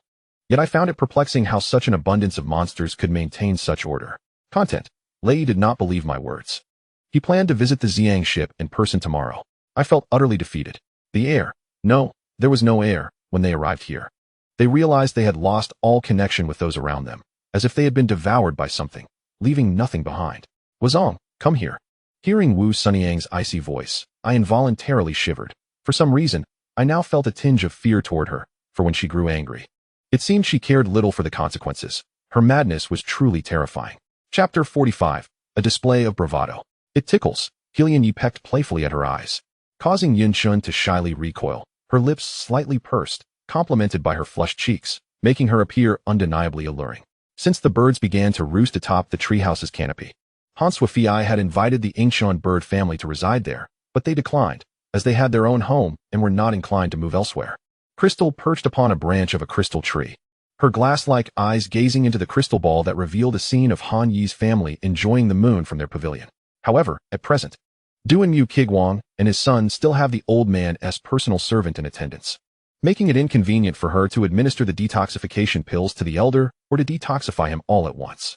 Thus, she could only engage in conversation while discreetly applying acupressure on the old man. Hua Jian is a calm and intelligent young lady. She refrains from acting rashly until a foolproof plan presents itself. Merely denying it does not change the truth, does it? A minister, trembling under Fong Nanjin's coercion, questioned Zhao Kekai with a quivering voice. After observing the male white deer, one then turns to regard the female white deer, whose daily activities appear exceedingly leisurely. They gather in small groups, seemingly engaged in conversation or grooming one another, indicating that the white deer are indeed creatures of remarkable cleanliness. In no time, Han Yi and her companions found themselves encircled by the cotton ball sheep. Han Shuefei tentatively reached out to stroke one of the cotton ball sheep, her palm instantly greeted by a delightfully soft and plush sensation, which was immensely comforting. Upon hearing this, Peng Yemo shyly lowered his head, biting his lip, and murmured, "Thank you, young master." With that, he withdrew his arm and took a seat on a nearby stool. A terrifying imperial presence swept through, instilling a sense of overwhelming dread that sent shivers down the spines of countless formidable figures. No, that necklace is not mine. I must return it to Aunt Zhang. Shi Yi resolutely stated. Indeed, Lu Tong's actions were deliberate. Her purpose in seeking out Shi Yi today was to flaunt her success and assert her dominance. The clinking of chains grew nearer, revealing an elderly man, disheveled and covered in blood, emaciated and hunched, his hands and feet bound by iron chains, being escorted by 2 guards. Within the span of this year, under the summons of Shiling Tian and others, 70% of the Yun clan has returned. As for those who have not returned, they are either deceased or completely out of contact. I am responsible for the military establishment in the southwest, ensuring both the security of the southwest region and your safety, Chen Ning replied. Father, it has been such a long time. Are we not yet in a position to negotiate terms with Shidarin? Li Hezi eagerly inquired of Li Jinkei. Chui Feng steadied himself, making every effort to maintain his balance amidst the tumult. The flames coursing through the storm suddenly began to swell, igniting the entire tempest in an instant. Thus, the storm transformed into a raging inferno, leaving Chui Feng with no time to evade. Simply detach from the vessels I have ordered. This will neither increase your construction burden nor exacerbate my financial strain, while simultaneously satisfying our Cordes requirements. However, I insist that the submarine demands be met. Chen Ning suggested. That would be most ideal, as I shall take the lead in singing, with accompaniment relying on everyone else, Lin Qiwa remarked, casting a surprised glance at Hui, unprepared for such a revelation. The criteria for this qualification are determined by relevant factions, primarily to prevent the emergence of saboteurs, particularly those harboring hostility toward the Ziyun Empire. After the two turned a bend in the mountain, Luo Yi suddenly huffed and released her grip, turning away, no longer wishing to look at him. At that moment, their hearts were heavy with bitterness, wishing for a thunderbolt to strike them dead, lamenting their unfortunate circumstances. 20,000. Before Wiang Minmei could finish her sentence, someone immediately called out a bid, raising the price by 10,000 without even a blink. Garen and his companions exchanged glances filled with mockery, for it appeared that this individual had nearly recovered from their injuries. The few lower-tier demonic beasts were instantly obliterated. Yet misfortune compounded upon misfortune as their blood attracted more demonic creatures, some of which bore the blood of ancient species. Though not pure, they were exceptionally formidable. The first batch of Clock Tower students, as expected, consisted of individuals with notable backgrounds. The presence of underhanded tactics was an unspoken understanding among them. Yun Jun was momentarily taken aback before playfully striking him, then wrapped her arms around his, her cheeks flushed with vibrant color. Report. We are aware of the situation you mentioned. Please issue the combat orders, the regiment commander implored eagerly. Bai Xiao felt quite touched by Daniel's concern for the baby. Upon hearing his words, she could not help but roll her eyes at him. Young Master Bai has many fans, and the barrage of comments contains numerous insults directed at Danking Ku. She felt indignant and retaliated against those who criticized him. And Yi Chun returned to the apartment, where his pet had been cared for by someone in his absence. He opened the door for a glance. Perhaps he would forever harbor a fear of snakes. He merely hoped to train himself to the extent that when confronted with such creatures, he would not freeze in terror, but rather be able to move. Although Hua Yuling initially harbored doubts, after experiencing so many events, he had grown accustomed to it. Chapter 46, A Group Photo. Buzz. He began to spin, his wings resembling blades encircling him, his entire being unfolding like a flower of blades. The wings of freedom were truly powerful. He burst forth from the maw of the Blood Lord, tearing through flesh and blood. I entered the room, exchanged greetings with Luo Bing, and turned back to leave. Just as I closed the door, my phone rang. After instructing the servants briefly and contemplating for a moment, Yang Qing directed Shang Han to carry the middle-aged man to the room occupied by Shang and Zhang. Begone. Despite the MOK's strength, he failed to detect any fluctuations in the Shadow's speech. The words spoken by the other party were likely to be true. Are you truly so impatient?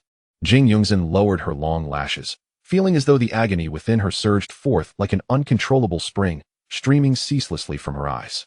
After work that evening, I lingered outside waiting for Liang Jing, remaining until most of the company personnel had departed before he finally emerged. The bite mark on the back of my hand remained glaringly conspicuous. Very well, one cannot live by their own misdeeds. Besides, I am not particularly hungry, I thought, before retreating to my room to sleep.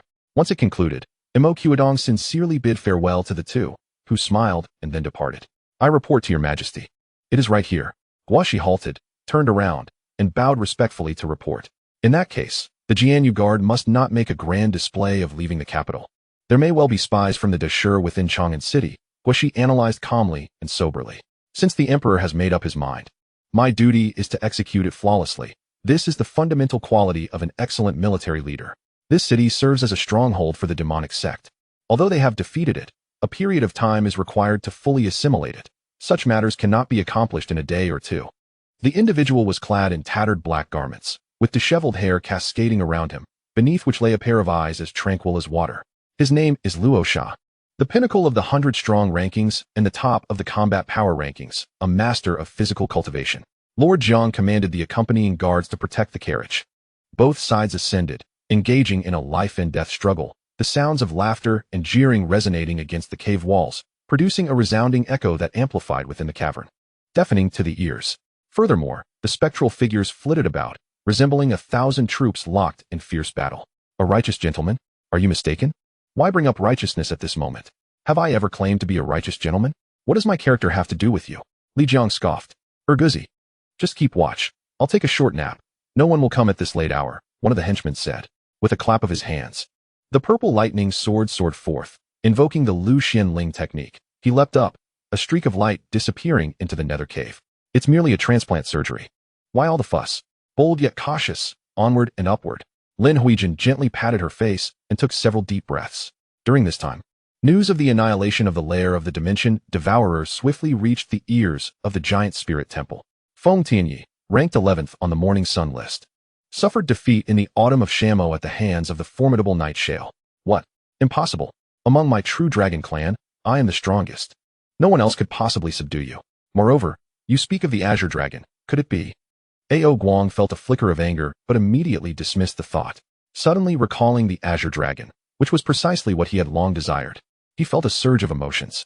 The two stealthily approached the door of the room, pressing their ears against it, remaining still as they eavesdropped on the sounds within.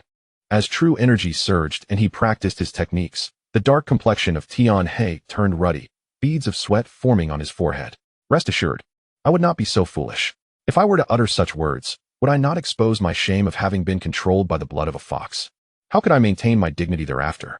Sure, Qingwan glanced at Yang Ren with a composed expression, her words measured and serene.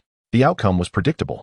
The orphanage's director was no match for Chao Qing, who ultimately plunged his sharp dagger into the director's abdomen. Despite his ease in this endeavor, a persistent sense of foreboding gnawed at him, as if a pair of vigilant eyes from a distant upper floor were fixated upon him. As he neared the dragon gate, Jiang Hao let out a mighty dragon roar, leaping into the air towards the gate. The elder's gentle teachings echoed in his mind. Shilang hastily pulled out his phone, intending to inform Fujisaka of his safety, while also reaching out to Abner. Jiang Hao's voice rang out softly, his serpentine eyes bulging with blood vessels, suddenly spewing forth a mouthful of blood, uncertain whether it was from a beating or sheer anger. Bai Ruozu regarded him with interest. This young man was rather impressive, enthusiastic and efficient, showing genuine concern for Suzhan. The man's gaze fell upon her, his deep-set eyes obscured in shadow. making it difficult to discern his true feelings.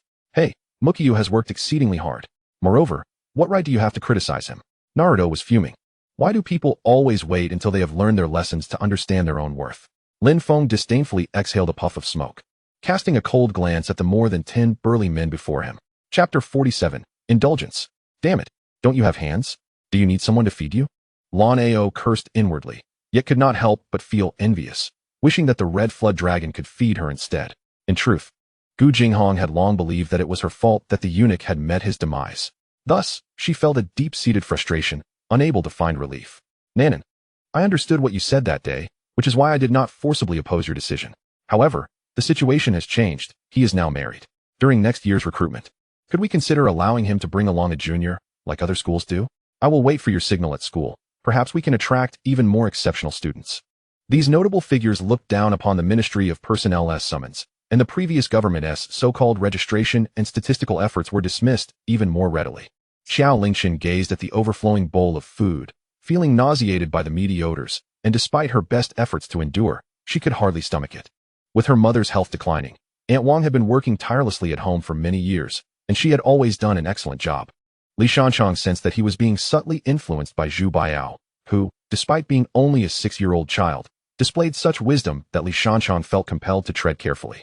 However, it was not yet her turn to worry. The usually composed man had already declined Lida's kindness. If they were remnants of the old Yuan or Zhang Xixin, a way to win their genuine allegiance to the court would be to offer them more than what the previous Yuan or Zhang Xixin had provided.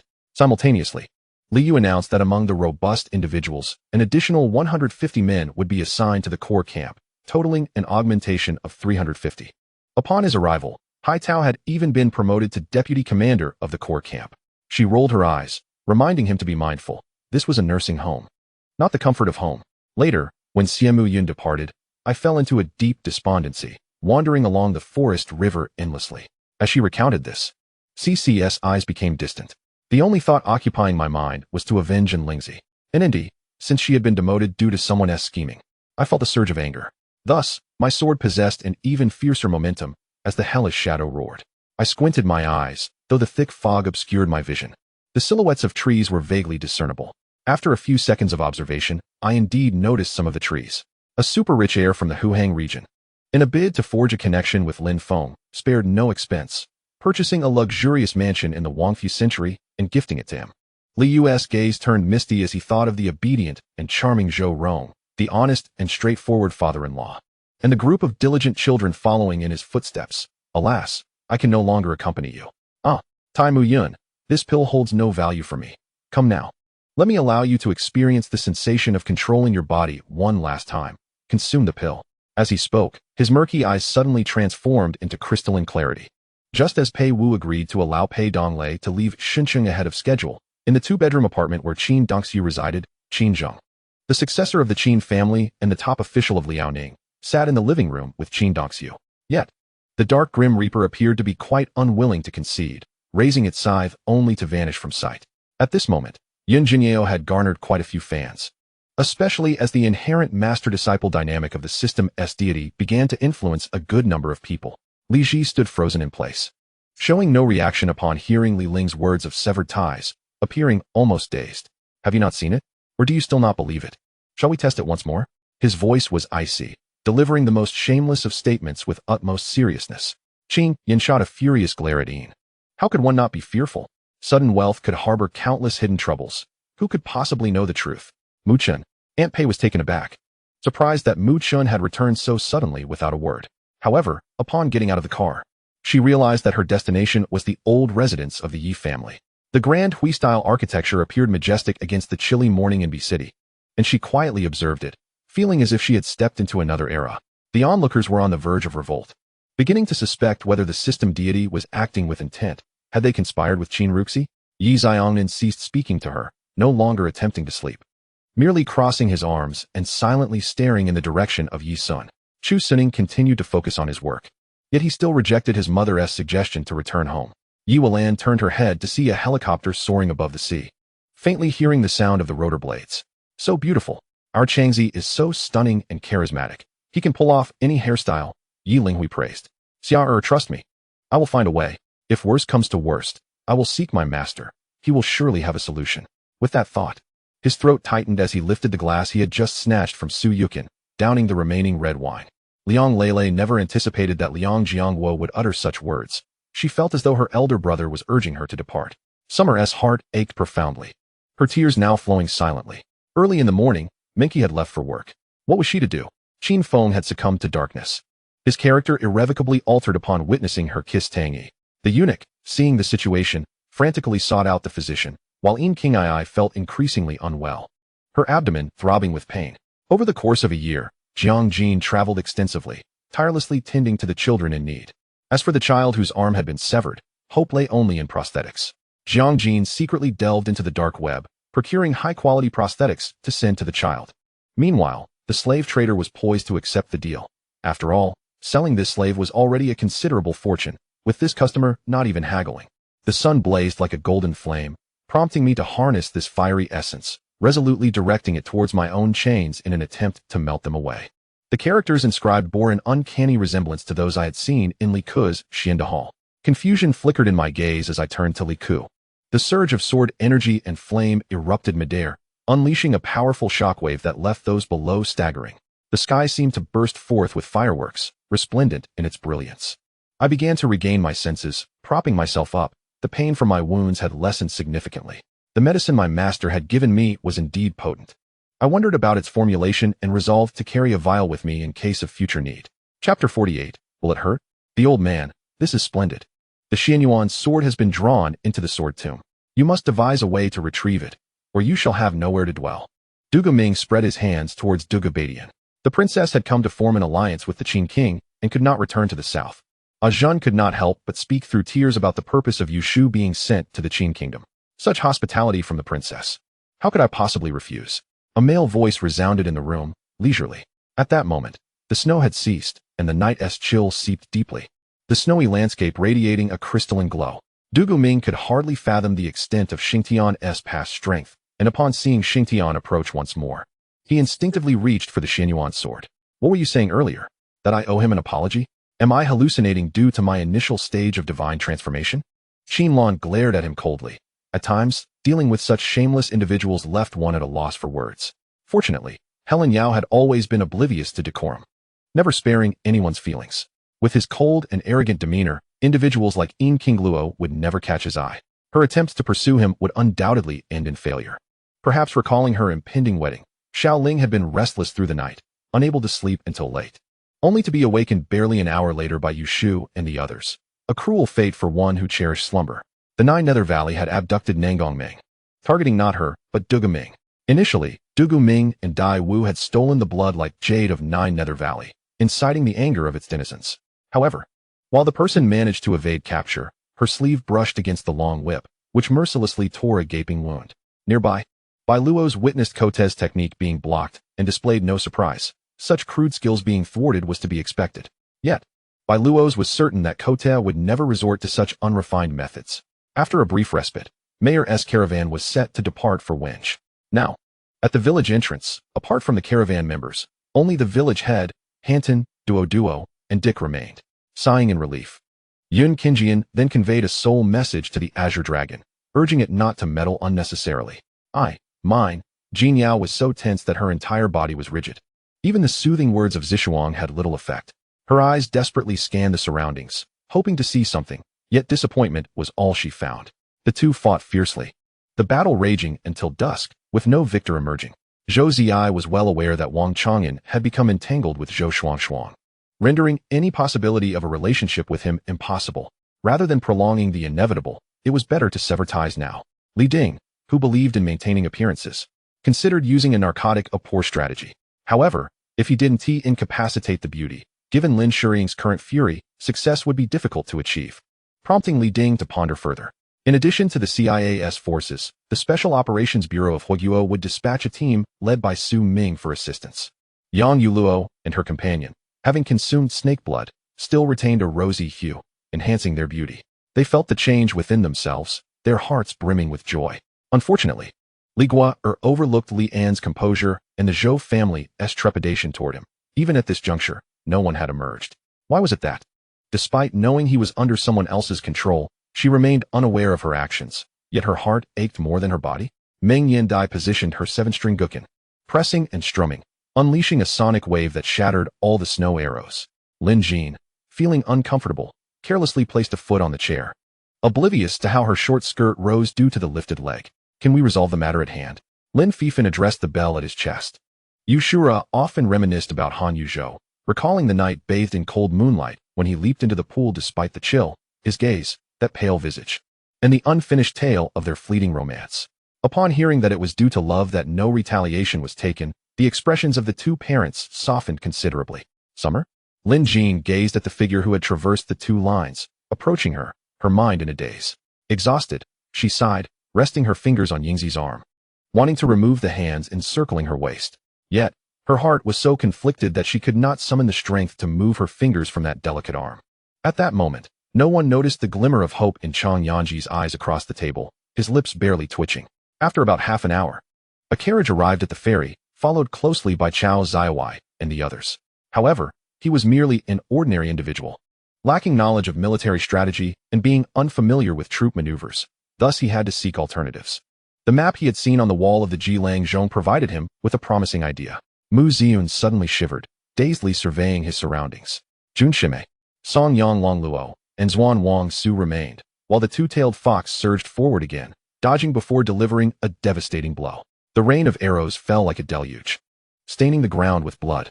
On the city wall, everyone huddled behind the parapets to avoid the arrows. With shields in short supply, County Lieutenant Li Jiaguo devised a plan, repurposing thick wooden tables as makeshift shields. At that moment, sensing a formidable force moving towards them, it was not just I, all the divine beings present felt it. Upon the river's surface, cleaving waves, a grand merchant vessel stands steadfast with a youth clad in white, gazing into the boundless, surging waters before him, as if the tumult of the previous night had been swept away with the flowing tide beneath his feet. It all appears to be a series of peculiarities contrary to his understanding. Fong Tinmu, with his starry eyes, perceives the night sky with remarkable clarity. He has long sensed the anomalies, yet has chosen to remain silent. Chapter 49, Catch Her. Enveloped in mist, Long Yao lies motionless in the embrace of a bear, resembling a compliant Barbie. 15 supercars have arrived to grace the occasion, almost encompassing every top-tier model from around the globe, including Lamborghini, Ferrari, McLaren, Pagani, and Koenigsegg. After heeding Gagui's words, Li Huafei comprehended the scarcity of inquiries and sample requests during the first half of the year. The blood-stained hilt of a sword began to emit a faint glow, and from the shadows behind it loomed a tall figure bearing twin swords. At this moment, Li Huafei had sprinted to the entrance of the industrial park, where a throng of onlookers had gathered. Thick smoke billowed from the factory's 3rd floor, and the flames continued to spread westward. Leo spoke candidly. In his opinion, the voiceless lords could not bestow light upon the residents of Lorelei, nor did they possess the authority to command them. The monk nodded, yet the furrowed brow remained unrelaxed. A sequence of numbers had just been inscribed separately, and it was 2 digits shorter than other ordinary civilian phone numbers, hence he did not dwell on it. Sun Jingtang evidently underestimated the might of Mu Yunfan's punch. The falling star divine fist, an art of the celestial martial way. Mu Yunfan's innate true chi strength was not inferior to Sun Jingtang's Tiangang true chi. At that moment, perhaps due to the overwhelming sound, the chaos lost its expected fervor. Simultaneously, from the pitch-black storeroom above, a roar erupted as 2 swift shadows brushed against the walls, shattering the wooden floor and exposing the solid stone ground beneath, before slowly rising to reveal their fearsome and towering forms. Li Minjiu set down the remote and dashed back to his bedroom, tidying up while calling Lu Hao. Upon uttering these words, the atmosphere in the room instantly froze. Tiger's expression gradually morphed into a sinister grimace. This hulking figure, approximately 6 feet 3 inches tall, boasted muscular arms adorned with dark tattoos, a scar tracing his jawline, and unkempt hair, filthy enough to reveal the grease upon it. Yao Lingdong's ability to get along with several boys would ensure that this event would be enjoyable, leaving a favorable impression in Dongshan village, potentially forging friendships for the future. The evil king's attire seemed to suggest aspirations of self-proclamation as a sovereign. Shanghan's gaze reflected disdain as he mockingly remarked. This gaze acted as a key, unlocking the long-sealed potential within his mind that had not been meant to surface. Songmaster, send someone to scour the entire Black Wind Forest, including the back mountain. Leave no corner unchecked. The palace master angrily waved his arm, secretly contemplating that this visitor might not be an ordinary individual. Shortly thereafter, as the patient settled down, the nurse returned with several vials of liquid, including a bag of plasma, to administer intravenous fluids. Had it not been for Yen Miao's presence this evening, remaining here would have been utterly impossible for him. Would these two troublesome flowers engage in conflict? Yen Zi suddenly wore a look of schadenfreude, continuing to watch the spectacle. Second brother, is our southern route lacking? Wachin, Gu Wadana, Kathmandu, Chandigarh, how could they possibly be inferior to yours? Meanwhile, this was also pivotal in determining whether the previous regulation could be implemented. Giant cacti and poplar forests shielded against the sandstorms, as seed-dispersing planes flew overhead, casting down patches of verdant grass seeds. Seed introduction. The Philippine banyan tree, lush and expansive, boasts a formidable root system, serving as a stunning ornamental tree that can stabilize windblown sand, and is an excellent species for protecting lakes in arid regions. The cacophony of the crowd grew increasingly louder, punctuated by the occasional twang of strings, as the cavalry before the Ming army was hastily dispersed.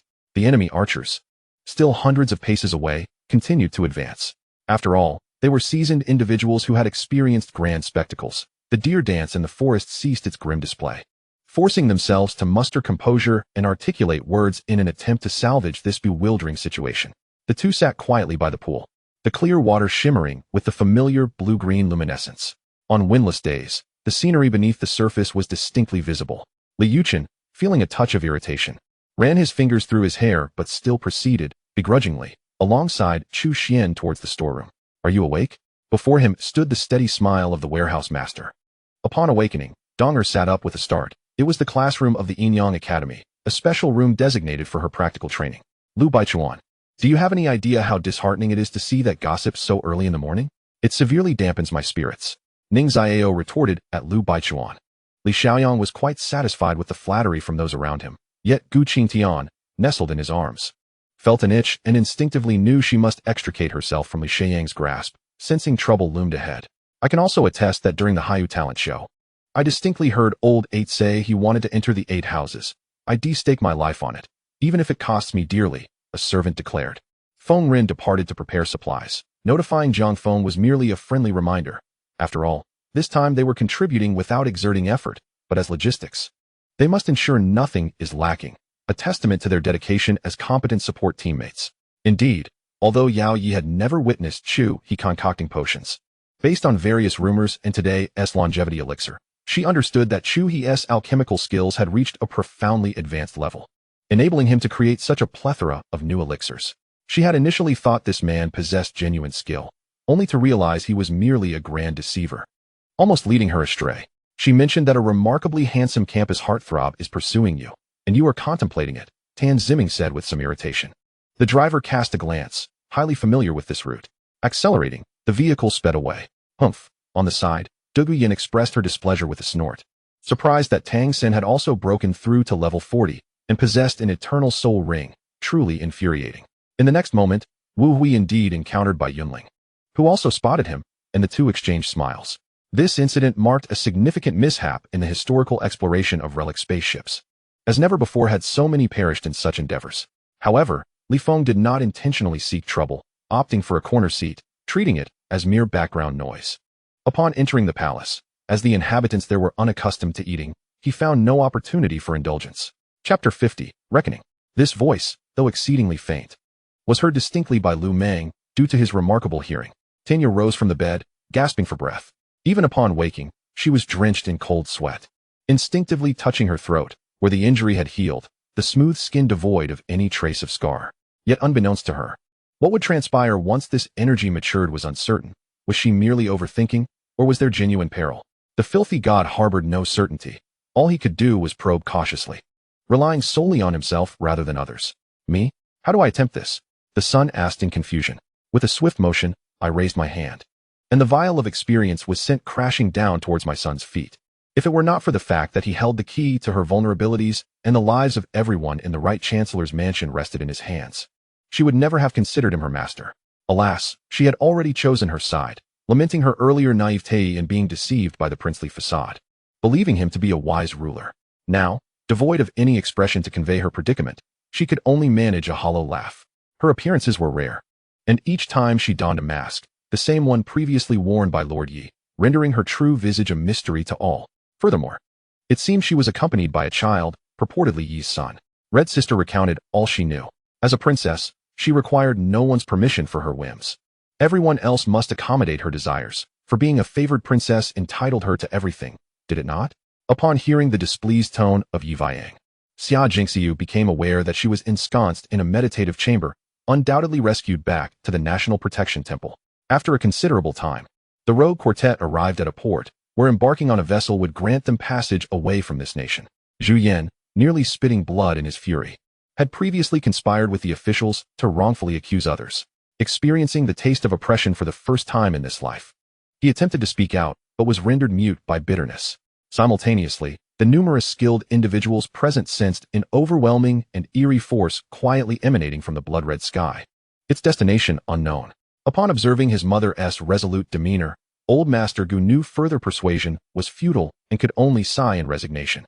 After all, it was merely a matter of time before she would be brought back. With this thought, he considered that teaching Sun a lesson might not be a bad idea. When San, was he not the second in command of the Poyang gang? He had a penchant for kidnapping and extortion. A year prior, the Poyang gang was eradicated. And when San had escaped, subsequently becoming a notorious lone thief, it was rumored that the Mu family had attempted to apprehend him multiple times, all to no avail. Yet, how had he found himself in this predicament? With a heart full of sincerity, Lin Dong felt an involuntary chill as he regarded this young Master Ju, whose every gesture was excessively seductive yet lacked any semblance of neutral charm, leaving only discomfort in his wake. Upon confirming it was Qin Wan, Xie realized that only her deft hands could achieve such finesse, dancing gracefully between her fingertips. In the Wu family mansion, lanterns flickered intermittently, and a servant who ventured out chanced upon the sight, muttering, "What an odd wind today." A shiver ran down his spine, prompting him to hastily retreat indoors. Fearing the arrival of some malevolent spirit, Yiming cast a cold gaze upon her momentarily before turning toward the door. After exchanging a glance with the Lord of the Heavens, Mei Yali shook her head and followed Yiming outside. Even if they were not privy to the sight, they could easily imagine the terrifying events unfolding beyond the threshold. Yiming nodded, then gestured to halt Marian, who was preparing to retort. "We can also offer 10 million. Seeing the prospect of negotiation, Paul regained his composure and unhesitatingly raised the price to match that of Nike. Upon returning to the palace, Shen Yunyo awaited news of Yi Zixuan's execution from Situ Rue. It was only after noon that she finally saw Situ Rue return with a joyful expression. Zhang Yang had no time to dwell on it. As long as those two entered the formation, he had no reason to fear, for a wolf demon was manageable. After a moment of hesitation, Lu Chen finally raised his head to speak, only to quickly lower it again, a flush of embarrassment painting his cheeks. Zhao Yu discreetly glanced at Shen Yunyo, observing her serene smile directed towards him. In an instant, a glint of cold light flashed in Zhao Yu's eyes as he suddenly stepped forward, raising his hand to strike at Chen Er. Ling Er, witnessing this, leaped up adorably, wrapping her arms around Zhang Yang's neck and planting a fleeting kiss upon his lips, a single tear cascading down her cheek. Tang Shi refrained from immediately entering the game. Instead, she called Su Qi to inquire about her situation back home. Su Qi, however, mentioned nothing of the previous night, only stating she would return to Zhenjiang for work in a day or two. Mu Wonking paused, clearly hearing Hui Chun's soft breaths. She lifted her gaze to meet his intense eyes, momentarily lost in their heat.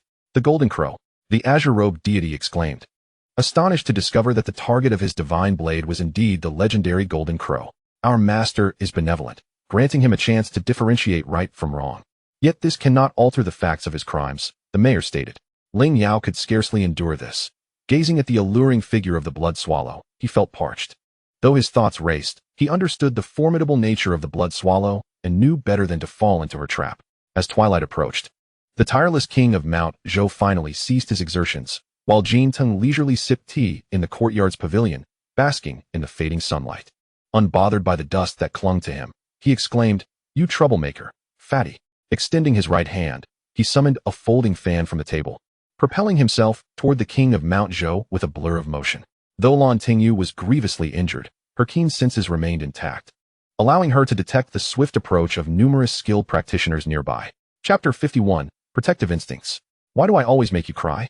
Mo Zixuan mused, gazing at her tear-streaked chin with a resigned sigh as he reached out to gently wipe away her warm tears. But what of Meilue? Let us not forget that he was currently employing the Sage Mode. Sage Mode is not without its time constraints. It is well known that when Naruto, the destined child of the Hokage world, first activated Sage Mode, he could only maintain it for 3 minutes. Although his duration increased over time, it remained severely limited. Glangzi felt perspiration bead on his palms as he clenched his fists, his brows furrowed in anger. He could not fathom the excitement and fervor exhibited by the surrounding spectators. He felt a deep loathing for the spectacle before him. The grievances of the Zhou family had always been shrouded in mystery. At least Xiao Yin had never heard her grandfather mention them, and with Xiao Muchen and Chu Yun having died young, outsiders could hardly be privy to such ancient matters. Thus, in recent days, Wang Liudeo had personally overseen the arrangements, with the intention of ensuring the banquet's success. The entire family recognized that Xiao Yu had not taken the marriage seriously. If that were the case, why bother with a marriage report at all? Yin Kaiuyi, puzzled, interjected. Wait, what do you mean by returning to the Mo family? She had a knack for honing in on crucial points. And now she boldly probed the heart of the matter. Sure He contemplated fleeing, but upon surveying the scene before him, he realized escape was futile, leading him to relinquish any resistance. Having navigated the underworld for years, he understood that provoking those in uniform would only bring him suffering. Lu Jiaming suggested that if Ding Xiang were not too young, she might share more common ground with Xiao Yin, facilitating easier communication. Just then, Yiling suddenly realized, having walked for so long, that he seemed to be going in circles, recognizing that the path ahead felt eerily familiar. Before long, a smiling man approached, bearing a basket of local fruits such as lychees and pipa, followed by a young boy carrying a large watermelon. Hu Wanxin procured firewood and the flesh of the candle dragon, along with 2 doppelgangers for roasting meat, eliciting a chorus of laughter from the gathering. Hu feasted with unrestrained delight. Hu Lei retrieved the jade tablet to share with the clansmen for their study, earning their profound gratitude, which further solidified the paramount authority of the clan leader. Wan Wan obediently nodded. Over the past 2 years, the numerous aunts had showered her with immense care and affection, which she cherished deeply. Once she matured, she vowed to repay them in kind. Could mere words render her faint? Surely, she was not so fragile. Qianlang pondered, scratching the back of his head in confusion. The skilled archer, Nu Xiao'er, offered a rueful smile, lamenting, alas, my elder brother, how could I not wish for clarity? Yet my heart is a tangled mess. The so-called emotions and love of this world are indeed tumultuous, and I find it challenging to accept. Thus I must resort to abstaining from wine to dull my sorrows. At that moment, Wang Ling was increasingly incensed. It would be one thing to merely show one's face, but now they had attracted such calamity upon the Wang family. The jade tablet contained foundational water attribute techniques, worthy of preservation as the clan's treasured heirloom. Xia Tian rose, her steps heavy as she approached the president's office, feeling a twinge of anxiety. What if Shin Mufeng found her tiresome and dismissed her? For the sake of longevity, and to provide a peaceful environment for mortals, this is the goal of us practitioners. Qian Yuvai murmured softly. Mei's brow furrowed slightly, as if she had anticipated her decision. How could the Empress allow even the slightest hint of risk? Li Tang, fearing punishment, took his own life, and it was highly probable that the Emperor would show leniency, sparing his family. Do not be sorrowful, second brother. Returning to Phoenix Mountain is not difficult, as long as you learn to ride the winds and clouds, Chang Yi said with a bittersweet smile. A smirk tugged at the corners of her mouth as she gazed at the distance where Wanyan Hengji and Shang Wanlong stood. Tang Xiao's eyes sparkled with mischief. The monk of absolute annihilation was equally curious about why he was tasked with eliminating Su Ruying, having never heard of her prior to this moment. Yet now he was commanded to take her life. I have already instructed Li Lingfei to send the gifts back. The old gentleman is advanced in years, and the distance from Heshun County to our station is considerable. My stance is clear. He cannot be allowed to make futile trips, Liao Fan remarked. Brother Hua, are you intending to stay? Ai Xianger inquired in confusion, never having anticipated that Hua Qing'ai would willingly involve himself in the struggle for control over Chang'an City. The two parties engaged in a heated dispute, for they had but tonight remaining to seize their final opportunity. Should they fail to devise a plan, the morrow would mark their day of mourning, with no assurances that even a paper offering would be bestowed upon them. Moreover, Yang Jing forcefully kissed Li Ziwan and pressed his hand against her chest, leaving him in an awkward predicament, even halting his struggles. As a doctor, Yang Jing understood the implications of her actions, especially towards a young man brimming with youthful vigor. Chapter 52, A Profound Embarrassment. Mo Luo Bachi was already gravely injured from the terrifying explosion, his body rendered vague and feeble. At that moment, and Yuan reversed extended his hand. He suddenly felt an unusual heaviness in his body, as if his consciousness were on the verge of shattering, which filled him with dread.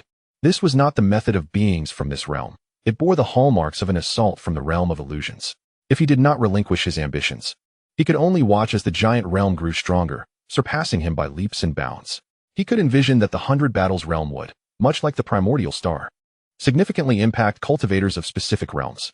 It turned out that the emperor of the Persian Empire was dissatisfied with offering up beauties, wishing instead to keep them for himself. Even at the expense of additional resources, family looked in horror at the earlier dirt mound, where a dozen assassins had perished, leaving behind only severed limbs and several large craters. However, this scene appeared quite differently to Prince Ferdinand, who observed that the seventh princess spent most of her time outside the palace, seldom entering, likely due to being out of favor. It was highly probable that the primordial fan he obtained was incomplete, with more scattered throughout the cosmos. In an instant, the live stream erupted in laughter, with some suggesting he and Su Quan might be biological brothers, while others humorously claimed he and Lung Bingning were indeed a perfect match. The battle had concluded a day prior, but seeing you engrossed in healing, I chose not to disturb you. And Yuan reversed chuckled softly. Whether an adversary could only be determined through combat, I was confident in my defense against her recent assault, but before I could finish my thought, I looked up at the queen of the underworld, who unleashed a water spear at an astonishing speed, piercing through my very being.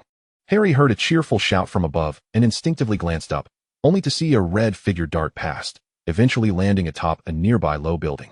In the blink of an eye, Yu Qianmo and Song Donghai exchanged over a dozen moves, causing varying degrees of destruction to the furniture within the room. This was already a controlled display of their power, for had they fought outdoors, the devastation would have been far more severe. He should have let Mu Qian try first. What if he truly could not open it, leaving him embarrassed before everyone? Yet, upon Hai Sheng's return, he discovered that his child had inexplicably vanished. Yi Yuhang felt utterly powerless, wishing he could awaken her with a slap. Yet he could only silently pray she possessed enough wisdom not to recklessly provoke Xiaoheng's limits. With Chun-Li and Yi Tingting present, I did not believe anyone could inflict harm upon them. A particular part of my heart stirred as I heard the child's words. A sudden jolt coursing through me. The conversation at the restaurant had indeed registered with the child. Bauer was a sensitive soul, and even though I endeavored to protect her, the outside rumors had inevitably reached her ears. Hearing Gao Yu's words, I could not help but smile wryly but refrained from countering him. Perhaps he was right. Li Yi emitted a rich pine scent, initially oppressive, but over time, one became accustomed to it, finding it wild and distinctly masculine, evoking a sense of safety. Meanwhile, on either side of the infantry formation, each battalion had reinforced a mortar company, the caliber of which far exceeded that of a mere individual grenade launcher. This was a school established by an elderly scholar in his home, educating several students from impoverished families. Not at all, Captain Zhang chuckled. Collaboration between police and citizens is an obligation for every citizen of Longguo. Besides, without your constraints, how could I have successfully rescued Master Richard? Lin Yi remarked. Hearing of the incident on the 8th floor, Zhou Yujun specially rushed over to witness the commotion, only to stumble upon Lu Sui carrying Shizuizui away. Lin Xiang's words were mere drivel. Seasoned bureaucrats of several decades could not possibly overlook the concept of emotional leverage. As events took an unexpected turn, Lu Chang'an felt a sense of calm wash over him. With a light step, he pursued the shadow like a wraith. Yet, before Zhang Weizi could finish his words, his body abruptly stiffened, and his head fell. Mr. Yi, there is one thing I do not comprehend. How did you know I did not trust Feng Wei? Wang Liang timidly raised his hand to ask. This meant that one could wield powerful magic with minimal mana, making it undoubtedly the ideal material for wands. A profound sense of desolation emerged from the void, manifesting as an enormous hand reaching skyward, slowly grasping towards the black sun. The portal, sealed by Baitang Huobing, had lain dormant for nearly a century, yet now it seemed to stir once more. Could it be that Baitang Huobing still lived? An air of tension enveloped all, as the realization dawned that if Baitang Huobing were indeed alive, their opportunistic acts of plunder would spell certain doom. Your assertion lacks accuracy. The decisions made by the heavenly path are not invariably correct.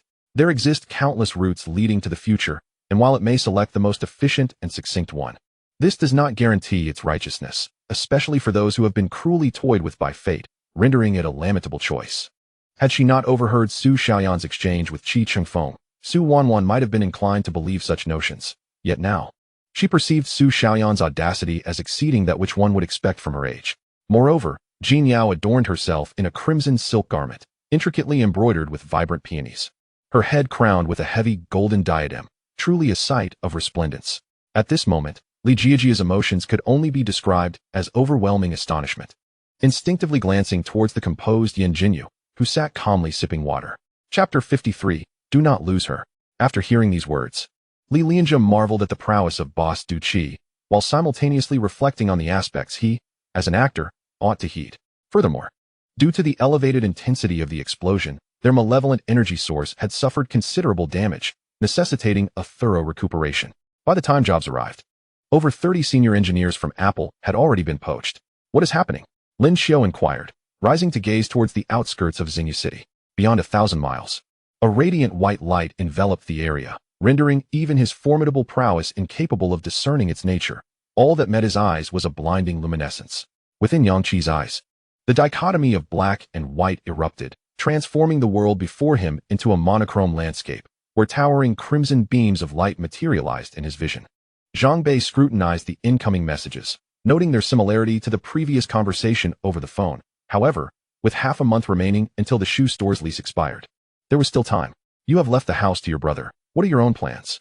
Du Qi did not interfere with Bai Shensue's intentions, but instead playfully pinched her cheek, his gaze wandering over the surrounding decor. On a side table in the living room, he espied several photographs displayed prominently. Though other shops lacked the explosive success of the Walmart next to Taiyuan Street, their revenues were still commendable, with even the least profitable surpassing 1.5 million. Han Deshui reported this. Li Jingzi's keen awareness of current affairs did not astonish Du Qi. South Korea was a small territory, and the entangled relationships between conglomerates and the government meant that even the slightest disturbance would be easily discerned by someone of Li Jingzi's influence. When the sales figures from Hong Kong were finally tallied, the industry was left agape. 370,000 copies sold, a figure that eclipsed the sales of many top-tier artists. The formless blade energy was intrinsically linked to the practitioner's internal power. Sikong Lanyu's energy was translucent, barely registering as faint ripples, imperceptible to the untrained eye. Yet, if Wu Yu were unaware, what were the odds that, by sheer coincidence, she would demand a kiss from me at the same location?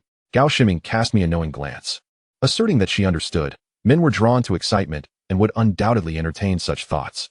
My cousin, observing my demeanor, remarked, if you don't believe me, just wait until tomorrow. If Yishi manages to come to you cleanly, I shall reward you with something. However, Calder remained unfazed, winking at Al, seemingly hinting at something, though Al was perplexed.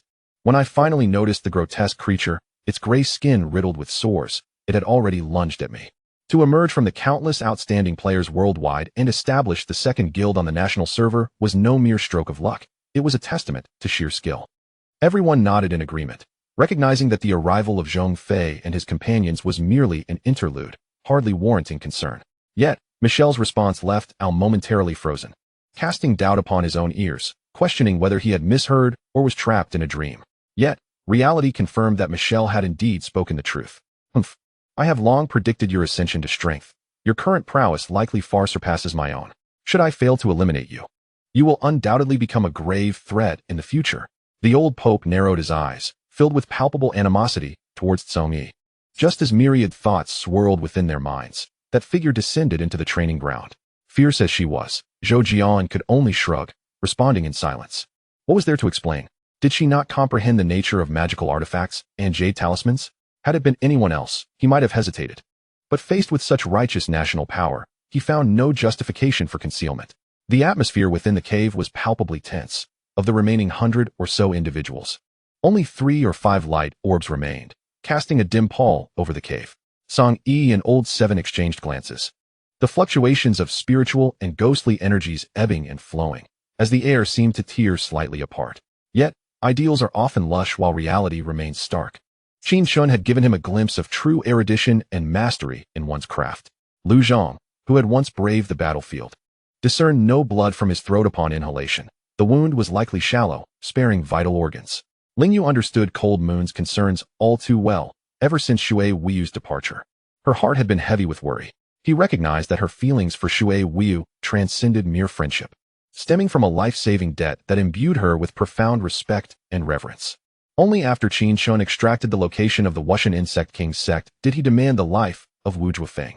Then promised to never leave my side, he murmured, embracing her, his eyes gleaming with determination. On the fortified training ground, a figure emerged, kneeling as if awakening from ancient slumber, reminiscent of a primordial deity. Very well, Yuer. You shall publicly tame that mountain-splitting beast. The old emperor's words were so gentle that they were impossible to refuse. In the ancient era, Haizu was renowned for its masterful artisans. Even now, there might still be remnants of fine materials. Unbeknownst to her, Gao Yuanyuan began to embrace Su Ji's perspective, a testament to the subtlety of influence. Taking a deep breath to quell her inner excitement, her smile radiated warmth, as if spring had arrived. Upon hearing the words of the elderly matriarch, Yi Liulai could not contain her laughter, which erupted uncontrollably from within. The group first ventured to the territory of the Yunhua Shishuan clan, entrusting the child to Zixuan, before proceeding to rendezvous with Ji Inyun in the western capital. Collectively departing the Grand Formation, soaring towards the coordinates marked by Yuzhu. Most believed that the area near the well was impervious to elimination, in their eyes. It was the foremost combat force of Shinji. How could it possibly perish? Yangmi, seasoned in the entertainment industry, after releasing explosive news, began to obfuscate her words. Speaking in vague terms, Lu Xiren, having left his untouched water bottle intact, tossed it back to Tang Yu before striding towards Yizu.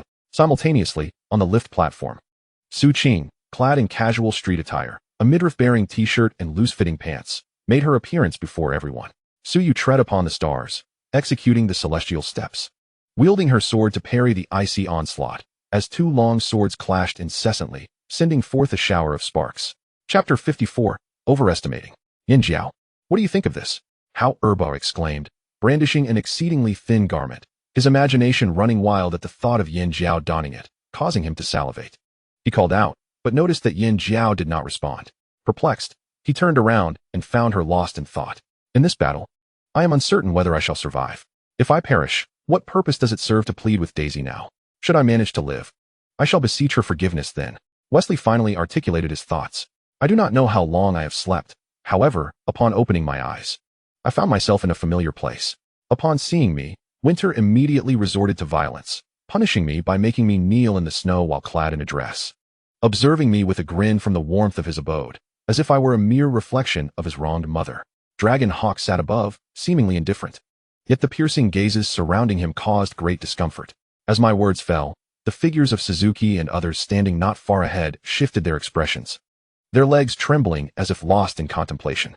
The two emitted muffled groans, their bodies crashing to the ground, carving deep grooves into the earth. Their faces pale and their breath shallow. On the other end of the phone, Lyushes heard this statement and grew frantic. The usually composed Lyushes was now agitated. With red-rimmed eyes, rationality urged me to prevent her from continuing down this path. If this persisted, I could not guarantee that I would not act inappropriately towards her.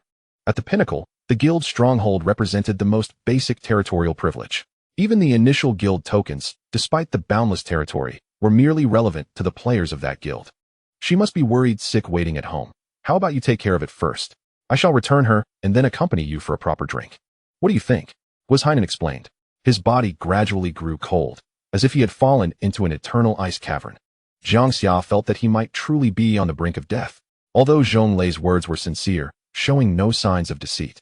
And old Fong was well acquainted with him. Certain aspects of his statements indeed bore significant flaws, despite the fact that the opposing party had long since secured protection. At this moment, Gucci's products had not yet penetrated the domestic market, and very few recognized the mark, as there was no demand for product promotion. The two characters of Gucci had not even crossed their minds for conquest. Ultimately, he had to seek assistance from the sailors accompanying him.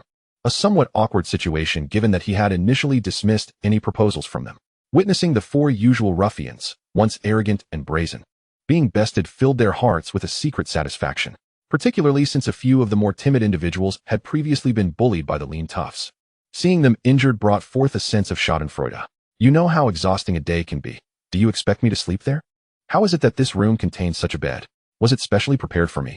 Tian Rue approached the folding bed, eager to inspect it. Howren gasped in astonishment. He had never realized he possessed such a fierce temper and quickly composed himself, striving to regain his calm. The metallic flooring twisted and warped, supports cracking, walls caving in, presenting a horrifying scene of impending doom. Hill, how is our Avengers initiative progressing? Director Fury inquired, his expression returning to its usual sternness as he addressed Commander Hill. The war elephants, restless and tossing their lengthy trunks, were beasts captured from the primordial forests by the valiant soldiers of the Zio-Quo army, trained to perfection. Initially, the idea of enlisting the war elephants was merely a passing suggestion to Wu Changtian, yet to his astonishment, the 1st Regiment of the Zio-Quo army had indeed succeeded in their training. Li Chang frowned upon hearing this, thinking to himself that perhaps they should focus on the present rather than fixating on his minor issues. Yi Haiwu, having ignored counsel, took a hefty swig of the green fruit wine, feeling as if fire blazed within him, an inferno consuming his very being. They elegantly entered the space, while behind them, the zombies, led by Old Master Rin, hopped and skipped towards the walls of the ruined residence, baring their teeth and exhaling black mist, revealing their ghastly visages. This palace was littered with remnants of corpses and severed limbs. Pei Ji, feeling helpless, shot a resentful glare at Shang Yejin before leading everyone far away to another palace. Once seated, they raised their glasses and downed several rounds, managing to suppress their excitement. Mu'er pondered privately, thinking it was good that E'er had caught up. Lovers ought to be together. Li Qingmu squinted, listening to the distant laughter of his younger siblings, feeling a tranquil calm wash over him akin to a placid pool. Witnessing this bizarre scene, all present displayed expressions of incredulity. Not only had he disrupted, but he had also unsettled his heart, making him act recklessly like a moth drawn to a flame. As soon as the words left my lips, Duan Batong, who had been fixated on Wang Ying, suddenly discerned something, a flicker of astonishment crossing his eyes. Within days, a piece of news erupted from Qinbei Mountain, making waves across the realm. Wang Bo from Zuping, Shandong, led an uprising at Qinbei Mountain, with the rebel forces taking control, transitioning to various counties in Shandong, indicating a shift in the tides of the world. If only these dozen red dragons could join my nation, perhaps my ambition of dominating a significant portion of the Houston continent would no longer be a mere dream. On the journey back, I stumbled upon unknown secrets within the dark organization, leading to an ambush by assassins sent to silence me. Ling Fei speculated. A smile lingered before the encroaching darkness, yet she could not fathom how she pierced through the tree trunk, which was a meter thick.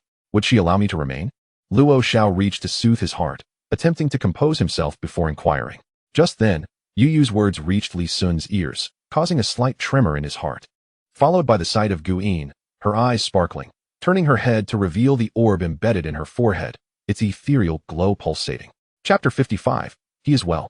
Thankfully, despite not understanding the circumstances, the tides turned. Frederick unexpectedly intervened, driving away the super 9th-level demigod of the Regu family, and even transferred 2 million ancient underworld points to Tang Fan, inviting him to the Bonehead Tavern for a drink. Li Si was about to continue speaking when, suddenly, the Hummer slammed to a halt, causing the van behind it to brake abruptly, causing them to lurch forward uncontrollably. Undoubtedly, the power of this demon-slaying formation was indeed formidable. It should suffice to capture the Huangniao or the Haishui Xian snake, yet it had inexplicably obstructed me. The palanquine's door swung open, emitting a faint yellow glow, as if a lamp had been lit inside, and a chillingly beautiful voice echoed from within. For bullets fell, spent, and the fireball dimmed considerably, as if it could extinguish and vanish at any moment. I want that chicken leg, I want that one, Anjia exclaimed angrily, pointing at the chicken leg that Jiang Shan had snatched away. At last, there was something to be done. Lu Jianchong exhaled with a sense of relief, casually pulling a length of rope and striding forward with purpose, unceremoniously binding Li Yude tightly with a secure knot. With a scowl, he pressed the barrel of his gun against Li Yude's back. There was no room for courtesy when dealing with a traitor. I continued to venture deeper. This depression seemed boundless, narrowing with every step. After traversing around 10 meters, I could only advance sideways. The three of them had thoroughly provoked Jiang Shan, who began to change formations once more. They had initially believed that confining Jiang Shan would allow them to launch an assault, but this tactic proved utterly ineffective, and Jiang Shan swiftly evaded their grasp. In that fleeting moment, her astonished and flustered gaze, her frantic hands, and the sight of Jing turning away with her eyes shut in distress unfolded like a flash of lightning. Did you see that kind of stone? Zhou Hiruo asked, hurrying over to Yang Fan upon his arrival. Xia, just now, the general manager and the president had a quarrel. It seems the rumors online are true. Luan nodded slightly. The sound of tearing fabric and a familiar gasp jolted the fox awake. Upon recognizing the person before him, he instinctively retracted the claws that had embedded themselves in the other's arm. The number of stone insects surging from the surrounding passages increased, and the sole exit ahead was soon engulfed by the tide of insects. The silhouettes of Jin and Bai receded further away, filling Jing Si with despair. Was he truly destined to perish in the belly of these creatures? If all went smoothly, the future agreement between Shaha Entertainment and Marvel Comics would pose no issue whatsoever. The vehicle ran out of fuel halfway, prompting me to rush over. Sikong Zhan felt a surge of frustration. How could the car have stalled after traveling more than halfway? There was nothing left to do but sprint to the police station.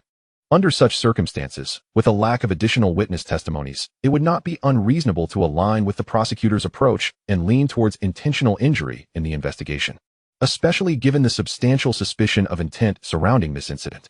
Selling ancestral titles and facilitating a favor for Zhen Yuki posed no problem. Boom.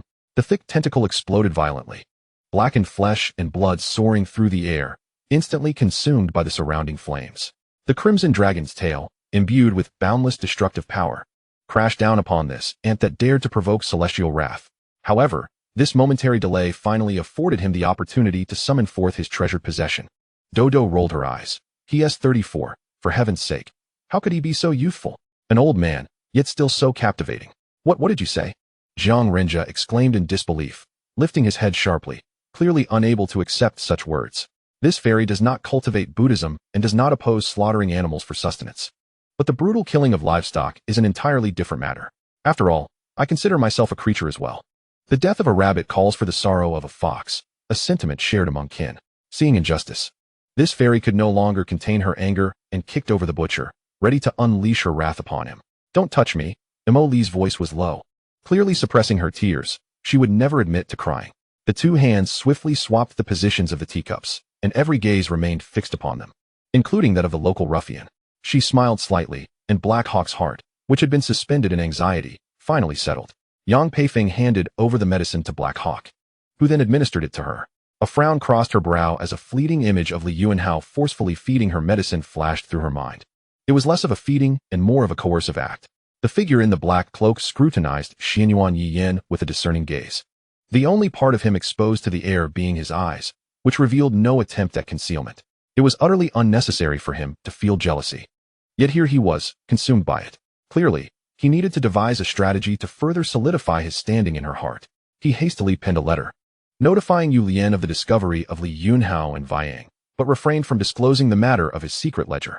In Lin Yu's hand, a pale purple pill shimmered, adorned with 3 flowing patterns, emanating a faint medicinal fragrance that invigorated the senses, compelling Lin Yu to exclaim in wonder. According to the calculations of the infinite space, after dispelling the ignorant perceptions and blind fears surrounding the cabane, many began to investigate the origins and mechanisms of these undead creatures, rather than treating them merely as weapons, as was the case in the original narrative. The old demon, oblivious to the impending crisis facing the celestial realm, continued his reckless dash towards the lowest tier of the Desire Realm, as the celestial space teetered on the brink of catastrophe, akin to the Titanic navigating through icy waters. The peril looming ominously. Though the external relatives originally intended to oversee the orphan child were unable to coalesce into a unified force due to the instigation of families like the Yuan clan, they nonetheless reached a consensus regarding the handling of the Jinyuan victory. Upon their return from Soraguchi, they found themselves in a park, and upon casual wandering, spotted a cosplay group. To avoid unnecessary complications, they hastily made their way home. Upon witnessing this, Xiaoyi refrained from being overly sentimental. After a brief exchange of glances with Deng Xisheng, he strode directly inside. However, treasures of fortune such as this are particularly reliant on chance, at the right moment. One could stumble upon a stone by the roadside that is, in fact, a primordial pearl or a world stone, akin to a top-tier artifact. Chapter 56, Consumed by Jealousy. The diverse culinary offerings of Zuya Prefecture, alongside the unique leaf brocade of your clan, shall be indispensable specialties of the idyllic Peach Blossom Town. Do you have any queries? Lu Yao inquired with a smile. The call of the telephone insect echoed in the air, as Luo Ya's ice spear hovered perilously close to Charlotte Lingling's throat. Less than a centimeter away, he turned his head and discovered the sound emanated from a nearby table. After emerging, a lingering thrill remained. Tackling challenges alongside Mo by felt akin to having a cheat code. Entrusting everything to him made it seem as if nothing could thwart them, an exhilarating sensation, leaving one yearning for more. The dark servant of the abyss, a sentinel of hell, traversed the realms, absorbing energies from myriad substances, thus capable of manifesting a corporeal form and possessing an extraordinary spiritual constitution akin to advanced evolution, with power that it took pride in, even from a distance. The man's piercing cries of pain could be distinctly heard. Moreover, Bai Ruofiai was not a mere upstart without connections. She hailed from the esteemed Angxiangbai clan. While her true strength remained uncertain, it was undeniable that even a withered camel is larger than a horse, and within this continent, regardless of acknowledgement, no one dared to openly provoke or offend the Angxiangbai clan. Surveying the surrounding fly-infested establishments, where tables were coated in grease and walls blackened to the point of reflecting light, Chen Bujian had no desire to gamble his hard-won life on the toxicity of gutter oil. Mo by then noticed the presence of a golden-haired man. He glanced at Jason but paid him no heed. Indeed, regulations are constraints, shackles imposed upon the weak, compelling them to act according to these dictates. However, Should one's abilities reach a level where such regulations can be disregarded, it becomes a testament to their strength. At this moment, both his speed and the power he unleashed far exceeded previous measures by several folds. Song Shixian lifted his eyelids to glance at Song Minghui. At times, he felt he might indeed be outdone by his younger sister, who, instead of writing something else, was fixated on detailing the minutiae of 18 burdens. Due to the rumors of her still being in her hometown, she had already assisted in organizing 5 or 6 family weddings, often commencing preparations a good 10 days to half a month in advance for such grand affairs, which she found neither daunting nor unfamiliar. I was not only plagued by a throbbing headache, but also felt a pervasive ache throughout my body. Irritated, I tugged at my hair and donned a long t-shirt. Ready to take a bath and freshen up, Song Fanhua chuckled, remarking that I could not simply extend my face for others to strike. She reminisced about the time at Changelguan when she had stepped on his face, and he had declared that a man's face should not be trampled. Now, however, he forbade her from trampling him, but was willing to let others hit him. Gradually retreating, Fang Yechen reached out once more, and time in this realm appeared to freeze at that very moment. Unlike Mu Fan's gentle demeanor, which tended to embrace both sides with equal care, this weathered man displayed a more habitual inclination to adopt a humbler stance compared to Mu Fan's poised demeanor. Shortly thereafter, someone approached Kelly to inform her that Omar had violated his oath, exercising brutal power in the realm of darkness, and urged Kelly to return and overthrow him. In reality, this individual was a disguise of Dormammu. After Kelly defeated Omar, Dormammu absorbed Omar's powers, seizing dominion over the dark realm and imprisoning Kelly. When Hua Sighting made a phone call, a cacophony erupted outside the hospital room. It turned out that Hua Jianan and Yi Haizu, having heard from Hua Shaoxi about Su Sheng's pregnancy, had rushed to the hospital with Hua Xiaoqing. The recent period had been overwhelmingly busy. During the day, we were all engrossed in our respective work, and after dinner at Tian Lixia's, we would play with the children, take leisurely walks for exercise, then return home to continue our workouts, not merely confined to chatting in bed or lounging on the sofa watching random shows while conversing.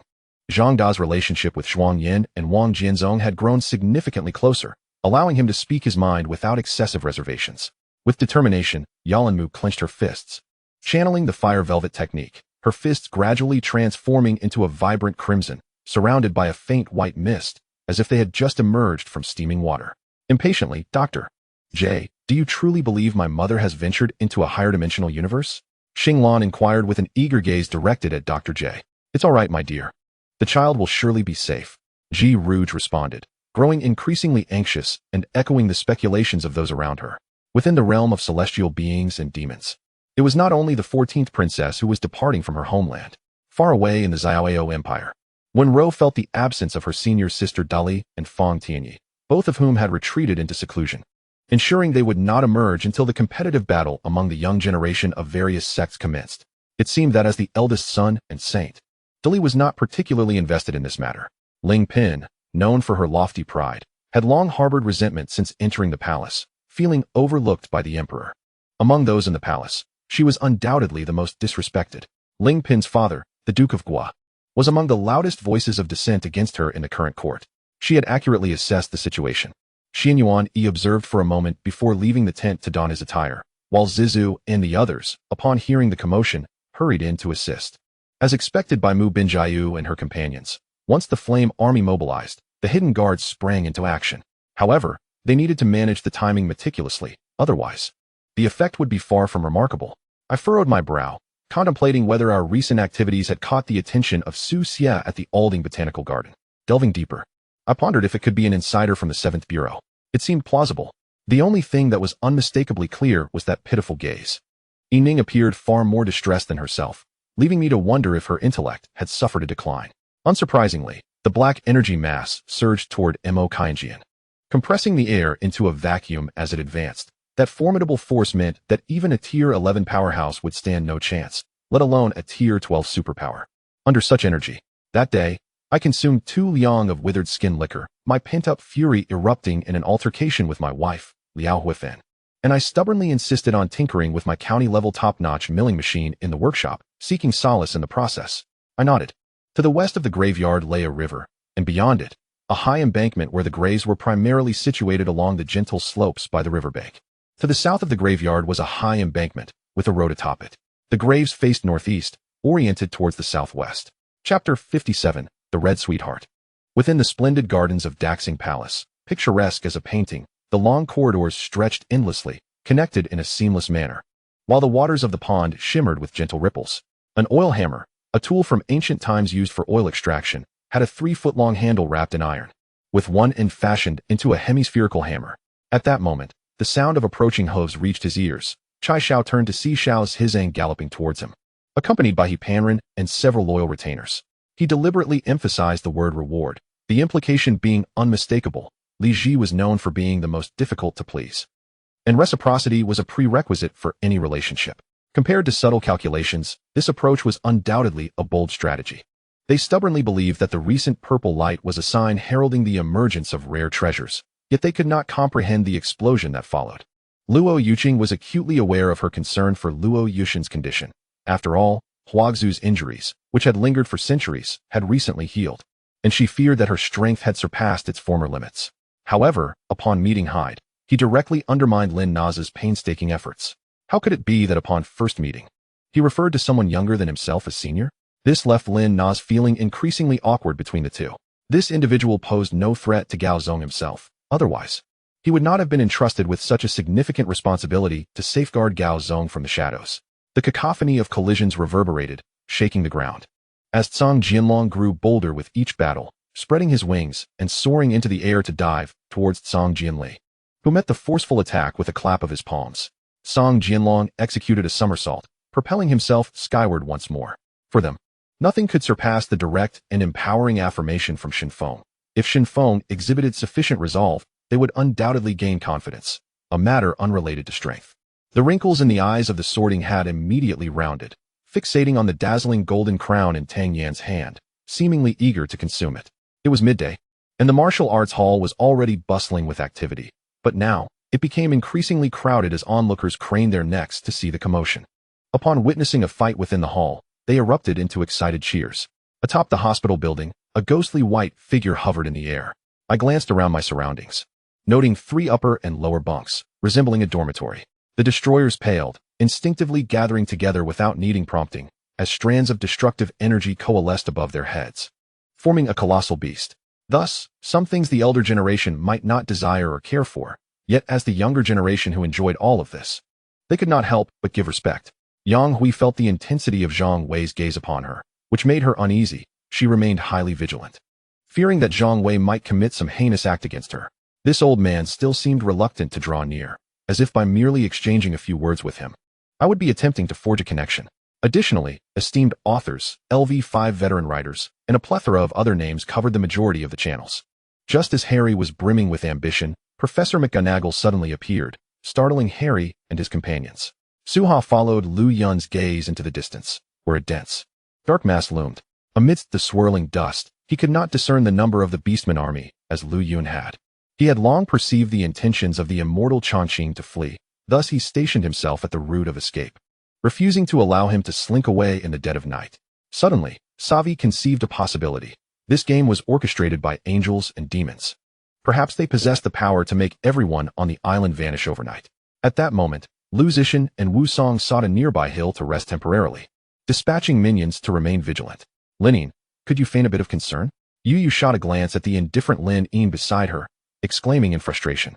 Some believed that without provisions, those marauders would inevitably meet their demise. Why then take such reckless risks?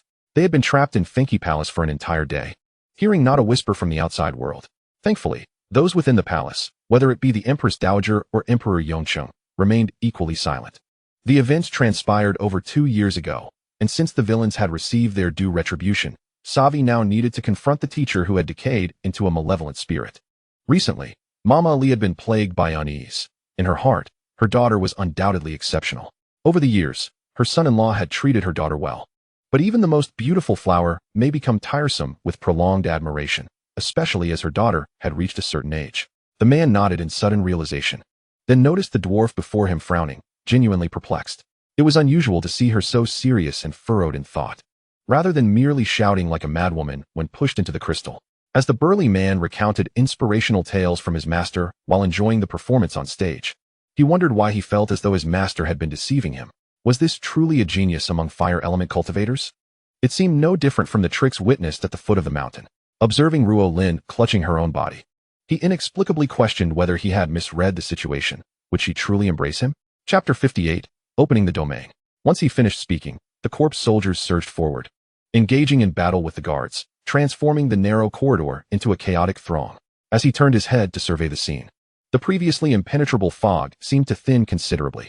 Not far away, Mu Ling watched as Ling Feng and the stunning Chen Yao appeared to be enjoying a lively conversation. A twinge of discomfort stirring within her, causing her to huff and turn away to cease her secret observations. The previously steady waiter hesitated, having never encountered such a client before. As half an hour passed without any sign of arrival, Hikiz, who found himself repeatedly questioning the delay until the carriage that made his eyes sparkle finally appeared. Inci remained unchanged, her expression devoid of any emotional fluctuation, leaving one to wonder if she had absorbed any of the conversation. According to Xingli, the two trapped in the midst were likely formidable beings of the Xian rank or higher, best to observe from the shadows. Ha ha ha, if Qin Wu refuses to flatter, Lin Wanner can do it instead. Over the past year, she may have licked the shoes of many in prison. The heads of the families in Yongchang were agitated upon learning that the master of the Temple of the Gods was an old friend of the Sun family, prompting them to dispatch members of their clans to come forth.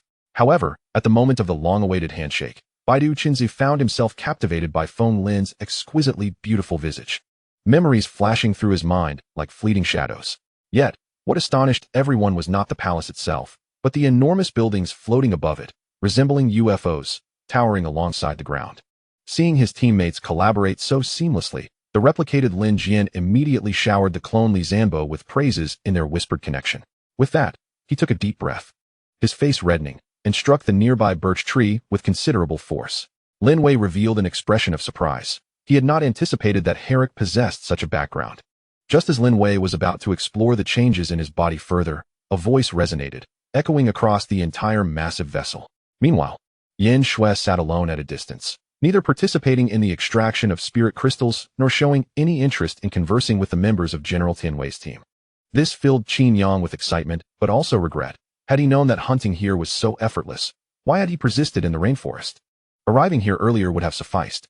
The War God platform, despite its grand title, consisted of 9 colossal pillars adorned with divine patterns, neither made of metal nor stone, each seemingly only 10 zhang in diameter, yet towering higher than the last. Upon this stone platform, it appeared magnified 100-fold, a leaf representing a Bodhi, a grain of sand embodying a world.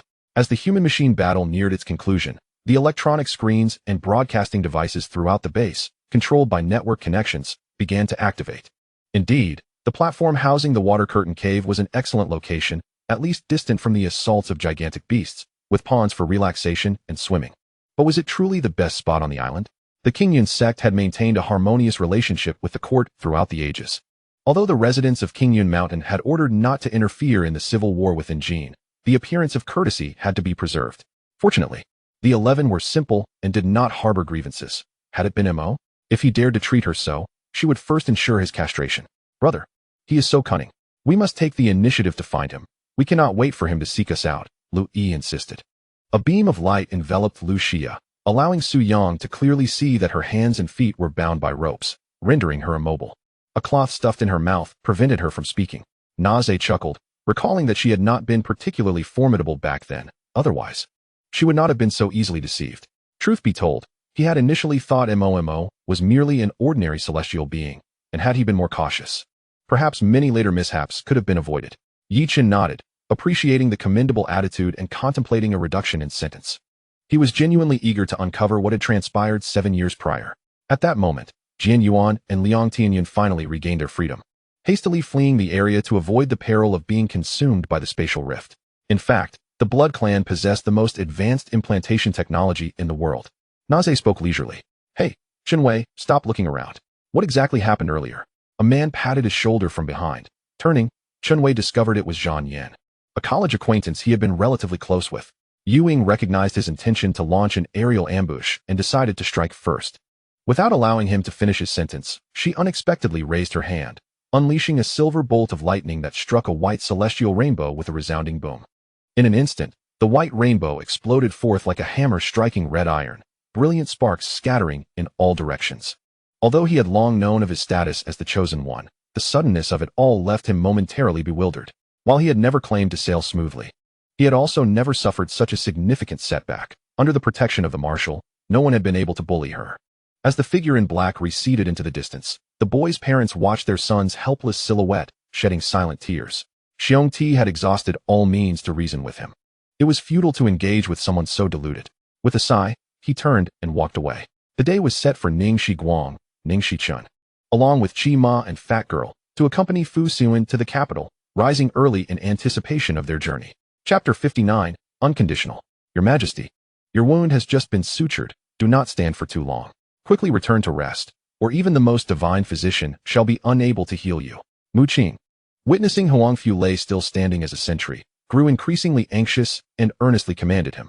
Wait here until he finishes his meal before departing. I will step outside to check if the carriages are ready. Observing the scene before him, Jizé remained silent, instead discreetly pulling me aside and whispering softly in my ear before quietly making his way out. After notifying Yin Sheng's family, Wenli began to inform her own relatives and friends, which consumed a considerable amount of time. This was all thanks to Ning Wangzai. Had Lu Xian not encountered her, he might still be a mere security guard at the Tinyuan Group's parking lot. And signing a prenuptial agreement with Ning Wangzai had dramatically altered the trajectory of his life. She gasped for breath, beads of sweat trickling down her forehead and falling onto the bluestone pavement. It seemed she could hear the fierce pounding of her own heart. However, upon noticing the calm and graceful arrival of Feng Qingyun and Gaoshan Lu Shui, Yu Yun felt a twinge of discomfort. Someone from the faction had already inquired about her inner turmoil. With trembling sleeves, she wiped away the dust and tears from Yuan Lin's face. Her heart weighed down further by the sight of his bruised visage and split lips from the wind. I am a scoundrel. You may hit me or scold me as you wish, but please, you must forgive me. Sikong Han did not intervene, allowing her to vent her emotions upon him. Yet he was left uncertain whether to feel sympathy or relief upon hearing her cries. Sumu stood before the game administrator, seemingly unfazed by the noise. Yet it felt as though the entirety of the Forbidden City district had heard, as a multitude of players began to converge, some below inquiring about the announcement at hand. Pray, Your Highness, I have no enmity with you. Yet why do you continuously conspire against me? Qi Xian lamented, his handsome eyes clouded with despair. At the dining table, Chu Xiu ravenously stuffed morsels into his mouth, as if fearing others would snatch them away. While fifth-level ability users were manageable, Yandea Hang was unafraid. Even Jia Peng, Li Ziren, and even Ruan Ziyu could confront one or two fifth-level ability users in this world without trepidation. Huang Na, after delivering an impassioned speech and a compelling piece on young Donghua that captivated the fledgling Eagle Academy students, proceeded with heartfelt commendations and encouragement, yet ultimately, the gathering had to disperse as it was time for lunch.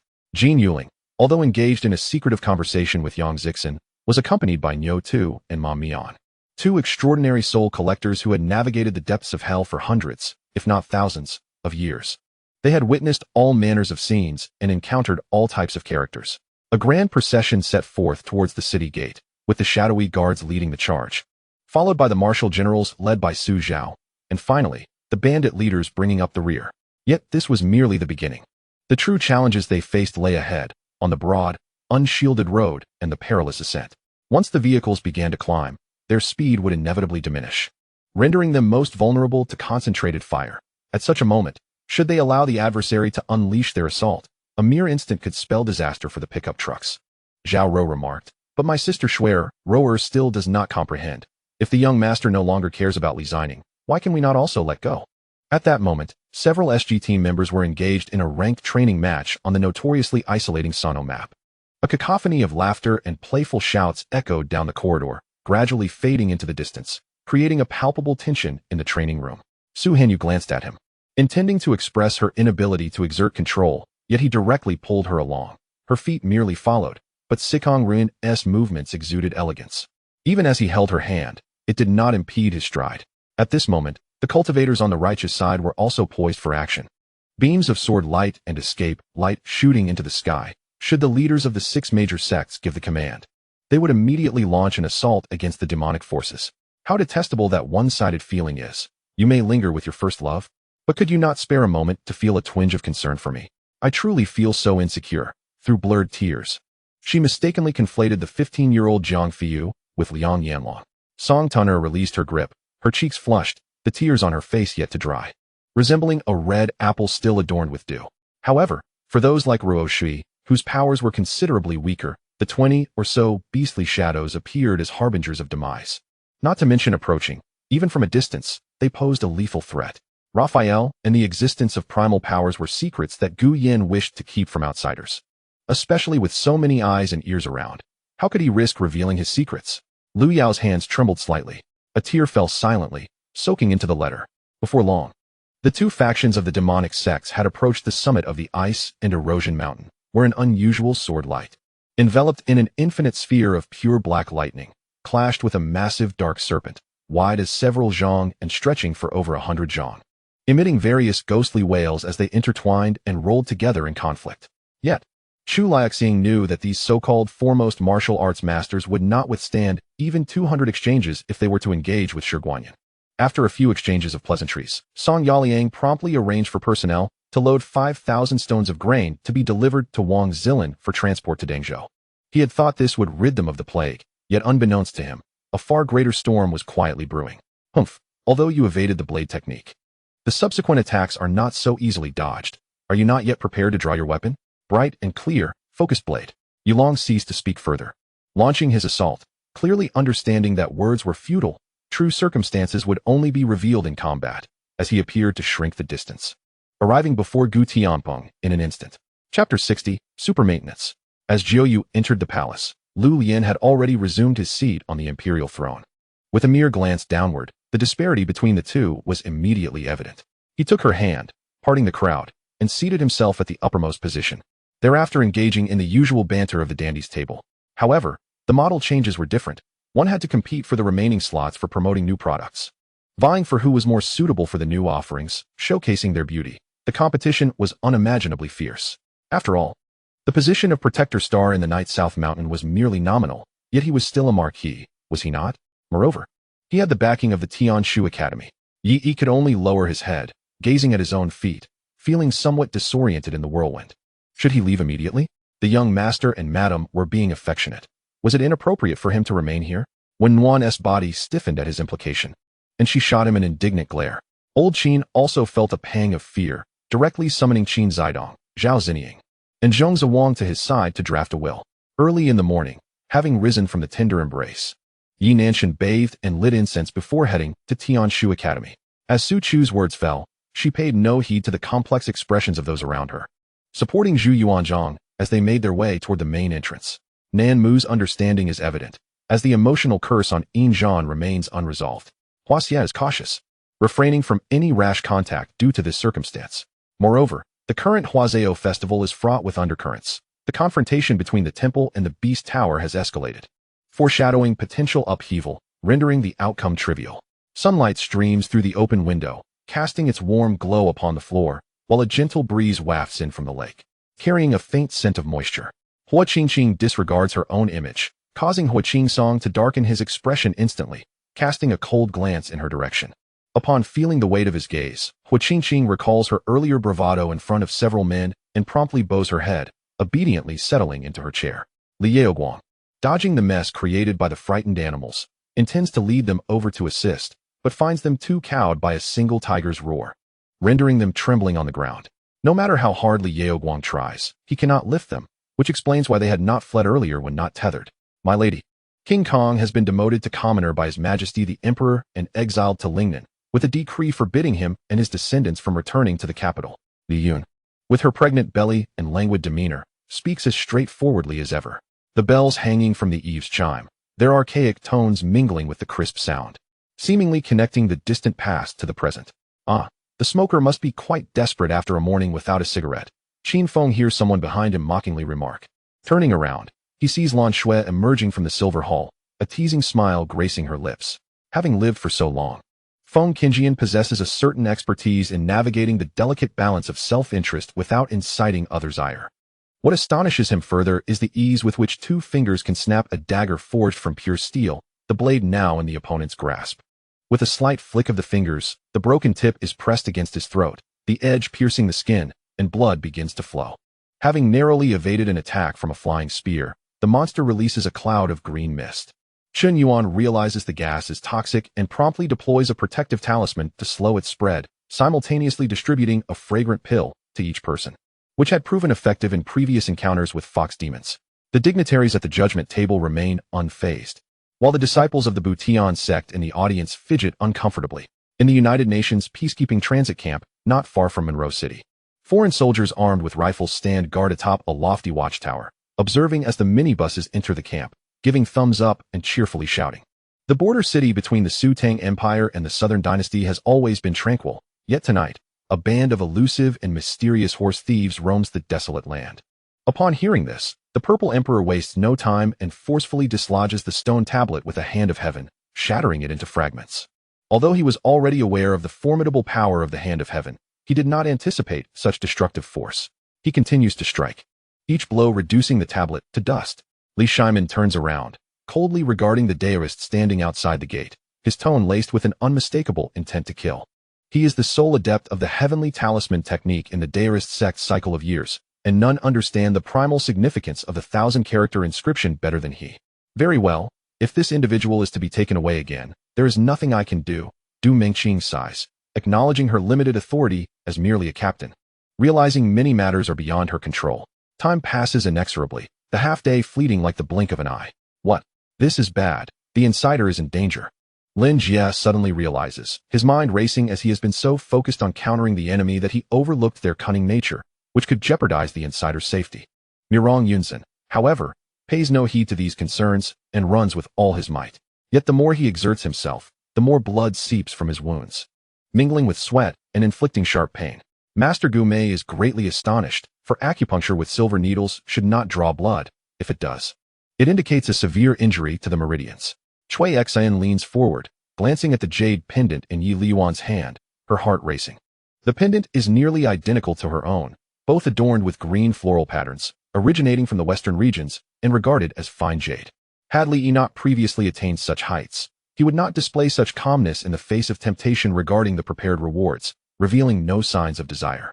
Regardless, Zheng Jian has become an infamous villain in this account, with several serious charges that are not baseless. Often, a mere change in perspective can alter the narrative, leading to a mountain of irrefutable evidence. With their confidence in their combat prowess and the advantages of their weapons, they believe that Liangshan's 10,000 troops can easily handle 30 or even 40,000 elite enemies. As for poorly trained soldiers, they dismiss them entirely, underestimating Liangshan's might. They are merely courting death. They project their own experiences onto Zhao Yu, assuming that this arrogant, spoiled noble would not endure humiliation quietly during the siege. They anticipated that Zhao Yu and his companions would retaliate fiercely, but they never expected him to find himself isolated and vulnerable in the capital, yet still daring to kill and defy the law without hesitation. Chapter 61, Appearing Youthful.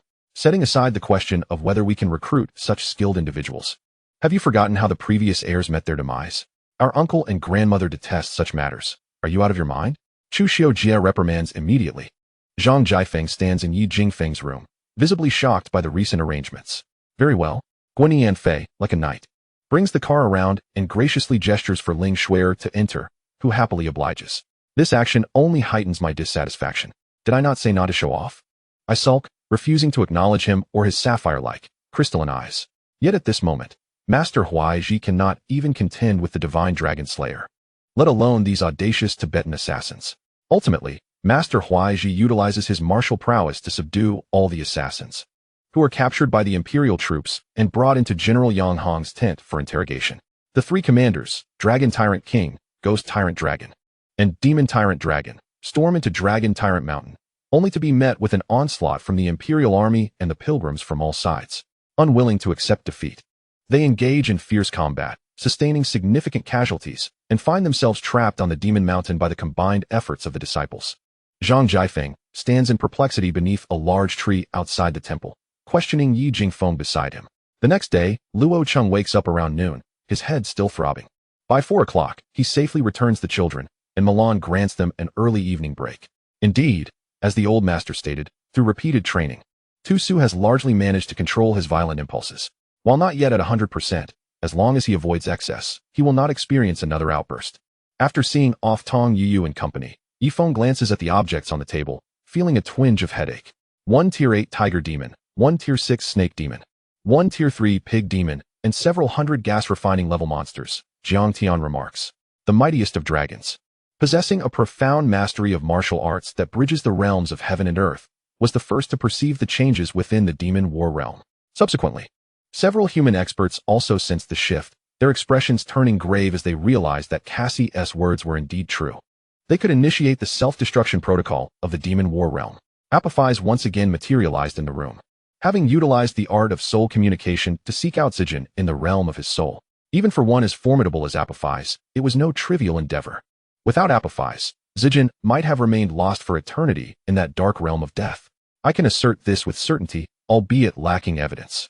Yifeng understood that merely providing this information had already impressed the four major sects, but now, with just this conjecture, to demand their continued cooperation would likely present challenges. Upon understanding that Hezi, despite his formidable physical prowess and aura, would surely be a notorious figure in the martial world should he unleash his life and death techniques on the previously visited Ticket Star. It was no exaggeration to say he could injure the Demon Emperor.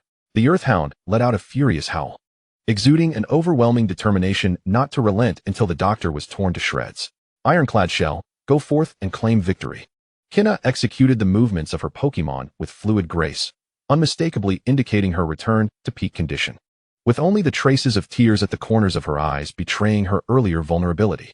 This segment left Yuan somewhat perplexed. Was it not said that the inner domain of the demon realm contained only 6 of the 7 demon stars? Why then had 7 suitable children been selected to engage in mutual slaughter within that domain? Yuan found himself confused, pondering the futility of their efforts even if they successfully located the 6 stars and refined them within themselves. As the fireball singed the ground, it also emitted searing heat that forced several individuals to retreat a few steps. I sensed that something was amiss. I encountered an unexpected turn of events along my journey. Had I not been well versed in formations, my instinct to evade the impending danger might have led to dire consequences, as noted by another burly man from the Zongjing family. The 2 men remained silent as they hastened towards 16 Piles, situated in the northwestern corner of Shanghai, while 16 Piles lay to the east. Their journey required traversing a significant portion of Shanghai. Despite having hired a horse-drawn carriage, they arrived at 16 Piles only by midday. Ultimately, Bai Yuqing realized he had merely been a pawn in the hands of the Xinyu sect, gaining no benefit and instead bearing the stigma of betrayal against his own sect in favor of the Xinyu sect. Seeing my calm demeanor, Chunfen assumed I had devised a strategy and ceased to speak, following me to the Chanyuan Pavilion at Kinchun Garden. Very well, I shall accept your challenge. I refuse to believe your technique is as formidable as you claim. The Northern Gate Saint Emperor adopted a stance of readiness.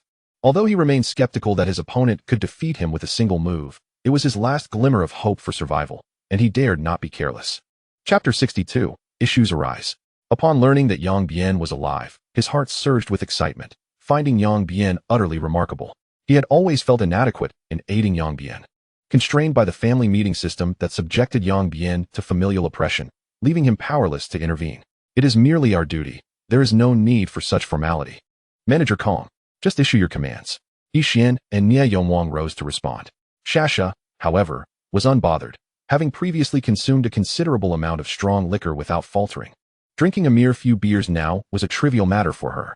The patrolling disciple of Hanyun sect felt a surge of wariness upon noticing a mysterious figure, but when he saw the red-clad individual beside him, he immediately retracted his scrutinizing gaze. Despite their fateful separation, their souls remained intertwined, a lingering bond in Su Yang's heart. As Zimo spoke, he rummaged through his kinkin pouch. Behold, this silver piece is a 3rd-level elite military order. He held up 1,000 taels of gold notes tucked under his arm, while brandishing the 3rd-level silver medallion from the medical division headquarters, and retrieved a yellow wooden medallion from the east camp from his pouch. At the instant I uttered these words, my legs buckled, and I collapsed to the ground, feeling more weakened than when I had used the word spirit technique yesterday. The curse on Huang Yura had drained nearly all my strength.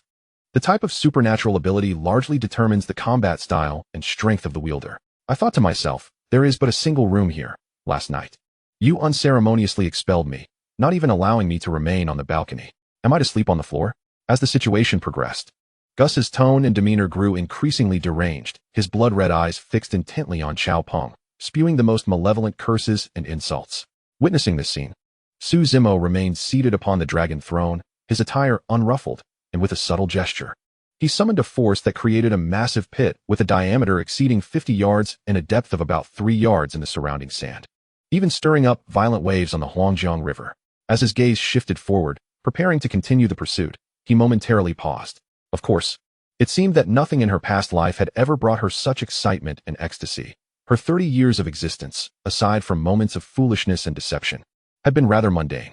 The Sea King's weakness stemmed from a dispersed power. If the dragon warriors could be gathered to restore divine strength, the emergence of the Sea King would undoubtedly bolster efforts to quell the rebellion. Lin Kong Kong observed his actions, feeling parched, and instinctively swallowed. Zhuxi's gaze hardened as he restrained his aura, stealthily moving behind the bushes, evidently aiming to coordinate a strategic pairing with Old Wu. This gem, with its smooth and lustrous jade-like quality, shimmered with faint green light, clearly indicating its extraordinary nature. Indeed, it was a spring-returning jade of what attribute, possessing the capability to replenish energy and restore spirit. Suddenly, the land of the Peach Blossom Garden rushed over, throwing itself to the ground and fervently bowing. Its expression filled with terror.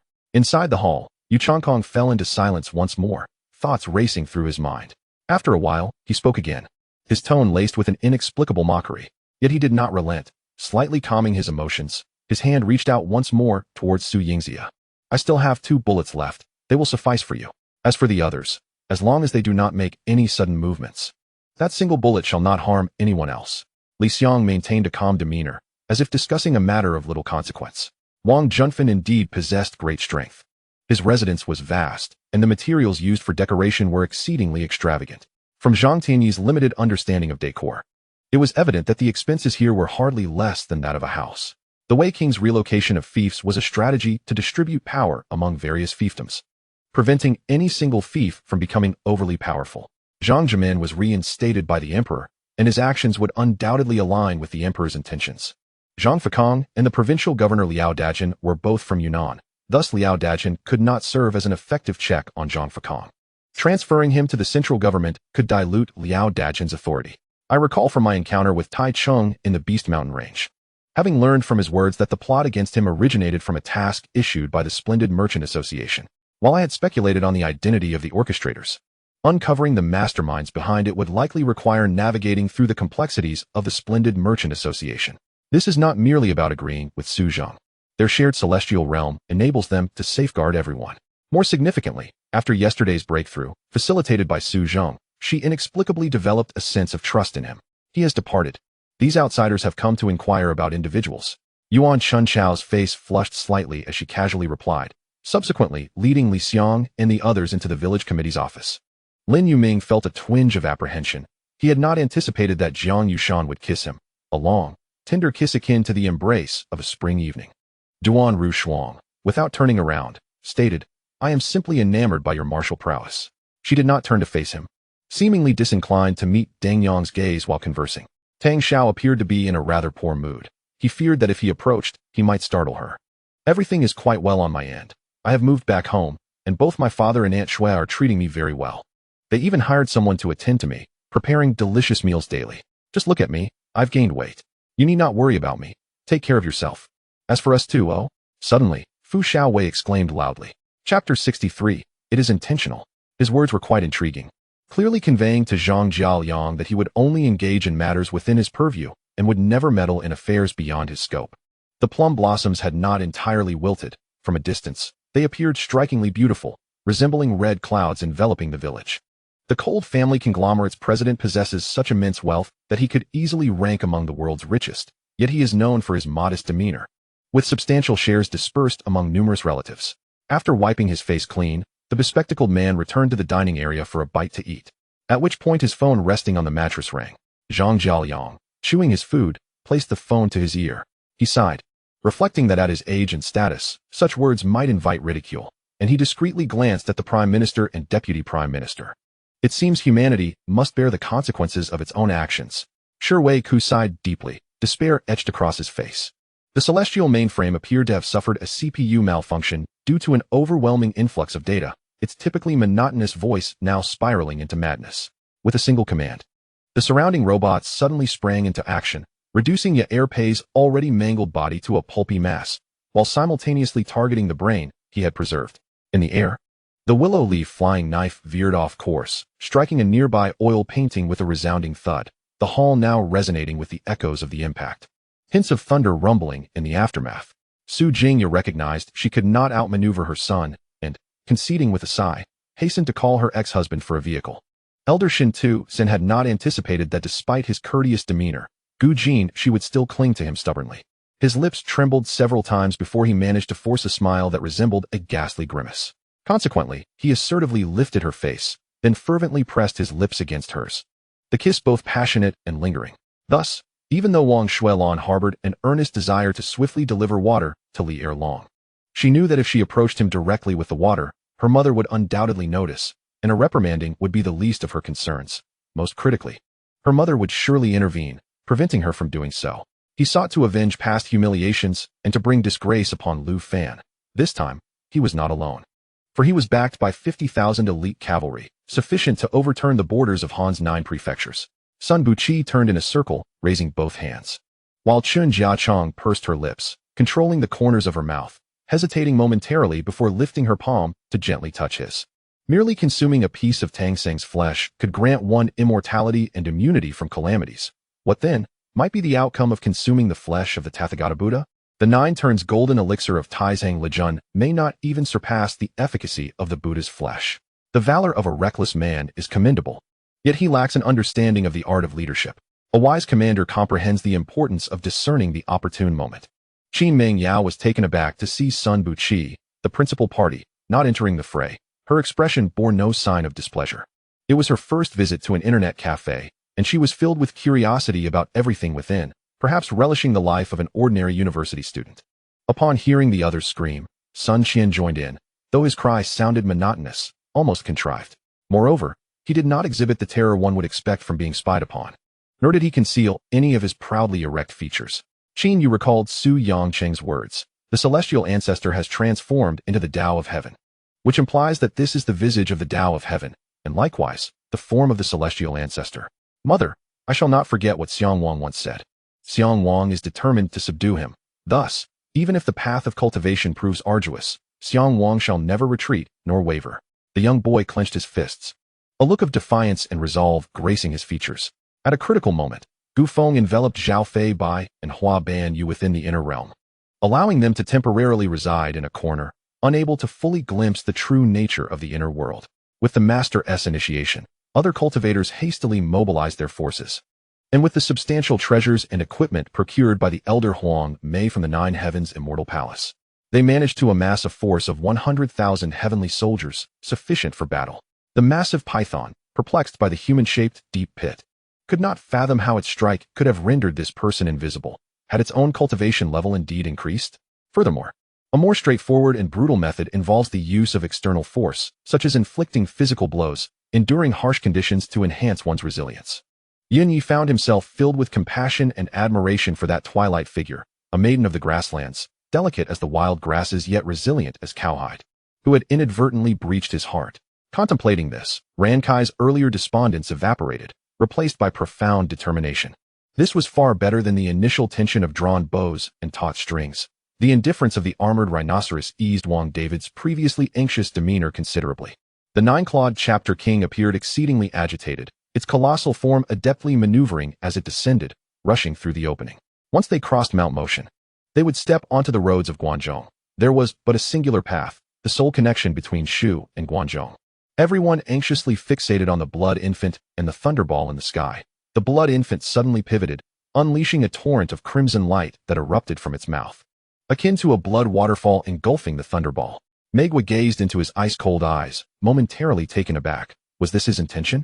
Being a lover of the Qin, she understood how vital a fine instrument is to one who cherishes it, much like a swordsman with his treasured blade. Without a second thought, she dashed into the flames, unwilling to let such a beautiful Qin perish in the conflagration. Nie Shao stared in horror at the combatants in the sky. It was evident they wished to avoid harming those below.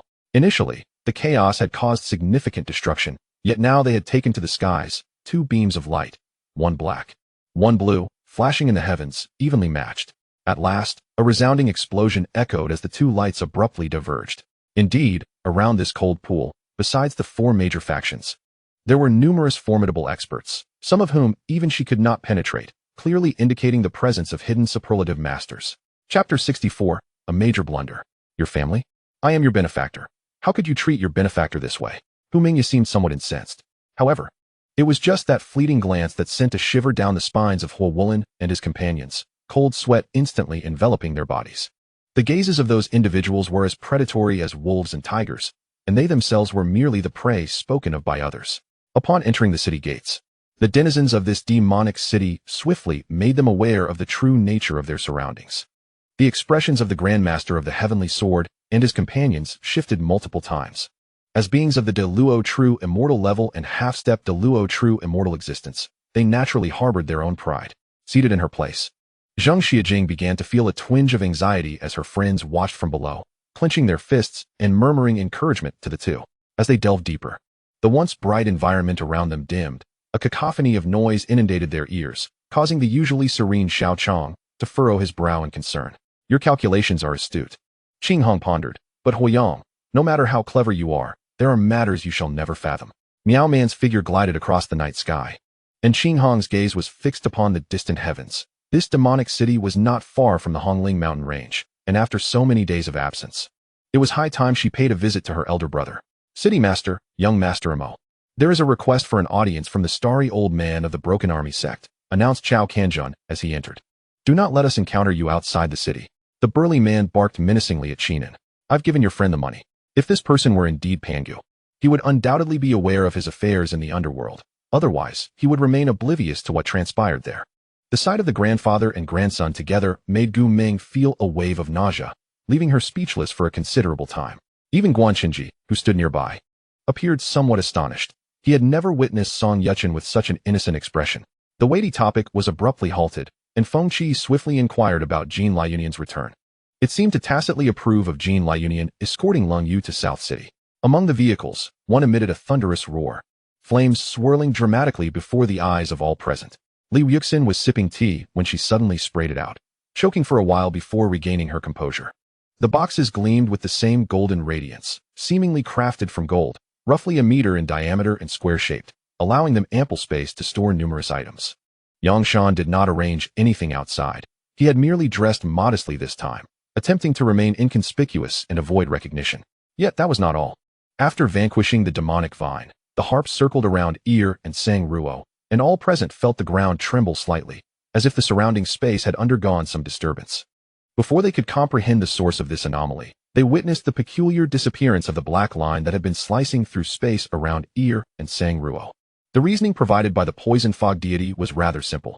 His celestial master had perished hundreds of years ago, and the poison fog deity had spent 3,000 years in Dongao Mountain. Anyone would have felt a sense of ennui. Does the smoke after burning a Fulong possess toxicity? Meng Qi inquired, noting the solemn expression on Mo Li's face, while the swordsman seemed unperturbed by the situation. Lung Yu did not wish for Shui Wuyu to feel as though she was pressuring him. However, the fact that she could voice her suspicions was enough to indicate that she had already come to a considerable degree of certainty regarding these matters. The professor's demeanor suddenly turned despondent. He even transformed his body into a loathsome slug, crawling on the ground like a puddle of mud, utterly motionless. Yet, the portly man saw nothing at all. The bare curbside was merely strewn with rough stones and a few dry, broken branches. She gently took Jing Mokshin's hand and placed it on his chest. She quietly entered the bathroom, showered, and changed into her nightgown. After all, a fierce battle was inevitable in the end. It was better to take a moment to rest now, as there would be work to do later, thought Yu Kinkin. What they did not realize was that the flash of insight that had crossed Shui Yun's mind was that, since they had arrived in the capital and this matter had unfolded before her eyes, the astonishing secret was to be unveiled by her own hand. Han Shuer anxiously pushed open the door to the hospital room. Upon entering, she saw Li Xiao seated on the hospital bed, with doctors and nurses tending to his wounds. How could Princess Zhuhuang attend tonight's Kikiao festival? One of the guards standing next to the man protecting him remarked. Zuck gazed at the box of water jade before him. Fully understanding Lu Hua's intentions, he was attempting to curry favor with Master Tongxian. Such a significant matter could not be taken lightly, and that very afternoon, Zuck took the water jade to visit the master. I have not heard this before, but from what I understand, if the malevolent energy in the capital does not dissipate, it is highly likely that the entire city will become a dead zone, Yu Pianpian replied earnestly to Prince Xian. Upon arriving at Jing Mokshin's bedroom, she found him leisurely seated at the table, a hint of displeasure evident on his face. In the early morning, De Rue awoke with a throbbing headache, his eyes feeling as if they were ablaze with discomfort. He quickly grabbed the water cup from the bed and gulped it down. Under the immense power of the off-road vehicle, the reporters were forcibly pushed aside, clearing a path for it to pass. Enemies continued to fall, and with over 100 foes, they could only suppress the malevolent special forces with their firepower. However, there were still 2 machine guns on the upper floor. No, it cannot be. We have not lost yet. Jihan shook his head, squeezing out a few words through clenched teeth. His fingers never pausing as he maneuvered while continuously unleashing his firepower. Unyielding and defiant. His willpower resembled an unparalleled force, suppressing the chaotic, rampaging energy of the chaotic spirit tiger core within him. Tang Zixuan shook her head. How could it be troubling her? She was the one who caused Black Spade Jay's predicament. Whatever she did was only rightfully due. This is a gilded cage. Anyone who enters will be revered by thousands. But compared to what he has lost, is what he has gained truly significant? Li Hongyu remarked with a faint smile as he stepped inside alongside Ghost Uncle and Knife Brother. Just as he was about to be dragged out, Balanda suddenly broke free from the warrior's grasp, channeling fire energy toward the holy Initiate Emperor. Chapter 65, Mutual Affection. Have I slept for such a long time? Why do I feel as though I have only dozed for a brief moment? Zhang Yang remarked, his words influenced by the mountain god order within him. It seemed that without absorbing spiritual energy on Qinglong Mountain, the mountain god order could not restore itself to its peak state. Senior brother wouldn't suggest that Shuang'er has betrayed my Xingyang sect and conspired with Qin Yu against us, would he? The crowd turned their gazes toward the grand ancestor of Xingyang. The bride, Lianer, and her maid, Cui Cui, were so frightened that they sat on the ground with their faces covered. Takahashi reached the summit, and the trio of Tanaka, Omen, and Saito laughed heartily as they witnessed Ito's unbeatable advantage, their mouths wide open, revealing their yellowed teeth. The onlookers, resembling spectators at a football match, expressed dissatisfaction. They had hardly discerned any noteworthy developments before the battle concluded. After finishing their meal, the group hurriedly continued on their way, finally arriving at the town's visage around 2 or 3 in the afternoon. Nakamura Yuichi dared not complicate matters further, nor did he wish to over-elaborate. After catching up with Watanabe Yuijiro and others, he signaled for them to gather around him, extending his arms with fingers tightly clasped, gesturing toward himself. As he watched a 25-cent piece silently swallowed by the slot machine, Huaijin popped a limp, roasted potato stick into his mouth. What a nuisance. He Haoyi curled his lips disdainfully and then forcefully pinched Shun Yamping's voluptuous posterior, prompting her to furrow her brow and cast him a glance. Though she refrained from uttering a word and took a step back, Guan Jinlin, witnessing Lu Quilian's slick tongue, let out a wry smile, disinterested and engaging in her banter, and proceeded to converse with Wang Quilun. Since entering the Misi Mountains with me and arriving at this juncture, she had borne an overwhelming burden, one that she might never have encountered in her lifetime. How could there be so many withered silk soul grasses here? Aoli pondered in astonishment, observing the resolute stance of the heavenly thunder ancestor, who was willing to pay any price, created a dilemma for the nearby celestial sovereign of the Ice Valley. They were reluctant to place their elite disciples in such perilous circumstances, unable to withstand such losses. After contemplation, she resolved to designate the source of the light at the forehead of the divine statue, as legend has it that the Father God possesses an invisible third eye at his brow, which he uses to discern good from evil and to judge right from wrong. Lord Finglajang, my father, Duanyu Xiaodian, is now trapped in a dire predicament. I implore you to lend your aid to rescue him. Duanyu Rongtian immediately knelt down and beseeched. With his kneel, others followed suit. The next day, the match between the Chinese team and the North Korean team took place as scheduled at the Canberra Stadium. Following Pilan's instructions, Zhang Yuan took his place on the substitute bench, yet the performance of the Chinese team in this match was nothing short of exceptional, as they breached the North Korean goal merely 1 minute into the match. What on earth is happening outside? Is it even possible for someone of your caliber to escape? Damyalekov finally adopted a serious demeanor, posing the crucial question. Then, at the very moment the dagger pierced the skin, it resolutely disintegrated into countless fragments. These top-tier teams in the league still had opportunities to showcase themselves on the European stage, although the financial rewards might pale in comparison to those of gold rushes. For some players reluctant to withdraw from the epicenter of football, it undoubtedly represented an excellent choice, which is why Galatasaray was able to recruit numerous talented players. Mu Xiaodian complied, concentrating his thoughts together, probing into the mouth of the gourd, initially expecting it to be empty, akin to mundane objects. However, what he sensed was an ethereal emptiness, boundless and intangible. This left Lin Weiwei utterly astonished. Who exactly is this Ilos? How could he conceal himself so effectively that even she could not ascertain his whereabouts? The Huishin Grand Hotel has been entirely reserved by our Xingxiangwen. How did you manage to infiltrate? Hu Feixin shouted at Zhang Xingxing, striding towards him. Alas, no matter how formidable my power may be, I remain but a pawn in this world, Lin Weiwei lamented. Lin Weiwei posted on Weibo. I've penned this episode and crafted a short piece. I hope you all enjoy it. and attached the link thereafter. Mengyang suddenly realized that Mars has its own Martian time, the Moon has its lunar time, and Earth has multiple time zones. Just stepping out of Earth, without having traversed the entire solar system, already necessitates synchronizing time across 3 planets. If a Venus base were established, would it not mean juggling time across 4 planets? The salary is decent enough. If it were excessively low, I would certainly not continue. The foodie girl rummaged through her pocket, discovering that the potato chips had been devoured, crumpling the empty bag and tossing it into the nearby trash can, before extracting a new bag of snacks from beneath the window and resuming her munching. Beyond acquiring the physiological data of these extraterrestrials, the intelligence department's greatest achievement was the preliminary analysis of several alien languages. This occurred several years ago, so long ago that the specifics have become hazy. All I remember is that it was a time of chaos and conflict, with the landscape dominated by the remnants of fire and destruction. The color red permeating my entire memory. Although the azurely heavenly monarch was extremely reluctant, he felt powerless. After all, the purplely heavenly monarch had fortuitously struck a favorable moment. Haha, old Wu, if that is the case, why not seek out the fortune that belongs to you? Someone inquired. The American war machine, once a source of pride, was shattered with a single blow. Can the government truly maintain peace in this world? Chapter 66, A Tangled Affair. Upon gazing at the walls of his cave dwelling, he found them plastered with a myriad of beige talismans, no fewer than 20 or 30. It was an exhausting endeavor, panting heavily as Toes fixed his gaze on the black orb, incredulously stating, "This is a massive drain. The Dragon Knights have appeared. We are bound to win." One soldier yelled triumphantly, instantly igniting a wave of victorious excitement among his comrades. On the way back to the classroom, the students passing by cast peculiar glances at Tang Kexin, but in deference to Yi Jiao's gruesome example, they tempered their expressions. Benston appeared more presentable than when he first met Link, yet it was evident that life was still treating him harshly. In just a few days, he had become noticeably sunburned. The Lord of the 100 Flowers suddenly felt a sharp pain in his left arm, cursing under his breath as he kicked towards Wei Chong, resulting in a tearing sound as his sleeve was ripped, sending Wei Chong hurtling towards the crimson waters before him. This meant that the moment Parker released the dream entanglement, it inflicted twice the damage and 2 instances of dizziness on the opposing hero. The third layer?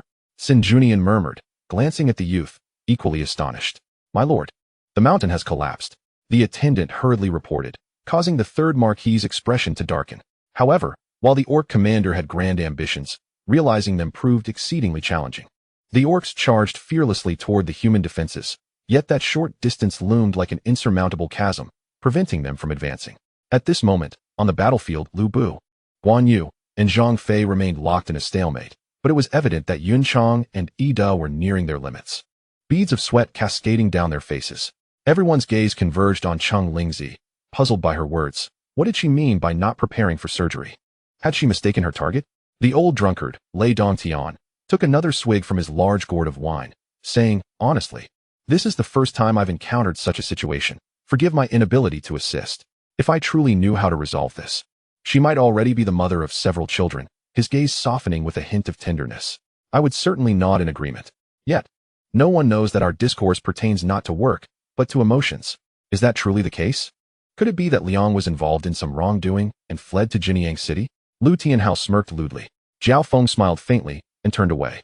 Dongfang hungry followed suit, stepping into the room and taking a seat at a chair beside the table. Unfortunately, 0 number White Tiger turned out to be a failed project. When it soared above the mirage, the air resistance proved too great, resulting in a broken wing. In that critical moment, Tianming Sheiyu Shalan had no choice but to abandon the tiger. This is the clash of the Panlong Wenyi and the Yin-Yang Wujin. If Gigutsi were to devise a tactic to counter these 2 moves, it would at the very least require upgrading the once legendary 100 Steps flying sword. Go, go, go. Get back to your tasks. Granny Zheng playfully smacked his arm twice, asserting, "I know how to handle that girl's illness."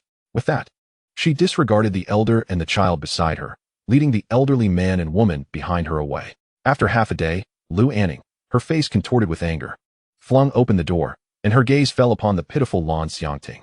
The she-wolf and the wolf king remained motionless, allowing Fan Yinyan to approach. Thus, Fan Yinyan began to examine the she-wolf's injuries. He felt quite awkward, for he was merely a forensic doctor, rarely afforded the opportunity to heal. And now he found himself tasked with tending to a wolf, a scenario he had never encountered before, leaving him exceedingly anxious. Yet, what if the shaman were indisposed? I cannot simply stand by, watching you suffer before my very eyes, doing nothing. especially as such circumstances could very well lead to your demise. Xian Shui articulated his reasoning. Just as Fan Yinyan was at a loss for what to do, the Wolf King adeptly altered its direction, narrowly evading the arrow. However, this maneuver also caused their speed to significantly diminish. We dare not compete with the esteemed one in drinking, they chuckled. Your Excellency is jesting. Please, take a seat. The three ladies, akin to stars encircling the moon, surrounded Wu Qianping as they proceeded to a private chamber on one side of the hall, while Ming Yi found herself awkwardly relegated to the rear. Indeed, Huar is right. Uncle, it is just us few now, truly no need for formality. Chen Yuyin supported Qin Huan as they approached the stone bench, and upon sitting down, Chen Yuyin finally retrieved what he had concealed within his sleeve. A police officer brusquely barred a reporter from entering, while the journalist fervently sought to gain access for coverage, yet the officer remained resolute in his denial. After much persuasion, at last, one officer consented to grant the reporter an interview. Within the villa, not a trace remained. Dried blood flowed from the hall built upon the slope, cascading into the entire front yard. A multitude of crows scavenged in the aftermath of the vulture's feast, searching for morsels to satiate their hunger. Among them, he wandered, like a specter, recognizing his mother through her jewelry, alongside the curled-up figures of his younger siblings. A steady hand landed upon her shoulder, and Lin Zioxi froze momentarily, inexplicably. Tears welled up and cascaded down her cheeks, drop by drop. She sobbed silently, her body and shoulders trembling slightly. What does Yuxi mean by that? Ding Yin finally spoke. Perhaps sensing Ding Xuanji's fear had rendered her speechless, he entertained no alternative explanations, believing her words to be genuine, while on Ding Juxi's side. The scene had been sufficiently secured, rendering any attempts at protection futile. Seizing the moment, Nangong Xiao shot a fierce glare at Chu Liangqin. This fellow, fully aware of his noble status, yet oblivious to the discomfort he caused others, had the audacity to approach, forcing his grandmother, at her advanced age, to pay her respects, a truly infuriating situation. Chapter 67, A Touch of the Chest. The thought of Fenghua potentially falling for a bewildering man was maddening beyond measure. He had witnessed Yi Zhen risk her life for Xianyuan Mo, watching them enter the Rhone kingdom together. Now, one lay in a coma, while the other sought to marry another. Observing Wang Bo fail to catch Zhou Rui's lethal skills, the three maidens rejoiced, cheering and leaping in celebration of their victory in the first round. After all this time, this man's thoughts remained mired in filth, rephrasing it to present himself as lofty and grand. Ruo Tang did not rest either. The two exchanged barbs for a time, and as the stones began to accumulate, Ruo Tang finally clapped her hands, guiding Kaiking's hand as they navigated the precarious pile of stones towards the wall. Qin Yuhui, Guan Fifei, Sun Yingzi, Ji Xiangyang, Ji Lin, and the previously unseen Xiao Mobei now appeared. Nanner, whether you like me or not, I have no intention of letting you go, Xiao Mobei murmured, his gaze resolute. Chu Hoxwen sensed her trembling form, gently enveloping her in his embrace, imparting warmth and strength. Everything here had once been mere legend, shrouded in mystery. After arriving, it became astonishingly real. The queen, after a series of tests, concluded that the king still harbored feelings for her. All grievances from the past year dissipated. She wrapped her arms around his neck, leaning in for a passionate kiss. Unrepentant, Wei Xingyan exclaimed, and Luo Qingtian found herself speechless, only able to make muffled sounds of distress. Was it truly so? Professor Li looked at Mu Bingtian, his eyes brimming with excitement and fervor, nearly leading Mu Bingtian to believe he was the one saving lives, instinctively nodding. The Empress, contentedly watering flowers for an extended period, ultimately forgot everything else. Wholly engrossed in her task. What is so amusing? Luin asked instinctively, always sensing a peculiar inclination towards mischief. Fortunately, the characters he typed remained unaffected by his awkward demeanor. Separated by the digital realm, Lin Shunhong could not discern his current embarrassment. Hu Jin followed them, his face a mask of contemplation, igniting firecrackers and nonchalantly discarding the lighter. The usually taciturn Professor Feng Tang once again uttered words that struck deeply, leaving no room for mercy. Is there any way to save Lady Long? She anxiously inquired, gazing at the despondent Long Xiao, who had just endured the pain of losing her father, now facing the calamity of poison. The others did not inquire as to why. They followed Lin Yi's lead, quietly producing supplies and silently consuming their rations. The individuals before them were the main lineage of the Bai family, although they longed to personally eliminate those sorcerers. They were well aware of their own limitations, realizing their presence would only complicate matters, hence they could only offer silent support. Especially those martial artists of the foundational sixth realm, who would never act alone, always banding together. Such formidable sword intent. The ancient Buddha of Light was astonished. and with a mere gesture, he summoned a flurry of wind and cloud, revealing 24 points of light, flickering ominously. In an instant, unparalleled divine light coalesced into a singularity, resonating with a deafening roar as earth, water, wind, and fire surged forth, tumultuously intertwining. Upon hearing these words, Izayao finally comprehended the reason behind Zhang Wushuan's dramatic transformation. Huizi was Nami's classmate and close friend, a fact known to Nami's parents, who had hosted Huizi at their home. Thus, when they learned of Huizi's loss, Father Xiangmu nodded, choosing not to elaborate, while Mother merely advised her to return promptly. The Fengman Tower housed numerous ornate shops, with one, named Jinfeng Lu, lavishly adorned and presumably stocked with treasures. The Shulid family, in their efforts against the new government's defense, rejected the war bonds proposed by the provisional government. For aside from the loans provided by the French Bank for war, the provisional government needed to acquire funds for sustained resistance through various means. After listening to Nung Ji's words, I, undeterred, circled the rocky wall once more, yet found nothing anew. As he Fei concluded his words, Zhao Haley and Zhang Hu seemed to grasp something, yet both hesitated, casting uncertain glances at Zheng Xian beside them. The actions of Shi Yun and Lu Shang drew the attention of those resting in the tea house, not due to any impropriety between them, but rather the affection radiating from their exchange. Yi Mo Li spoke with a tinge of melancholy and reckless bravado, exuding an invisible pride. Unbeknownst to her, that she mirrored the former Su Xiren. Zhuaqiu Su, having reclaimed lost territory in merely half a month, even reached the gates of the Wasu tribe, compelling the Wasu Khan to emerge and surrender in person. Due to the slight discord between Wang Jinteng and Fu Hongbo, yet being brothers at heart, Xinran has been earnestly advising Wang Jinteng these past few days. After all, they have endured storms together, sharing both hardships and joys. So what is there that cannot be discussed? Moreover, Wang Jinteng arrived earlier than him and should thus exhibit a bit more magnanimity.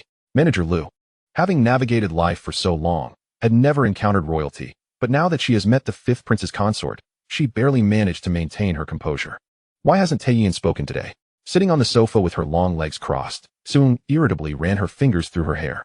Each morning, she would wake to see Taiyin's breakfast pictures, but today, the absence of such images left her feeling somewhat disoriented. When Shun Yun's and Zhuaqiu barged in, the place transformed into an ordinary residence, yet it was still a haven for the Red Lotus sect. You'd better tell me, even if you drop an atomic bomb. I won't run away. If I fall, I'll crush 6 rats. This was the voice of Meng Xifen. Chapter 68 is about the heart. Currently, the battle markings on Shao Chen manifested only partially on the back of his hand. The complete form would envelop his entire being. These markings were a result of Shao Chen's fusion with the Shao family steel, and it was only with great effort that he managed to coalesce them. The crux of the matter is that succumbing to madness is something that cannot be preempted, displaying an overwhelming randomness.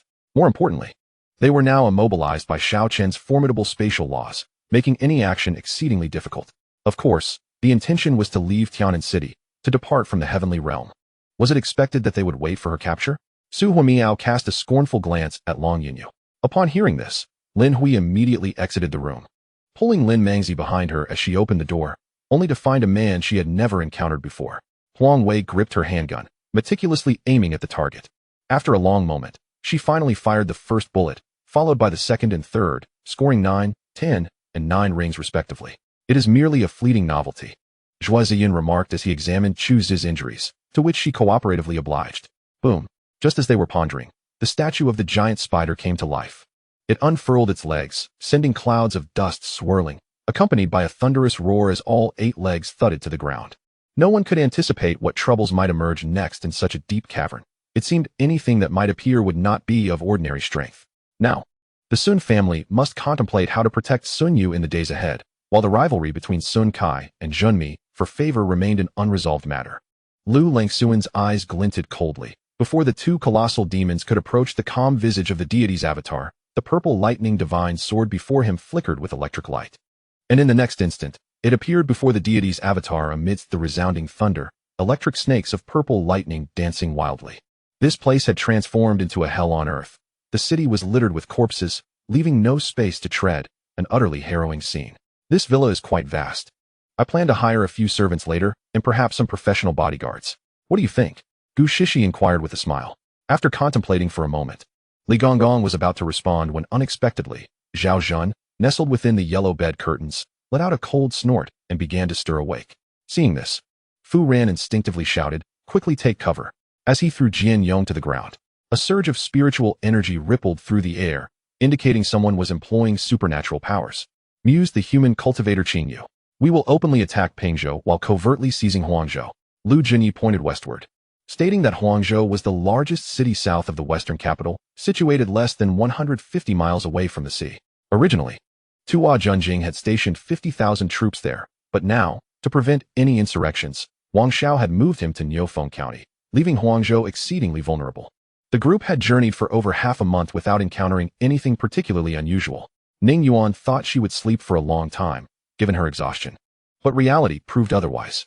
The tent, unlike the palace or her princess residence, could shield her from the wind, but not from the cold.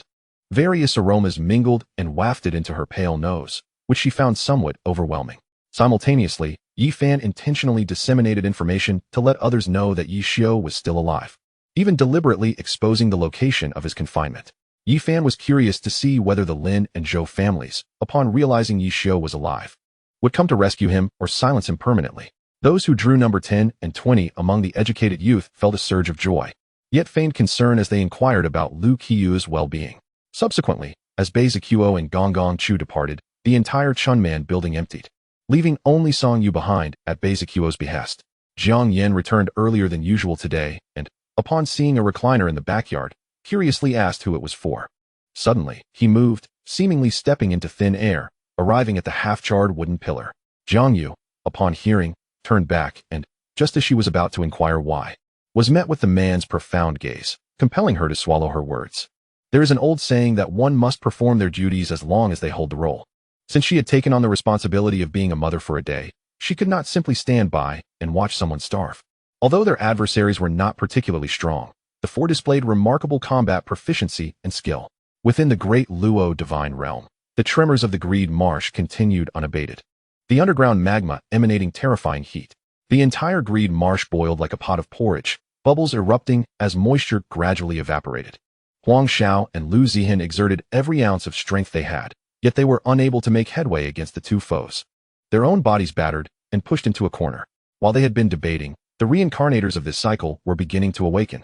However, just as they took a step forward, their memories were violently stirred by a mysterious force, causing their surroundings to spin chaotically. Subsequently, both closed their eyes, plunging into darkness. She was far more astute than that vixen, understanding the art of patience and mindful of whether I possessed the capacity to resist her. Nevertheless, the inexplicable phone call from the company today made Yang Jianping's heart race with anxiety. If he were to remove a certain talent from an unremarkable star, he could simply compensate him 100,000. However, that star's career would be effectively ruined. As he observed the cultivators charging towards him, Songjing bellowed, unleashing his spiritual pressure, which instantly engulfed the early-stage cultivators in the valley. The moment his pressure emanated, an invisible weight enveloped the entire valley, causing those rushing forward to falter as if a colossal boulder had settled upon their hearts. Li Ao was struck by Jian's words, his head resting against the table, surrendering to fatigue as his body convulsed slightly. Yi Tian had no time to watch their performance. He drew the Shadow Tiger Blade and shouted to the heavens, "Up!" Leading the charge once more, the soul guard protecting him, Yi Tian soared towards the others in the sky. Chapter 69 is about DK's enlightenment. Left with no choice, Zuokue rummaged for some coarse cloth to wrap the long spear tightly before carrying it on his back. At that moment, young Liulai truly felt fear. She forgot to scream and simply crouched on the ground, covering her head in trepidation. Zhang Yang, utilizing his divine power, observed how young Liulai froze in place. Her expression unnatural, her body trembling slightly. Witnessing her fear, Zhang Yang couldn't help but smirk slightly. At the very least, one ought to ascertain the duration of such a situation. Perhaps he could endure a few days of waiting. After Gu Angxing completed her morning ablutions, she was greeted by the sight of breakfast laid out upon the table, which suddenly ignited her appetite. She approached and savored a bowl of congee. The majestic edifice, adorned with exquisite lighting and a myriad of commodities and decorations, left the two of them in a state of awe, exclaiming like fools, "This is not right." The leader could no longer bear to watch. Indeed, the girl was speaking nothing but falsehoods. Upon hearing the voice of the other party, he felt a wave of relief wash over him, knowing that Zhao Taizu was unharmed, which brought him joy. "If you wish to fight, come in and try." Yi Chen wore an expression of indifference as he turned and entered the divine cave, aware that only those beneath the realm of the empty void could enter, which emboldened him. If they dared to kill him, they would have to step inside. In the process of fermentation, one should first lay down a layer of soil approximately 3–5 inches thick, followed by a layer of dry stalks about 1 foot in thickness, and then sprinkle a solution of lime water to replenish the nitrogen necessary for microbial activity and to regulate the pH of the compost pile. Yi Chun stroked his chin, surveying the frail old man once more, contemplating that this fellow might indeed possess true fire. Otherwise, from whence would the faint trace of genuine fire essence within that beastly flame originate? Even if he lacked true fire, he must certainly be related to it in some manner, since the elusive figure was not found in the open space on the 4th level. It would be prudent to return to the staircase and observe the situation further. Elder? DeLuan wished to say more, but after opening his mouth, he found himself at a loss for words. Feng Xiaoxiu, residing in such a place, clearly lacked funds even to repair a broken door. At the mention of this, she paused, her expression shifting momentarily, yet ultimately, she gritted her teeth and acquiesced. She had always yearned to leave this place. How could she continuously reside in the realm of fleeting pleasures? Should I be granted a new life, adorned with mountain blossoms, living freely at that time? One need not inquire as to my destination. The reconstruction of the entire park captivated the attention of the entire city. In recent days, they had witnessed buildings rise from the ground. Their curiosity piqued. Thus, Xiaogo demonstrated the crossbow formation on the sand table, discovering that it indeed had some effect. Regardless of how the Liao army attempted to evade, they could hardly withstand such a concentrated assault. This was no ordinary crossbow, but rather a divine arm crossbow, designed to stretch above the ground. With an extensive range, once fired, it could topple an entire area. I had long been aware that the blood jade was in his father's possession, yet I was oblivious to the treasure's location. Hence, I resorted to having his entire family killed, only to find myself saving his life in the end and avenging him. As waves of intense vibrations reached his ears, and cold droplets of water splashed upon his face, Liangchen abruptly opened his eyes, struggling for a moment, only to discover that he lay upon the riverbank of an underground river. His body had been washed ashore by the river's current, yet his legs still floated in the water. That certainly posed no issue. The more you consume, the happier I become. Today, the portly proprietor was genuinely delighted. How could one not be pleased with the arrival of a fortune-bringing guest? Zhao Si disregarded Wang Gonggong's furious gaze and directly approached Song Qing, clasping her hand tightly, her palm clammy with sweat, revealing the extent of Song Qing's anxiety and helplessness at that moment. Were it not for Zhao Si's return, trailing closely behind, she might have truly been mistreated by this scoundrel. I had just appeared at the Hongwu Martial Arts Academy, and the once vague sensation of being watched had suddenly become starkly clear. The array enveloping the herb garden had reached its breaking point, only to solidify further. What sort of dream trigger is least susceptible to manipulation? Rao Pei'er inquired impatiently. Focusing intently, Wuchen's pores seemed to open wide, as if countless were released, expelling the poison that had permeated his skin. Moreover, from Su Rong's tone, it was apparent that this family even commanded some degree of respect from the royal family. Daring not to offend lightly, relying on their support, they had consistently strived to maintain a balance of power, signifying that it would be wise to avoid entanglements with them. Even though Yi Qiu and the others appeared unexpectedly, there was not a trace of shock in his gaze. The ancient tree demon had seemingly anticipated Wuchen's arrival, dispersing the fog early on to allow Wuchen to see the path ahead clearly. Opportunities are created by human effort. If there are none, one must forge their own. Wuchen mused, seizing the chance to eliminate Tajmi and cast the blame upon him. Escaping, his eyes brightened. Every player yearned to flee the game, to break free from this infernal world. Yet, though it was easy to speak of escape, the reality was far more challenging. Time is of the essence. Let us prepare. Thinking of the upcoming ball at school, Wiang Yingqi wished to change into a different outfit. After another sleepless night, as dawn broke, the fragrant aroma of chicken soup wafted through the temple.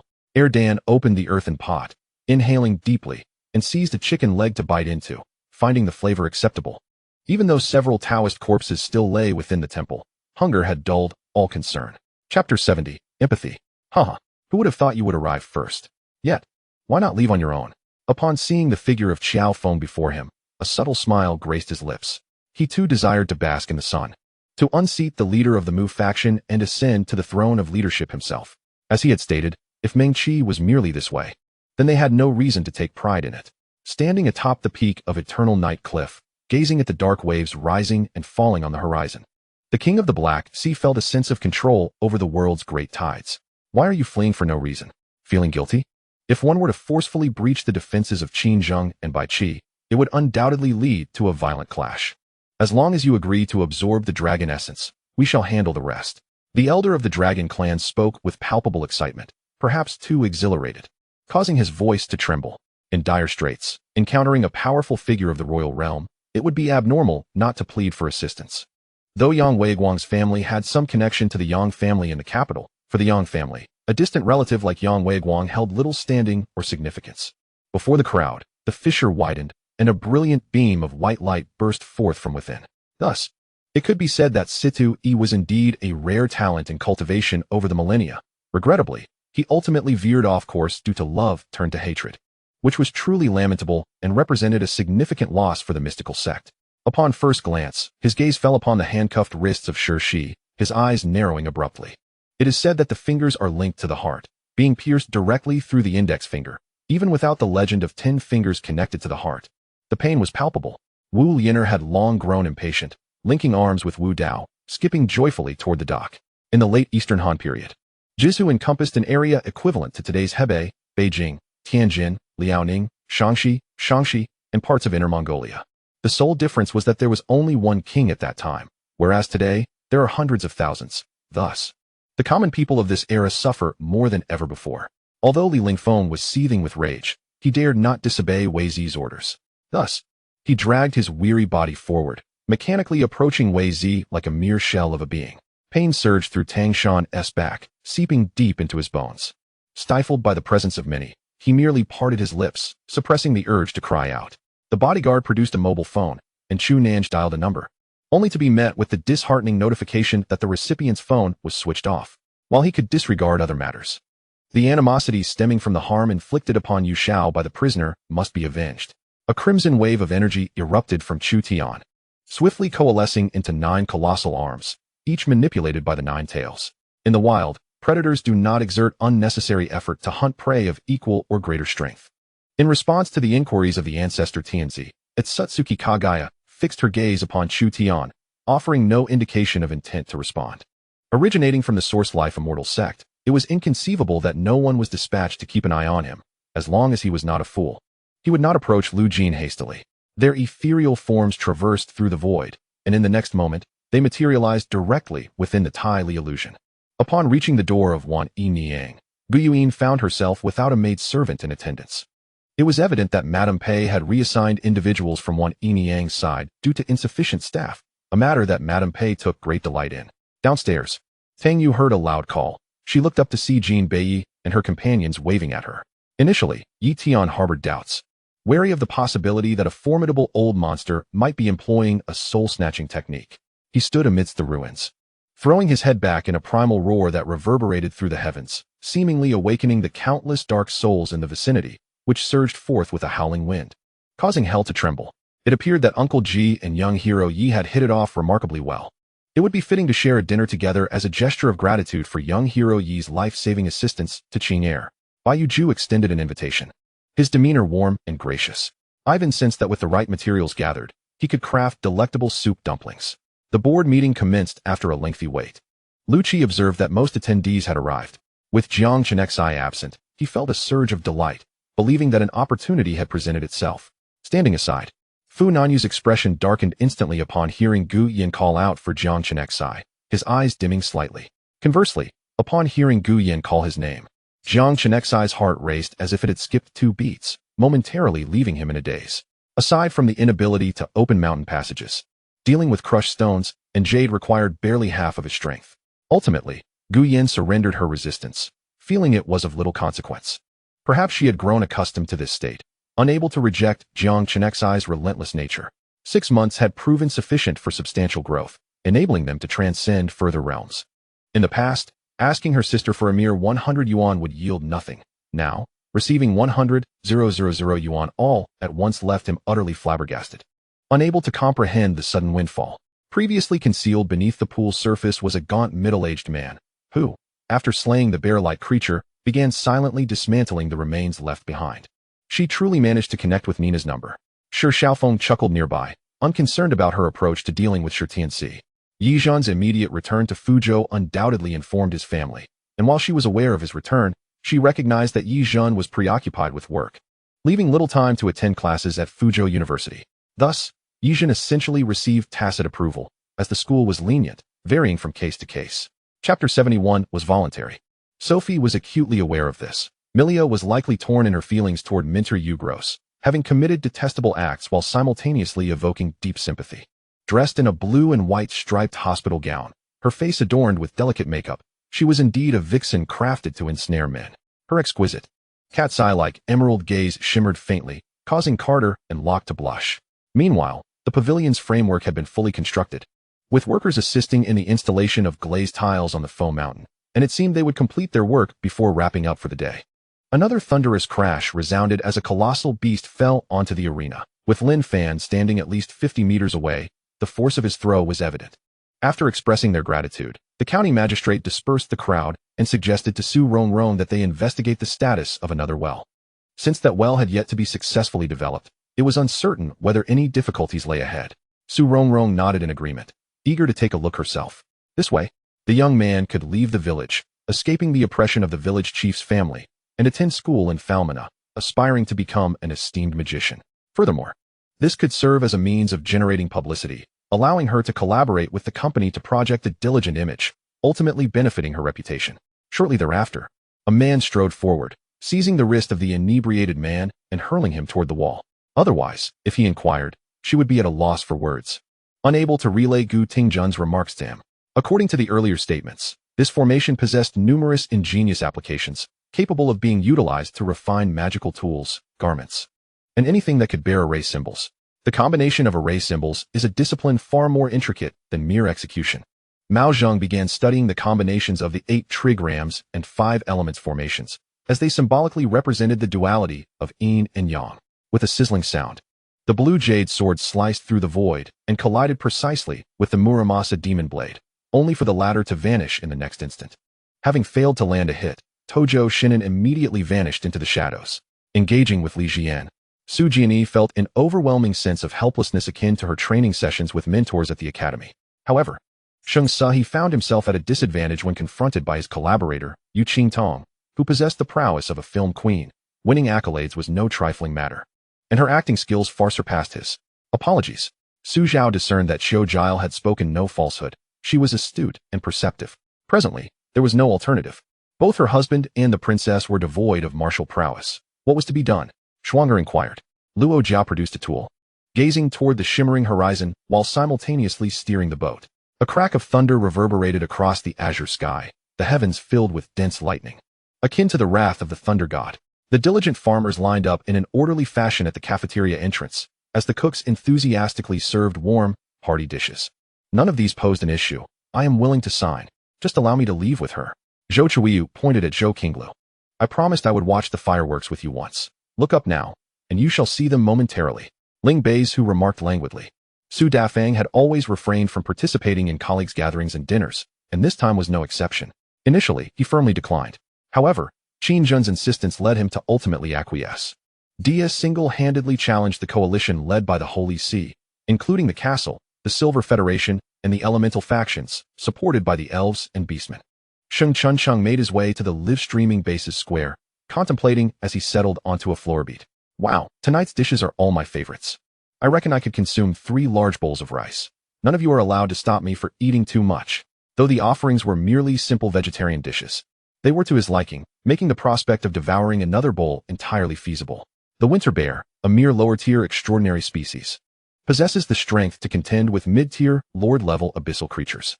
Yibo observed the attributes of the trap box and nodded in affirmation. Indeed, as long as the materials were appropriate, one could replicate past items, albeit with slight variations in their effects. However, an unexpected stillness enveloped the surroundings, rendering them devoid of sound. I shifted my position, assuming the banquet had concluded and they were departing the palace, which made me anxious. I forced my spirit to awaken and opened my eyes. Indeed, yet I remained uncertain whether you were a calamity or a hero. After enduring a period of trials, I discovered that you would become a hero, Lu Ding declared. He hastily commanded the yellow turban soldiers stationed nearby to rush to the aid of the yellow turban leaders. Just as he intended to lead the soldiers to support the leaders and reunite them, he was interrupted. In the center of the city square, there was a large central fountain, surrounded by 6 colossal statues, each representing the deities revered by the 6 major races in the game. I collided with Zhou Hao, who threw a punch directly at my face. Lowering my head, I swiftly embraced Zhou Hao's neck, pulling him forcefully towards me, and struck his nose with my forehead. Yantiu Zongxing informed me that Mao Lu had come to school. Such knowledge would have significantly intensified my animosity towards him. He must have assumed that Mao Lu had orchestrated my abduction. Wang Chongyang immediately gazed towards the dense white clouds, where, amidst them, a palace appeared to float. After the boy finished speaking, he casually set down the walkie-talkie and feigned nonchalance as he began the busy task of ticket verification and identity checks. Upon hearing this, the heavenly spirit sovereign's expression shifted. While he was at the foot of the mountain, gathering his energy to confront the enemy, he suddenly felt drained. And the more he exerted his inner strength, the more intense the pain in his chest became. He realized he had been poisoned, but did not expect it to be the toxin from Bai Li Tianya. Chapter 72, The Dark Side. Xuesu understood his intentions and thus did not hurry back to the main room, but instead walked to the kitchen. Upon reaching there, she retrieved an empty basin, filled it with water, and soaked a handkerchief, which she then wrung dry to wipe her face. Zhang Mian utilized her spiritual power to sustain the alchemical process within the furnace. Despite her formidable strength, her current body was indeed lacking. Expending too much spiritual energy at once caused her spirit to ache. However, the soul-returning pill required several hours of meticulous refinement, and Zhang Mian could only barely endure. Furthermore, Yukaijia could no longer gamble with her parents' health. After the family endured this unexpected upheaval, she learned a valuable lesson. As long as the family lived healthily together, even a mundane existence would bring satisfaction. When Lin Nan arrived at the Zhou household, Zhou Hongwei was still in a meeting at the office. Lin Nan thought that since this matter needed to be addressed, he could not solely consult Zhou Hongwei. He also needed to persuade the other village officials. So he headed for the office. Yet, Chen Shuang was surprisingly innocent. During their embrace, she distinctly felt his body's reaction. "I'm leaving." Huang Song wiped his mouth and casually tossed the napkin onto the table, not even glancing at those around him, and strode towards the door. The two commune directors, initially disheartened upon hearing that the Ping Lu Brigade only needed potatoes, were unexpectedly elated when the situation took a turn for the better, promptly agreeing. Pan Fei reacted swiftly, grasping the edge of the pit, while simultaneously reinforcing the soil's hardness to prevent a collapse, preparing to climb out. Lin Wan's subsequent words nearly caused Mo Zhuiyuan to spit blood. If he could move, he would have long departed from this place instead of waiting here to be schemed against. Yi Qiu finally comprehended the resolute demeanor of Jiang Yin during their conversation. It was a matter of academic elitism. As for the magical power required for summoning heroic spirits during each Holy Grail invocation, it was achieved through the absorption of the magical energy from the four major ley lines of Dongyu City, continuously accumulating. Having personally experienced the instantaneous teleportation from the mountain foot to the sect atop the mountain, the three guest elders felt a surge of emotions. "Junior brother, you should go. I will look after the carriage." The senior sister, Qi Shui, with her icy heart, willingly sacrificed the rare opportunity to participate in the Beast King challenge, choosing to remain behind to take on the task of guarding, which likely no one else would prefer to do. As for the other items, they were all merely green vegetables, a vast expanse of greenery. Kirito scratched his head. The battleship certainly could not be left behind. What if, hypothetically, these individuals returned and were not eliminated by Kunlun, discovering that the battleship had been stolen? To be honest, in a world with deities, tracing him through the remnants of information on the battleship would not pose a challenge. That day, all the actors visited Lin Wan. Some energetic actors even arranged to tour the filming studio, turning it into a veritable tourist attraction. Life is harsh, despite the film's premiere grossing over 500 million. This may well be the pinnacle of his life, or perhaps it would be a long time before he surpassed it. If he became complacent, that would indeed spell his end. Nothing in this world comes easily. Although the Three Pillar Men emphasized repeatedly that they had obliterated the Ripple clan 2,000 years ago, the truth was evidently otherwise. Some must have survived the Roman War 2 millennia ago. The nobility left the special zone to maintain their superior status, looking down upon the Japanese with disdain, often resorting to violence. After speaking, he could not help but laugh heartily, rising to leave, while behind him, Li Heng's expression darkened. His fists clenched at his sides. Victory had been achieved, thoroughly. Meanwhile, Xia Yuhan slowly closed her telescope and remarked to Luo Anning. The guards of the Hua family looked towards their patriarch. They had indeed been intimidated, and now finding themselves in a predicament if they did not act. The Hua family's reputation would likely be tarnished. Hearing Xiao Ling suggest that Jiang Bufan engage in a life-and-death duel in the arena, many martial practitioners narrowed their eyes. That place could indeed settle life-and-death matters among martial practitioners, but Jiang Bufan was the pride of the medicine sage city. Could Xiao Ling truly defeat him? As if recalling something, Ming Yang sighed softly. He understood that no matter how hard he tried, some events were destined to occur, After all, it was the human heart that was the hardest to soothe. You and Su Yurin are in a romantic relationship, aren't you? Luhan speculated. But his words caused Gong Yeking's brows to furrow. Of course, these reasons were not exhaustive, for there was also the matter of the Black Ring, which represented the supreme status of the demonic realm. I had intended to call Jiang Liken, but our team leader pulled me towards the stage, stating that there would be a rehearsal tonight. In saying this, Lin Yu felt it was quite apt. Life's major events, eating, drinking, and sleeping, are most profoundly embodied in the infancy of a newborn. Otherwise, if she merely complied with everything she said, Gu Qian would not have lived authentically, but rather entered another prison. Thus, Pu Tao had refrained from overly intervening in any decisions made by Gu Qian from the outset, only providing assistance when necessary. Being fellow townsfolk, and having had no prior grievances, Yiji naturally wished to lend a helping hand in such circumstances. Lin Fei remained unfazed, a cold smirk escaping her lips. She had meticulously orchestrated her plans from the very beginning. Her initial cry had not been uttered in vain, and as time passed, her grip over the Lin residence tightened, leaving Lin Xuer with no opportunity to retaliate. I must eliminate that Dorgan from Qingning Palace. I've been so preoccupied with thoughts of escape that I almost forgot about this matter, Jiang Shu said solemnly. One might say that their unyielding protection of each other was learned from Mu Yunting, among their own, regardless of right or wrong.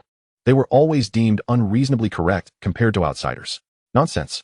Fang Yulu drugged me on the way, preventing me from participating in the selection. I certainly won't let her off easily. However, without solid evidence, I cannot accuse her. Therefore, I must devise another strategy, Fang Yuzhu remarked. Before her lay a vast expanse. A square draped in white, or so it seemed, dominated by a pale golden tree at its center. She could not discern whether it was a mere decoration or a rare species of plant. Sumo felt it necessary to confer with Lin Fei, urging her to personally explain to Shiken what close protection entailed. Otherwise, he truly had no idea how to continue his association with her. Chapter 73, Seizing the Opportunity. The terrifying power of a spiritual artifact cannot be adequately described in mere words. Moreover, certain divine abilities are not something an ordinary cultivator like Sun Fengzhao could simply learn at will. Shin Yu gritted his teeth, his gaze fixated on Feng Zhang, who was exuding an air of confidence on the competition stage. Today, he was determined to eliminate this worthless rival. Thanks to timely rescue, the young lady sputtered out some water and regained consciousness, groggily glancing at Ling Xian and calling out, "Sir." Tears streamed down her cheeks before she fainted once more. After all, he was once the strongest, having wielded supreme power and experienced countless battles, all while maintaining a calm demeanor amidst conflict. Tai Xiang was taken aback. He wanted to assert that he was not a liberator, but as he gazed upon his hands, now as solid as tempered steel, he hesitated. Raising his eyes, he saw his adoptive father Su Quanzhong approaching in casual attire. He quickly stood to greet him, paying his respects. With that, Chu Qingran struck Chu Qinju's wrist with a swift palm, the blade slicing upwards to break through the defense of her twin swords. Chu Qinju was ruthlessly struck, a sharp pain radiating from her wrist, nearly causing her to lose grip on the hilt. Furthermore, achieving the critical stage of embryo formation in cultivation was paramount. To attain rapid advancement as before and reach her anticipated realm, Sun Fengzhao felt utterly uncertain this time. At the top of the right side spectator stand was a hall, the office of the arena's overseer, affording a panoramic view of the entire competition grounds. What truly irked me was the caller. I was still half asleep and reluctant to open my eyes immediately, so I answered without checking the number, asking, "Who is this?" I considered reminding them that it was still dark outside, but sensing urgency in their tone, I refrained from saying more, wishing to avoid offending anyone. When our lips met once more, I immediately felt waves of warmth being drawn from me. "Isn't it said that Chun Hao could slay a revered one because of your assistance? Is he truly that formidable?" "It's only been 300 years, a venerable one inquired. Finding a secluded spot, Zhao Wujing gently set Sun Jingzhu down, examining the injuries on her back. Desperately, he channeled his internal energy into her, anxiously urging, "Wake up. Wake up. You cannot die. I won't allow it." His voice was hoarse, laden with profound guilt. Feeling the warm, damp breath against her face, Yi could not help but shiver slightly. Yun Qingyu was momentarily taken aback, still trying to comprehend the situation when I abruptly drew the sky-covering bell close to her.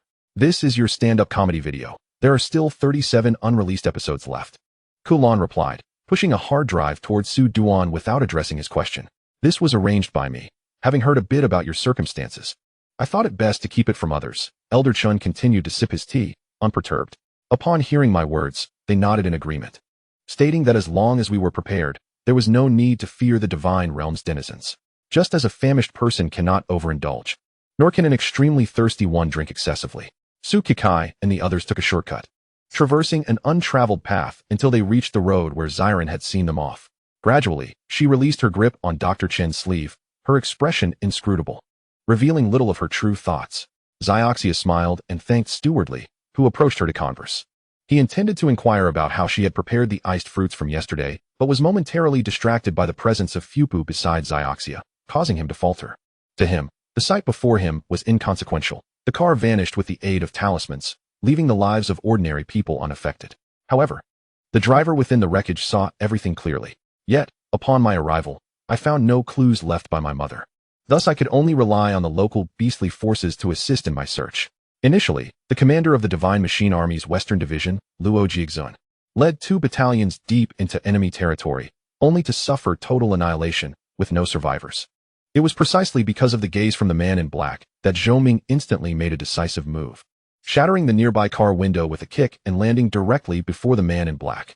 A plump middle-aged woman approached, accompanied by a grim-looking middle-aged man, presumably her husband. The descent from the mountain was fraught with challenges. A wayward branch snagged Tsukikai's skirt, tearing a piece from it as she passed, pushing aside the artificial mountain. She entered a long, dark tunnel.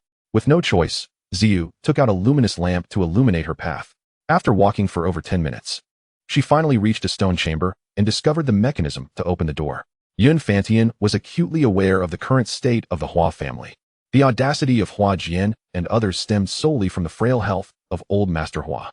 Even though Mo Chao's rational mind informed her that such thoughts were absurd and ludicrous, she still wished to deceive herself as much as possible, hoping to protect the last remaining blood relation she had.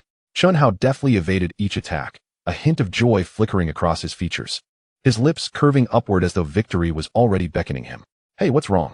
Why didn't you inform me? He did not respond, merely maintaining the same gaze upon me. Leaning over the deck to gaze at the sea, he suddenly spotted a large fish swimming behind the ship. He pointed it out to others, but strangely, no one else seemed to see it. With a swift motion, the elder's sleeve swept dramatically, unleashing a sharp wind akin to cutting gold and jade, aimed directly at Daisy's chest. The sight of a cockroach fluttering before one can induce nausea, while 5 cockroaches flitting about would provoke a strong desire to swat them away. Consequently, those enemies who remained uninjured had no choice but to allocate a significant portion of their forces to tend to their wounded comrades, reducing the number of pursuers considerably. A boy's sense of security encompasses refraining from engaging in flirtation with other boys, being transparent about matters, and resolving issues together.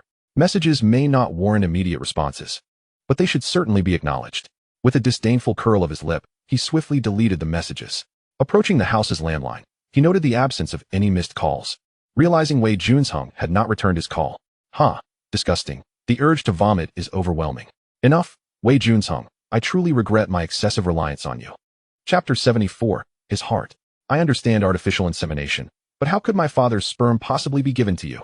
The moment these words escaped her lips, warmth was tinged with a hint of embarrassment, and indeed, this topic grew increasingly shameful. The red gravel had turned black, yet it seemed as if nothing had ever transpired here. It felt as though the refining tower did not exist at all. Sun Zai first offered his apologies to Chun Fu and Ji Yun. He raised his hand in a respectful bow, which left both Chun Fu and Ji Yun utterly astonished, exclaiming their politeness in return. Sun Zai positioned himself as an equal to Chun San, naturally performing the rites of respect due to elders towards Chun Fu and Ji Yun, making it difficult for them to remain composed. She lowered her head slightly, her slender neck exposed in the night, blending seamlessly with the black fur collar of her cloak. Caught between concern for her younger sister and a sudden pang of conscience, Zhao Minjiu felt torn, unable to muster the strength to be unyielding or soft. Was it possible that the boss harbored an ailment that rendered him incapable of intimacy? That seemed implausible, as he already had children and appeared to be in excellent health. What, then, could be the reason? In any case, after this alchemical conference concluded, he intended to have a serious discussion with Qin Gu about the path ahead. The moment he touched the light, Gongzi Kangyu released Chen Beiqi's hand as if it were a scalding hot yu. When he remained silent, gazing at her, she met his eyes and, with a swift motion, lifted her robe, kneeling and bowing, her forehead resting upon her hands. As the emperor returned to the palace with the prince, the empress dowager naturally accompanied them. Wu Zhao, just as the emperor had surmised, veiled, took her seat in the carriage of the Ho family, escorted by Su Ziping and a retinue of servants back to the city. The location of Chunjiang Tower is rather inconvenient. Will your family be unduly disturbed by our presence?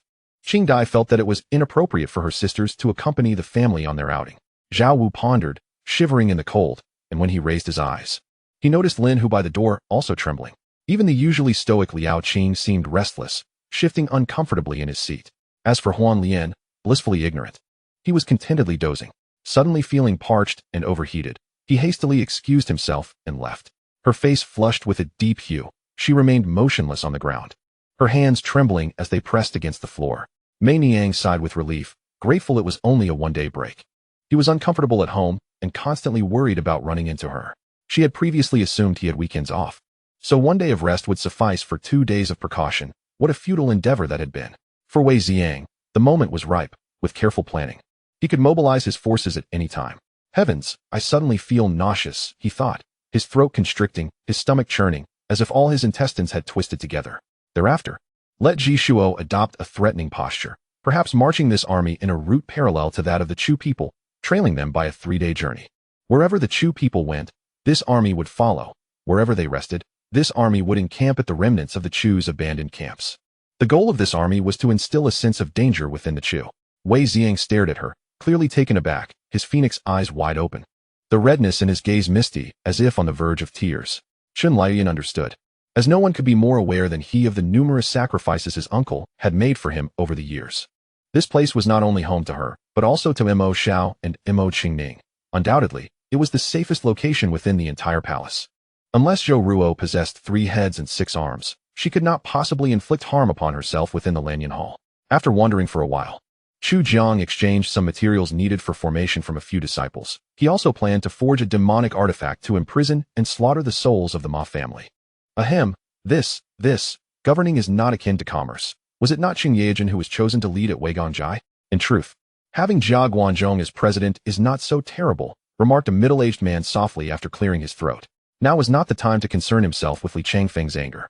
Chen Baojun casually mumbled a few excuses and left the office. Previously, Lin Qingqing had worn her arrogance openly, exuding an air of superiority that left no one with a favorable impression of her. However, after a serious illness, while still possessing her pride, she had softened considerably. Her former haughtiness vanished. The princess had previously expressed in her innermost thoughts that the blood corpse beside her was indeed the true form of King Lu Shang. Having already gathered their information, the next step was to operate in the shadows, a task they excelled at, with no foreseeable issues, and they promptly made assurances. Only by first securing the Yingxian and the rotating arms of the celestial body, located within the Orion arm of the solar system, could they ensure their safety. Otherwise, all would be in vain. For a long time, he had either been maddened or fallen into a deep slumber, never truly speaking. Despite knowing that, as the heir to a nation, his marriage would not be within his control, for the sake of that orchid, he still wished to take a bold chance and offer his thoughts. At this moment, the image of the pudgy Aikido Dinkai floated into Ling Yun's mind. It seemed that the secret techniques of the Aikido clan could enhance the digestion and absorption of food, producing more essence for cultivation. This accusation left Lan Xing'er thoroughly confused. How could her father's skills possibly compare to Jun Moxie's? And why would her father attempt to assassinate him? It was utterly unfathomable. In his view, even Dai Lin and Kong Feng, without the cooperation of fire elemental spiritual sources, would struggle to refine 5 spider sacks into fishing line at such a low cultivation level. Chapter 75. Do not be shy. The reasoning was sound, yet articulating it felt somewhat awkward. Lin had never encountered a similar situation. Faced with the contract Li Shou extended, she was momentarily at a loss for how to react. The explosion within rivaled that of a nuclear bomb, yet the external explosion resembled little more than a firecracker. This was one of the measures to protect the practitioner from being implicated. Gowing cherished the moments spent with Chong Jing. Upon returning to their dormitory, they clung to one another, entwined, reluctant to part. According to the principles of Huaxia martial arts, an inch of length equates to an inch of strength, granting an advantage to those wielding spears over those using swords. After a brief pause, Lin's hand momentarily halted before lifting again, with her adorably innocent expression. She gently wiped a bit of red sauce from the corner of her mouth with her index finger. Ao Shui waited until Su Huanin had exited before shedding her bathrobe and stepping into the bathtub, the water at the perfect temperature, delightful. After soaking for a while, Ao Shui felt it was time to rise and prepare to brush her teeth and wash her face. Glancing in the mirror, she then realized she bore numerous kiss marks. Su Huanin, she exclaimed, though fortunately, none marred her neck. Such a level of combat instilled a profound sense of awe. Even the most skilled celestial beings deeply felt the strength of the two on the battlefield. She is at home. She only knows that I am going abroad. Su Huanan should be unaware, Koru replied honestly. Lord Shi Tian, if you have something to say, please do not hesitate. We are all straightforward individuals. And should your words prove too profound, we may struggle to grasp their meaning, murmured a cultivator from a sect nearby. It must be said that the menu is quite impressive, and the dishes that emerge are indeed flavorful. Overall, it surpasses the culinary offerings of Shanghai. At least without the absurdity of adding sugar to stir-fried greens. Beneath the moonlight, it was an exceedingly tranquil night, the surroundings enveloped in silence. Yet, it was destined to be anything but ordinary. At this moment, Lu Mingmu, though lying down, frequently turned her head, seemingly engaged in conversation with the man beside her. Or perhaps in some other endeavor. Qi Tianshou, do you even realize what you are saying, or with whom you are conversing? The white tiger radiated an ominous aura, clearly incensed by Qi Tianshou's arrogance. This dramatic scene unfolded over the course of 3 days and nights, culminating in Sun Wukong being captured by Taizhang Lejun and taken to the Bagua furnace for refinement. Han Shui displayed a rather brusque demeanor towards the other party, who had already fallen silent, as if rendered speechless. Wang Denggu and Chan Qing had yet to catch up when the servant of the Ren family unleashed a punch aimed directly at Zhang Kaiying's face, intent on obliterating her skull. Reflecting upon her past, she could not fathom why the server regarded her with such palpable animosity, given that she had no grievances with anyone except Mo Zaiwen. They remained oblivious to my presence. I witnessed Su Minghui gently draping his arm around Xia Yan's shoulder as they entered the building where we resided. The violet smoke had fully permeated the air. Although indistinguishable, everyone gradually felt a slight tingling on exposed skin, such as their faces and arms. She simply wished to spare him from worry. Thus, his reticence about the truth was also to alleviate her concerns, was it not?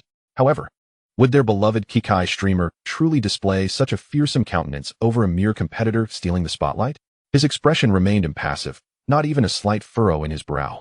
As if the blade that struck him bore no pain, his eyes deep and shadowy, due to the necessity of attending to his grandfather's affairs. Xiao Shui had all the more reason to communicate with the Singaporean side that he could not return for the divorce proceedings just yet, hoping to delay as long as possible. After all, what if, during this time, Huang Longxing fell into an unfinished manhole and met his demise, or was struck dead by a falling mass of bird droppings from the heavens? Su Li shot her a fierce glare, huffing in discontent. The sunlight was blinding, causing her to squint, her pupils reflecting by Kikai's elegant smile, wishing to tear apart that insincere expression with her bare hands. Lin she was elated, feeling that the matter was essentially resolved. The reason Lin she hinted rather than demanded outright was to prevent the two elderly gentlemen from guessing her intentions.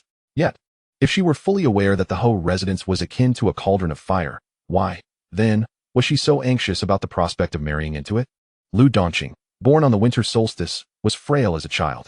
Fearing for his survival, his mother named him in hopes of longevity, never anticipating that he would one day be imbued with a wholly different significance on a winter's day. As dawn broke and the night faded, the embrace of Jiang Li gradually rendered his body transparent, ultimately vanishing in her arms. Merely borrowing a sword from Long Han was sufficient for Su Li to make a breakthrough, highlighting the terrifying extent of Long Han's power. After injuring herself, Shui Yume had become considerably more compliant, taking herself to find someone, though that individual seemed to have already fled. Lai Yu pondered for a moment and said, "Please wait a moment, I shall make a phone call." With that, Lai Yu exited the conference room. Upon hearing Shui Hankayu's words, Yin Feng regained her composure and reflected that there was indeed some merit to Shui Hankayu's assertion. Before she could finish her thought, Yin Mashin interrupted her, firmly uttering 2 words. Even if she were to elevate the E-rank backstab malevolent doll and the E-rank viscous liquid malevolent doll to D-rank, what difference would it make? After Gong Jin finally revealed all that had been weighing on his conscience, Director Gu covered his forehead with one hand, feeling a mixture of joy and sorrow. The words he had never had the chance to voice in his past life were now uttered to another man in this one. In the past, each phone call between the grandfather and grandson had been filled with barbs and jibes. Today, however, they managed to resolve matters with calmness. Lu Zaishi wasted no time, directly dialing his uncle's number, while Li Haieri and Beck Jiyoung, having descended to the basement, encountered Zhang Hudong carrying Lu Yuhan, seemingly preparing to exit. In truth, there existed another avenue. The Wanjin Merchant Association's power had already eclipsed that of the Black Dragon Gang. Song Yun could completely disregard Zhang Wanxin and collaborate with the Wanjin Merchant Association to obliterate the incoming masters of the Black Dragon Gang. As long as Zhang Wanxin were eliminated, the victors would naturally dictate the narrative. Her time was not to be squandered. It was meant for practical endeavors. The events of the day had been particularly vexing, first with Lu Yin irritating her, then Han Bingbing, and ultimately the discord between the two of them, leaving her utterly bewildered. Shang-Chi was in a state of panic, unsure of how to respond. Was Luo Yuchen proposing to her? She could not discern the precise meaning of his words. Chapter 76 marked the first kiss.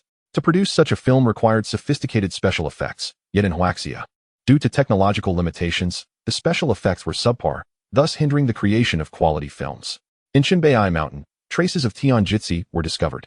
The elder sighed, uttering not but a single phrase. Shopkeeper Ling appeared as if frozen in time, her demeanor unyieldingly cold regardless of others' attitudes. She casually retrieved a handful of meticulously prepared ice-fire orchids from her drawer, leaving Su and I in astonishment. In an instant, the members of Xingli Dan were left in confusion. Was this Riven merely a fool sent by the monkeys? For had the Daoxuan monk not chosen Zhukongba, the latter would have taken considerable time to proceed, as his feet ached terribly. Thus, remaining on stage was indeed the optimal choice for Zhukongba.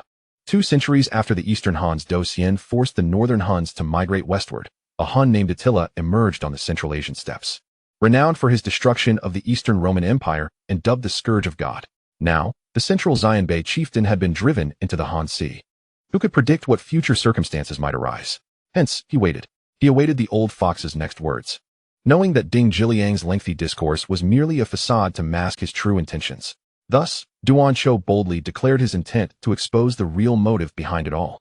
Moreover, Liaodong not only produced iron but also copper, yet it seemed that Yanbei had no plans to utilize copper in weaponry. Judging by market prices, copper was indeed more expensive than iron, yet the copper sourced from Qianshan could not simply be disregarded. Lin Lin, Luo Jiao, and the other competitors heard Song Fei's fierce words, erupting into laughter. Kai Kai and Ma Huawei appeared somewhat disheveled, yet they composed themselves and regained their spirits. Yun Jingxiu cast a glance at Mo Ling but chose not to say much, turning to head towards her room. Boom. Qin Ming clashed with the Eternal Emperor, the shield of life bracing against the blade of chaos, unleashing a formidable force, while the light of chaos surged forth, and the will of the people roared. The spear of death struck furiously against the primordial battle garb, the power of the underworld awakening the wails of countless souls, ultimately overwhelming the Eternal Emperor. Yi Xian too was taken aback, never expecting Hong Xiai to utter such a statement, leaving him with a sense of helplessness. The first prize drawn was the modest 6th prize, boasting an impressive winning rate of 30%, with over 1,000 fortunate recipients. The atmosphere at the venue was exuberantly festive and vibrant. He had engaged in such activities previously, yielding remarkably successful outcomes. Anyone familiar with the mark on the phone would invariably be taken aback. Additionally, he had acquired 4 opportunities for perfect integration of the cave heavens into his corporeal form, for chances for divine transformation of his acupoints, and 2 perfect evolution opportunities for grand techniques. 100 miles away from the mountain, Shun Chao descended gracefully. Yet upon facing the mountain, an inexplicable chill coursed through his heart, leading him to suspect that this mountain was likely a place of dire misfortune. The war avatars, identical to his true self, radiated a terrifying zeal for slaughter, ruthless, bloodthirsty, cold, and frenzied. The guards in the ancient city of Thunder were on high alert. All warriors grasped their weapons and surged toward the northern city wall, gazing intently into the distant mist. Wang Kaming hastily covered her mouth before she could finish her sentence. His expression tense as he turned to look next door. In due time, she would undoubtedly have the means to ascend from the position of the crown princess to that of the empress, or even the dowager empress. The 7th prince appeared to harbor intentions toward her as well. It was likely he felt inadequate compared to the crown prince, believing himself unworthy of her. What could possibly be more than a domain gate, a method capable of transporting individuals out of thin air? Such a thing was virtually unheard of. After all, the crown prince was preoccupied with preparing gifts for his 3rd sister, Mirongxi. How could he spare time for idle pleasantries with her? The demonic bloodline was indeed formidable. Yet I remain unperturbed. You and I are of the same ilk. The drug addict seized Tang Yu and pulled him close. Lung Feng listened in confusion, pondering the 3 developmental phases of human society, realizing he was currently situated in the 3rd phase. Gu Minghui donned a military overcoat, the nature of his uniform indiscernible, leaving one to wonder if he was on leave or duty. Nevertheless, even in an overcoat, he appeared quite dapper. The other type was the living Tai Sui, which emerged only once every few thousand years during the celestial alignment of 9 stars. Each time this alignment occurred, the location on Earth indicated by the 9 stars was where this living Tai Sui was born. Tang Yi looked at Lung Feng in bewilderment. Her disguise technique, derived from the 5th category of warriors, instilled her with great confidence. She was certain no one could unmask her. After resolving the matter of these 2 treasures, Chu Shan expressed a desire to return home, considering that his family had already arrived, and staying here would complicate arrangements. Since her husband sincerely wished to dine, she would personally prepare the meal. Rest assured, my husband, I shall take to the kitchen myself, Li Pingting declared with quiet satisfaction. No need for excessive courtesy. Hauer is often careless, so I must ask for your understanding. For our first meeting, Uncle has no preparations, so this spirit pill will serve as a gift for you. Yen Ku produced a martial emperor spirit pill. The journey of cultivation, an endeavor defying the heavens, is inherently intertwined with treasure hunting and slaughter. This is the very essence of the path of cultivation, where the weak are slain and the strong possess the right to kill. The white crane lifted its head with arrogance, spreading its wings and flapping a few times before soaring into the sky, circling above the crowd before sweeping across to the opposite bank of the river. This departure took a considerable 10 minutes. The deadline for the task was nearing its halfway mark, yet he found himself momentarily dumbfounded. This punch was effortlessly caught by the youth before him, who twisted it back with a snap, the sound of bone fracturing ringing clear. Chun Fei had previously been oblivious to the concept of a gravity bath. Only after entering the gravity sector of the military academy's fitness building did he comprehend its significance. Following the main commander's breakout, the various units of the Okamoto Navy began their preparations for a breakout as well. However, Kiyomizu Yasuhiro was evidently aware that engaging in a life-and-death struggle with the Okamoto Navy would result in significant losses for himself. If that were to occur, the Hojo clan would form their own navy and cease employing them. Chapter 77, Desire and Red. Thud. Carius collapsed to the ground, his face a mask of panic. A massive blood hole had appeared in his chest, blood seeping onto the ground and gradually staining the soldier's boots. Lin Feng killed my clansman. I seek justice. Shanhai pondered for a moment, yet dared not speak of vengeance anymore. Just as Bai Shu found herself at a loss, she spotted a humble sign in an inconspicuous corner of the long street. Thus, Su Changde and Cheng Tian continued on their journey, albeit with Su Changde periodically using his spiritual sense to scan the surroundings for any other presence. Coupled with the recent awakening, he indeed had not detected any signs of demonic activity, thus bolstering his unwavering belief in Ao Tian's words. Naturally, the cultivation realm is teeming with hidden talents and peculiarities. Cheng Tian was certainly not the sole anomaly, and he did not possess the arrogance to think so highly of himself.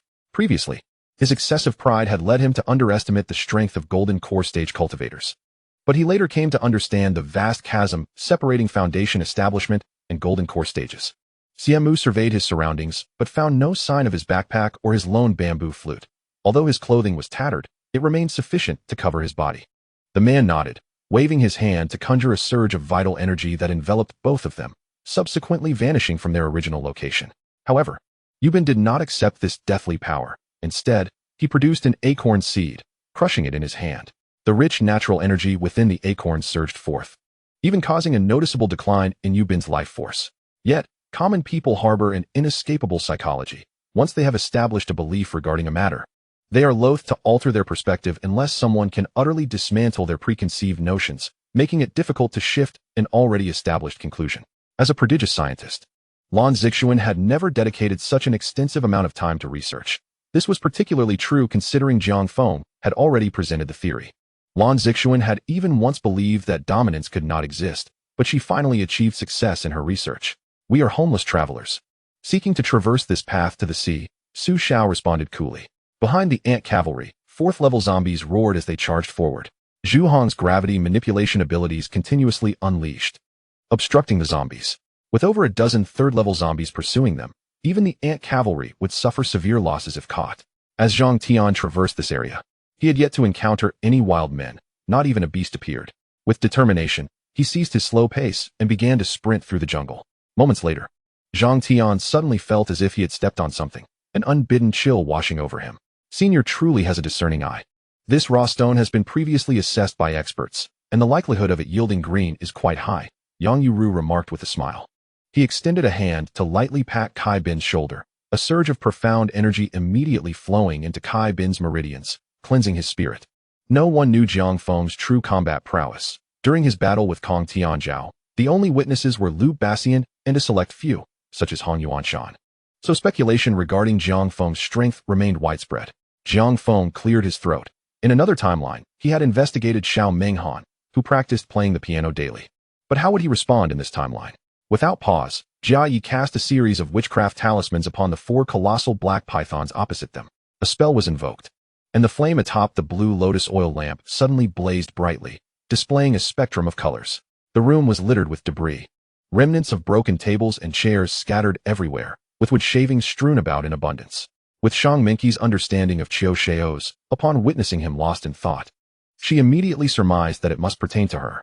However, why did Qiu Xiao's hesitate to speak? As long as you are not ill, if you feel cold at night, simply request an extra blanket. Do not catch a cold, Meng Fan remarked, noting that the courtyard lacked air conditioning. He personally felt no chill, but was concerned that Du Han might not adapt well. Although Qiu Xiao's bore no visible malice, anyone could discern the formidable aura of lethal intent emanating from him, and they could easily perceive the catastrophic consequences should he unleash his sword strike. Having witnessed the fall of Julu's 3 cities firsthand, both of us felt a profound melancholy, remaining silent throughout our journey. Upon our arrival at the base, we were greeted by Mou and her companions, including Xia Yuan, Su Mingrui, Yulei, Han Wenwen, and Gu Yiu. As soon as Gu Xianji blocked the path, Bloodchild seized the opportunity to dart past, and after a fierce skirmish, he found his energy waning and promptly joined the ranks of the killer immortals. The moment Bai Ning heard Xiao Rang's piercing cry, he sensed trouble brewing. Swiftly positioning his war spear before him and unleashing his most formidable spear technique. If this continued, even in the absence of immediate peril, Xiao Rang and his companions would eventually exhaust their celestial energy. Merely maintaining their aerial stance consumed vast reserves of celestial power, and it was inevitable that they would eventually plummet into the sea of oblivion. Yu Wuhen raised an eyebrow, a faint twitch at the corner of her mouth as she regarded the rambling creature before her, suddenly breaking into a smile with a light laugh. Lan, I did not expect you to depart in such a manner. You have ultimately honored the Emperor's dying wish, sighed the Fire Cloud ancestor, his voice tinged with endless weariness. He briefly halted, only to be met with 3 concentrated electric orbs, which inflicted considerable hardship upon him. Tai Zheng gazed at a point where ripples collided, his eyes gradually brightening as he silently summoned a tendril of heart energy to reach forth. One of the 4 great merchants, the Shueding Air Corporation, boasts a subsidiary, Beibeir Enterprise, which operates a military-grade mobile biological technology laboratory situated in the southeastern frontier of the Vino La Empire, near the deserts adjacent to the Black Continent. Song Zuru refrained from mentioning yesterday's events or discussing Miao Xianxian and her companions, quietly remaining by Song Xiaodong's side until evening. Feng Yaheng lowered her head, her cheeks flushed with embarrassment as she implored, "Husband, please eat first. I will wash the clothes you changed out of before I join you." However, this time, Lu Qingshan reached out, stopping her. Quietly circulating the meager internal energy within, he guided the remaining pure yang energy throughout his body, and immediately felt the searing sensation on his nose dissipate. Chapter 78, An Illusion. Just then, the youth abruptly drew a dagger from his bosom and lunged at Qin Hu.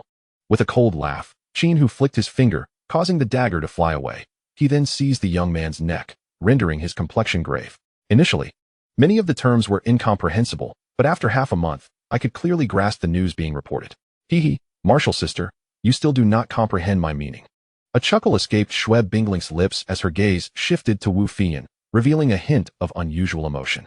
Yi Zhong leaped into the air, and just as he was about to descend, he unexpectedly propelled himself higher, stepping 5 times in succession until he nearly reached the pinnacle of the training platform. With a spurt, 3 jets of blood erupted, sending the 3 old men flying. Indeed, they had been struck down by Qin Hu. Guan Yu's feigned retreat was executed with unparalleled swiftness, prompting a sense of urgency within Zhao Su's army, as Zhao Yun and others rushed to his aid. Suddenly, Guan Yu turned his horse to counterattack, and a flash of azure light ensued. His piercing gaze locked onto her, sharp as a blade, incessantly cutting into her being. Upon hearing the boy's words, Wang Yueben and Wang Pengzi simultaneously released their grip. The vice principal, noticing this, began to speak more fervently. Just 1 jar? As they approached Zhang Yan, the previously bemused royal drunkards could not help but furrow their brows. Upon hearing the calls, Zhang Xiu rushed towards Zhang Ji. Feeling helpless, he sighed. Zhao Su's army had already overpowered their coalition, and to linger further would mean certain doom. This revelation left the many cultivators who had come to observe in a state of shock and disbelief. Originally, Deng Hua had appeared slightly stronger than Shen Fei on the surface, though he knew he could never withstand even 3 of Shen Fei's strikes. However, it now seemed he could no longer even catch sight of the one-armed youth's back. The 4 great saints, including Aokinled, along with other powerful beings, charged towards Yi Qingtian, unleashing forbidden techniques and divine powers. Holy light blanketed the sky, and the Holy Cross transformed into a colossal object, cleaving through the void as it descended upon Yi Qingtian. In South Korea, there exists an unwritten rule regarding award ceremonies. If a nominee for a significant award does not attend the ceremony, it is presumed they will not receive the award, meaning if Lee Byung-hun were to win but was absent, the award would be given to another nominee in his stead. As the distance between the two parties closed, they were on the verge of collision when the opposing stars suddenly altered their trajectory, evading the impact. My lips involuntarily twitched as I assessed Master Zhang's corpulent figure. To enter through such a narrow opening of this girth was undoubtedly a fanciful notion. And Tianwei took a deep breath. This was a necessary stratagem, one from which he could not evade. Sister Lingzi, are you not weary? Yun Duer exclaimed, sticking out her pink tongue like a playful puppy, exuding cuteness. Furthermore, even if he managed to withstand this individual's terrifying strike, there remained 9 Demon Clan cultivators in the transformation stage, poised to launch their own attacks against Lee Senator next. It would hinge upon whether Lee Sun could endure this strike. Should he succeed, then Linghu Yen would likely re-evaluate Lee Sun's prowess. Just as the skeleton forces prepared to engage in a war of attrition with the military, Zhou Yun swiftly dispatched the armed traitors surrounding him. Years of combat experience and countless martial arts films had equipped Zhou Yun with the knowledge of how to render someone unconscious. Though the extent of any lingering aftereffects remained uncertain, Zhang Wenling scooped a spoonful, gently blowing on it twice before offering it to Li Qingsu. Li Qingsu, her lips parched, slowly leaned forward to take a bite. Boss Wang pondered deeply, realizing that someone like Zhou Yun was not to be trifled with, and began to worry if he had inadvertently offended Zhou Yun, causing a shiver to run down his spine. The Blood Fiend army had long been plotting. A detached voice resonated. General Bai turned to see it was Elder Ho, a middle-aged man in gray robes. Though her body was free from injury, the prolonged unconsciousness rendered her voice somewhat delicate. The Xi family is filled with talent, and the young men are particularly valiant. A wife should be like this. With determination and capability, the governor holds Xie Fei in high regard. The treasures concealed within the ultimate source are undoubtedly exceedingly rare, and it is this very object that has captured the attention of this ancient creature. As for the cauldron of elixirs that was presented in the Grand Hall by Emperor Zhou, it appears to be sealed with utmost perfection, suggesting that the potions within remain intact. The subsequent cryptic exchange between Lu Jinghang and Su Hanyu stems from an ancient legend that originated from the western deserts regarding the provincial governors. Outside the city, the zombies have been nearly eradicated by my elder brother, and the sight of countless corpses strewn across the ground was profoundly staggering. As for the Corpse King, it has not resurfaced since its escape. Gun Yan's expression bore a hint of infatuation. A promising student indeed, Su Shilin mused inwardly, recognizing her profound understanding of the ways of the world, a true gem.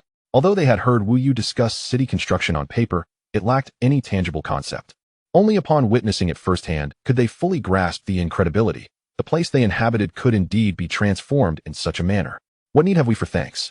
Qi Bing continued to embrace her, as if she were the precious jade nestled within his palm, a treasure he would protect for a lifetime.